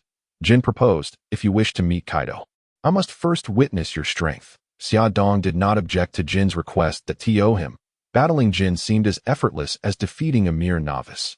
Just as he prepared to engage, he suddenly felt a force restraining him, only to turn and find Margot holding him back. What is it, Margot? Xiaodong inquired, puzzled. Margot replied with a grin, I just consumed a devil fruit, and it's rare to encounter an opponent of such equal footing. Let me have a go. Understanding Margot's intention, Xiaodong readily agreed. As the future vice-captains of the two Emperor crews, their duel would undoubtedly yield significant benefits for both. Furthermore, for Margot, who had just acquired the powers of the devil fruit, this battle would serve as a valuable training opportunity. With that thought in mind, Xiaodong willingly stepped aside. In an instant, Margot appeared before Jin, and an intense battle commenced. Margot's phoenix form bestowed upon him remarkable regenerative abilities, allowing him to heal wounds and regain stamina swiftly. Jin, leveraging the innate prowess of the Lunarian race, showcased astonishing defensive capabilities, rendering him nearly impervious to harm. The two exchanged blows, neither yielding an inch. Each strike executed with utmost power. However, as both fighters leaned towards defense, the battle reached a stalemate. Jin injured Margot, yet Margot quickly recovered. Conversely, while Jin was difficult to injure, he struggled to land effective strikes on Margot. Thus, despite their fervor, neither could gain the upper hand. Observing the battle, Xiaodong felt a pang of frustration. Their approach seemed to boil down to a test of endurance, potentially dragging on for days or nights before a victor emerged. With little time to spare, Xiaodong called out to Jin, You may continue your leisurely spar. I shall seek Kaido first. Without waiting for Jin's response, he turned to Amour and Alice, instructing, Stay here. I will return shortly. With a powerful leap, he bounded to the shore.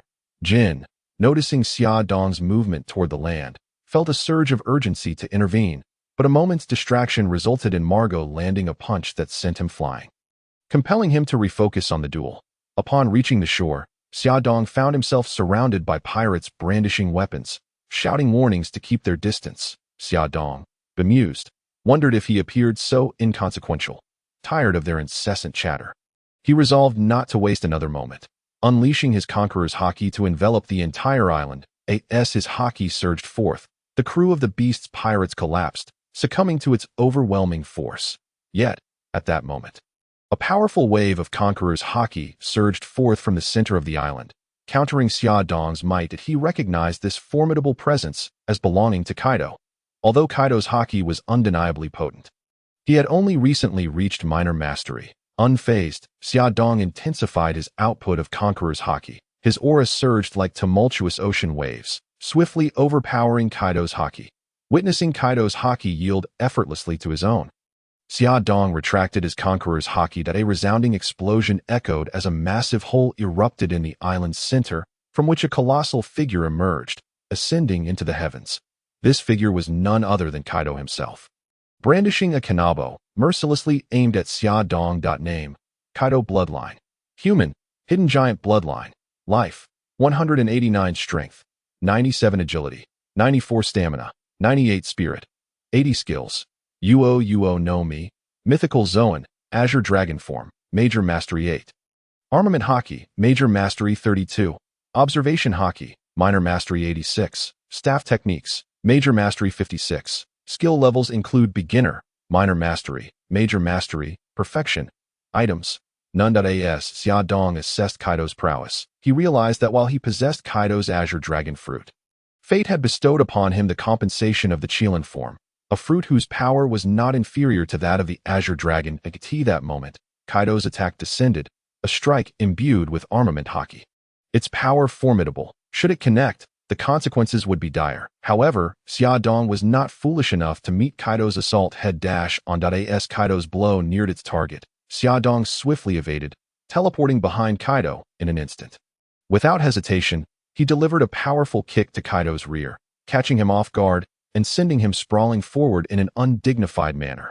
Kaido, undeterred by the initial failure, rolled and swiftly regained his footing, preparing to counterattack. Observing Kaido's relentless spirit, Xiaodong recognized him as a quintessential battle maniac. If he did not completely defeat him, discussions of subsequent plans would likely be futile. Thus, Xiaodong refrained from further words. Activating his nearly flawless armament haki, teleporting behind Kaido once more, delivering a forceful kick that sent him flying. Repeating this maneuver, Xiaodong relentlessly propelled Kaido through the In this manner, Kaido became the third man. Following Akainu and Kizaru, To experience Xia Dong's unique kicking technique, it must be acknowledged that Kaido's physical prowess surpassed that of Akainu and Kizaru, allowing Xia Dong to distinctly sense a more resilient resistance during his strikes. Consequently, Xia Dong gradually intensified his force, wholeheartedly assailing Kaido as his movements grew increasingly swift. The sky itself bore witness to the fleeting remnants of Kaido. This man, later heralded as the strongest creature, found himself at this moment wholly enveloped in the armor of Haki. Curled into a ball, bracing against Xia Dong's relentless assault, it was not that he lacked the will to resist. Rather, Xia Dong's devil fruit abilities were simply too formidable to contend with Kaido's observation Haki. A skill that had ensured his survival through countless battles, felt utterly impotent in the face of Xia Dong, rendering him incapable of predicting or defending against his strikes. Every kick that Xia Dong delivered landed with uncanny precision upon Kaido's form, and the armor of Haki could not fully shield him from the onslaught. Were it not for Kaido's body being honed to perfection, he would have long since been reduced to a state akin to Akainu, with bones shattered beyond count. Thus, Kaido endured an hour of Xia Dong's ferocious kicks, teetering on the brink of collapse under the weight of unending agony. His battle-hardened physique was on the verge of disintegration. He could feel his very insides jolted and bruised, the pain reminiscent of the strikes delivered by Whitebeard. Kaido understood that he could not persist in this manner. He had to devise a means of self-preservation. Yet, as he pondered his strategy, he suddenly found himself crashing to the ground, no longer suspended in the air. Unfolding his sore body, he surveyed his surroundings and spotted the youth, Xia Dong, who had been attacking him, standing nearby. Mistaking Xia Dong for having exhausted himself from their encounter, Kaido hastily rose to his feet and boasted, "Kid, you're out of energy, aren't you? Hurry and kneel down to beg for mercy, and I shall spare your life." However, scarcely had Kaido's words left his lips when Xia Dong merely offered a faint smile, his eyes devoid of any fatigue, instead brimming with fighting spirit, gazing at Kaido. A cold smirk played upon Xia Dong's lips as he declared, "Kaido, do you think I'm tired? I came here seeking you. I was merely concerned that if I beat you too severely, you would be unable to assist me with my business. You truly underestimate me. Prepare for a fight." With that, he intended to strike, ready to subdue the Pirate King's foremost shield. Kaido's heart raced upon hearing this. He looked at Xia Dong, fear flickering in his eyes that he had not anticipated such formidable strength from Xia Dong, who had been relentlessly pummeling him while maintaining such vigor and spirit. Little did he know that Xia Dong had initially signed a pact with the reality-level superhuman bloodline, granting him not only enduring stamina but also the ability to replenish his strength through solar energy absorption. Xia Dong's devil fruit abilities, combined with his exceptional observation Haki, instilled within Kaido an unprecedented sense of threat. He recognized that if this continued, he would be powerless to do anything but endure further punishment. Nevertheless, Kaido was not one to concede easily. He took a deep breath, ready to once again confront Xia Dong, prepared to fight to the death if necessary. Yet, just as Kaido readied himself for another assault, Xia Dong suddenly struck, delivering a punch to Kaido's abdomen. This blow was delivered with all of Xia Dong's might. Even employing Haki, Xia Dong understood that without a decisive strike, it would take an eternity to subdue Kaido. Upon being hit, Kaido was propelled once more, crashing heavily to the ground. Lying there, he regarded Xia Dong with eyes filled with terror and despair. He had not fathomed that Xia Dong's power could be so overwhelming. This strike inflicted more damage than all previous assaults combined. Xia Dong looked down at the fallen Kaido, his gaze devoid of pity as he spoke. "Kaido, shall we continue this fight? It's quite fortuitous to encounter a meatbag like you. I'm rather pleased." Hearing Xia Dong's words, Kaido felt a heaviness in his heart, realizing the truth in Xia Dong's statement. He was utterly incapable of withstanding Xia Dong's attacks or his devil fruit powers that he had lost. With a deep breath, Kaido looked at Xia Dong and conceded, "Kid, I admit defeat that I cannot resist your strikes. Nor can I withstand your abilities that I am no match for you. Do as you will." Observing Kaido's willingness to embrace his fate, Xia Dong found it amusing, remarking, "I have no intention of killing you. Kaido, I merely sought to discuss a matter with you. Was it truly necessary to resort to such violence?" Taken aback, Kaido replied, "You're not here to kill me. Yet you've incapacitated all my subordinates and pummeled me so mercilessly." Xia Dong clarified, "I simply wish to meet you. They wouldn't allow me to do so. So I had to put them to sleep first that I asked for the beating. Wasn't it you who initiated the confrontation? Realizing his misunderstanding, Kaido was not one to back down easily and retorted, regardless, I don't care. You've invaded my territory, which is tantamount to seizing my domain. Seeing Kaido unwilling to engage in reason, Xiaodong silently raised his hands, dark haki coiling around them. Upon witnessing this, Kaido suddenly recalled that his willingness to engage in conversation stemmed from having previously attempted to reason with Xiaodong. He had failed to win that argument, and attempting to assert his own reasoning again would likely lead to an unfavorable outcome. He hastily amended, but you do have a point. Let us set aside our grievances for now. Speak your mind. Noticing Kaido's sudden lucidity, Xiaodong retracted his haki and introduced himself. I am Edward Xiaodong. You may call me Xiaodong, that I have no ulterior motives for seeking you. I simply wish to strike a blow against the world government. But I lack sufficient manpower and seek your assistance. Upon hearing Xiaodong's intent, Kaido, regardless of his current predicament, responded directly, attack the world government. You'd be better off killing me outright. Why drag it out with the world government? Understanding that Kaido still harbored trepidation towards the world government, Xiaodong reassured him, rest assured, this is not a mission of self-destruction, that I have already contacted the Whitebeard Pirates and the Roger Pirates to join us. We'll merely engage in a skirmish and then retreat. Kaido scoffed. You jest. You expect to attack the world government, finish the fight, and simply walk away. Do you think that because you've bested me, I'll accompany you on such a perilous venture? Xiaodong was fully aware that persuading Kaido to undertake such a dangerous mission would not be easy, so he cut to the chase. All right then, just tell me what you want. Kaido, rising from the ground, asserted, if you can summon Whitebeard and Roger, there must be substantial benefits involved. Tell me how much I stand to gain, and I will consider your proposal. It was undeniable that Kaido, destined to become one of the four emperors, was no simpleton. Even if he appeared to be a brute, that it seemed that bloodshed was inevitable. Thus, he sat down with Kaido to discuss the plan. As Kaido listened to Xiaodong's scheme, his eyes sparkled with greedy anticipation.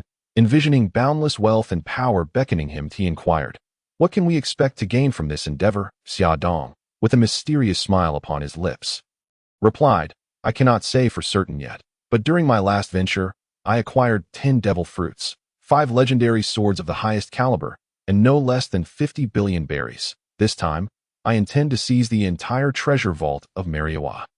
Upon hearing this, the flames of greed ignited even more fervently in Kaido's eyes, and he eagerly proclaimed, then I want my share. However, Xiaodong merely smiled faintly, cracking his knuckles as he retorted, you think your mere presence entitles you to a share? You have one chance to rephrase your request. Feeling the impending threat of another beating, Kaido quickly replied, wait, I can also bring Charlotte Linlin into this. The two of us could share a portion. Right? Xiaodong's heart raced at Kaido's proposition that if Charlotte Linlin joined their ranks, the likelihood of success for their mission would dramatically increase. Charlotte Linlin, a woman destined to be known as one of the four emperors, possessed formidable strength. If she and Kaido were to ally, the operation would be secured. Xiaodong regarded Kaido and said, that is worth considering. That I need to discuss this with Whitebeard and Roger. However, we have only 3 months. Are you certain Charlotte Linlin can come? After contemplating for a moment, Kaido confidently responded, no problem. I know where she is now, and she can arrive in a little over a month. Xiaodong nodded in satisfaction and stated, good, then we shall proceed as agreed. Contact Charlotte Linlin, and I will discuss matters with them. Kaido nodded in agreement, his eyes glimmering with greed and excitement. He understood that this forthcoming venture would present him with an unparalleled opportunity to amass wealth and power. He must seize this opportunity. He must demonstrate his worth to Xiaodong, convincing him that he is deserving of such wealth. Upon reaching an agreement, Xiaodong turned to Kaido and instructed him to leave a communication device to contact Charlotte Linlin once arrangements were finalized. Stating, I shall take my leave now. Kaido retrieved a communication device from his attire and handed it to Xiaodong, subsequently escorting him to the shore to board a vessel as they approached the shoreline. Jean and Marco were still engaged in a fierce battle. Recognizing that, given their respective strengths, it would be difficult for either to gain the upper hand in just a few days, I called out to Marco. Marco, that's enough. Kaido and I have come to an agreement. We need to return to find our father. Hearing my call, Marco and Jean executed a final clash, using the momentum to separate, and swiftly approached Xiaodong and Kaido. Jean stepped forward, bowed his head apologetically to Kaido, and said, "I'm sorry, Kaido, I couldn't stop them." Kaido waved his hand dismissively, replying, "It's all right. I couldn't stop them either, it's not your fault." Upon hearing Kaido's words, Jean raised his head to see Kaido's battered visage, his face reflecting surprise as he asked, "Kaido, what happened to you?" Observing Jean's usual sharpness now dulled by foolishness, Kaido stifled the urge to retaliate and reassured himself to endure the antics of his #1 subordinate. Kaido explained with a hint of pride, "I simply took a tumble. Is that so hard to believe?" Realizing Kaido's awkward attempt at a casual explanation, Jean felt a twinge of embarrassment for his own folly, sensing that his recent reputation would suffer as a consequence. Just then, Marco's laughter rang out. "Ha! Jean, how could you, the strategist of the Beast Pirates, ask such a foolish question?" Unable to bear the ridicule any longer, Jean resolved to abandon the pretense and directly challenged Marco. "What's the matter? Feeling good now that you're not getting beaten? Come on, let us fight again nearby. This time, I'll make sure to teach you a proper lesson." Marco, fueled by Jean's audacity, felt his anger ignite and retorted defiantly, "Bring it on. Who's afraid? Let us go." He moved to engage Jean once more at that moment. I hurriedly grabbed Marco's arm, advising him, "All right, don't act rashly. Time is of the essence, and we cannot afford to waste any more on fighting. There will be other opportunities. We must leave now. Kaido, please help restrain Jean." Understanding the urgency, Kaido signaled to Jean with his eyes to remain calm. The two then temporarily set aside their conflict, defusing the situation. Nevertheless, Xiaodong remained apprehensive about a potential resurgence of hostilities and urged Kaido, "You should also attend to your matters swiftly. Our time is limited, and we must accelerate our actions." Kaido nodded calmly, while Jean stood astounded, realizing that this usually carefree Kaido had moments of seriousness, leaving him curious about their prior conversation. With Kaido's agreement, Xiaodong and Marco promptly returned to the ship for the voyage home. On board, Marco inquired, "Xiaodong, did you manage to subdue Kaido?" Xiaodong replied confidently, "Of course, he wouldn't be so agreeable otherwise." Marco questioned, "You defeated him, and he agreed just like that?" "Kaido is not known for being so easily persuaded," Xiaodong responded. "Indeed, he did demand a share. But he intends to involve Charlotte Linlin as well. I believe it's worth pursuing, so I plan to discuss it with our father and Roger." Marco contemplated, "If it involves Kaido and Charlotte Linlin, it's worth considering. They are currently our best potential allies." Xiaodong concurred. "That's my thought as well, hence the need for discussion." With that, they shared a light-hearted conversation at the bow of the ship, enjoying the sea breeze while awaiting their return. After a day's journey, Xiaodong and Marco finally arrived at the island where the Whitebeard Pirates were stationed. Xiaodong left Alice and Emil to guard the ship, then proceeded with Marco to the Moby Dick. Upon arrival, they found Whitebeard engaged in a boisterous revelry while instructing his younger brothers, Geoise and Sinan. Watching Whitebeard teach his siblings with such fervor, Xiaodong couldn't help but feel a pang of anxiety for them. It is well known that among the legendary pirates, Whitebeard's teaching skills are regarded as woefully inadequate. Over the decades, he had fostered a band of adopted sons, yet few had thrived under his tutelage. Marco, even with the immortal bird fruit at his disposal, could not best the lenient Geoise, despite possessing a luminous fruit, had been effortlessly subdued by Aokiji. The lone exception might be the swordsman Vista, who demonstrated remarkable prowess in his exchanges with Mihawk. In contrast, even the similarly underwhelming Minter Rayleigh had managed to train the future Yonko Shanks and the Straw Hat Luffy. Not to mention the unparalleled teaching prowess of Pirate King Kaido, whose educational influence had enabled Luffy to master the advanced technique of Conqueror's Haki in a single confrontation. Although Luffy's innate talent played a part, the effectiveness of Kaido's instruction was undeniable. As Xiaodong observed Whitebeard, he couldn't help but feel a sense of melancholy. He understood that Whitebeard's guidance might not significantly enhance the abilities of Geoise and Sinan, but it represented an irreplaceable paternal love in their lives and embodied Whitebeard's lifelong aspirations. Spotting Xiaodong and Marco's return, Whitebeard joyously set down his massive tankard and approached them. Having only been apart for a few days, he yearned to embrace his eldest son, eager to express his affection.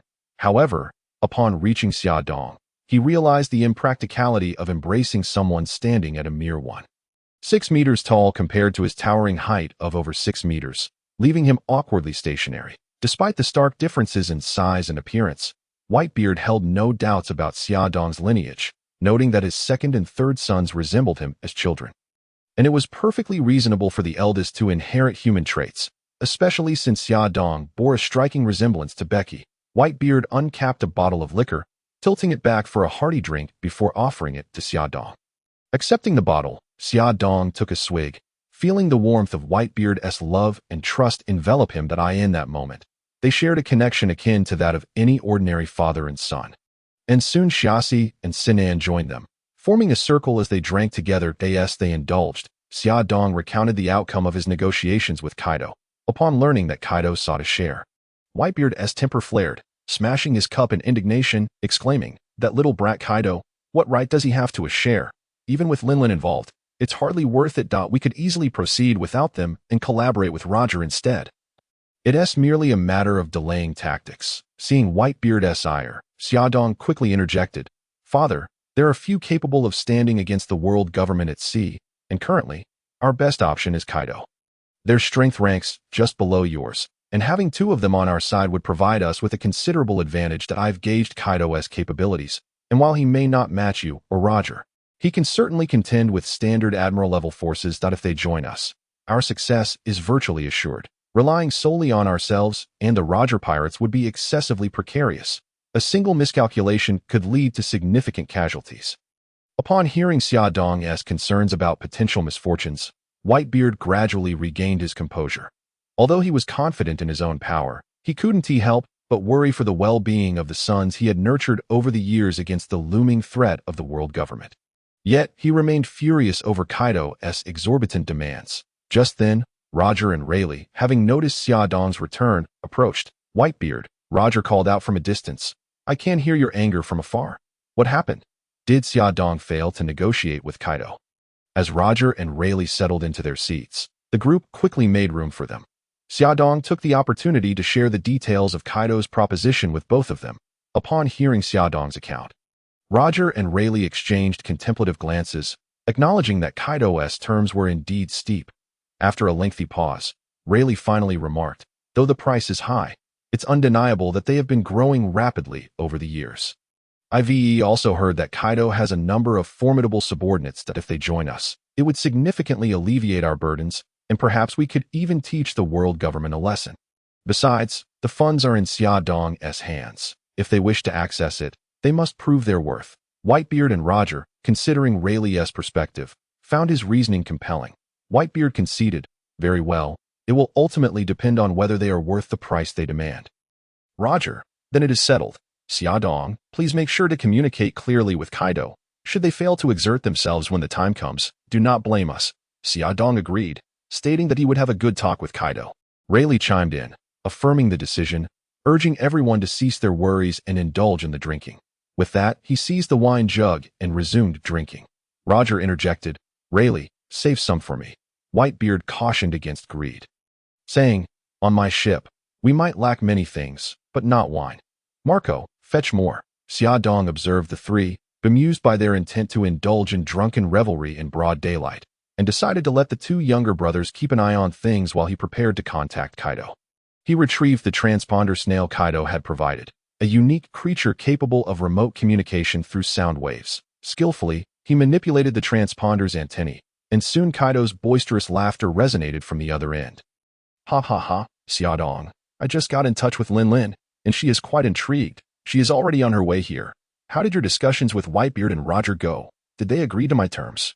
Kaido's voice carried a hint of anticipation and confidence. Listening to Kaido, Xiaodong smiled subtly and replied, "They are largely in agreement to share a portion with you, but it hinges on your performance. If you fail to demonstrate strength commensurate with that treasure, do not hold us accountable." Upon hearing this, Kaido burst into laughter, his mirth akin to thunder, causing the transponder to tremble slightly. "Ha! Rest assured, if it is not worth it, we would not claim that share. So, how shall we arrange this?" Xiaodong, reflecting on Kaido's words, felt a swell of emotion that he recognized that both Kaido and Charlotte Linlin possessed the prowess deserving of that treasure. Yet, he understood the necessity for thorough preparation, for they were to confront the might of the entire world government, where even the slightest misstep could lead to catastrophic losses. demanding his utmost caution. Do not rush. Once Charlotte Linlin arrives, I will reach out to you. Just ensure you have your crew ready, and I will arrange for you to come over, Xiaodong responded. Kaido, however, expressed concern. Xiaodong, I must remind you. It will take us several months to reach Mariewa. Xiaodong merely smiled in response. No worries. I assure you the time will suffice. Just focus on your preparations. Kaido nodded, saying, All right, you are the financier. Your word is final. Xiaodong smiled at the transponder. Filled with anticipation, he understood that this operation would be pivotal in establishing his reputation. This time, he intended to empty the Celestial Dragon's treasury, as it was all the fruits of the common folk's labor. After concluding his conversation with Kaido, Xiaodong returned to the Moby Dick, joining Whitebeard, Roger, Rayleigh, and others gathered on the deck, savoring strong liquor while listening to tales of adventures at sea recounted by Whitebeard and Roger. As they shared stories of bizarre encounters and humorous mishaps, laughter filled the air, echoing through the night like waves crashing against rocks, creating a myriad of frothy bubbles, just as Roger was recounting a tale of encountering a monster on an island. The jovial atmosphere was abruptly interrupted by Jozu, who rushed over. Not good, old man. Monkey D. Garp, along with Akiji, Sengoku, and Akainu, are approaching, looking to encircle us. Upon hearing Jozu's words, excitement sparked in everyone's eyes. They had initially hoped to lure the Navy's main forces into the New World, preventing their return to the world government. And now that most of the Navy's elite were here, it presented an opportune moment. Everyone quickly ceased their revelry, and Whitebeard's voice rang out in the night. Excellent timing. Roger, let us proceed as planned and draw them away. Roger nodded, turning to Xiaodong. All right, let us set off, Xiaodong. Where shall we convene? After deliberating, Xiaodong replied, Lead them in a circle, and we will meet at Hive Island. I will teleport you there, just in time to keep Garp and Sengoku occupied. Whitebeard and Roger both nodded in agreement, affirming, Very well, it shall be as you say. With that, Roger returned to his ship with Rayleigh, while Xiaodong brought Lucy, Amol, Alice, and Aurora aboard Whitebeard's Moby Dick, storing his own vessel away in his spatial storage. After all, it was safer to remain with Whitebeard, especially given the latter's shock fruit powers, which made it nearly impossible for the Navy to pursue them. Under Whitebeard's command, the Moby Dick began to move slowly as the Navy ships closed in. The pirates aboard readied themselves for battle, aware they were about to face the Navy's elite forces. Yet, unbeknownst to them, Whitebeard had no intention of engaging in a fight. Xiaodong observed the tense crew preparing for confrontation, a smile gracing his lips as he turned to Xiaoshi. Little brother, it's your time to shine. Xiaoshi's eyes sparkled with excitement as he replied. All right, big brother, it's finally my moment to showcase my skills. With a push of his palm, Xiaodong activated the shock fruit's ability, and the previously sluggish Moby Dick surged forward at an incredible speed, slicing through the sea like an arrow, leaving a long white streak behind, and no matter how fast the Navy tried to accelerate, they could only watch as the Moby Dick grew ever more distant, akin to chasing an unreachable star at that moment. A Navy officer clad in a fiery red uniform charged forth, shouting Meteor Volcano. Countless molten fists rained down from the sky like a meteor shower, wielded by the Navy's future admiral, the current elite Vice Admiral Akainu Sakazuki. Observing the onslaught of fiery fists, Xiaodong couldn't help but commend Akainu for his growth over the years. His technique had become increasingly formidable. However, Xiaodong had no intention of retaliating, for there was no need. Beside him, Xiaoshi declared, Shinra Tensei, and all the molten fists were repelled, scattering like leaves in a tempest, crashing harmlessly into the ocean and stirring up waves. Indeed, the name was one Xiaodong had bestowed upon Xiaoshi. When Xiaoshi had finally mastered the technique, he had requested a name, and Xiaodong had simply borrowed this one for him.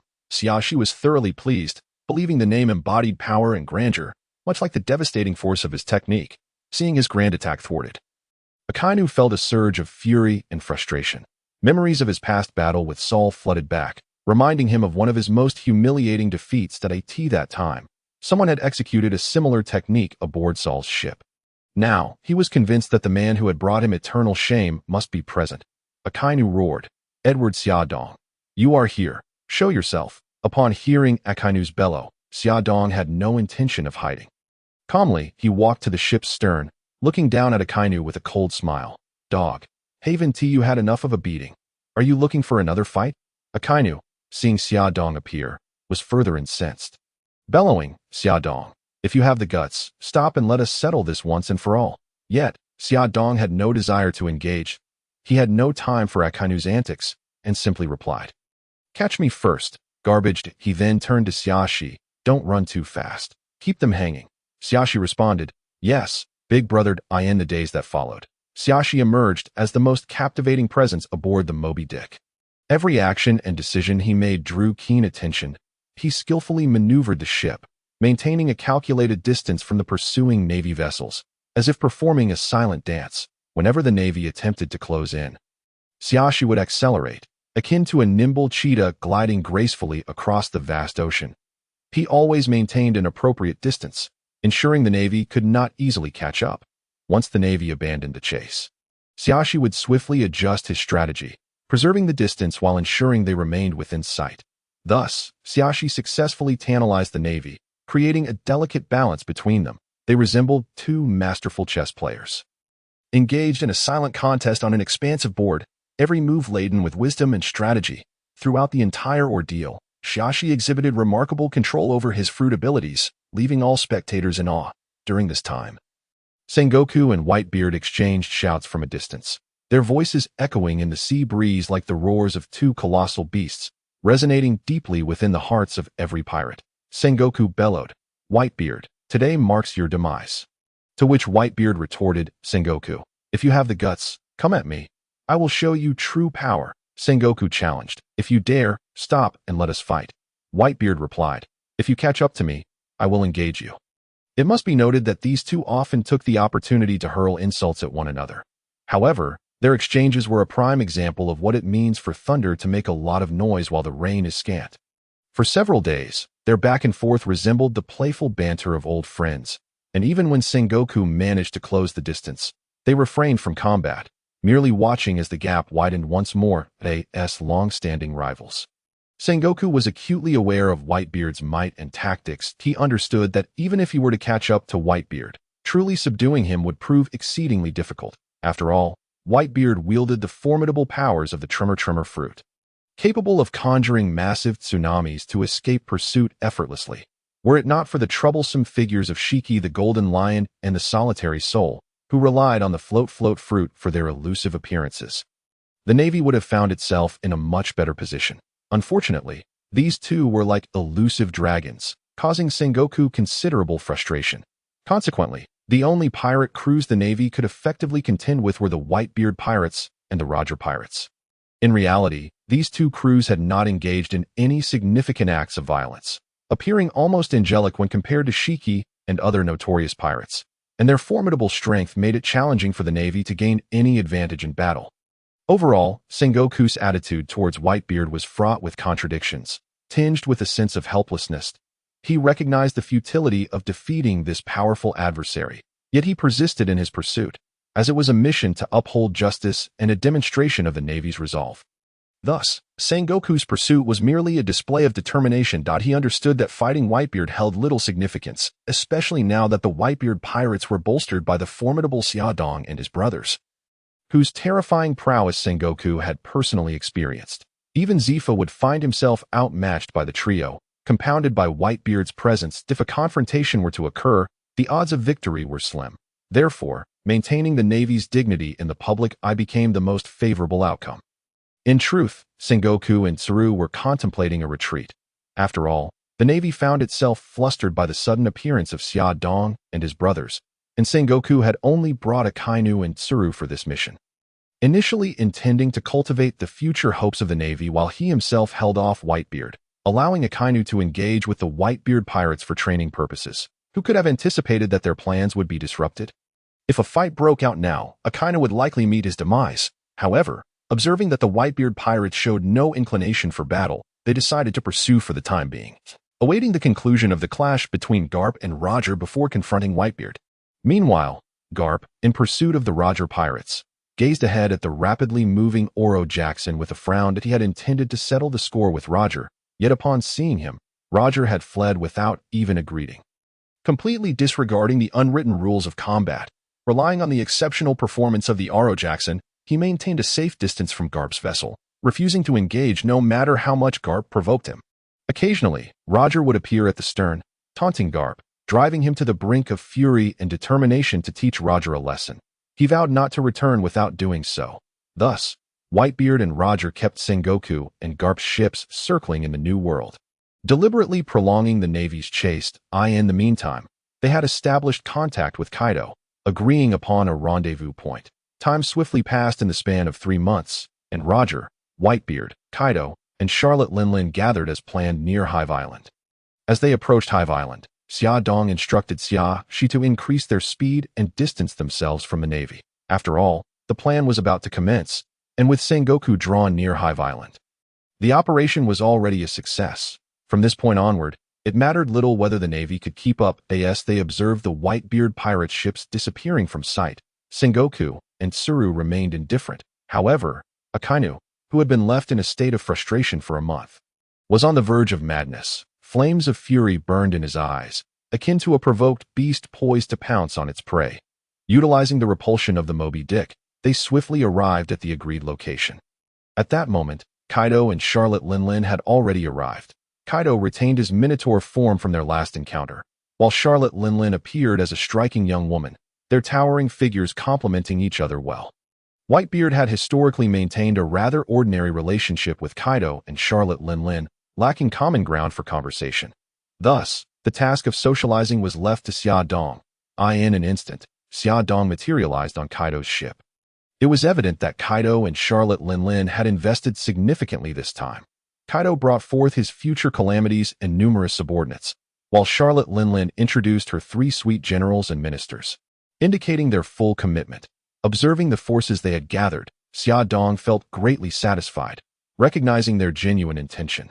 Kaido regarded Xia Dong with a calm demeanor, displaying no surprise at his sudden appearance, as he had previously endured a brutal encounter with Xia Dong's tactics and had developed a certain immunity to such assaults.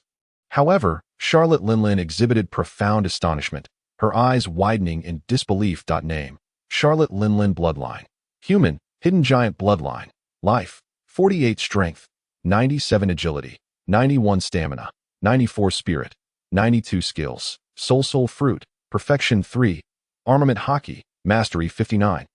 Observation Haki, Mastery 32. Swordsmanship, Mastery 18. Skills are categorized into Beginner, Minor Mastery, Major Mastery, Perfection. She immediately became alert. Although she had not particularly noticed Xia Dong before, his abrupt appearance left her with no time to react. She pondered inwardly that if Xia Dong were to employ the same technique against her, she might find herself equally unprepared, potentially leading to injury. Initially, upon hearing that Kaido was defeated by a young lad, she had mocked him, but now, witnessing Xia Dong's prowess firsthand, she realized this young man possessed formidable strength that must not be underestimated. Charlotte Linlin's gaze remained fixed on the striking young man before her.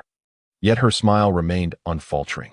Despite her wariness towards Xia Dong's enigmatic teleportation ability, she was acutely aware that they were still partners at this moment, and neither would dare pose a threat to the other. Thus, she suppressed her internal vigilance, adopting a warmly enthusiastic demeanor as she greeted Xia Dong. "Oh dear, what a handsome young lad. I am Charlotte Linlin. You may call me Sister Linlin." Xia Dong's lips curled into a subtle smile. His eyes bright and clear, he gazed at the future sole female emperor, the strongest female pirate, Charlotte Linlin. Her tall stature exuded an aura of power and authority. Xia Dong's eyes reflected deep admiration as he softly responded.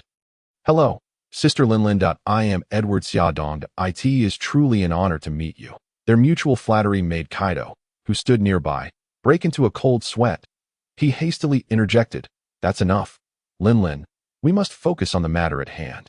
Kaido's voice acted like a bucket of cold water, instantly extinguishing the fervent atmosphere between Charlotte Linlin and Xia Dong. His expression conveyed a sense of seriousness and urgency, as if reminding them that this was not the time for idle chatter. Upon hearing Kaido's words, Charlotte Linlin smiled slightly, and then retracted her smile, turning to Kaido and nodding in acknowledgement. She understood that Kaido was a straightforward individual, not one to interrupt others unless it was truly significant. Having heard Charlotte Linlin's silence, Kaido took the opportunity to address Xia Dong. "We have all arrived. Now we can discuss how to proceed to Mariewa." Observing Kaido's eagerness, Xiaodong quickly reassured him, "Do not rush. We are still waiting for someone." Just then, Xiaodong spotted a dark shape on the horizon, the Oro Jackson of the Roger Pirates, and said to Kaido, "Look, here comes our companion." Kaido stood high above, his gaze sharp as he surveyed the distant sea. Upon recognizing the approaching vessel of the Roger Pirates, he inwardly exhaled a sigh of relief, accompanied by a swell of anticipation. He knew that the legendary figure was about to arrive. Thus, he resolved to wait patiently as time elapsed. The Oro Jackson gradually approached, the colossal pirate ship standing out prominently against the sea. However, at that moment, Kaido suddenly noticed a dog-headed warship closely trailing the Oro Jackson. His gaze instantly sharpened, revealing a hint of vigilance and suspicion. Kaido turned to look at Shandong, his tone grave as he inquired, "What do you mean, Shandong? Are you planning to let Garp ensnare us all? Although I may not be your match, if you dare to mock us like this, I would rather stake my life to make you pay the price." His voice resonated deeply, imbued with resolute determination. Seeing Kaido in such a state of agitation, Shandong understood that he was likely recalling the dark experiences of being captured by the world government for experimentation. He quickly interjected to clarify, "All right, no need to be so worked up. This is actually a plan that Roger and I discussed that we intend to assault the world government, but we are concerned that the Navy might come to their aid. Therefore, we plan to draw away the majority of the Navy's main forces, thereby increasing our chances of success.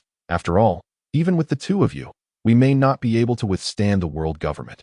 However, rest assured, I have a solution that I can use my abilities to transport the entire ship near the Sabaody archipelago. From there, we can launch our attack on Mariawa and deliver them a lesson they will never forget." After hearing this, Kaido remained somewhat irked and retorted, "Why didn't you mention such an important matter earlier? Were you afraid we would leak the information?" Shandong hurriedly explained, "It's not that I distrust you. It's just that the stakes are too high that if the world government were to find out, the consequences would be unimaginable." Upon hearing this, Kaido's expression softened slightly, though he still huffed in dissatisfaction. Knowing that the Navy's appearance was part of Shandong's strategy to attack Mariawa, both Kaido and Charlotte Linlin felt a sense of relief. The Roger Pirates were also slowly closing in during the conversation. And Roger called out from the bow of the ship, "Shandong, little brother, I'm here." Upon seeing Roger, Shandong promptly exclaimed, "Uncle Roger, you've finally arrived. You took your time. Let us head to Hive Island." He then addressed Kaido and Charlotte Linlin, saying, "All right, now that Roger is here, we shall set off as per our plan." Though Kaido and Charlotte Linlin felt somewhat awkward being commanded by Shandong, they quickly ordered the ship to set sail. And the four grand vessels majestically made their way towards Hive Island. The pursuit was bolstered by Garp's warship, accompanied by Sengoku's fleet. These two golden partners feared nothing when united. Their direct intention was to hunt down Whitebeard and Roger, exhibiting remarkable boldness. However, Shandong and his crew had no time to waste on Garp and his comrades, focusing solely on their charge towards Hive Island. At that moment, chaos enveloped Hive Island, with pirates glancing anxiously at the sky, filled with confusion and dread. Just then, four ships suddenly appeared in their line of sight, bearing none other than Whitebeard and Roger's crew. Witnessing this scene, the pirates immediately went on high alert, gripping their weapons tightly and watching the four vessels warily. However, as Whitebeard and Roger's crew was about to storm the island, an unexpected event transpired. A massive black void suddenly appeared before the four ships. This black hole resembled an enormous, gaping maw, poised to engulf the vessels. Faced with such a bizarre situation, Whitebeard and Roger's crew displayed no hesitation. They steered their ships directly into the black hole, disappearing in an instant without a trace. As the four ships vanished, the gaping black void swiftly closed, as if it had never existed. The sea was left with only the two Navy warships, which maintained their original speed, heading straight for Hive Island. At this point, the pirates on Hive Island could no longer remain composed. They mistakenly believed that the two Navy warships were there to attack them. Thus, they hastily armed themselves, preparing for a life-and-death struggle against the Navy. An intense battle seemed inevitable, with both sides fully prepared, the tension reaching its peak. Utilizing his fruit abilities, Shandong transported the four pirate crews through a spatial wormhole, instantaneously arriving near the Sabaody archipelago. Even though everyone had been somewhat prepared, witnessing it unfold before their eyes still left them in shock and awe. Envy filled Roger and Kaido's eyes, their gazes magnetically drawn to Shandong. observing Shandong's ability to traverse the seas freely. Not only could he explore any corner of the ocean, but he could also escape from perilous situations with flair, making both men nearly weep with envy. In contrast, Whitebeard's eyes brimmed with pride and affection as he gazed at his son. Feeling immensely gratified, realizing how formidable his 3 biological sons were, each more remarkable than the last. However, a glimmer of wariness flickered in Rayleigh and Charlotte Linlin's eyes. Shandong's capabilities were so powerful and perfect that while they were still allies, it was a cause for celebration. Yet, if Shandong were to become their enemy, it would spell disaster. They understood that Shandong's abilities could easily ensnare them in battle, rendering their escape impossible during a crisis. Nevertheless, they also recognized that with Shandong's abilities, even when besieged, he could effortlessly flee, making it virtually impossible to defeat him. Hence, they hastily reined in their concerns, advising their crew to avoid offending Shandong at all costs. Observing the complex expressions of the crowd, Shandong realized that everyone was still immersed in the marvel of the unfolding scene. Yet, he understood that the next steps were crucial to the plan. Therefore, he quickly interrupted everyone, stating, all right. After experiencing this a couple more times, it won't feel so strange. Now, we need to discuss how to assault Mariawa." Upon hearing Shandong's words, Whitebeard concurred. "Indeed, while we have prepared extensively, we must remember that we are attacking Mariawa, the very heart of the world government, where most of their forces are concentrated. Therefore, we must adopt a strategy of surprise attack to safeguard ourselves to the greatest extent." At that moment, Rayleigh also expressed his opinion. When it comes to offensive capabilities, nothing compares to Whitebeard's tremor fruit. With little brother Shandong possessing such powers, he could transport Whitebeard into the heart of Mariawa, allowing him to unleash the full might of the tremor fruit, undoubtedly inflicting tremendous damage upon the enemy while significantly weakening their combat effectiveness. Hearing Rayleigh's suggestion, Shandong began to seriously contemplate the feasibility of this approach. He realized that it was indeed an excellent plan that if successfully executed, it would deal a heavy blow to Mariawa. However, he also understood the challenges involved in achieving this goal, that if he were to lead Whitebeard into enemy territory alone, he would then need to gather treasures, leaving Whitebeard behind at that point. Even someone as formidable as Whitebeard could easily be defeated by the Geoise. Thus, after much consideration, he conveyed to the group, it would be too perilous to leave father alone. Therefore, Uncle Roger should accompany him, while Rayleigh leads Kaido and Linlin from the outside to launch a coordinated assault, ensuring the world government is distracted. To Shandong's surprise, the first to voice opposition was Kaido. "Shandong, I also want to join Whitebeard. Those bastards from the Geoise dared to capture me. I must teach them a lesson." That he clenched his fists tightly, his eyes gleaming with rage. Shandong furrowed his brow, gazing at Kaido's resolute expression, feeling a twinge of worry. While he understood Kaido's desire for revenge, he knew that this operation required caution and could not afford any negligence. Thus, he attempted to persuade Kaido. "Kaido, I comprehend your feelings, but we must consider the safety of the entire plan. That if we disperse our forces, it might provide the enemy with an opportunity. Moreover, Whitebeard and Uncle Roger possess sufficient strength to handle internal threats, while your assault from the periphery is equally vital." After listening to Shandong's reasoning, Kaido remained silent for a moment before resolutely insisting, "No, Shandong, I must personally confront the Geoise, and I will not allow those who have harmed me to escape easily." His voice was filled with determination, as if he had already made up his mind. Faced with Kaido's obstinacy, Shandong felt helpless. He understood Kaido's character well. Once he decided on something, it was challenging to alter his thoughts. Yet, he also recognized that this mission was pivotal to their collective fate, and they could not take risks based on personal emotions. After much contemplation, Shandong ultimately reached a compromise.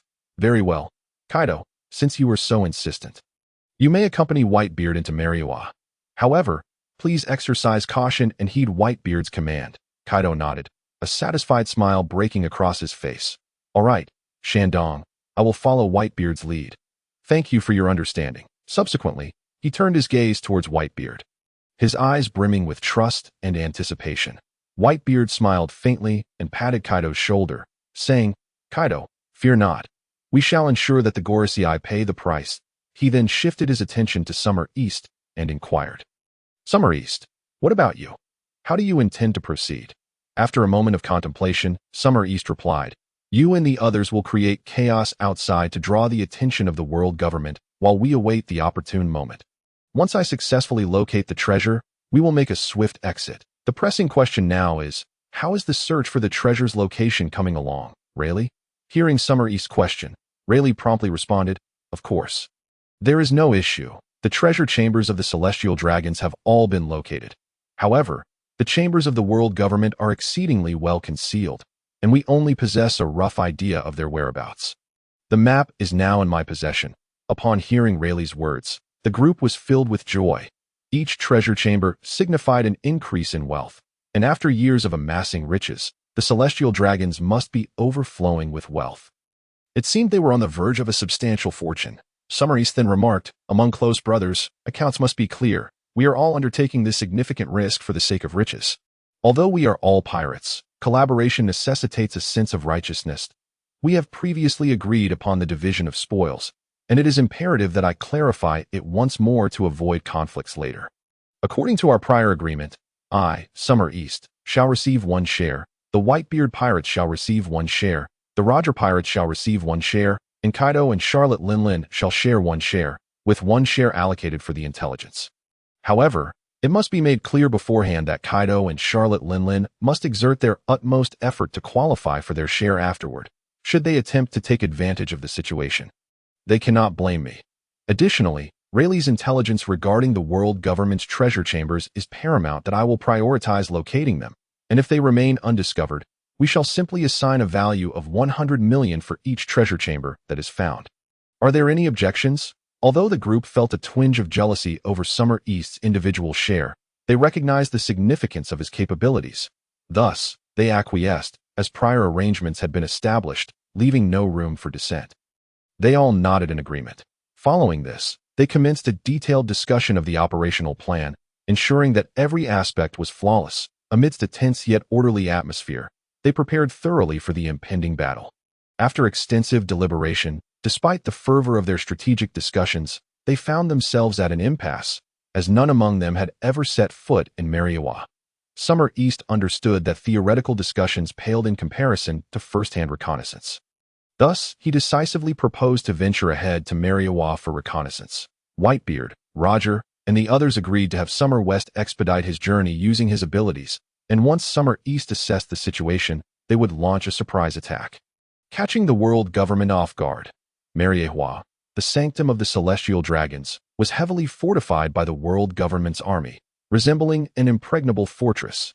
Yet, for Summer East, endowed with the power of teleportation, these defenses were but flimsy barriers. He effortlessly teleported inside, and the spectacle before him left him awestruck. The resplendent palace, with its light blue glazed tile roofs shimmering in the sunlight, exuded opulence. The pristine jade railings and exquisitely crafted stone bases harmonized with the pale yellow walls, creating an ambience of refined elegance and brilliance. The passers-by adorned themselves with various gemstones and gold, every detail betraying the extravagance and luxury of the celestial dragon's lifestyle. Summer East's gaze fell upon the colossal castle of Mariawa. Recognizing it as the residence of the Geoise and their sovereign, he hovered in midair, scrutinizing the overall structure before teleporting back. He understood that given the power of the Geoise and him, getting too close would risk detection, thereby diminishing the effectiveness of a surprise attack. Thus, he promptly returned to his companions and detailed the situation at Mariawa to Whitebeard and the others, after considering Summer East's report. The group engaged in thoughtful deliberation and resolved to adopt Summer East's suggestion. First, they would unleash their abilities upon the Geoise's castle, followed by Summer West's abilities, allowing the others to descend from above and directly assault the interior. They believed this tactic would surely leave the world government flustered and unprepared. Once all plans were meticulously arranged, Summer East led his comrades once again on their journey to Mariawa, akin to a pack of wolves lurking in the shadows, poised to seize the opportune moment. And now, it was time for them to strike. Employing his spatial fruit abilities, Summer East transported Whitebeard, Roger, and Kaido into the very palace of the Geoise before swiftly departing. Their sudden appearance was akin to a bolt of lightning tearing through the night sky, instantly shattering the tranquility within the palace. In the next moment, Whitebeard unleashed the awe-inspiring power of his tremor fruit. The palace quaked violently, as if a cataclysmic earthquake were sweeping through. This formidable force caused every corner of the palace to tremble, walls to crack, and dust to swirl in the air. The soldiers within the palace lost their footing amid the tremendous tremors, akin to leaves caught in a tempest, utterly defenseless. The ground heaved and fissured under the influence of the tremor fruit. The cracks gradually widening, spreading throughout the town, with countless individuals caught unawares, plummeting into the chasms below, their fates unknown. The tremor fruit's power was fully showcased. This sudden upheaval plunged everyone within the palace into chaos and panic. The once serene environment transformed into a perilous and tense scene, with people frantically fleeing in search of safety. However, Whitebeard's tremor fruit was overpowering. No matter where they sought refuge, they could not escape its effects. At that moment, 5 figures burst forth from the palace. Indeed, they were the Geoise. Though taken by surprise by the sudden assault, their combined strength ensured they suffered no substantial harm. The 5 quickly emerged to assess the situation, only to find Whitebeard, Edward Newgate, and Gol D. Roger standing before them. Upon seeing Whitebeard, they instantly recognized him as the architect of the earthquake. Among the Geoise, the only one not clad in a suit, a bald man in a white robe, adorned with glasses, stepped forward first, seething with anger. Whitebeard, do you and Roger intend to declare war on the world government?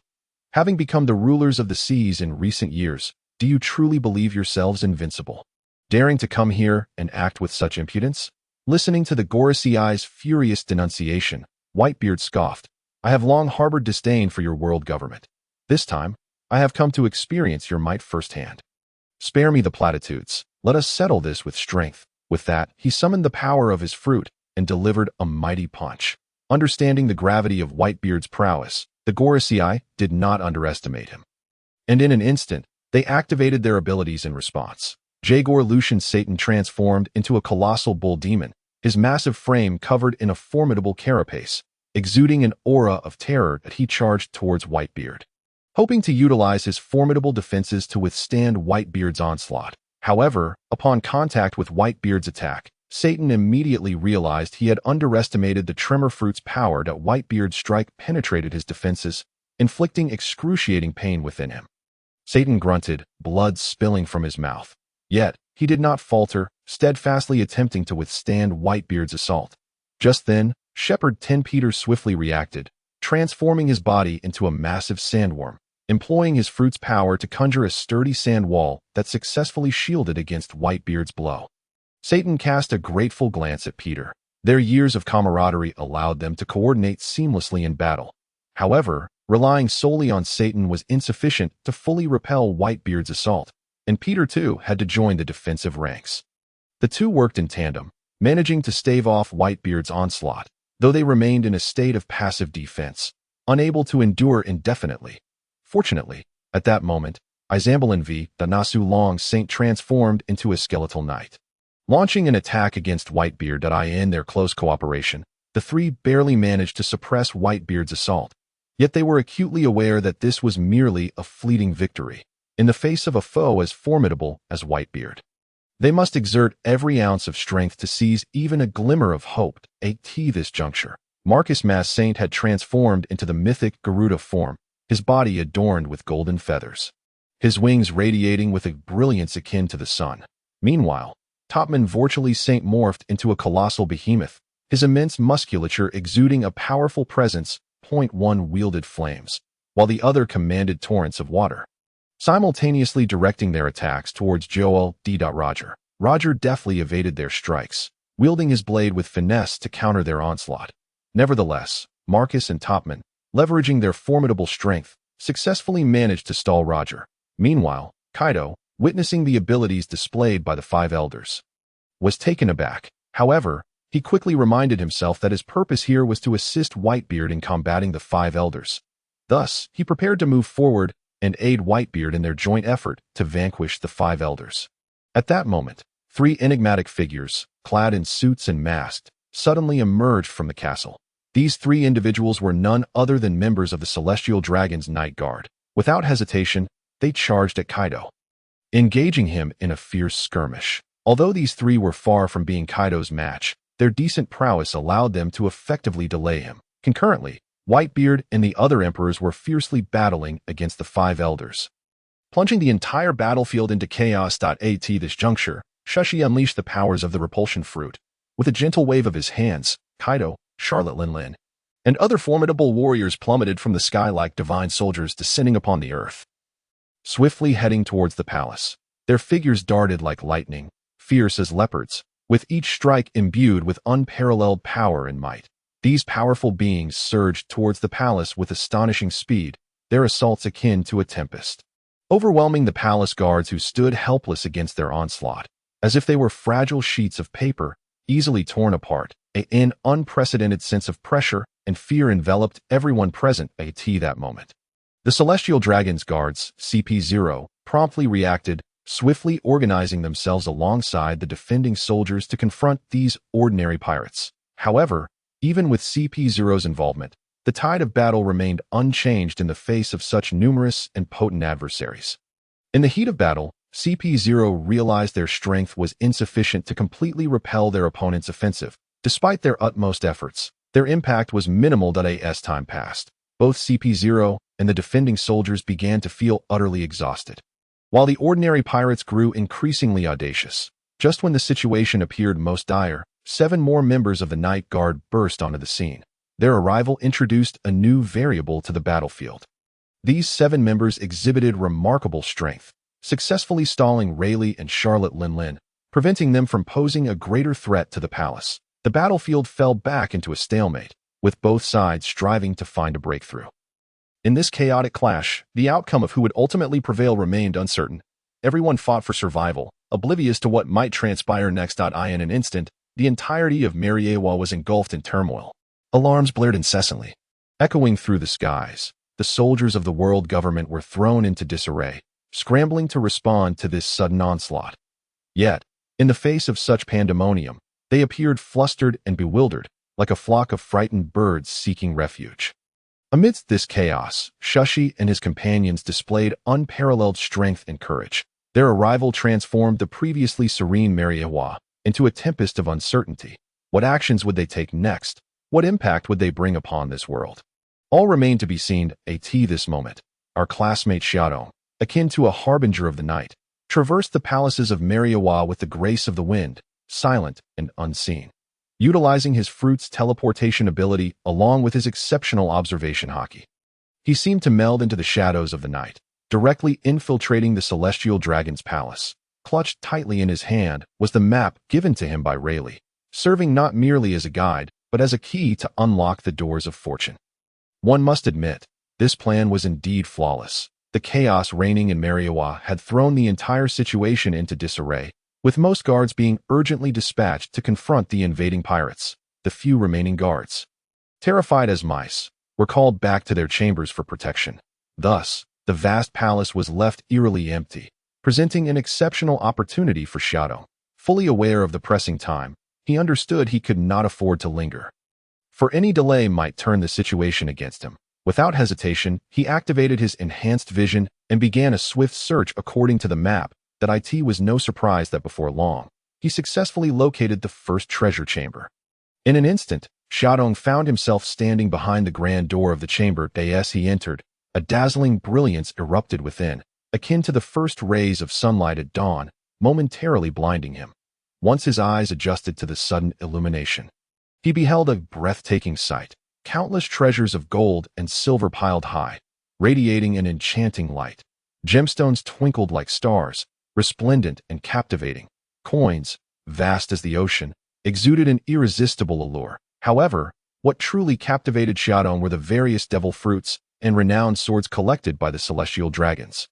These precious items enclosed in exquisite boxes, seemingly awaiting the arrival of a fortunate soul. Without a moment's hesitation, Xiaodong sprang into action. Faced with such astonishing wealth, he had no time to meticulously count. His policy towards the Celestial Dragons was to leave them with nothing. That he swiftly stored the treasures into his storage space. His movements fluid and seamless. His gaze was focused and resolute, with but one thought in mind: to gather swiftly. For there were still many more to collect. In merely a few minutes, Xiaodong completed his task. His figure slipped away like a shadow in the night, vanishing without a trace, as if he had never been there at all. He continued his pursuit of the next treasure chamber, knowing that the vaults of riches were endless, and with sufficient patience and skill, he could uncover even greater treasures. His steps were firm and purposeful, his heart brimming with anticipation. With Xiaodong's abilities, the endeavor to empty the celestial dragon's treasure chambers proceeded with remarkable ease that he moved like a greedy hunter, weaving through the treasure rooms of the 19 celestial dragon families. Each chamber resembling a gold mine, yielding bountiful rewards. From an initial excitement to a state of numbness, Xiaodong experienced a transformation from astonishment to complacency, compelled to admire the wealth accumulation capabilities of the celestial dragons. Each treasure room overflowed with their wealth, mountains of berries dazzling to the eye. Even more astonishing was the discovery of dozens of devil fruits, these mysterious treasures glimmering like precious gems, irresistible to touch and possess. Additionally, various renowned swords, each an exquisite work of art with distinct designs and styles, awaited him. These swords were not only magnificent in appearance, but also remarkably sharp, seemingly able to slice through steel effortlessly. Among them were some of the world's most famed blades, and Xiaodong even unearthed several great swords and a dozen fine swords, each worth a fortune, confronted with such a plethora of riches. Xiaodong could not help but feel a surge of excitement and exhilaration. However, the task of transporting all these treasures was far from simple. Even though he could utilize his fruit's abilities to directly consume the wealth, it still required considerable time and effort.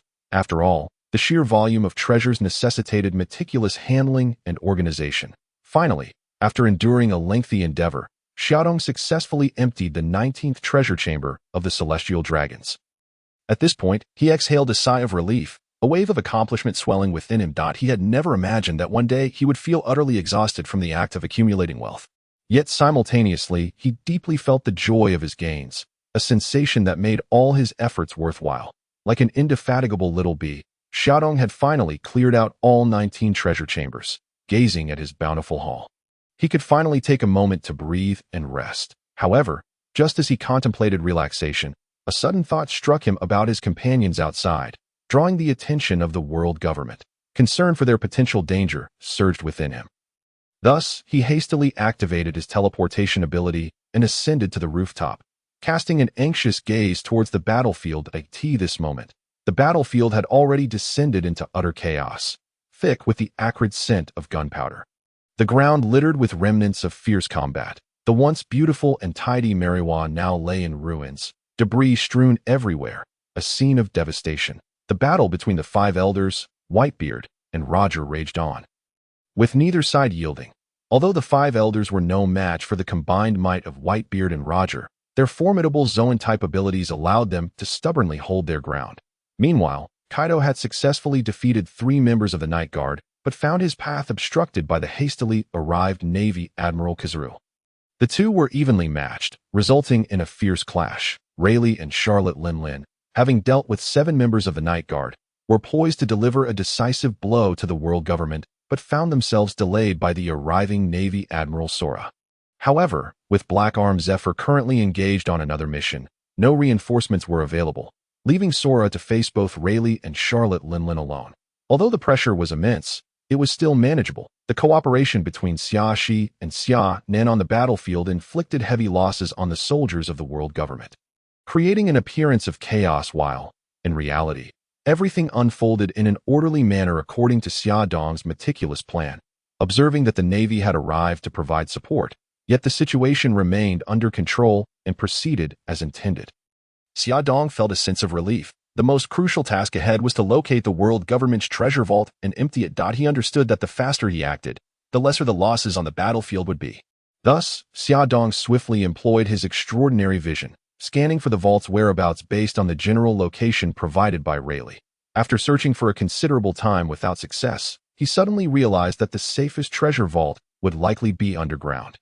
He intensified his mental search and finally located the vault 30 meters beneath the surface. Even amidst the fierce battle, 2 members of the Knights of God stood guard at the entrance, protecting this final treasure. However, to Xiaodong, these 2 members were hardly a concern. With a mere shift in space, he could easily dispatch them. Yet, he chose not to attack, fully aware that this was the world government. He knew that even at this critical juncture, the enigmatic supreme leader, had yet to make a move. This individual was shrouded in mystery, having only once struck using the King's attack against Sabo, erasing an island in a single blow. Moreover, his power surpassed that of the elders, which was undeniably terrifying. While he would not act lightly, should he notice the theft of his treasure, he would undoubtedly intervene. Xia Dong understood he could escape, but his allies outside, including Whitebeard and Roger, would be in peril. That a sense of dread enveloped him. He realized that to withdraw safely, he must avoid drawing M's attention. Consequently, he resolved to bypass the guards at the entrance and directly teleport into the vault. Utilizing his fruit ability, his body flowed like liquid through the ground, seamlessly entering the treasure chamber. The sight that greeted Xia Dong within the vault was nothing short of breathtaking. Countless treasures of gold and silver piled high, shimmering with dazzling brilliance. Gemstones twinkled like stars, radiating resplendent light. Gold coins lay deep like an ocean, exuding an alluring aura.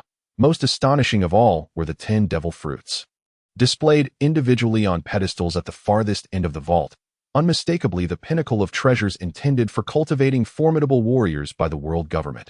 Without hesitation, Xia Dong sprang into action, meticulously collecting the treasures into his storage space. His movements were fluid and precise, each gesture executed with unwavering certainty, devoid of any hesitation. His gaze was focused and resolute, with a singular thought in mind: to leave this place as swiftly as possible. Within mere minutes, Xia Dong accomplished his mission. His figure slipped away like a shadow in the night, elusive and untraceable. His actions were light and agile, leaving no trace behind, as though he had never existed in that space. Upon returning to the battlefield, Xia Dong observed the intensity of the ongoing combat. Whitebeard, Roger, and their allies were still fiercely clashing with the elders and the admirals of the navy. Seeing Xia Dong's return, a glimmer of surprise flickered in their eyes. They knew he had completed his task, and it was time to retreat. The crews of the 4 pirate factions, including Whitebeard, Roger, Rayleigh, Kaido, and Charlotte Linlin, all began to converge according to plan. Fighting while gradually retreating, they resembled a band of valiant warriors, undaunted in the face of formidable foes, resolutely pressing forward. As Whitebeard, Roger, Rayleigh, Kaido, and Charlotte Linlin noticed the gathering of their comrades, they ceased holding back and unleashed their ultimate techniques to repulse their adversaries. Their gazes conveyed a sense of determination and resolve, while their actions displayed decisiveness and courage. They recognized that this operation would determine their fate and shape their future. The members of the world government and the navy, upon seeing Whitebeard's group assemble, also rallied together, standing in opposition. Their eyes reflected anger and determination, and their actions exuded decisiveness and valor. They understood that this battle would dictate their destiny and influence their future. Izambaron Vidatnager Shiro, glaring at Whitebeard and Roger, expressed his fury and resolve. Whitebeard, Roger, what exactly do you intend? How dare you destroy Mariawa? Today, you shall pay with your lives. Whitebeard laughed heartily. Ha, elders, if you have the capability, then stop us. What good is mere talk? Shepherd X. Peter coldly snorted. Then let us continue. Today, you shall witness the might of our world government. Roger sneered. If you have the strength, let it be one-on-one. Today, we shall make the elders disappear. While Whitebeard and Roger confronted the elders, buying time, all the crew members took advantage of their conversation to board their ships. Witnessing this, Xia Dong exchanged a glance with Xia Shi, who promptly activated her ability, causing the pirate ships to levitate. Seizing the opportunity, Xia Dong opened a spatial wormhole, swallowing several ships in an instant, making them vanish from sight. The elders, realizing the ships were disappearing, shouted in alarm. Not good. They are escaping. Everyone, go. The elders rushed forward to intercept, but Whitebeard and Roger were well prepared, launching their ultimate attacks to block the elders and the admirals. Seeing this scene, Kizaru halted his steps, having previously suffered at Xia Dong's hands. Against the strength of the opposing forces, even his light fruit seemed to offer no hope of survival. Thus, the members of the world government could only watch helplessly as the pirate ships disappeared. Whitebeard and Roger, observing that the world government and navy had been stalled, gradually retreated to Xia Dong's side, vanishing together in an instant, leaving only the furious cries of the elders behind. Mariawa lay in ruins. The elders and Admiral Kong, having been repelled by Xia Shi's final move, could only watch in despair as all the pirates safely evacuated. The elders gazed upon the devastated Mariewa, their anger palpable. Izambaron vied at Nejuru's Shiro seethed. These bastards dared to attack Mariewa. Kong, what on earth happened?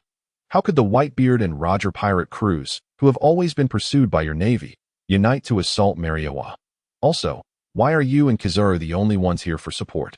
Where are the others? Kong hurriedly explained. Lord Nejuru, as soon as I received word that Mariewa was under attack, I contacted all naval forces for assistance. However, Zephyr is currently in the New World capturing pirates. And Garp and Sengoku were originally pursuing the Whitebeard and Roger crews, only to vanish upon reaching Hive Island, where they are in combat with the pirates. I have no knowledge of how these pirate crews suddenly appeared here. Shepherd X. Peter pondered for a moment before stating, it must be related to the abilities they activated when departing. Kong suddenly realized, yes, Sengoku mentioned that Edward Xiaodong has joined the Whitebeard crew and is suspected to be the possessor of the teleportation fruit. It seems he has developed a new ability. Topman V. While Chuli frowned, Edward Xiaodong. That name sounds somewhat familiar. Kong clarified. He is the one who was wanted for stealing the treasures of the celestial dragons and attacking the navy. Topman V. While Chuli recalled. Ah, so it is that little brat. I remember now. Those people are still complaining to me, saying your navy has failed to capture them. Suddenly, the elders all reacted simultaneously, exclaiming, the treasure vault. These audacious pirates could not have attacked Mariewa without obtaining something. Remembering the past theft of the treasure vault, the elders immediately rushed towards the world government's treasure chamber. Moments later, a furious roar echoed through the ruins of the collapsed palace.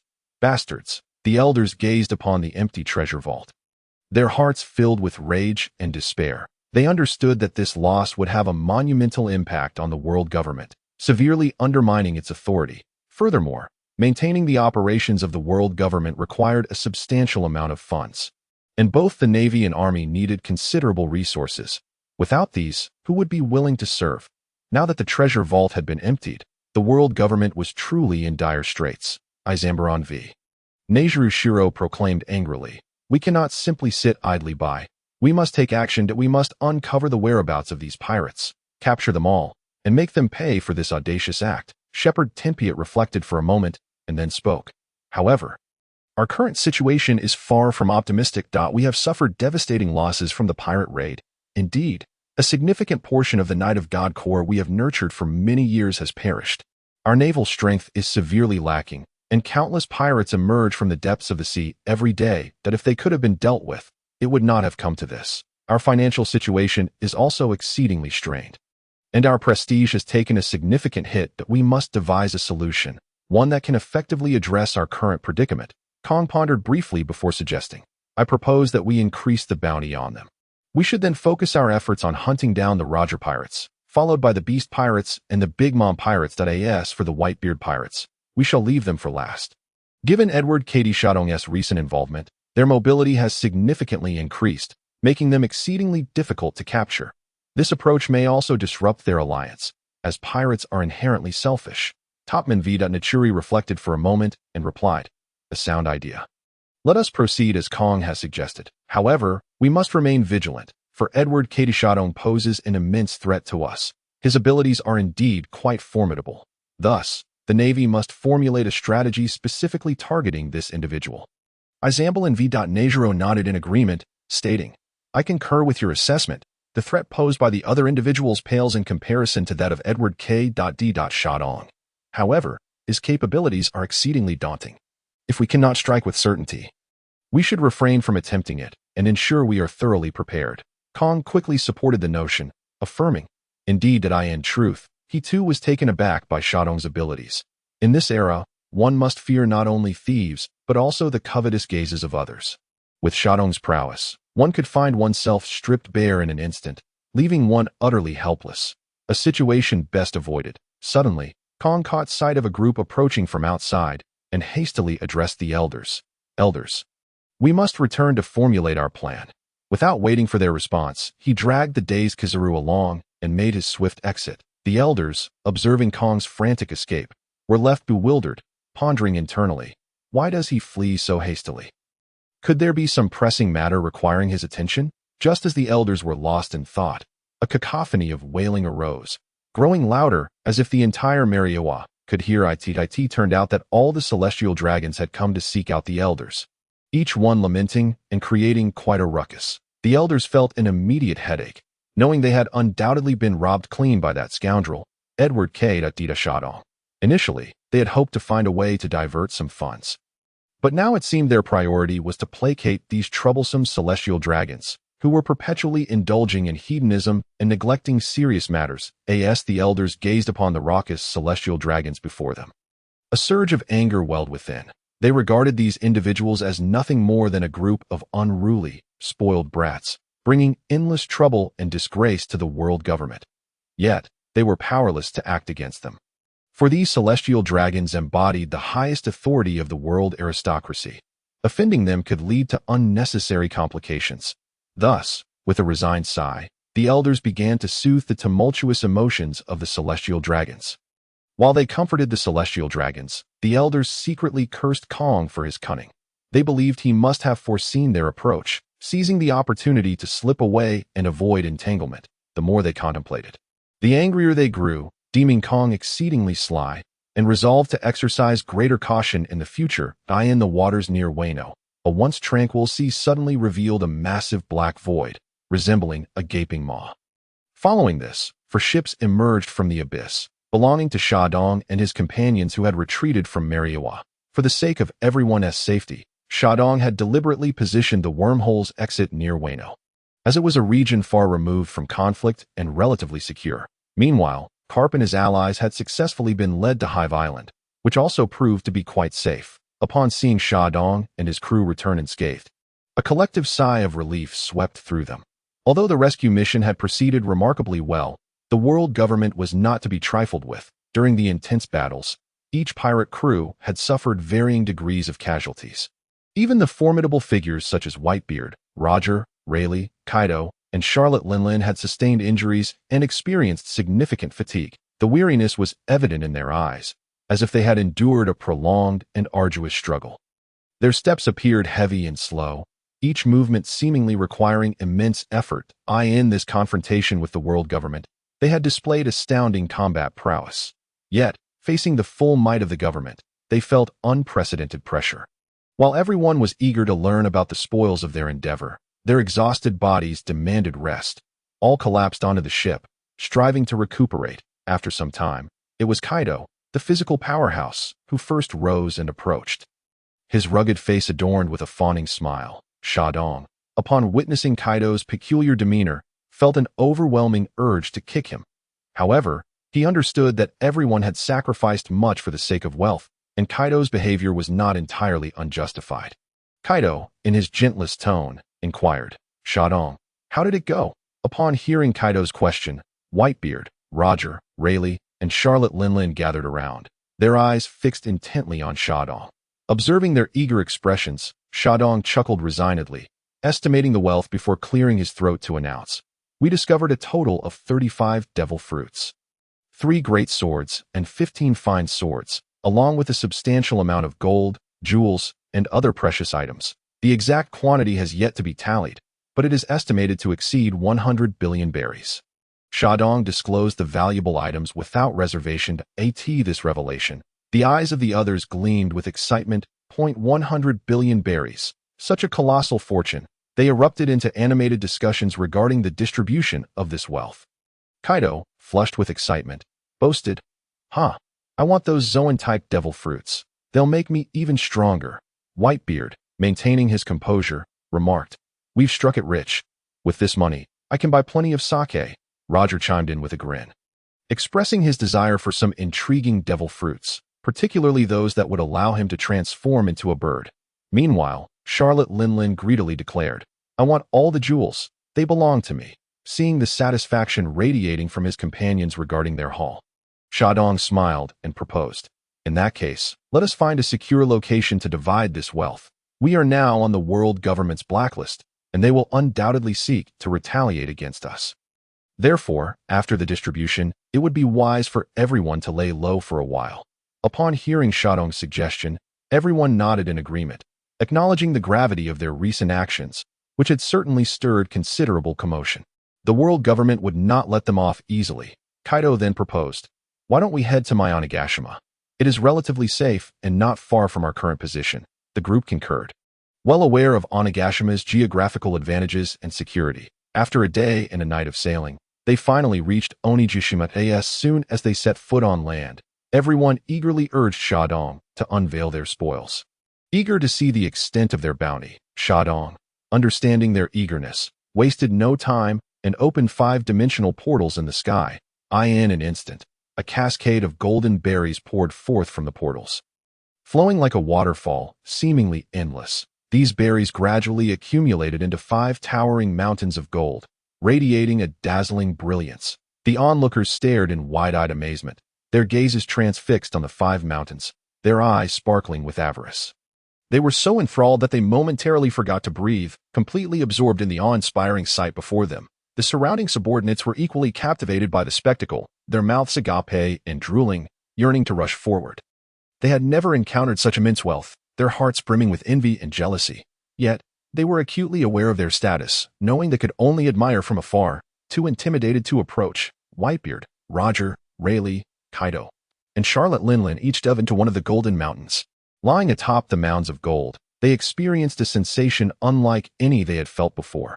Their eyes radiated a sense of excitement and joy, mirrored in their actions. After a considerable time, they finally emerged from the euphoria of their bountiful harvest. Gathering around Xiaodong, despite his tender years, Xiaodong had undoubtedly emerged as the most resplendent star amidst the fierce battle. He was not only the initiator of this undertaking but also the pivotal figure guiding them toward victory. Naturally, everyone brimmed with trust and anticipation for him, but as for the impending distribution of wealth, each individual harbored their own calculations. Xiaodong's voice faded. The crowd converged eagerly. Their eyes sparkled with excitement and yearning, as if they could already envision mountains of treasure before them. Xiaodong smiled at the gathering and spoke slowly. In accordance with our prior agreement, the 5 mountains of gold here shall be divided equally among all present, with no one quibbling over the amounts. As for the share of the informant who provided the intelligence, it shall be entrusted to the Red-Haired Pirates for safekeeping and delivery. Does anyone have any objections to this proposal? This suggestion had long been a consensus among the crowd, thus no dissent was voiced. After all, it was the fruit of their collective labor, and every individual deserved to share in this honor. Consequently, everyone nodded in agreement. Xiaodong continued, since there are no objections regarding the distribution of the gold belly, we shall now proceed to the main event, the allocation of the devil fruits and the renowned swords. With that, he rose and stepped back a few paces. Suddenly, the space before him warped, creating a dimensional portal. In swift succession, 35 boxes containing devil fruits and 18 famed swords emerged from the portal. Neatly arranged before the assembly, these treasures emanated an alluring aura, irresistible to all. Even the seasoned and worldly pirates were visibly moved by the sight. The simultaneous appearance of such a multitude of devil fruits and renowned blades was indeed a rare spectacle. They represented power, inciting a deep hunger within each onlooker. Although figures such as Whitebeard, Roger, Rayleigh, Kaido, and Charlotte Linlin were formidable forces on the seas, they had never encountered so many devil fruits at once. Each fruit, a coveted treasure of the ocean, required immense fortune to obtain, let alone 35 appearing simultaneously. Greed flickered in their eyes, even for those like Whitebeard and Roger, who were not overly enamored with wealth. They understood that each devil fruit could forge a powerful ally. Even if they had no personal need for it, considerations for their crew weighed heavily on their minds. The crowd's eyes glimmered with desire. Xiaodong hastily suggested, "All right, enough gazing. Let us distribute these quickly. The devil fruits will be equally divided among our 4 pirate crews, with the order of selection determined by drawing lots. Each person will choose 1 in turn. If there are any remaining, we shall supplement with a large blade. Everyone in agreement." Upon hearing Xiaodong's words, the crowd expressed their unanimous consent, including the formidable Kaido and Charlotte Linlin, who reluctantly acquiesced to the proposal. After all, no one wished to show weakness in this gathering, and those scheming to gain an upper hand would likely find it difficult to succeed. With no objections raised, Xiaodong wrote numbers on slips of paper for the drawing.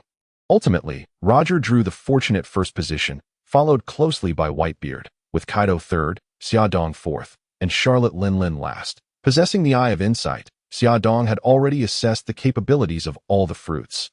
Knowing precisely which ones were most formidable, he approached Whitebeard and advised him on which devil fruits to select, to which Whitebeard readily complied. Roger, a man of both intellect and valor, had previously been fortunate enough to glimpse portions of the devil fruit compendium.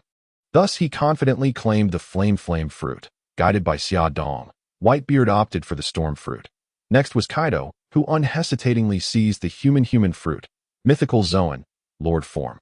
Then it was Xia Dong's turn, and he chose a particularly unique fruit, the sweet fruit. Finally, Charlotte Linlin selected the glutinous fruit. The group then proceeded to share the remaining treasures in turn. Gol D. Roger claimed the flame fruit, cloud fruit, inspire fruit, rust fruit, barrier fruit, door fruit, thorn fruit, and the wild bull form of the human fruit. Along with a large blade, Whitebeard Edward Newgate selected the storm fruit, island fruit, rain fruit, bag fruit, transparent fruit, snake fruit, ancient titan form, horse fruit, ancient stone claw beast form, cat fruit, cloud leopard form, and cat fruit, black bear form. Kaido chose the human fruit, mythical Zoan, Lord form, dragon fruit, ancient, water dragon form, dragon fruit, ancient, brachiosaurus form, elephant fruit, ancient, mammoth form, goat fruit, tar form, dog fruit, spotted dog form, horse fruit, cicad deer form, dog fruit, wolf form, and horse fruit, zebra form. Charlotte Linlin selected the snow fruit, glutinous fruit, heat fruit, milk fruit, biscuit fruit, chaos fruit, book fruit, lick fruit, and bean fruit. Edward Xia Dong acquired the sweet fruit, snake fruit, mythical, eight-headed serpent form, dragon fruit, ancient, triceratops form, dragon fruit, ancient, spinosaurus form, blast fruit, stone fruit, childlike fruit, weapon fruit, and bubble fruit. As the selections concluded, excitement and joy sparkled in everyone's eyes. It must be noted that some treasures seemed destined. Kaido had long dreamed of amassing an army of animal devil fruits. Hence his choices leaned heavily towards the Zoan category. Charlotte Linlin was drawn to those that appeared delectable, envisioning a future for her crew filled with delightful fruits. Gol D. Roger, prioritizing his own strength, selected only the most practical fruit abilities, while Whitebeard, under Xia Dong's guidance, chose numerous powerful fruits. As for Xia Dong himself, he would not neglect his own interests. This time, they had nearly emptied Doflamingo's abode. Even seizing a plethora of his fruits, one could only wonder if Doflamingo's family would eventually decide to sever ties with the celestial dragons.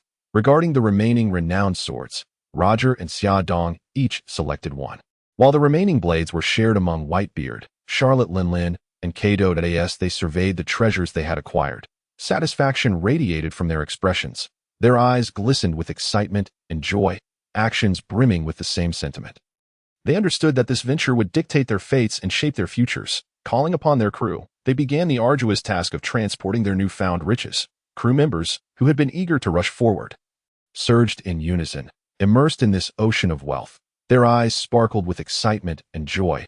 Their actions resonated with the same fervor. They knew that this undertaking had indeed rendered them overnight millionaires. Xia Dong, however, faced no such complications. He simply opened his storage space once more, stowing away his and Whitebeard's share. Given the rapport between Xia Dong and Whitebeard, such arrangements were easily made. The onlookers, including Roger and the others, gazed enviously at this maneuver. Their eyes reflected a mix of envy and admiration, their actions echoing the same sentiments. They recognized that Xia Dong's storage space was a luxury they lacked, a coveted asset. They understood that Xia Dong's storage would alleviate many of their burdens and worries. After much effort, the entirety of their wealth was finally secured. The captains reconvened, their expressions revealing fatigue. Roger proposed, given the smooth success of this operation, "Let us hold a party tonight to celebrate." Upon hearing this, Whitebeard immediately concurred. "Excellent. I just happen to have some fine wine. Let us all partake." Charlotte Linlin chimed in with enthusiasm. Yes, I want desserts, you lot. Hurry and prepare some sweets." Kaido, elated by the bounty of devil fruits, added, "Very well. We are on Onigashima. Let me extend my hospitality. You lot, bring forth the finest food and drink."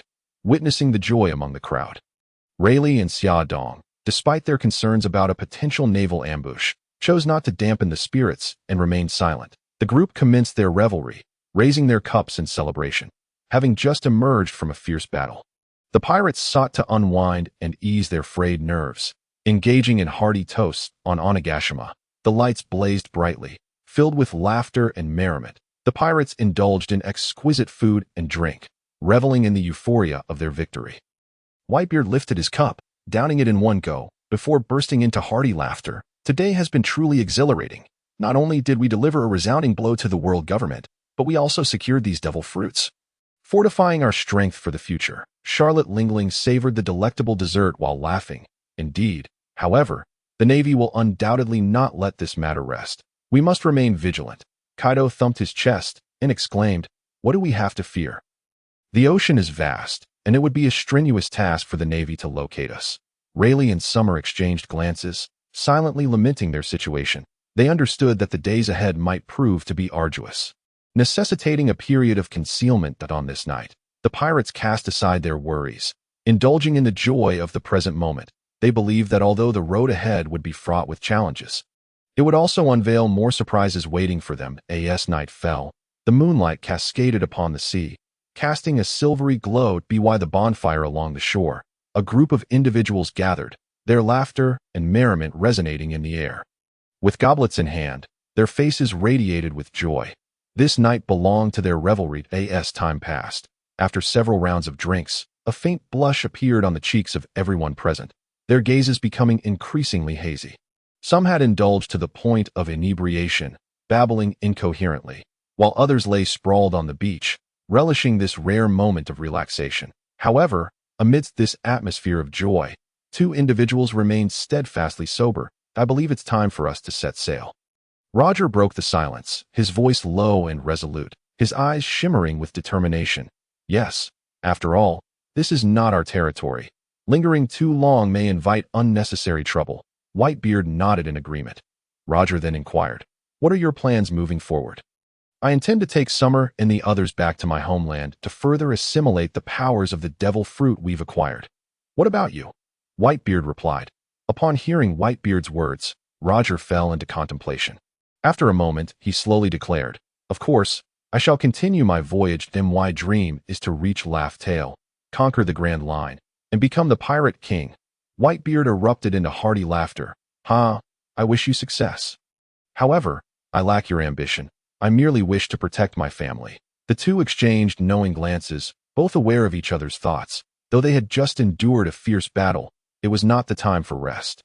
They needed to press onward, seeking more treasures and adventures. Moreover, having utterly offended the world government, they would soon face the full wrath of the Navy in pursuit. "Very well, we shall set sail at dawn." Roger rose to his feet, raising his goblet and calling out to the others, "Brothers, rest well tonight. Tomorrow we embark on a new journey."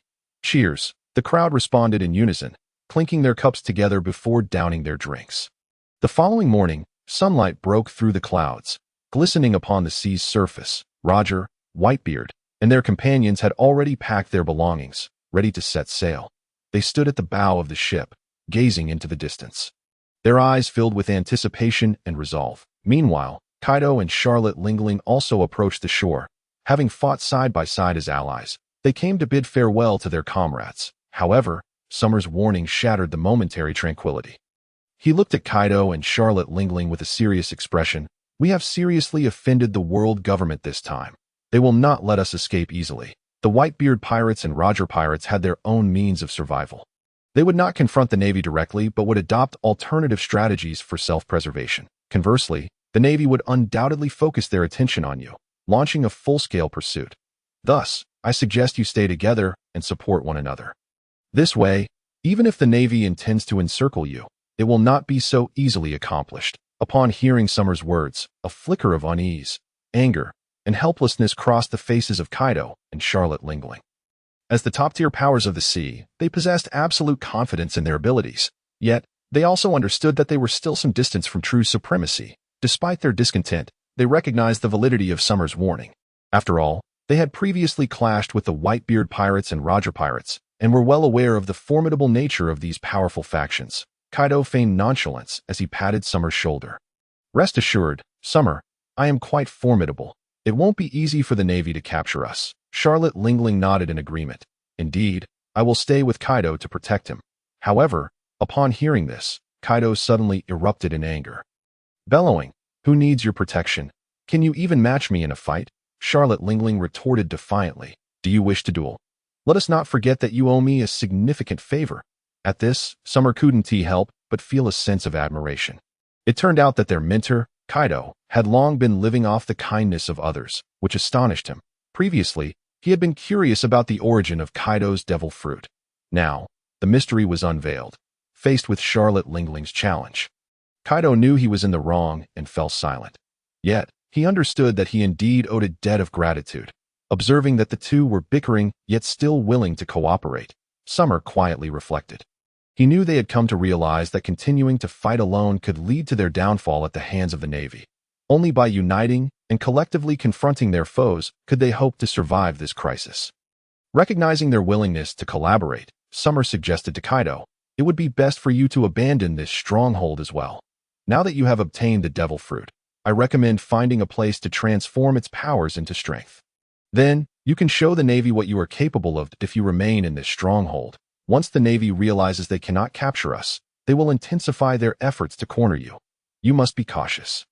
Kaido and Charlotte Lingling exchanged glances, a hint of uncertainty flashing in their eyes, but they soon fell deep into contemplation. They understood that Summer wouldn't assert such certainty about the Navy's impending actions without reason. Thus, they began to earnestly devise their next course of action. Seeing that they were considering his words, Summer nodded in satisfaction. His intentions in advising them stemmed from his concern that without the formidable forces of Kaido and Charlotte Lingling, the Navy would grow overly powerful, disrupting the existing balance. Consequently, he wished to prepare them, preventing them from being easily overwhelmed by the Navy. Afterward, Summer turned and boarded his vessel, setting sail alongside Whitebeard before departing. He cast one last glance at Kaido and Charlotte Lingling, who were still lost in thought that he knew his warning had resonated. The remaining challenge lay in how they would respond to the trials ahead. As the sails unfurled, the ship gradually departed the harbor, venturing into uncharted waters. They were unaware of what awaited them, yet they understood that as long as they pressed forward with courage, they would undoubtedly discover their own treasures and glory. Behind them lay a tranquil beach and cherished memories. This night of revelry not only allowed them to unwind, but also reinforced the strength of their camaraderie and the value of friendship. They held firm in their belief that regardless of the obstacles and challenges that lay ahead, unity would empower them to overcome anything. Near Elbaf, a colossal ship resembling a whale's head glided through the waters. It was none other than the Moby Dick of the Whitebeard Pirates. The flag aboard fluttered in the sea breeze, while Whitebeard stood at the helm, his figure appearing especially solitary and resolute against the wind. His gaze was profound, as if lost in reminiscence, longing, determination, courage, and love. Whitebeard intended to lead his crew to Scholar Island to pay homage to the woman he cherished most in life, Becky. During his travels to the giant nation of Elbaf, he had fortuitously encountered Becky and fallen in love. He had even contemplated forsaking the sea to remain by her side for eternity. However, Becky understood that the sea was Whitebeard's dream and could not bear to see her beloved abandon it.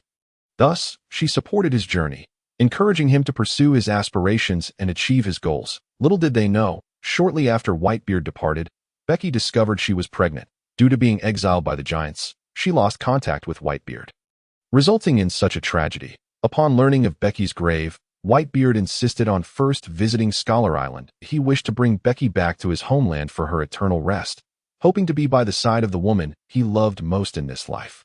A profound sadness and endless nostalgia flickered in Whitebeard's eyes that in moments like these, he would often retreat to a secluded corner, silently nursing the wounds deep within his heart. He was acutely aware of the debts and feelings of guilt he owed to the woman he loved deeply. Initially, he believed he would have the opportunity to make amends, but little did he anticipate that their next encounter would be forever severed by fate. At that moment, a handsome young man quietly approached. He was Xiaodong. Observing the sorrow etched on the face of the old man with the white beard, Xiaodong understood that he must be reminiscing about his mother. As Xiaodong drew near, the old man hastily concealed his sorrow and feigned cheerfulness, saying, "Little Xiaodong, what is it? Have you started missing your old man after just a brief separation?" In the presence of the old man, Xiaodong clearly recognized that he merely wished for him to be happy. Thus, he unhesitatingly confessed, "Old man, mother has never blamed you." Upon hearing this, The old man's body stiffened momentarily, as if time itself had frozen. His emotions erupted like a dam bursting, tears flowing uncontrollably from his eyes. In that instant, the old man finally ceased to mask his anguish, breaking down in tears, witnessing the man before him, who could remain stoic despite immense suffering. Xia Dong understood that he had harbored this pain within for far too long and needed to release it. He did not interrupt the old man, but stood silently by his side, knowing that what he required at that moment was the companionship of family. After a day's voyage, the ship finally arrived at Scholar Island. Having been away for some time, the island's development was astonishing. Through collaboration with the giant race, both parties had thrived, transforming the once unremarkable deserted island into a bustling town, populated by numerous giants. Their lives had vastly improved, their environment significantly enhanced, and their quality of life greatly elevated. Xia Dong revealed to the old man the location of Mama Bakey's grave, and the old man, clutching a large wine jug, prepared to disembark. His gaze emanated a sense of resolve and determination, a reflection of memories of the past and hopes for the future, a pursuit of his own life and a promise to Mama Bakey. He clutched the wine jug, ready to visit Mama Bakey, to converse with her, to share his life with her. Many wished to follow, but Xia Dong stepped forward and halted them. His eyes conveyed a firmness and decisiveness, as if to communicate that this was the old man's decision and his responsibility. Let's give the old man some space. He wishes to spend time with Mama Bakey. Upon hearing this, everyone understood that the old man undoubtedly had much to say privately to Mama Bakey. Thus, they halted their steps and refrained from following. They were aware that the bond between the old man and Mama Bakey was profound. Over the years, they had weathered countless storms together, facing numerous challenges side by side. Now, the old man had finally found Mama Bakey. He needed time to be with her and share his feelings. They stood quietly on the ship, gazing at the old man's departing figure, their hearts filled with respect and blessings.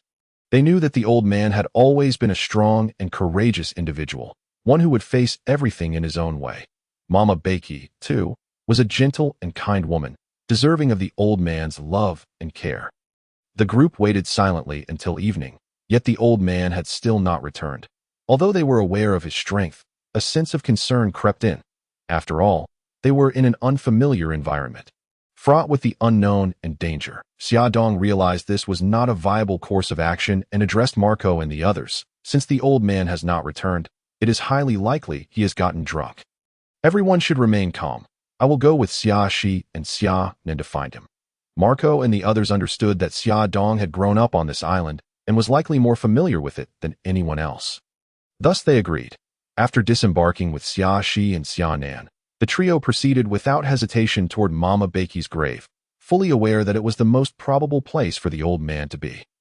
After all, Mama Bakey was the old man's beloved, and also the source of his greatest remorse. Upon arriving at the grave, they indeed discovered the familiar tall figure. The old man was lying beside it, a massive wine jug resting nearby, clearly inebriated. Xia Dong, seeing this, quickly instructed Xia Nen to help carry the old man back to the ship.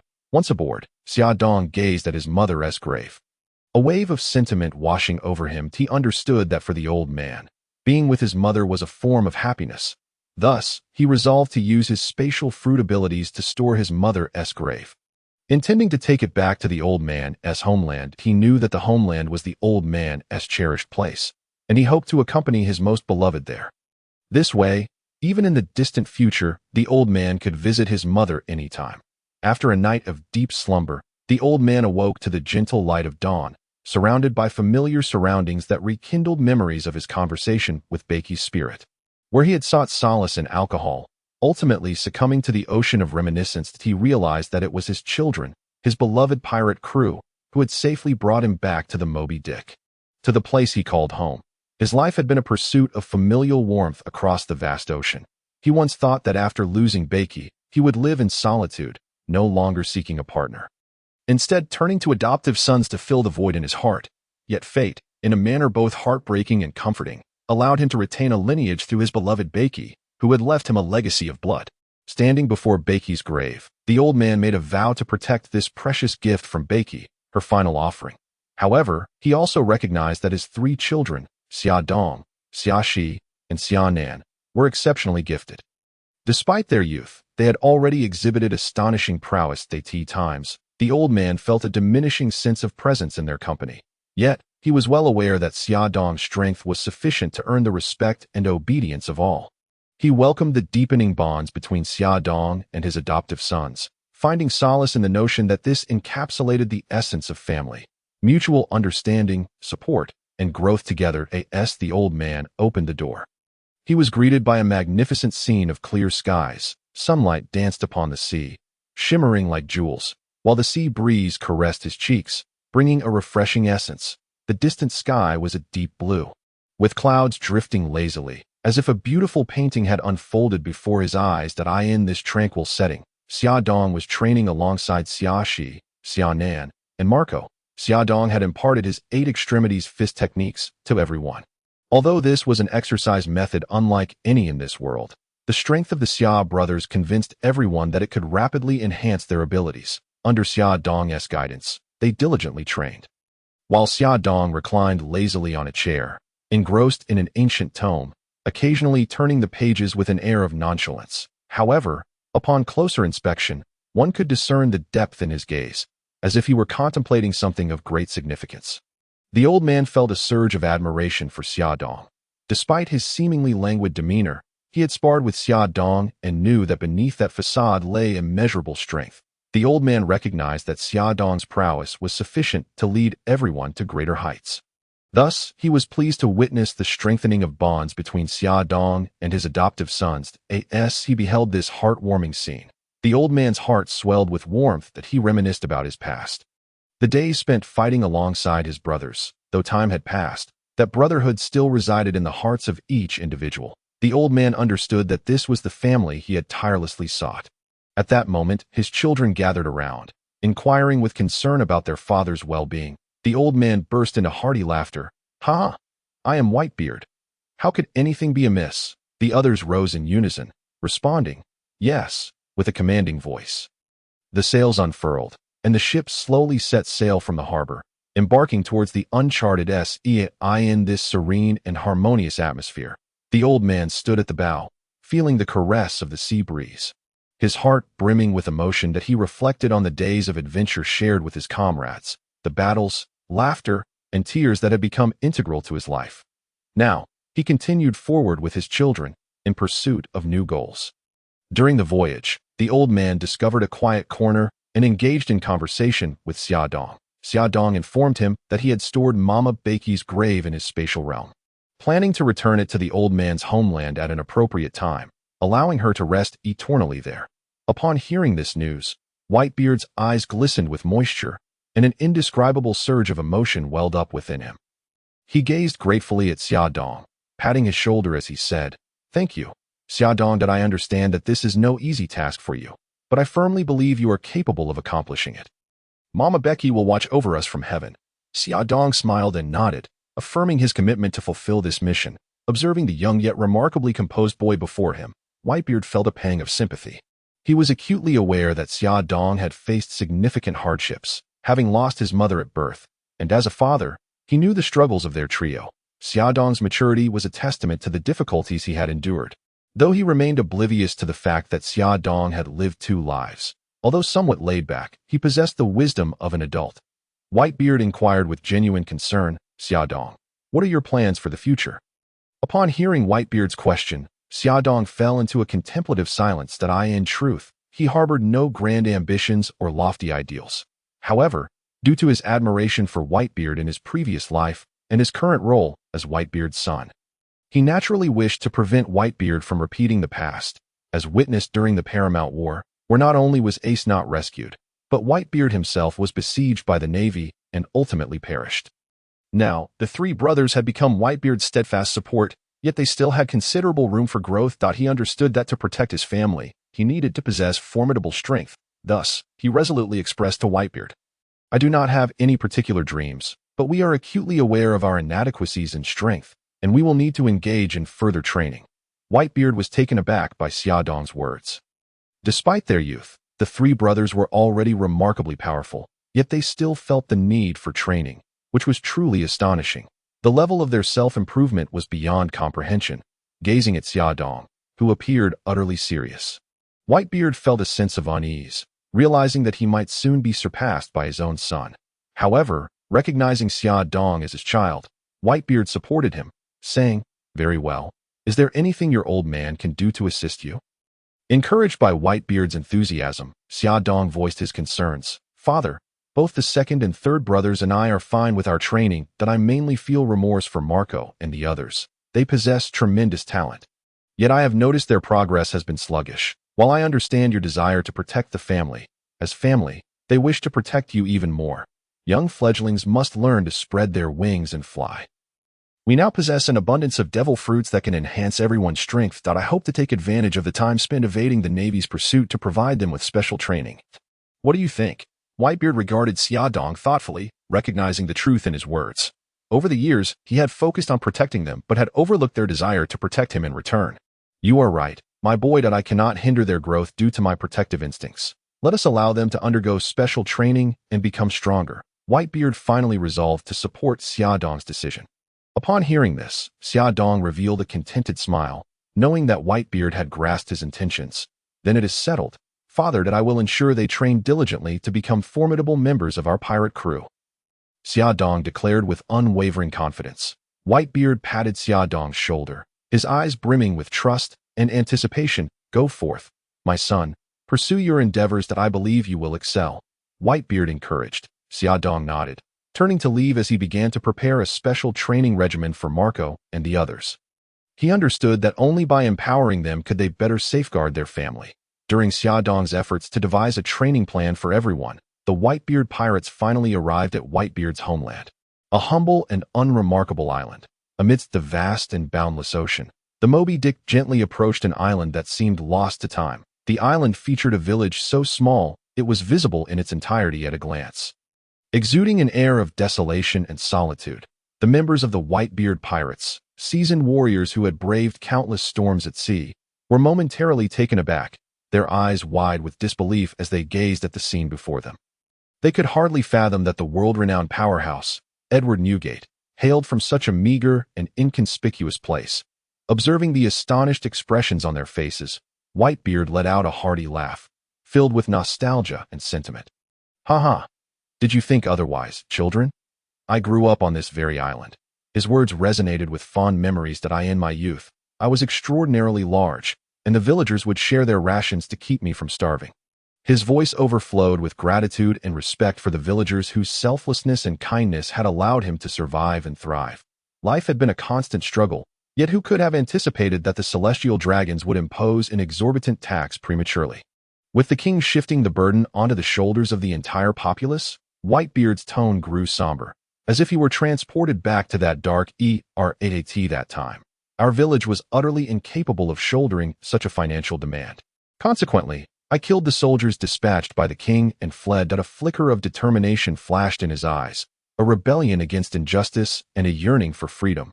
Years have passed, yet this place remains unchanged.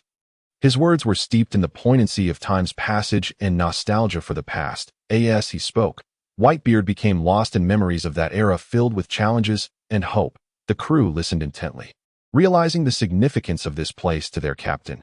It was not only his birthplace, but also the cradle of his dreams. This island bore witness to Whitebeard's transformation from a destitute child into a legendary pirate.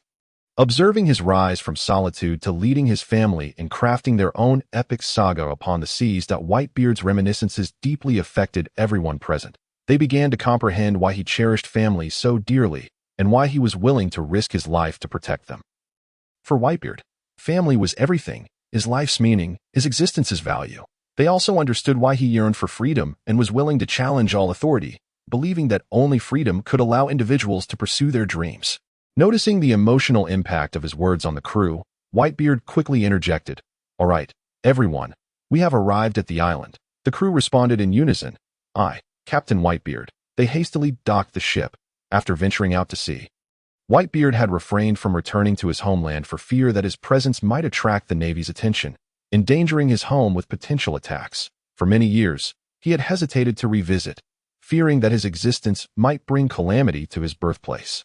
However, this time, he returned not only to introduce his biological children to their roots, but also to transform this journey's gains into strength. Furthermore, he acknowledged the validity of Xia Dong's perspective, although he wished to shield his adopted sons from harm.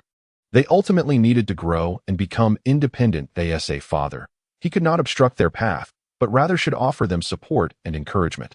Yet, recognizing that they were still somewhat immature and ill-prepared to shoulder future risks, he resolved to invest additional time in their development, ensuring they would emerge stronger. The island's inhabitants were engaged in their daily tasks when suddenly, someone spotted a massive ship approaching the shore. This unexpected sight instilled fear and unease among them, prompting them to abandon their work and flee in a frenzy. Panic swiftly spread, plunging the entire island into chaos. However, at that moment, some elder villagers recognized a familiar figure, Whitebeard. His towering stature, iconic white beard, and distinctive aura made him impossible to overlook. Upon sighting Whitebeard, the elders were overcome with an indescribable surge of emotion. They had shared countless memories with him, witnessing numerous stories unfold. Despite the passage of time, they still recalled his youthful visage. Now, as they beheld him once more, the flood of reminiscences brought tears to their eyes. Meanwhile, the younger islanders were filled with curiosity about the legendary Whitebeard. They had heard tales of his extraordinary exploits, but had never seen him in person. Now, they finally had the opportunity to observe this great figure up close and experience the powerful aura he emanated. Whitebeard slowly descended from the ship, his gaze sweeping the surroundings, revealing a complex array of emotions. He regarded the terrified villagers with a glimmer of helplessness in his eyes. However, his expression soon softened as he attempted to soothe their fears with a warm smile. Whitebeard waved to those around him, signaling that he meant no harm. The expressions of the islanders, once tense, gradually began to relax as they gazed at the arrival of the man with the white beard, their faces reflecting a mixture of confusion and curiosity. "There is no need to fear. I am not your enemy." Whitebeard's voice resonated, deep and powerful, as if imbued with an invisible pressure.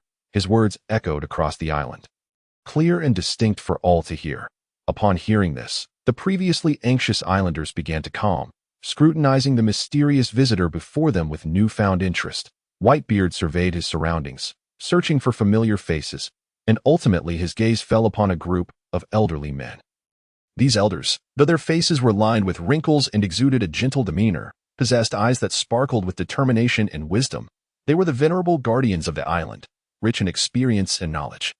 As Whitebeard approached them, he examined each face with intent, as if wishing to imprint their likenesses into his memory. A flicker of nostalgia and longing danced in his eyes, as though time had reversed to years gone by. "It has been a long time, my dear uncles.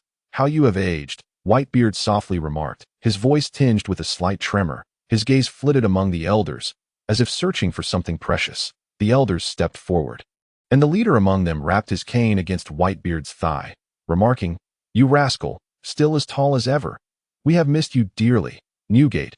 One elder exclaimed with palpable emotion. That a gentle smile graced Whitebeard's lips, and a glimmer of deep feeling crossed his eyes. That he crouched down, lightly patting the elder's shoulder, offering comfort with the words, "I have thought of you all often." Whitebeard conversed with the elders for an extended while, reminiscing about the cherished moments they had shared. They discussed the transformations the island had undergone and exchanged their life experiences, despite the passage of time etching its marks upon their faces. The warmth of their bond remained undiminished. As their dialogue deepened, the chasm between Whitebeard and the islanders diminished. His presence evoked not fear, but rather a symbol of hope and strength. The arrival of Whitebeard breathed new vitality and optimism into the small island, instilling within its inhabitants a profound sense of security and igniting their aspirations for the future. In the days to come, Whitebeard would continue to engage with the islanders, assisting them in resolving their challenges while providing unwavering support and protection. Meanwhile, in the conference room at Marine headquarters in Mariawa, a palpable tension enveloped the atmosphere. At the head of the table sat Fleet Admiral Akainu, his countenance marred by frustration as he regarded the high-ranking naval officers before him. He was acutely aware that the recent siege on the world government was a grievous blow for them. To compound his woes, he had been subjected to a thorough reprimand from the elders, lasting a grueling 3 hours, an experience that left him feeling utterly stifled and helpless. If matters could not worsen, the immense losses incurred from the incident compelled the world government to decide on a drastic measure, a halving of the Navy's budget for the next 3 years. This news struck Akainu like a bolt from the blue. Yet, in light of the circumstances, he considered it a relatively favorable outcome. After all, the Dragon Palace's treasure vault had been entirely looted, representing a colossal loss of wealth. The fact that they were still able to allocate half of the naval budget was a concession from the elders, albeit one made with gritted teeth in recognition of the Navy's strategic importance. Akainu fully understood the precariousness of this funding and chose not to voice excessive complaints. Instead, he began to ponder how to judiciously utilize these limited resources to sustain the Navy's operations. Just then, another vexing thought crossed his mind: the discontent among the Celestial Dragons. Since the treasure vault's theft, the Celestial Dragons had been incessantly demanding reparations from the elders, overwhelming them to the point where they scarcely had time to berate Akainu. Faced with this predicament, Akainu couldn't help but lament. Trouble truly does come in waves. Observing the seemingly indifferent expressions of the high-ranking officers, Akainu's ire flared. Seizing a document, he hurled it towards the donut-counting Carp, shouting, "You scoundrel Carp, get your act together. During the world government siege, you and Sengoku took Akainu and Akiji to the New World, promising you could apprehend the Whitebeard Pirates and the Roger Pirates. And what happened? You were outmaneuvered by them. Not only did you fail to capture anyone, but you also left the Marine headquarters vulnerable, allowing them to exploit our weaknesses. Oh, you have any idea how I was scolded by the elders?" Carp, sensing Akainu's wrath, momentarily tempered his demeanor but retorted nonchalantly, "This isn't just Sengoku's and my fault. Who could have predicted that Edward Shawdown would join the Whitebeard Pirates? You know that his fruit ability is exceptionally peculiar. We cannot be entirely blamed." While Akainu remained furious at Carp's justification, he recognized that both Carp and Sengoku had indeed fallen into a trap set by Whitebeard and the others. Furthermore, Shawdown had showcased his large-scale teleportation abilities for the first time, rendering it unreasonable to hold them solely accountable. However, Akainu's frustration lingered as he snapped, "Even so, if it weren't for you blocking my office daily, I could have allocated more personnel to capture the pirates. You've left us dangerously undermanned. Do you know that only I and Kizaru went to provide support? The elders almost thought we had defected." Realizing Akainu was likely seething with discontent, Carp hastily changed the subject.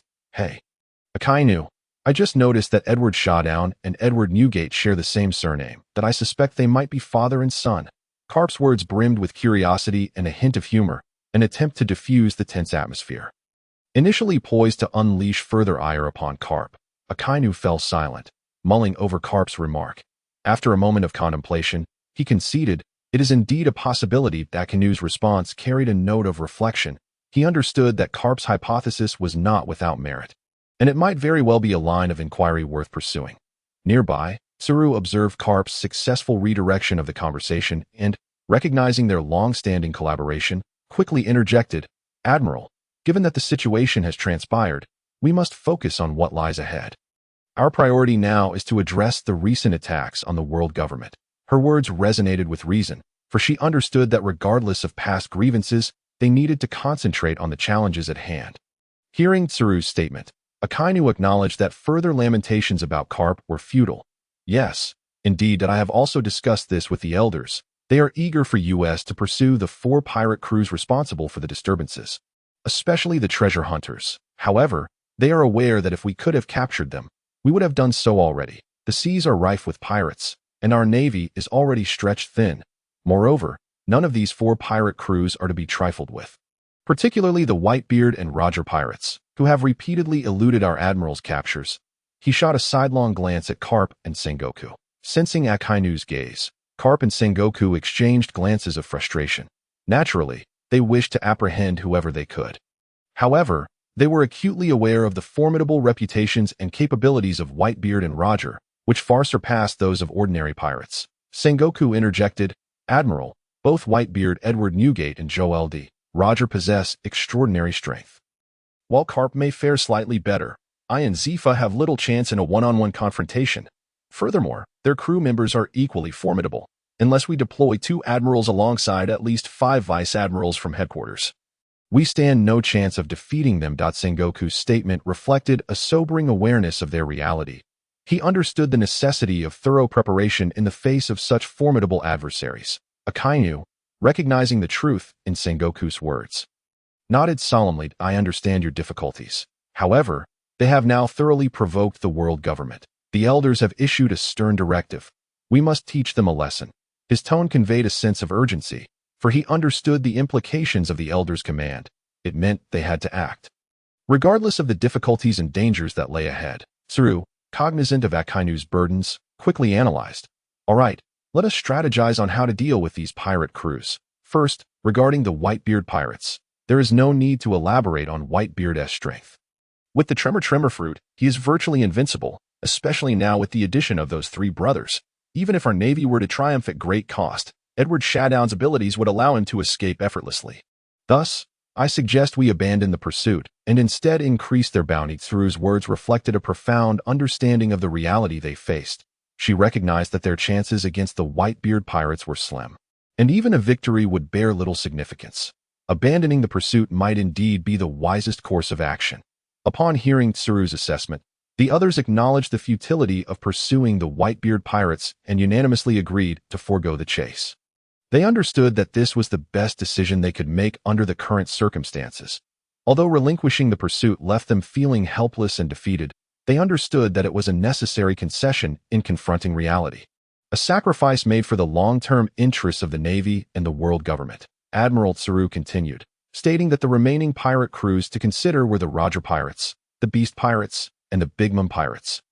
The strength of the Roger Pirates is well known to us, and relying solely on the efforts of Karp and Akiji in their pursuit has yielded little success, since we have abandoned the chase of the Whitebeard Pirates. We must now intensify our efforts against the Roger Pirates. Akainu and Kizaru will also join the hunt, aiming to capture the entire Roger crew.as for the Beast Pirates and the Big Mom Pirates. They will be under the command of Zifa and Sengoku, and I believe this plan is foolproof.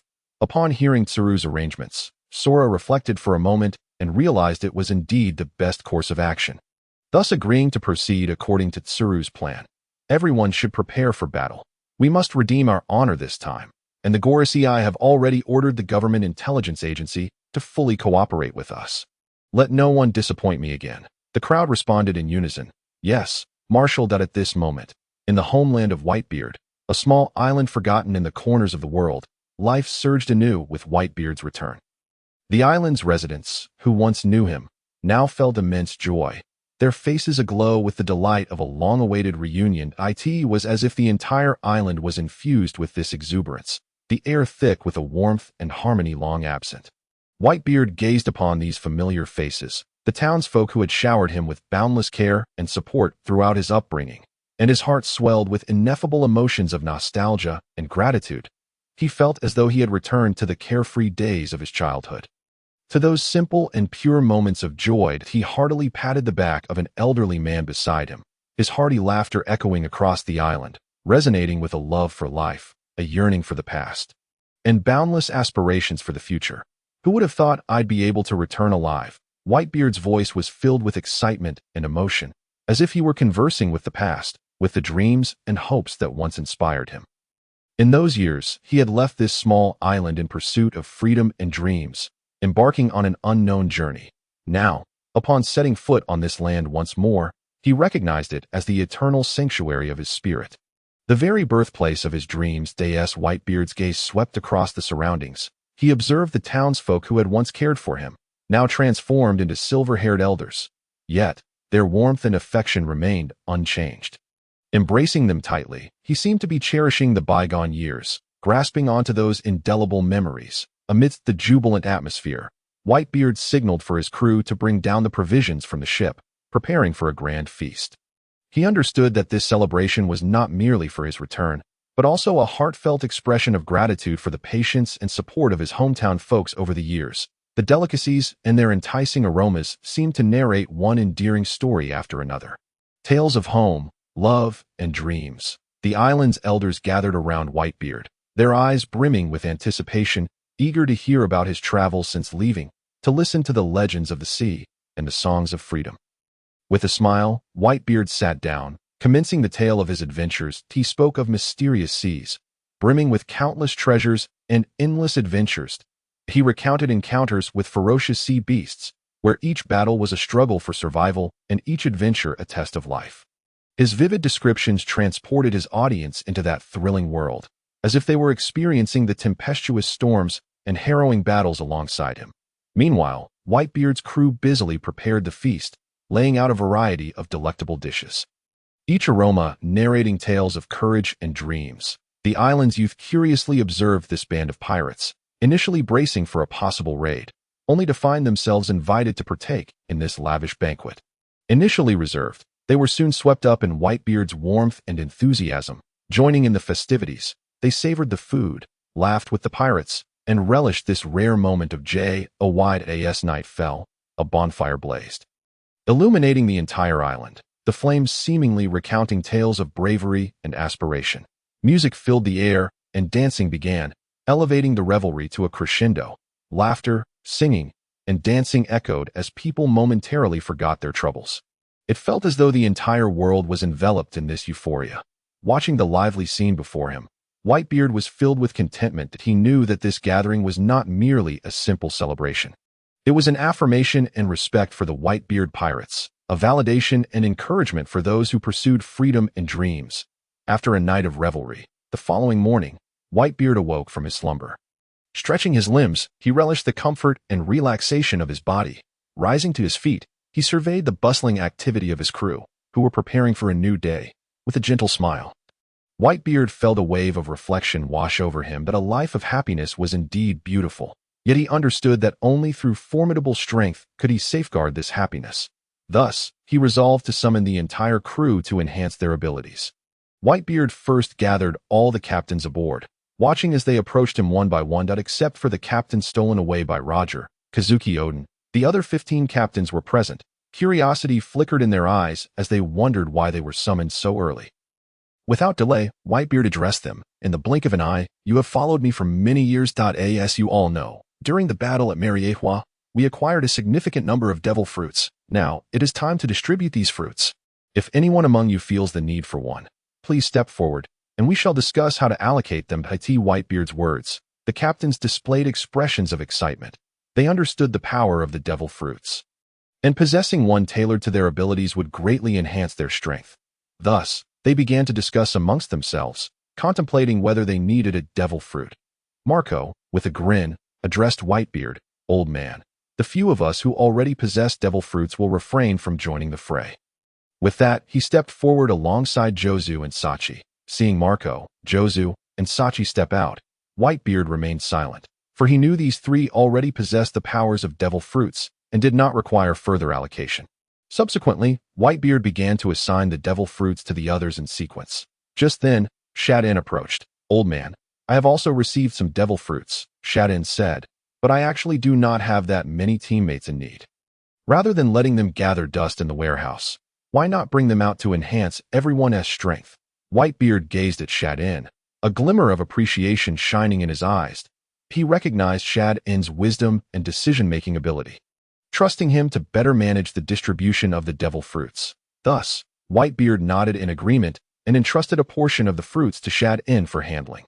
Looking at the captains of the Whitebeard Pirates, Shadin first focused on the 5th captain, Bista, and with a smile, said, "Bista, I would like you to consume this transparent fruit." With that, he casually tossed a crystal-clear devil fruit toward Bista. Bista felt a flutter of gratitude, realizing he owed Shadin a significant favor. Yet this was not the moment for such sentiments. He understood that his strength was crucial for protecting Whitebeard and the entire crew. Thus, without hesitation, he caught the fruit and decisively swallowed it. As the fruit slid down, a peculiar power surged through Bista's body, and he closed his eyes, feeling the changes within him. Moments later, when he opened his eyes again, they sparkled with confidence and determination. Bista knew that this gift was not only an enhancement of his personal abilities, but also a fortification of the Whitebeard Pirates' collective strength. He resolved to stand stronger, protecting Whitebeard and all his brothers at the same time. He hoped to inspire his fellow crew members to forge ahead and continuously surpass themselves. Next, Shadin proceeded with the distribution. Bermank, Bag fruit. Rakuyo, weapon fruit. Nami Ru, rain fruit. Brunheim, dragon fruit. Ancient type, Triceratops form. Courier, blast fruit. Jingud, horse fruit. Ancient type, stone claw beast form. Harda, cat fruit. Clouded leopard form. Atmoth, stone fruit. Spidokar, island fruit. Fossa, the dragon fruit. Ancient species, Spinosaurus form. Hidden, Mirror fruit. This time, Xiaodong took out the majority of the fruits, leaving the remaining Gale fruit for himself. After Moonlight Yutian's departure, the position of the 2nd Division captain remained vacant. When the time comes, a suitable individual will need to be found for the sweet fruit. The snake fruit, mythical Zoan type, Yamada no Orochi form, and the ancient species of the snake fruit, Titanoboa form, along with the childlike fruit and Gale fruit, must be preserved as strategic resources. Currently, only the bubble fruit and the cat fruit in the black bear form remain, which will be placed in Whitebeard's warehouse to await a destined person. Allocating the devil fruits to the captains of the Whitebeard Pirates conceals a well-thought-out strategy. During the breathtaking Marineford War, Marco, Jozu, and Vista exhibited combat prowess nearing that of an admiral. Although they still fell short compared to top admirals like Akainu and Akiji, their strength was sufficient to stir the tides of battle. Meanwhile, the other captains generally possessed vice admiral-level combat capabilities, rendering the Whitebeard Pirates a formidable force upon the seas. However, when faced with the overwhelming might of the Marine headquarters, the Whitebeard Pirates appeared somewhat powerless. In this life-and-death struggle, they ultimately could not save Ace's life, a grievous blow indeed. Nevertheless, the strength of the Whitebeard Pirates remains formidable. Their existence constitutes a significant force within the realm of the Pirate King. And their unwavering loyalty to Whitebeard makes Xiaodong confident in enhancing everyone's strength. The devil fruits allocated this time, while not the most elite, are nonetheless of high caliber among the devil fruits. Once consumed, they greatly elevate the combat abilities of the crew. Although reaching admiral-level strength may still pose a challenge, attaining elite vice admiral-level prowess should be quite feasible. Xiaodong understands that to become a true top-tier powerhouse, one must possess not only the abilities granted by the devil fruits, but also exceptional haki, physical constitution, and foundational capabilities. Thus, Xiaodong gazed earnestly at Whitebeard, his eyes resolute and serious, and spoke, "Father, although everyone has now acquired devil fruits and their powers have significantly increased, we must not overlook a crucial fact. Our fundamental abilities are the foundation that sustains our continuous advancement and allows us to venture further. Therefore, we must initiate specialized training for everyone." Upon hearing Xiaodong's words, Whitebeard nodded slightly in agreement. He was well aware of this truth, having contemplated it deeply during their time aboard the ship. Now, he understood that enhancing his crew's strength was one of the most pressing matters at hand. Subsequently, Whitebeard slowly rose to his feet, a determined glint shining in his eyes, and solemnly declared, "I have already considered the issues you mentioned. Therefore, in the time to come, I intend to personally teach everyone how to properly utilize haki and assist them in enhancing their haki abilities. This will not only elevate our strength, but also better prepare us to face future challenges and hardships." Xiaodong nodded in agreement, responding, "All right, Father, you shall teach haki, and I will impart my unique training technique, Bagwazang." Upon hearing Xiaodong's intention to teach them his exclusive technique, the crew instantly became enthusiastic. Xiaodong, despite his youth, possessed exceptional strength, capable of engaging in a back-and-forth exchange with Whitebeard, indicating that his martial skills were indeed extraordinary. Thus, everyone eagerly signed up to learn. Xiaodong quickly interjected, "Everyone, please wait. While this martial skill is easy to learn, it is challenging to master. First, I will teach you the basics, and you can follow Father in learning the application of haki while simultaneously training for comprehensive development." This arrangement was immediately supported by all, as they understood that to become true powerhouses, they needed not only the abilities granted by the devil fruits but also formidable foundational skills and comprehensive capabilities. They believed that through such specialized training, their strength would undoubtedly see further enhancement. Xiaodong also brought Aimer and Aurora to join the training. After being rescued, Aurora felt homeless and was grateful for Xiaodong and his companion's life-saving assistance. Thus, she requested to join Xiaodong's ranks, but Xiaodong insisted that he would only accept elites. Consequently, he set a test for Aurora, requiring her to meet his standards to become a member of his crew. In the days that followed, the members of the Whitebeard Pirates commenced intense and fulfilling specialized training. Whitebeard and Xiaodong, two top-tier masters of the sea, became their mentors, one focusing on haki instruction, while the other emphasized enhancing physical conditioning. Under Whitebeard's guidance, they continually improved their mastery and intensity of haki. With Whitebeard's teachings, the crew's haki levels rose dramatically. Meanwhile, under Xiaodong's tutelage, they learned the fundamentals of bagwazang. Mastering its techniques and enhancing their foundational capabilities, bagwazang, an ancient martial art originating from the East, aimed to unlock the body's hidden potential, maximizing the use of one's physical strength and evolving into a formidable combat skill and training technique. This practice diverged from contemporary mainstream exercises, which often relied on external pressures to unleash the body's latent potential. Instead, it focused on refining and enhancing the body's inherent abilities. Not only did it solidify their physical forms and strengthen their foundations, but Whitebeard, as a top expert of the sea, also recognized the profound intricacies of this technique and eagerly joined in the training. Aimer, a self-taught martial artist with exceptional talent, had already gained a certain level of strength, especially after receiving the devil fruit from Xiaodong. However, Xiaodong believed there was still untapped potential within him. Thus, he began providing one-on-one martial arts coaching to Aimer, imparting some advanced combat techniques. Though Aimer found it somewhat challenging at first, his natural talent and diligence allowed him to quickly adapt to the rigorous training. Simultaneously, Aurora's talents began to surface. Although her three-eyed clan abilities had yet to be fully developed, her innate third eye conferred exceptional spatial awareness, particularly in observation haki. Under the guidance of Xiaodong and others, she progressed rapidly and exhibited the traits of a natural sharpshooter. Xiaodong planned to cultivate her talents in that direction and gifted her the M82A1 sniper rifle, infinite bullets version, from his previous rewards.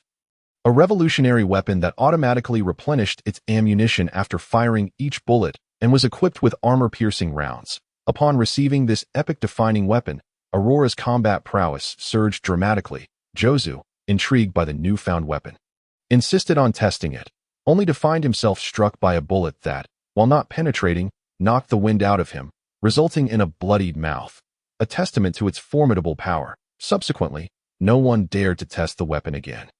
After a period of training, the entire crew experienced a qualitative leap in strength. Each member made notable progress, significantly enhancing both individual abilities and teamwork. They now brimmed with confidence, ready to face even greater challenges ahead. During this time, Aurora's performance was particularly commendable. She overcame numerous obstacles, demonstrating an unwavering spirit. Xiaodong was immensely satisfied with her growth and ultimately decided to accept her as a member of his crew. Henceforth, Aurora would officially become part of this family, striving together to realize their dreams. 3 months swiftly passed, and under Whitebeard's meticulous guidance, the mastery of haki among the crew had greatly improved. They could now wield their haki with much greater ease. Whether it was the hardness of armament haki or the perceptual range of observation haki, both had reached unprecedented heights. Simultaneously, Xiaodong had taught everyone the fundamentals of bagwazang. Following their training in bagwazang, not only did their combat prowess significantly increase, but their appetites also soared alongside their physical enhancements, driving them into a state of intense practice. Every individual was filled with fighting spirit and passion. One day, under the bright sun and gentle breeze, Xiaodong and Whitebeard sat leisurely on the deck, discussing the upcoming training plans. As they enjoyed the caress of the sea breeze, they contemplated how to further elevate the crew's abilities. Just then, Marco abruptly entered, interrupting their conversation. Whitebeard regarded Marco with a hint of curiosity and inquired, "What is it, Marco? Is there something on your mind?" Marco furrowed his brow, expressing his concern. "Whitebeard, we have encountered some issues. The provisions we prepared are no longer sufficient. Initially, we brought back enough food to last at least a year. However, due to your generosity in sharing some provisions with the island residents, coupled with the brothers' increased appetites after learning Xiaodong's bagwazang, we now have enough food to last at most a month." Upon hearing this news, Whitebeard's expression grew grave. He was acutely aware of the paramount significance of sustenance for the entire crew. Presently, everyone was engaged in fervent training, honing their physical prowess, with their appetites soaring. Without food, how could they possibly endure? Upon hearing this, Xiaodong began to contemplate how to address the situation. His storage capacity was immense. However, due to having only a handful of crew members previously, he had not accumulated a substantial amount of provisions. After acquiring the gourmet tablecloth, he had no further need for it, as he could effortlessly transform food with it. The crew was under the impression that Xiaodong was retrieving items directly from his spatial realm. Ideally, Xiaodong could simply produce the gourmet tablecloth. Yet, this object was somewhat extraordinary, and he found himself reluctant to explain. Moreover, The food produced by the gourmet tablecloth was merely average in taste, falling short of the exquisite culinary skills of Sachi. Hence, after careful consideration, he resolved to venture out to procure ingredients that in a hurry. Xia Dong turned to Whitebeard and declared, "Father, I initially embarked on this journey with two objectives. First, to gather shipbuilding materials and enlist the help of fisherman Tom to construct a vessel. Second, to procure various supplies. However, I became so engrossed in collecting materials that I completely forgot about shipbuilding upon encountering you. How about this? I could seize this opportunity to set sail, not only to resolve the ship issue, but also to acquire ample provisions. What do you think?" Upon hearing Xia Dong's words, Whitebeard recognized that although this young man was slightly less powerful than himself, few could rival him at sea.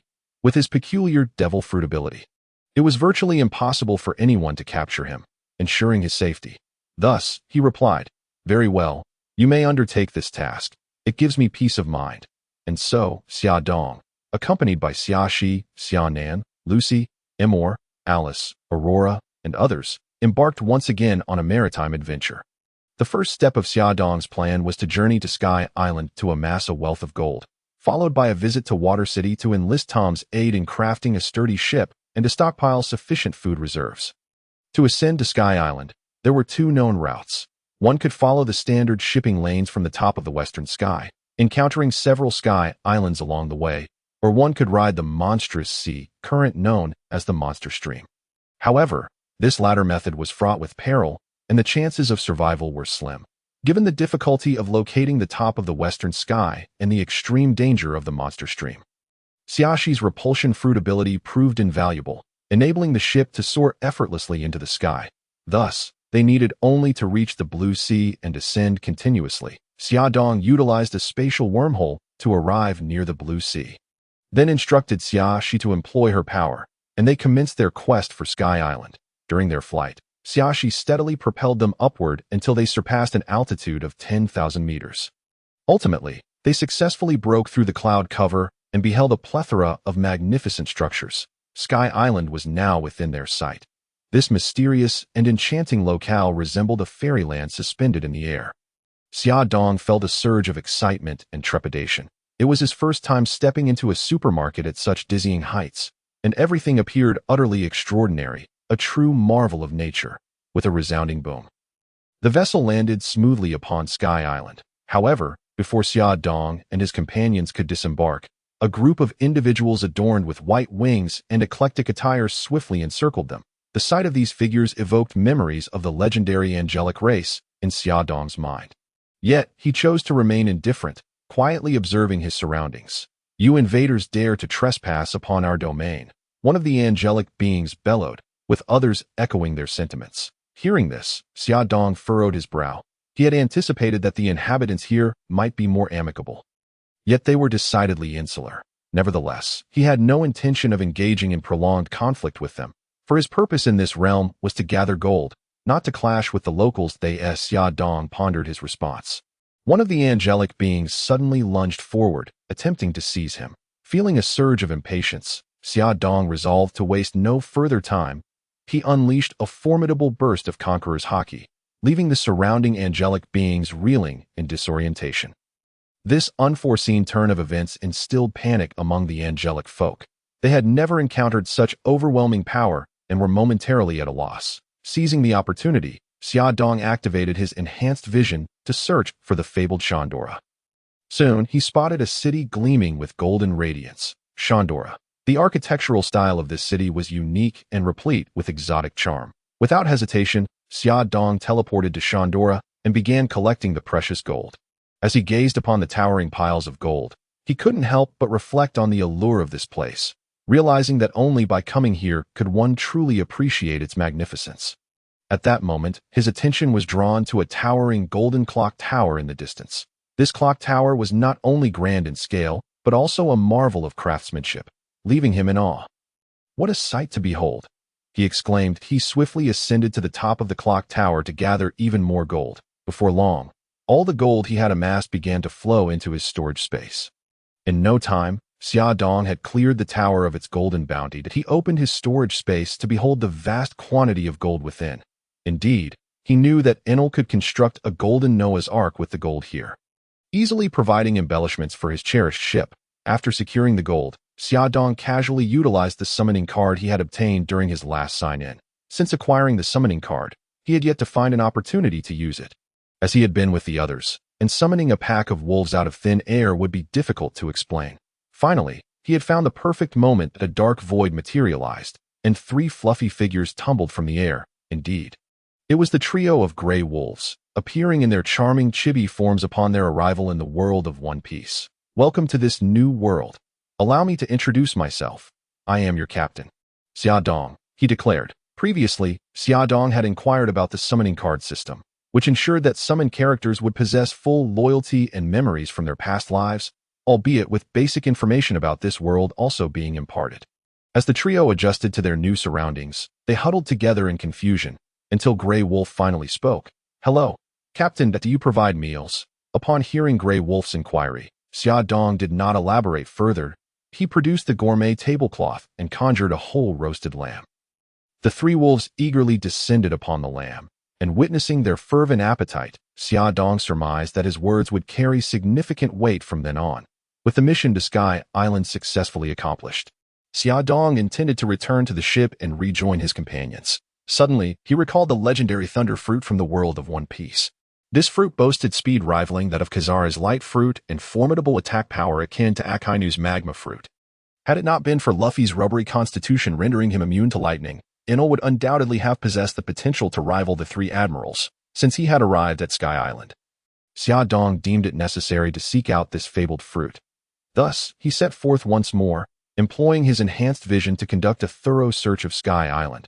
His gaze was as sharp as that of a hawk. Leaving no stone unturned in his quest for the elusive thunder fruit, he began his search in the city, gradually extending outward, meticulously examining every corner of the island. However, as time slipped by, Xiaodong found himself still empty-handed in his pursuit of the thunder fruit. Finally, as the sun began to dip below the horizon, he stood atop the clock tower, gazing forlornly into the distance. Could it be that the thunder fruit truly did not reside here, or had someone else already claimed it? With a sigh, Xiaodong lamented, "It seems the thunder fruit is not destined to be mine." Despite the disappointment, he refused to be disheartened. After all, he had numerous other aspirations to pursue. Perhaps, in the future, he would discover a power more suited to him. With this thought in mind, he cast one last glance at Sky Island before turning to leave this enigmatic land. Yet, just as he was about to give up, he lowered his head and inadvertently noticed a hidden chamber at the base of the clock tower. Inside the chamber was a table upon which rested a box. This discovery stirred a flicker of hope within Xiaodong. Could this be the thunder fruit he had long sought? Filled with a blend of skepticism and anticipation, he wasted no time in breaking through the floor and entering the chamber. Upon opening the box within the chamber, he beheld a fruit radiating a mysterious glow. As if awaiting its rightful owner, Xiaodong was nearly overwhelmed with excitement. This fruit was indeed the thunder fruit he had yearned for. Unable to contain his joy, he erupted into laughter, exclaiming, "What a remarkable stroke of luck!" At this moment, all weariness dissipated into thin air, replaced by an overwhelming sense of joy and contentment. Xiaodong stood still, meticulously examining the thunder fruit in his hand, his heart brimming with emotion. After enduring countless hardships, he had finally discovered this legendary fruit. Every effort had been worth it. Gazing at the fruit, Xiaodong felt an immense happiness. If utilized properly, this fruit could bestow formidable combat power equivalent to that of 3 admirals. Furthermore, he possessed an additional fruit slot, allowing him to consume another fruit. Should he eat the thunder fruit? As this thought briefly flickered in his mind, Xiaodong swiftly dismissed it, his own space fruit. Though lacking the ability to elementalize, far surpassed the thunder fruit in both speed and attack power. Moreover, he had yet to determine the fruit's application, and in future high-stakes scenarios, he might acquire even stronger devil fruits. There was no need to squander it on the thunder fruit. Xiaodong resolved to keep the thunder fruit as a precious collectible, saving it for a pivotal moment in the future. He was acutely aware of the fruit's power, knowing it could potentially turn the tide in critical situations. Thus, he carefully stored the thunder fruit and returned to the ship with the Grey Wolf family.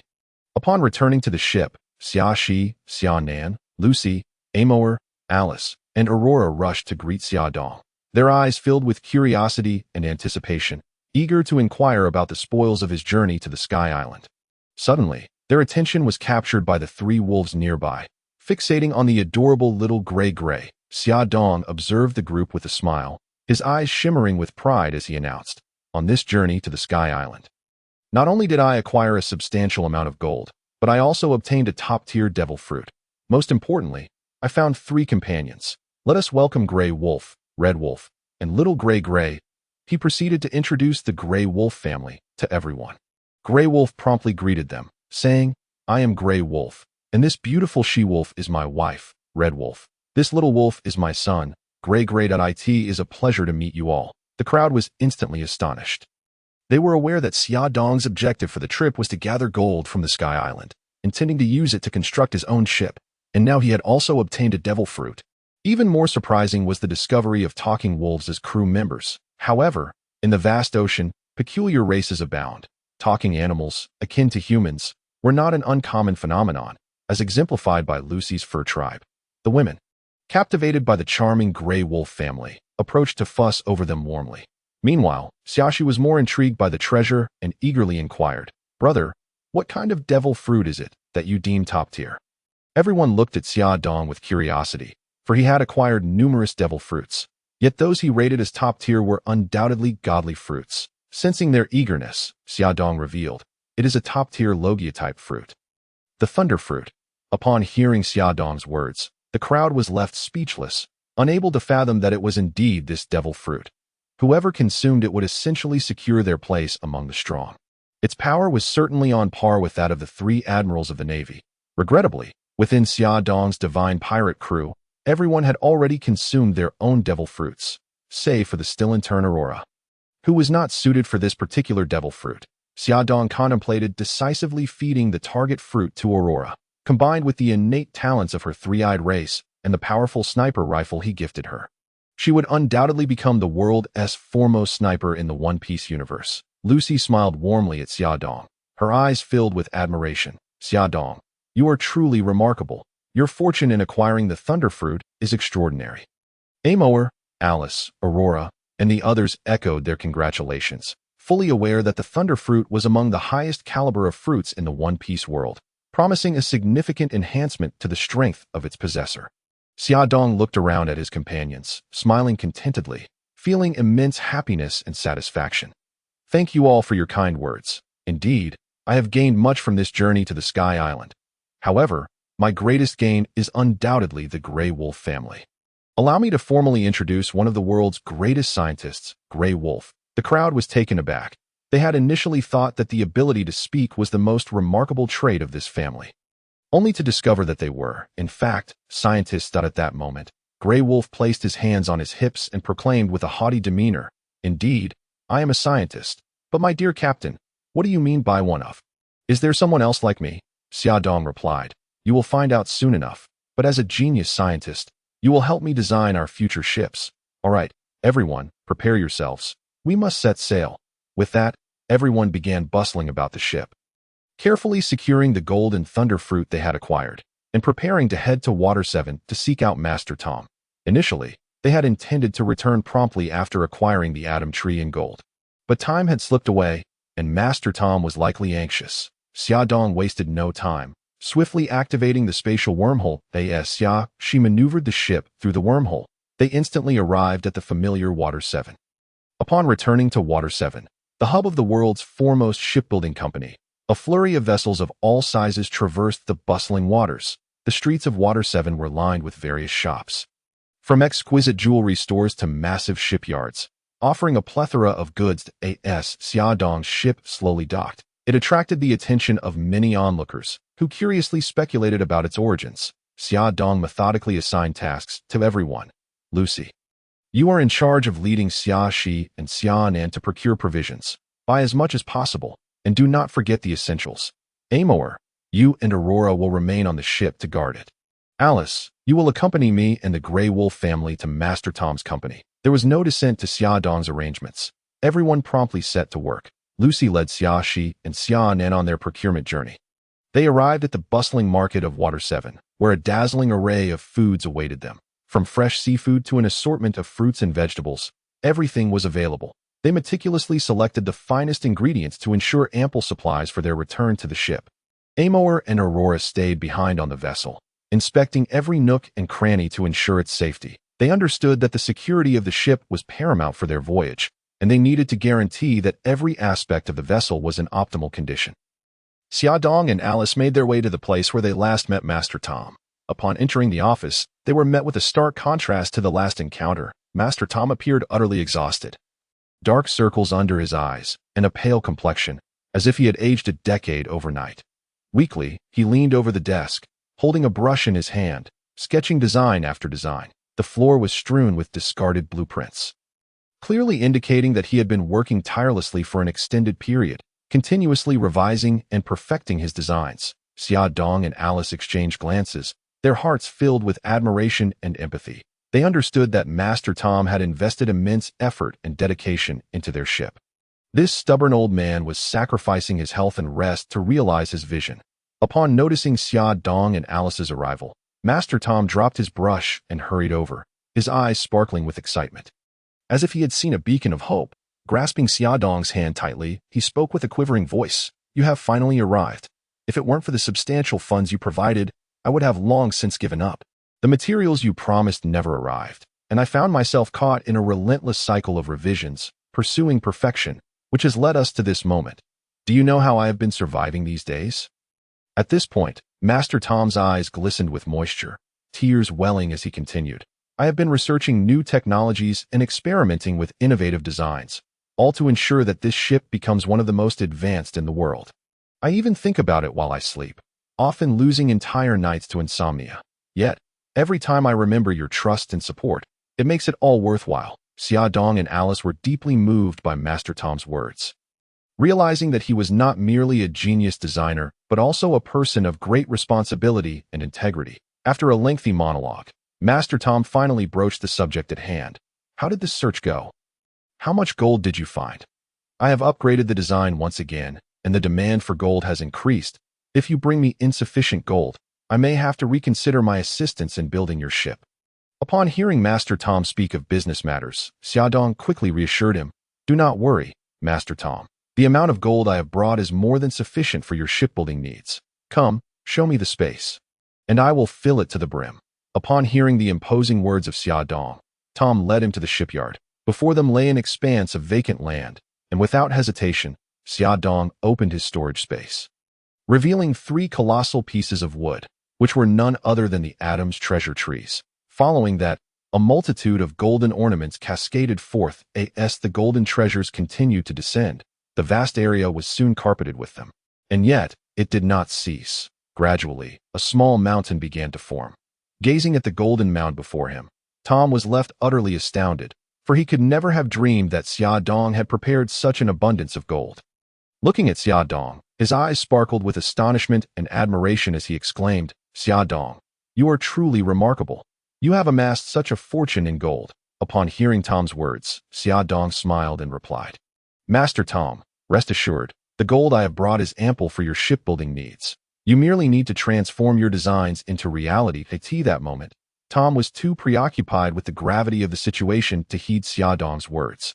He hurriedly rushed to close the large gate. Turning to Xiaodong, he said, "What are you joking about? You are carelessly tossing away so much wealth. If anyone sees this, will I even survive?"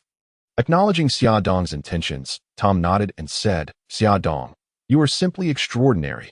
You can trust that I will turn your ships into the mightiest vessels. However, there is a pressing issue. The sheer volume of gold poses a significant risk if left exposed." Tom's words were laced with urgency, for he understood that in a world rife with greed and desire, such vast riches could incite countless conflicts. Looking at Xiaodong, concern flickered in his eyes as he cautioned, "Xiaodong, you must comprehend that this is not merely a pile of gold. It is a seed that could trigger a tempest." Hearing Tom's words, Xiaodong recognized the wisdom in them. Although Tom was a merman endowed with innate divine strength, the exposure of such an immense fortune would undoubtedly attract the avarice of pirates. He realized that he could not guard this place indefinitely and inquired, "Then what should we do, Master Tom?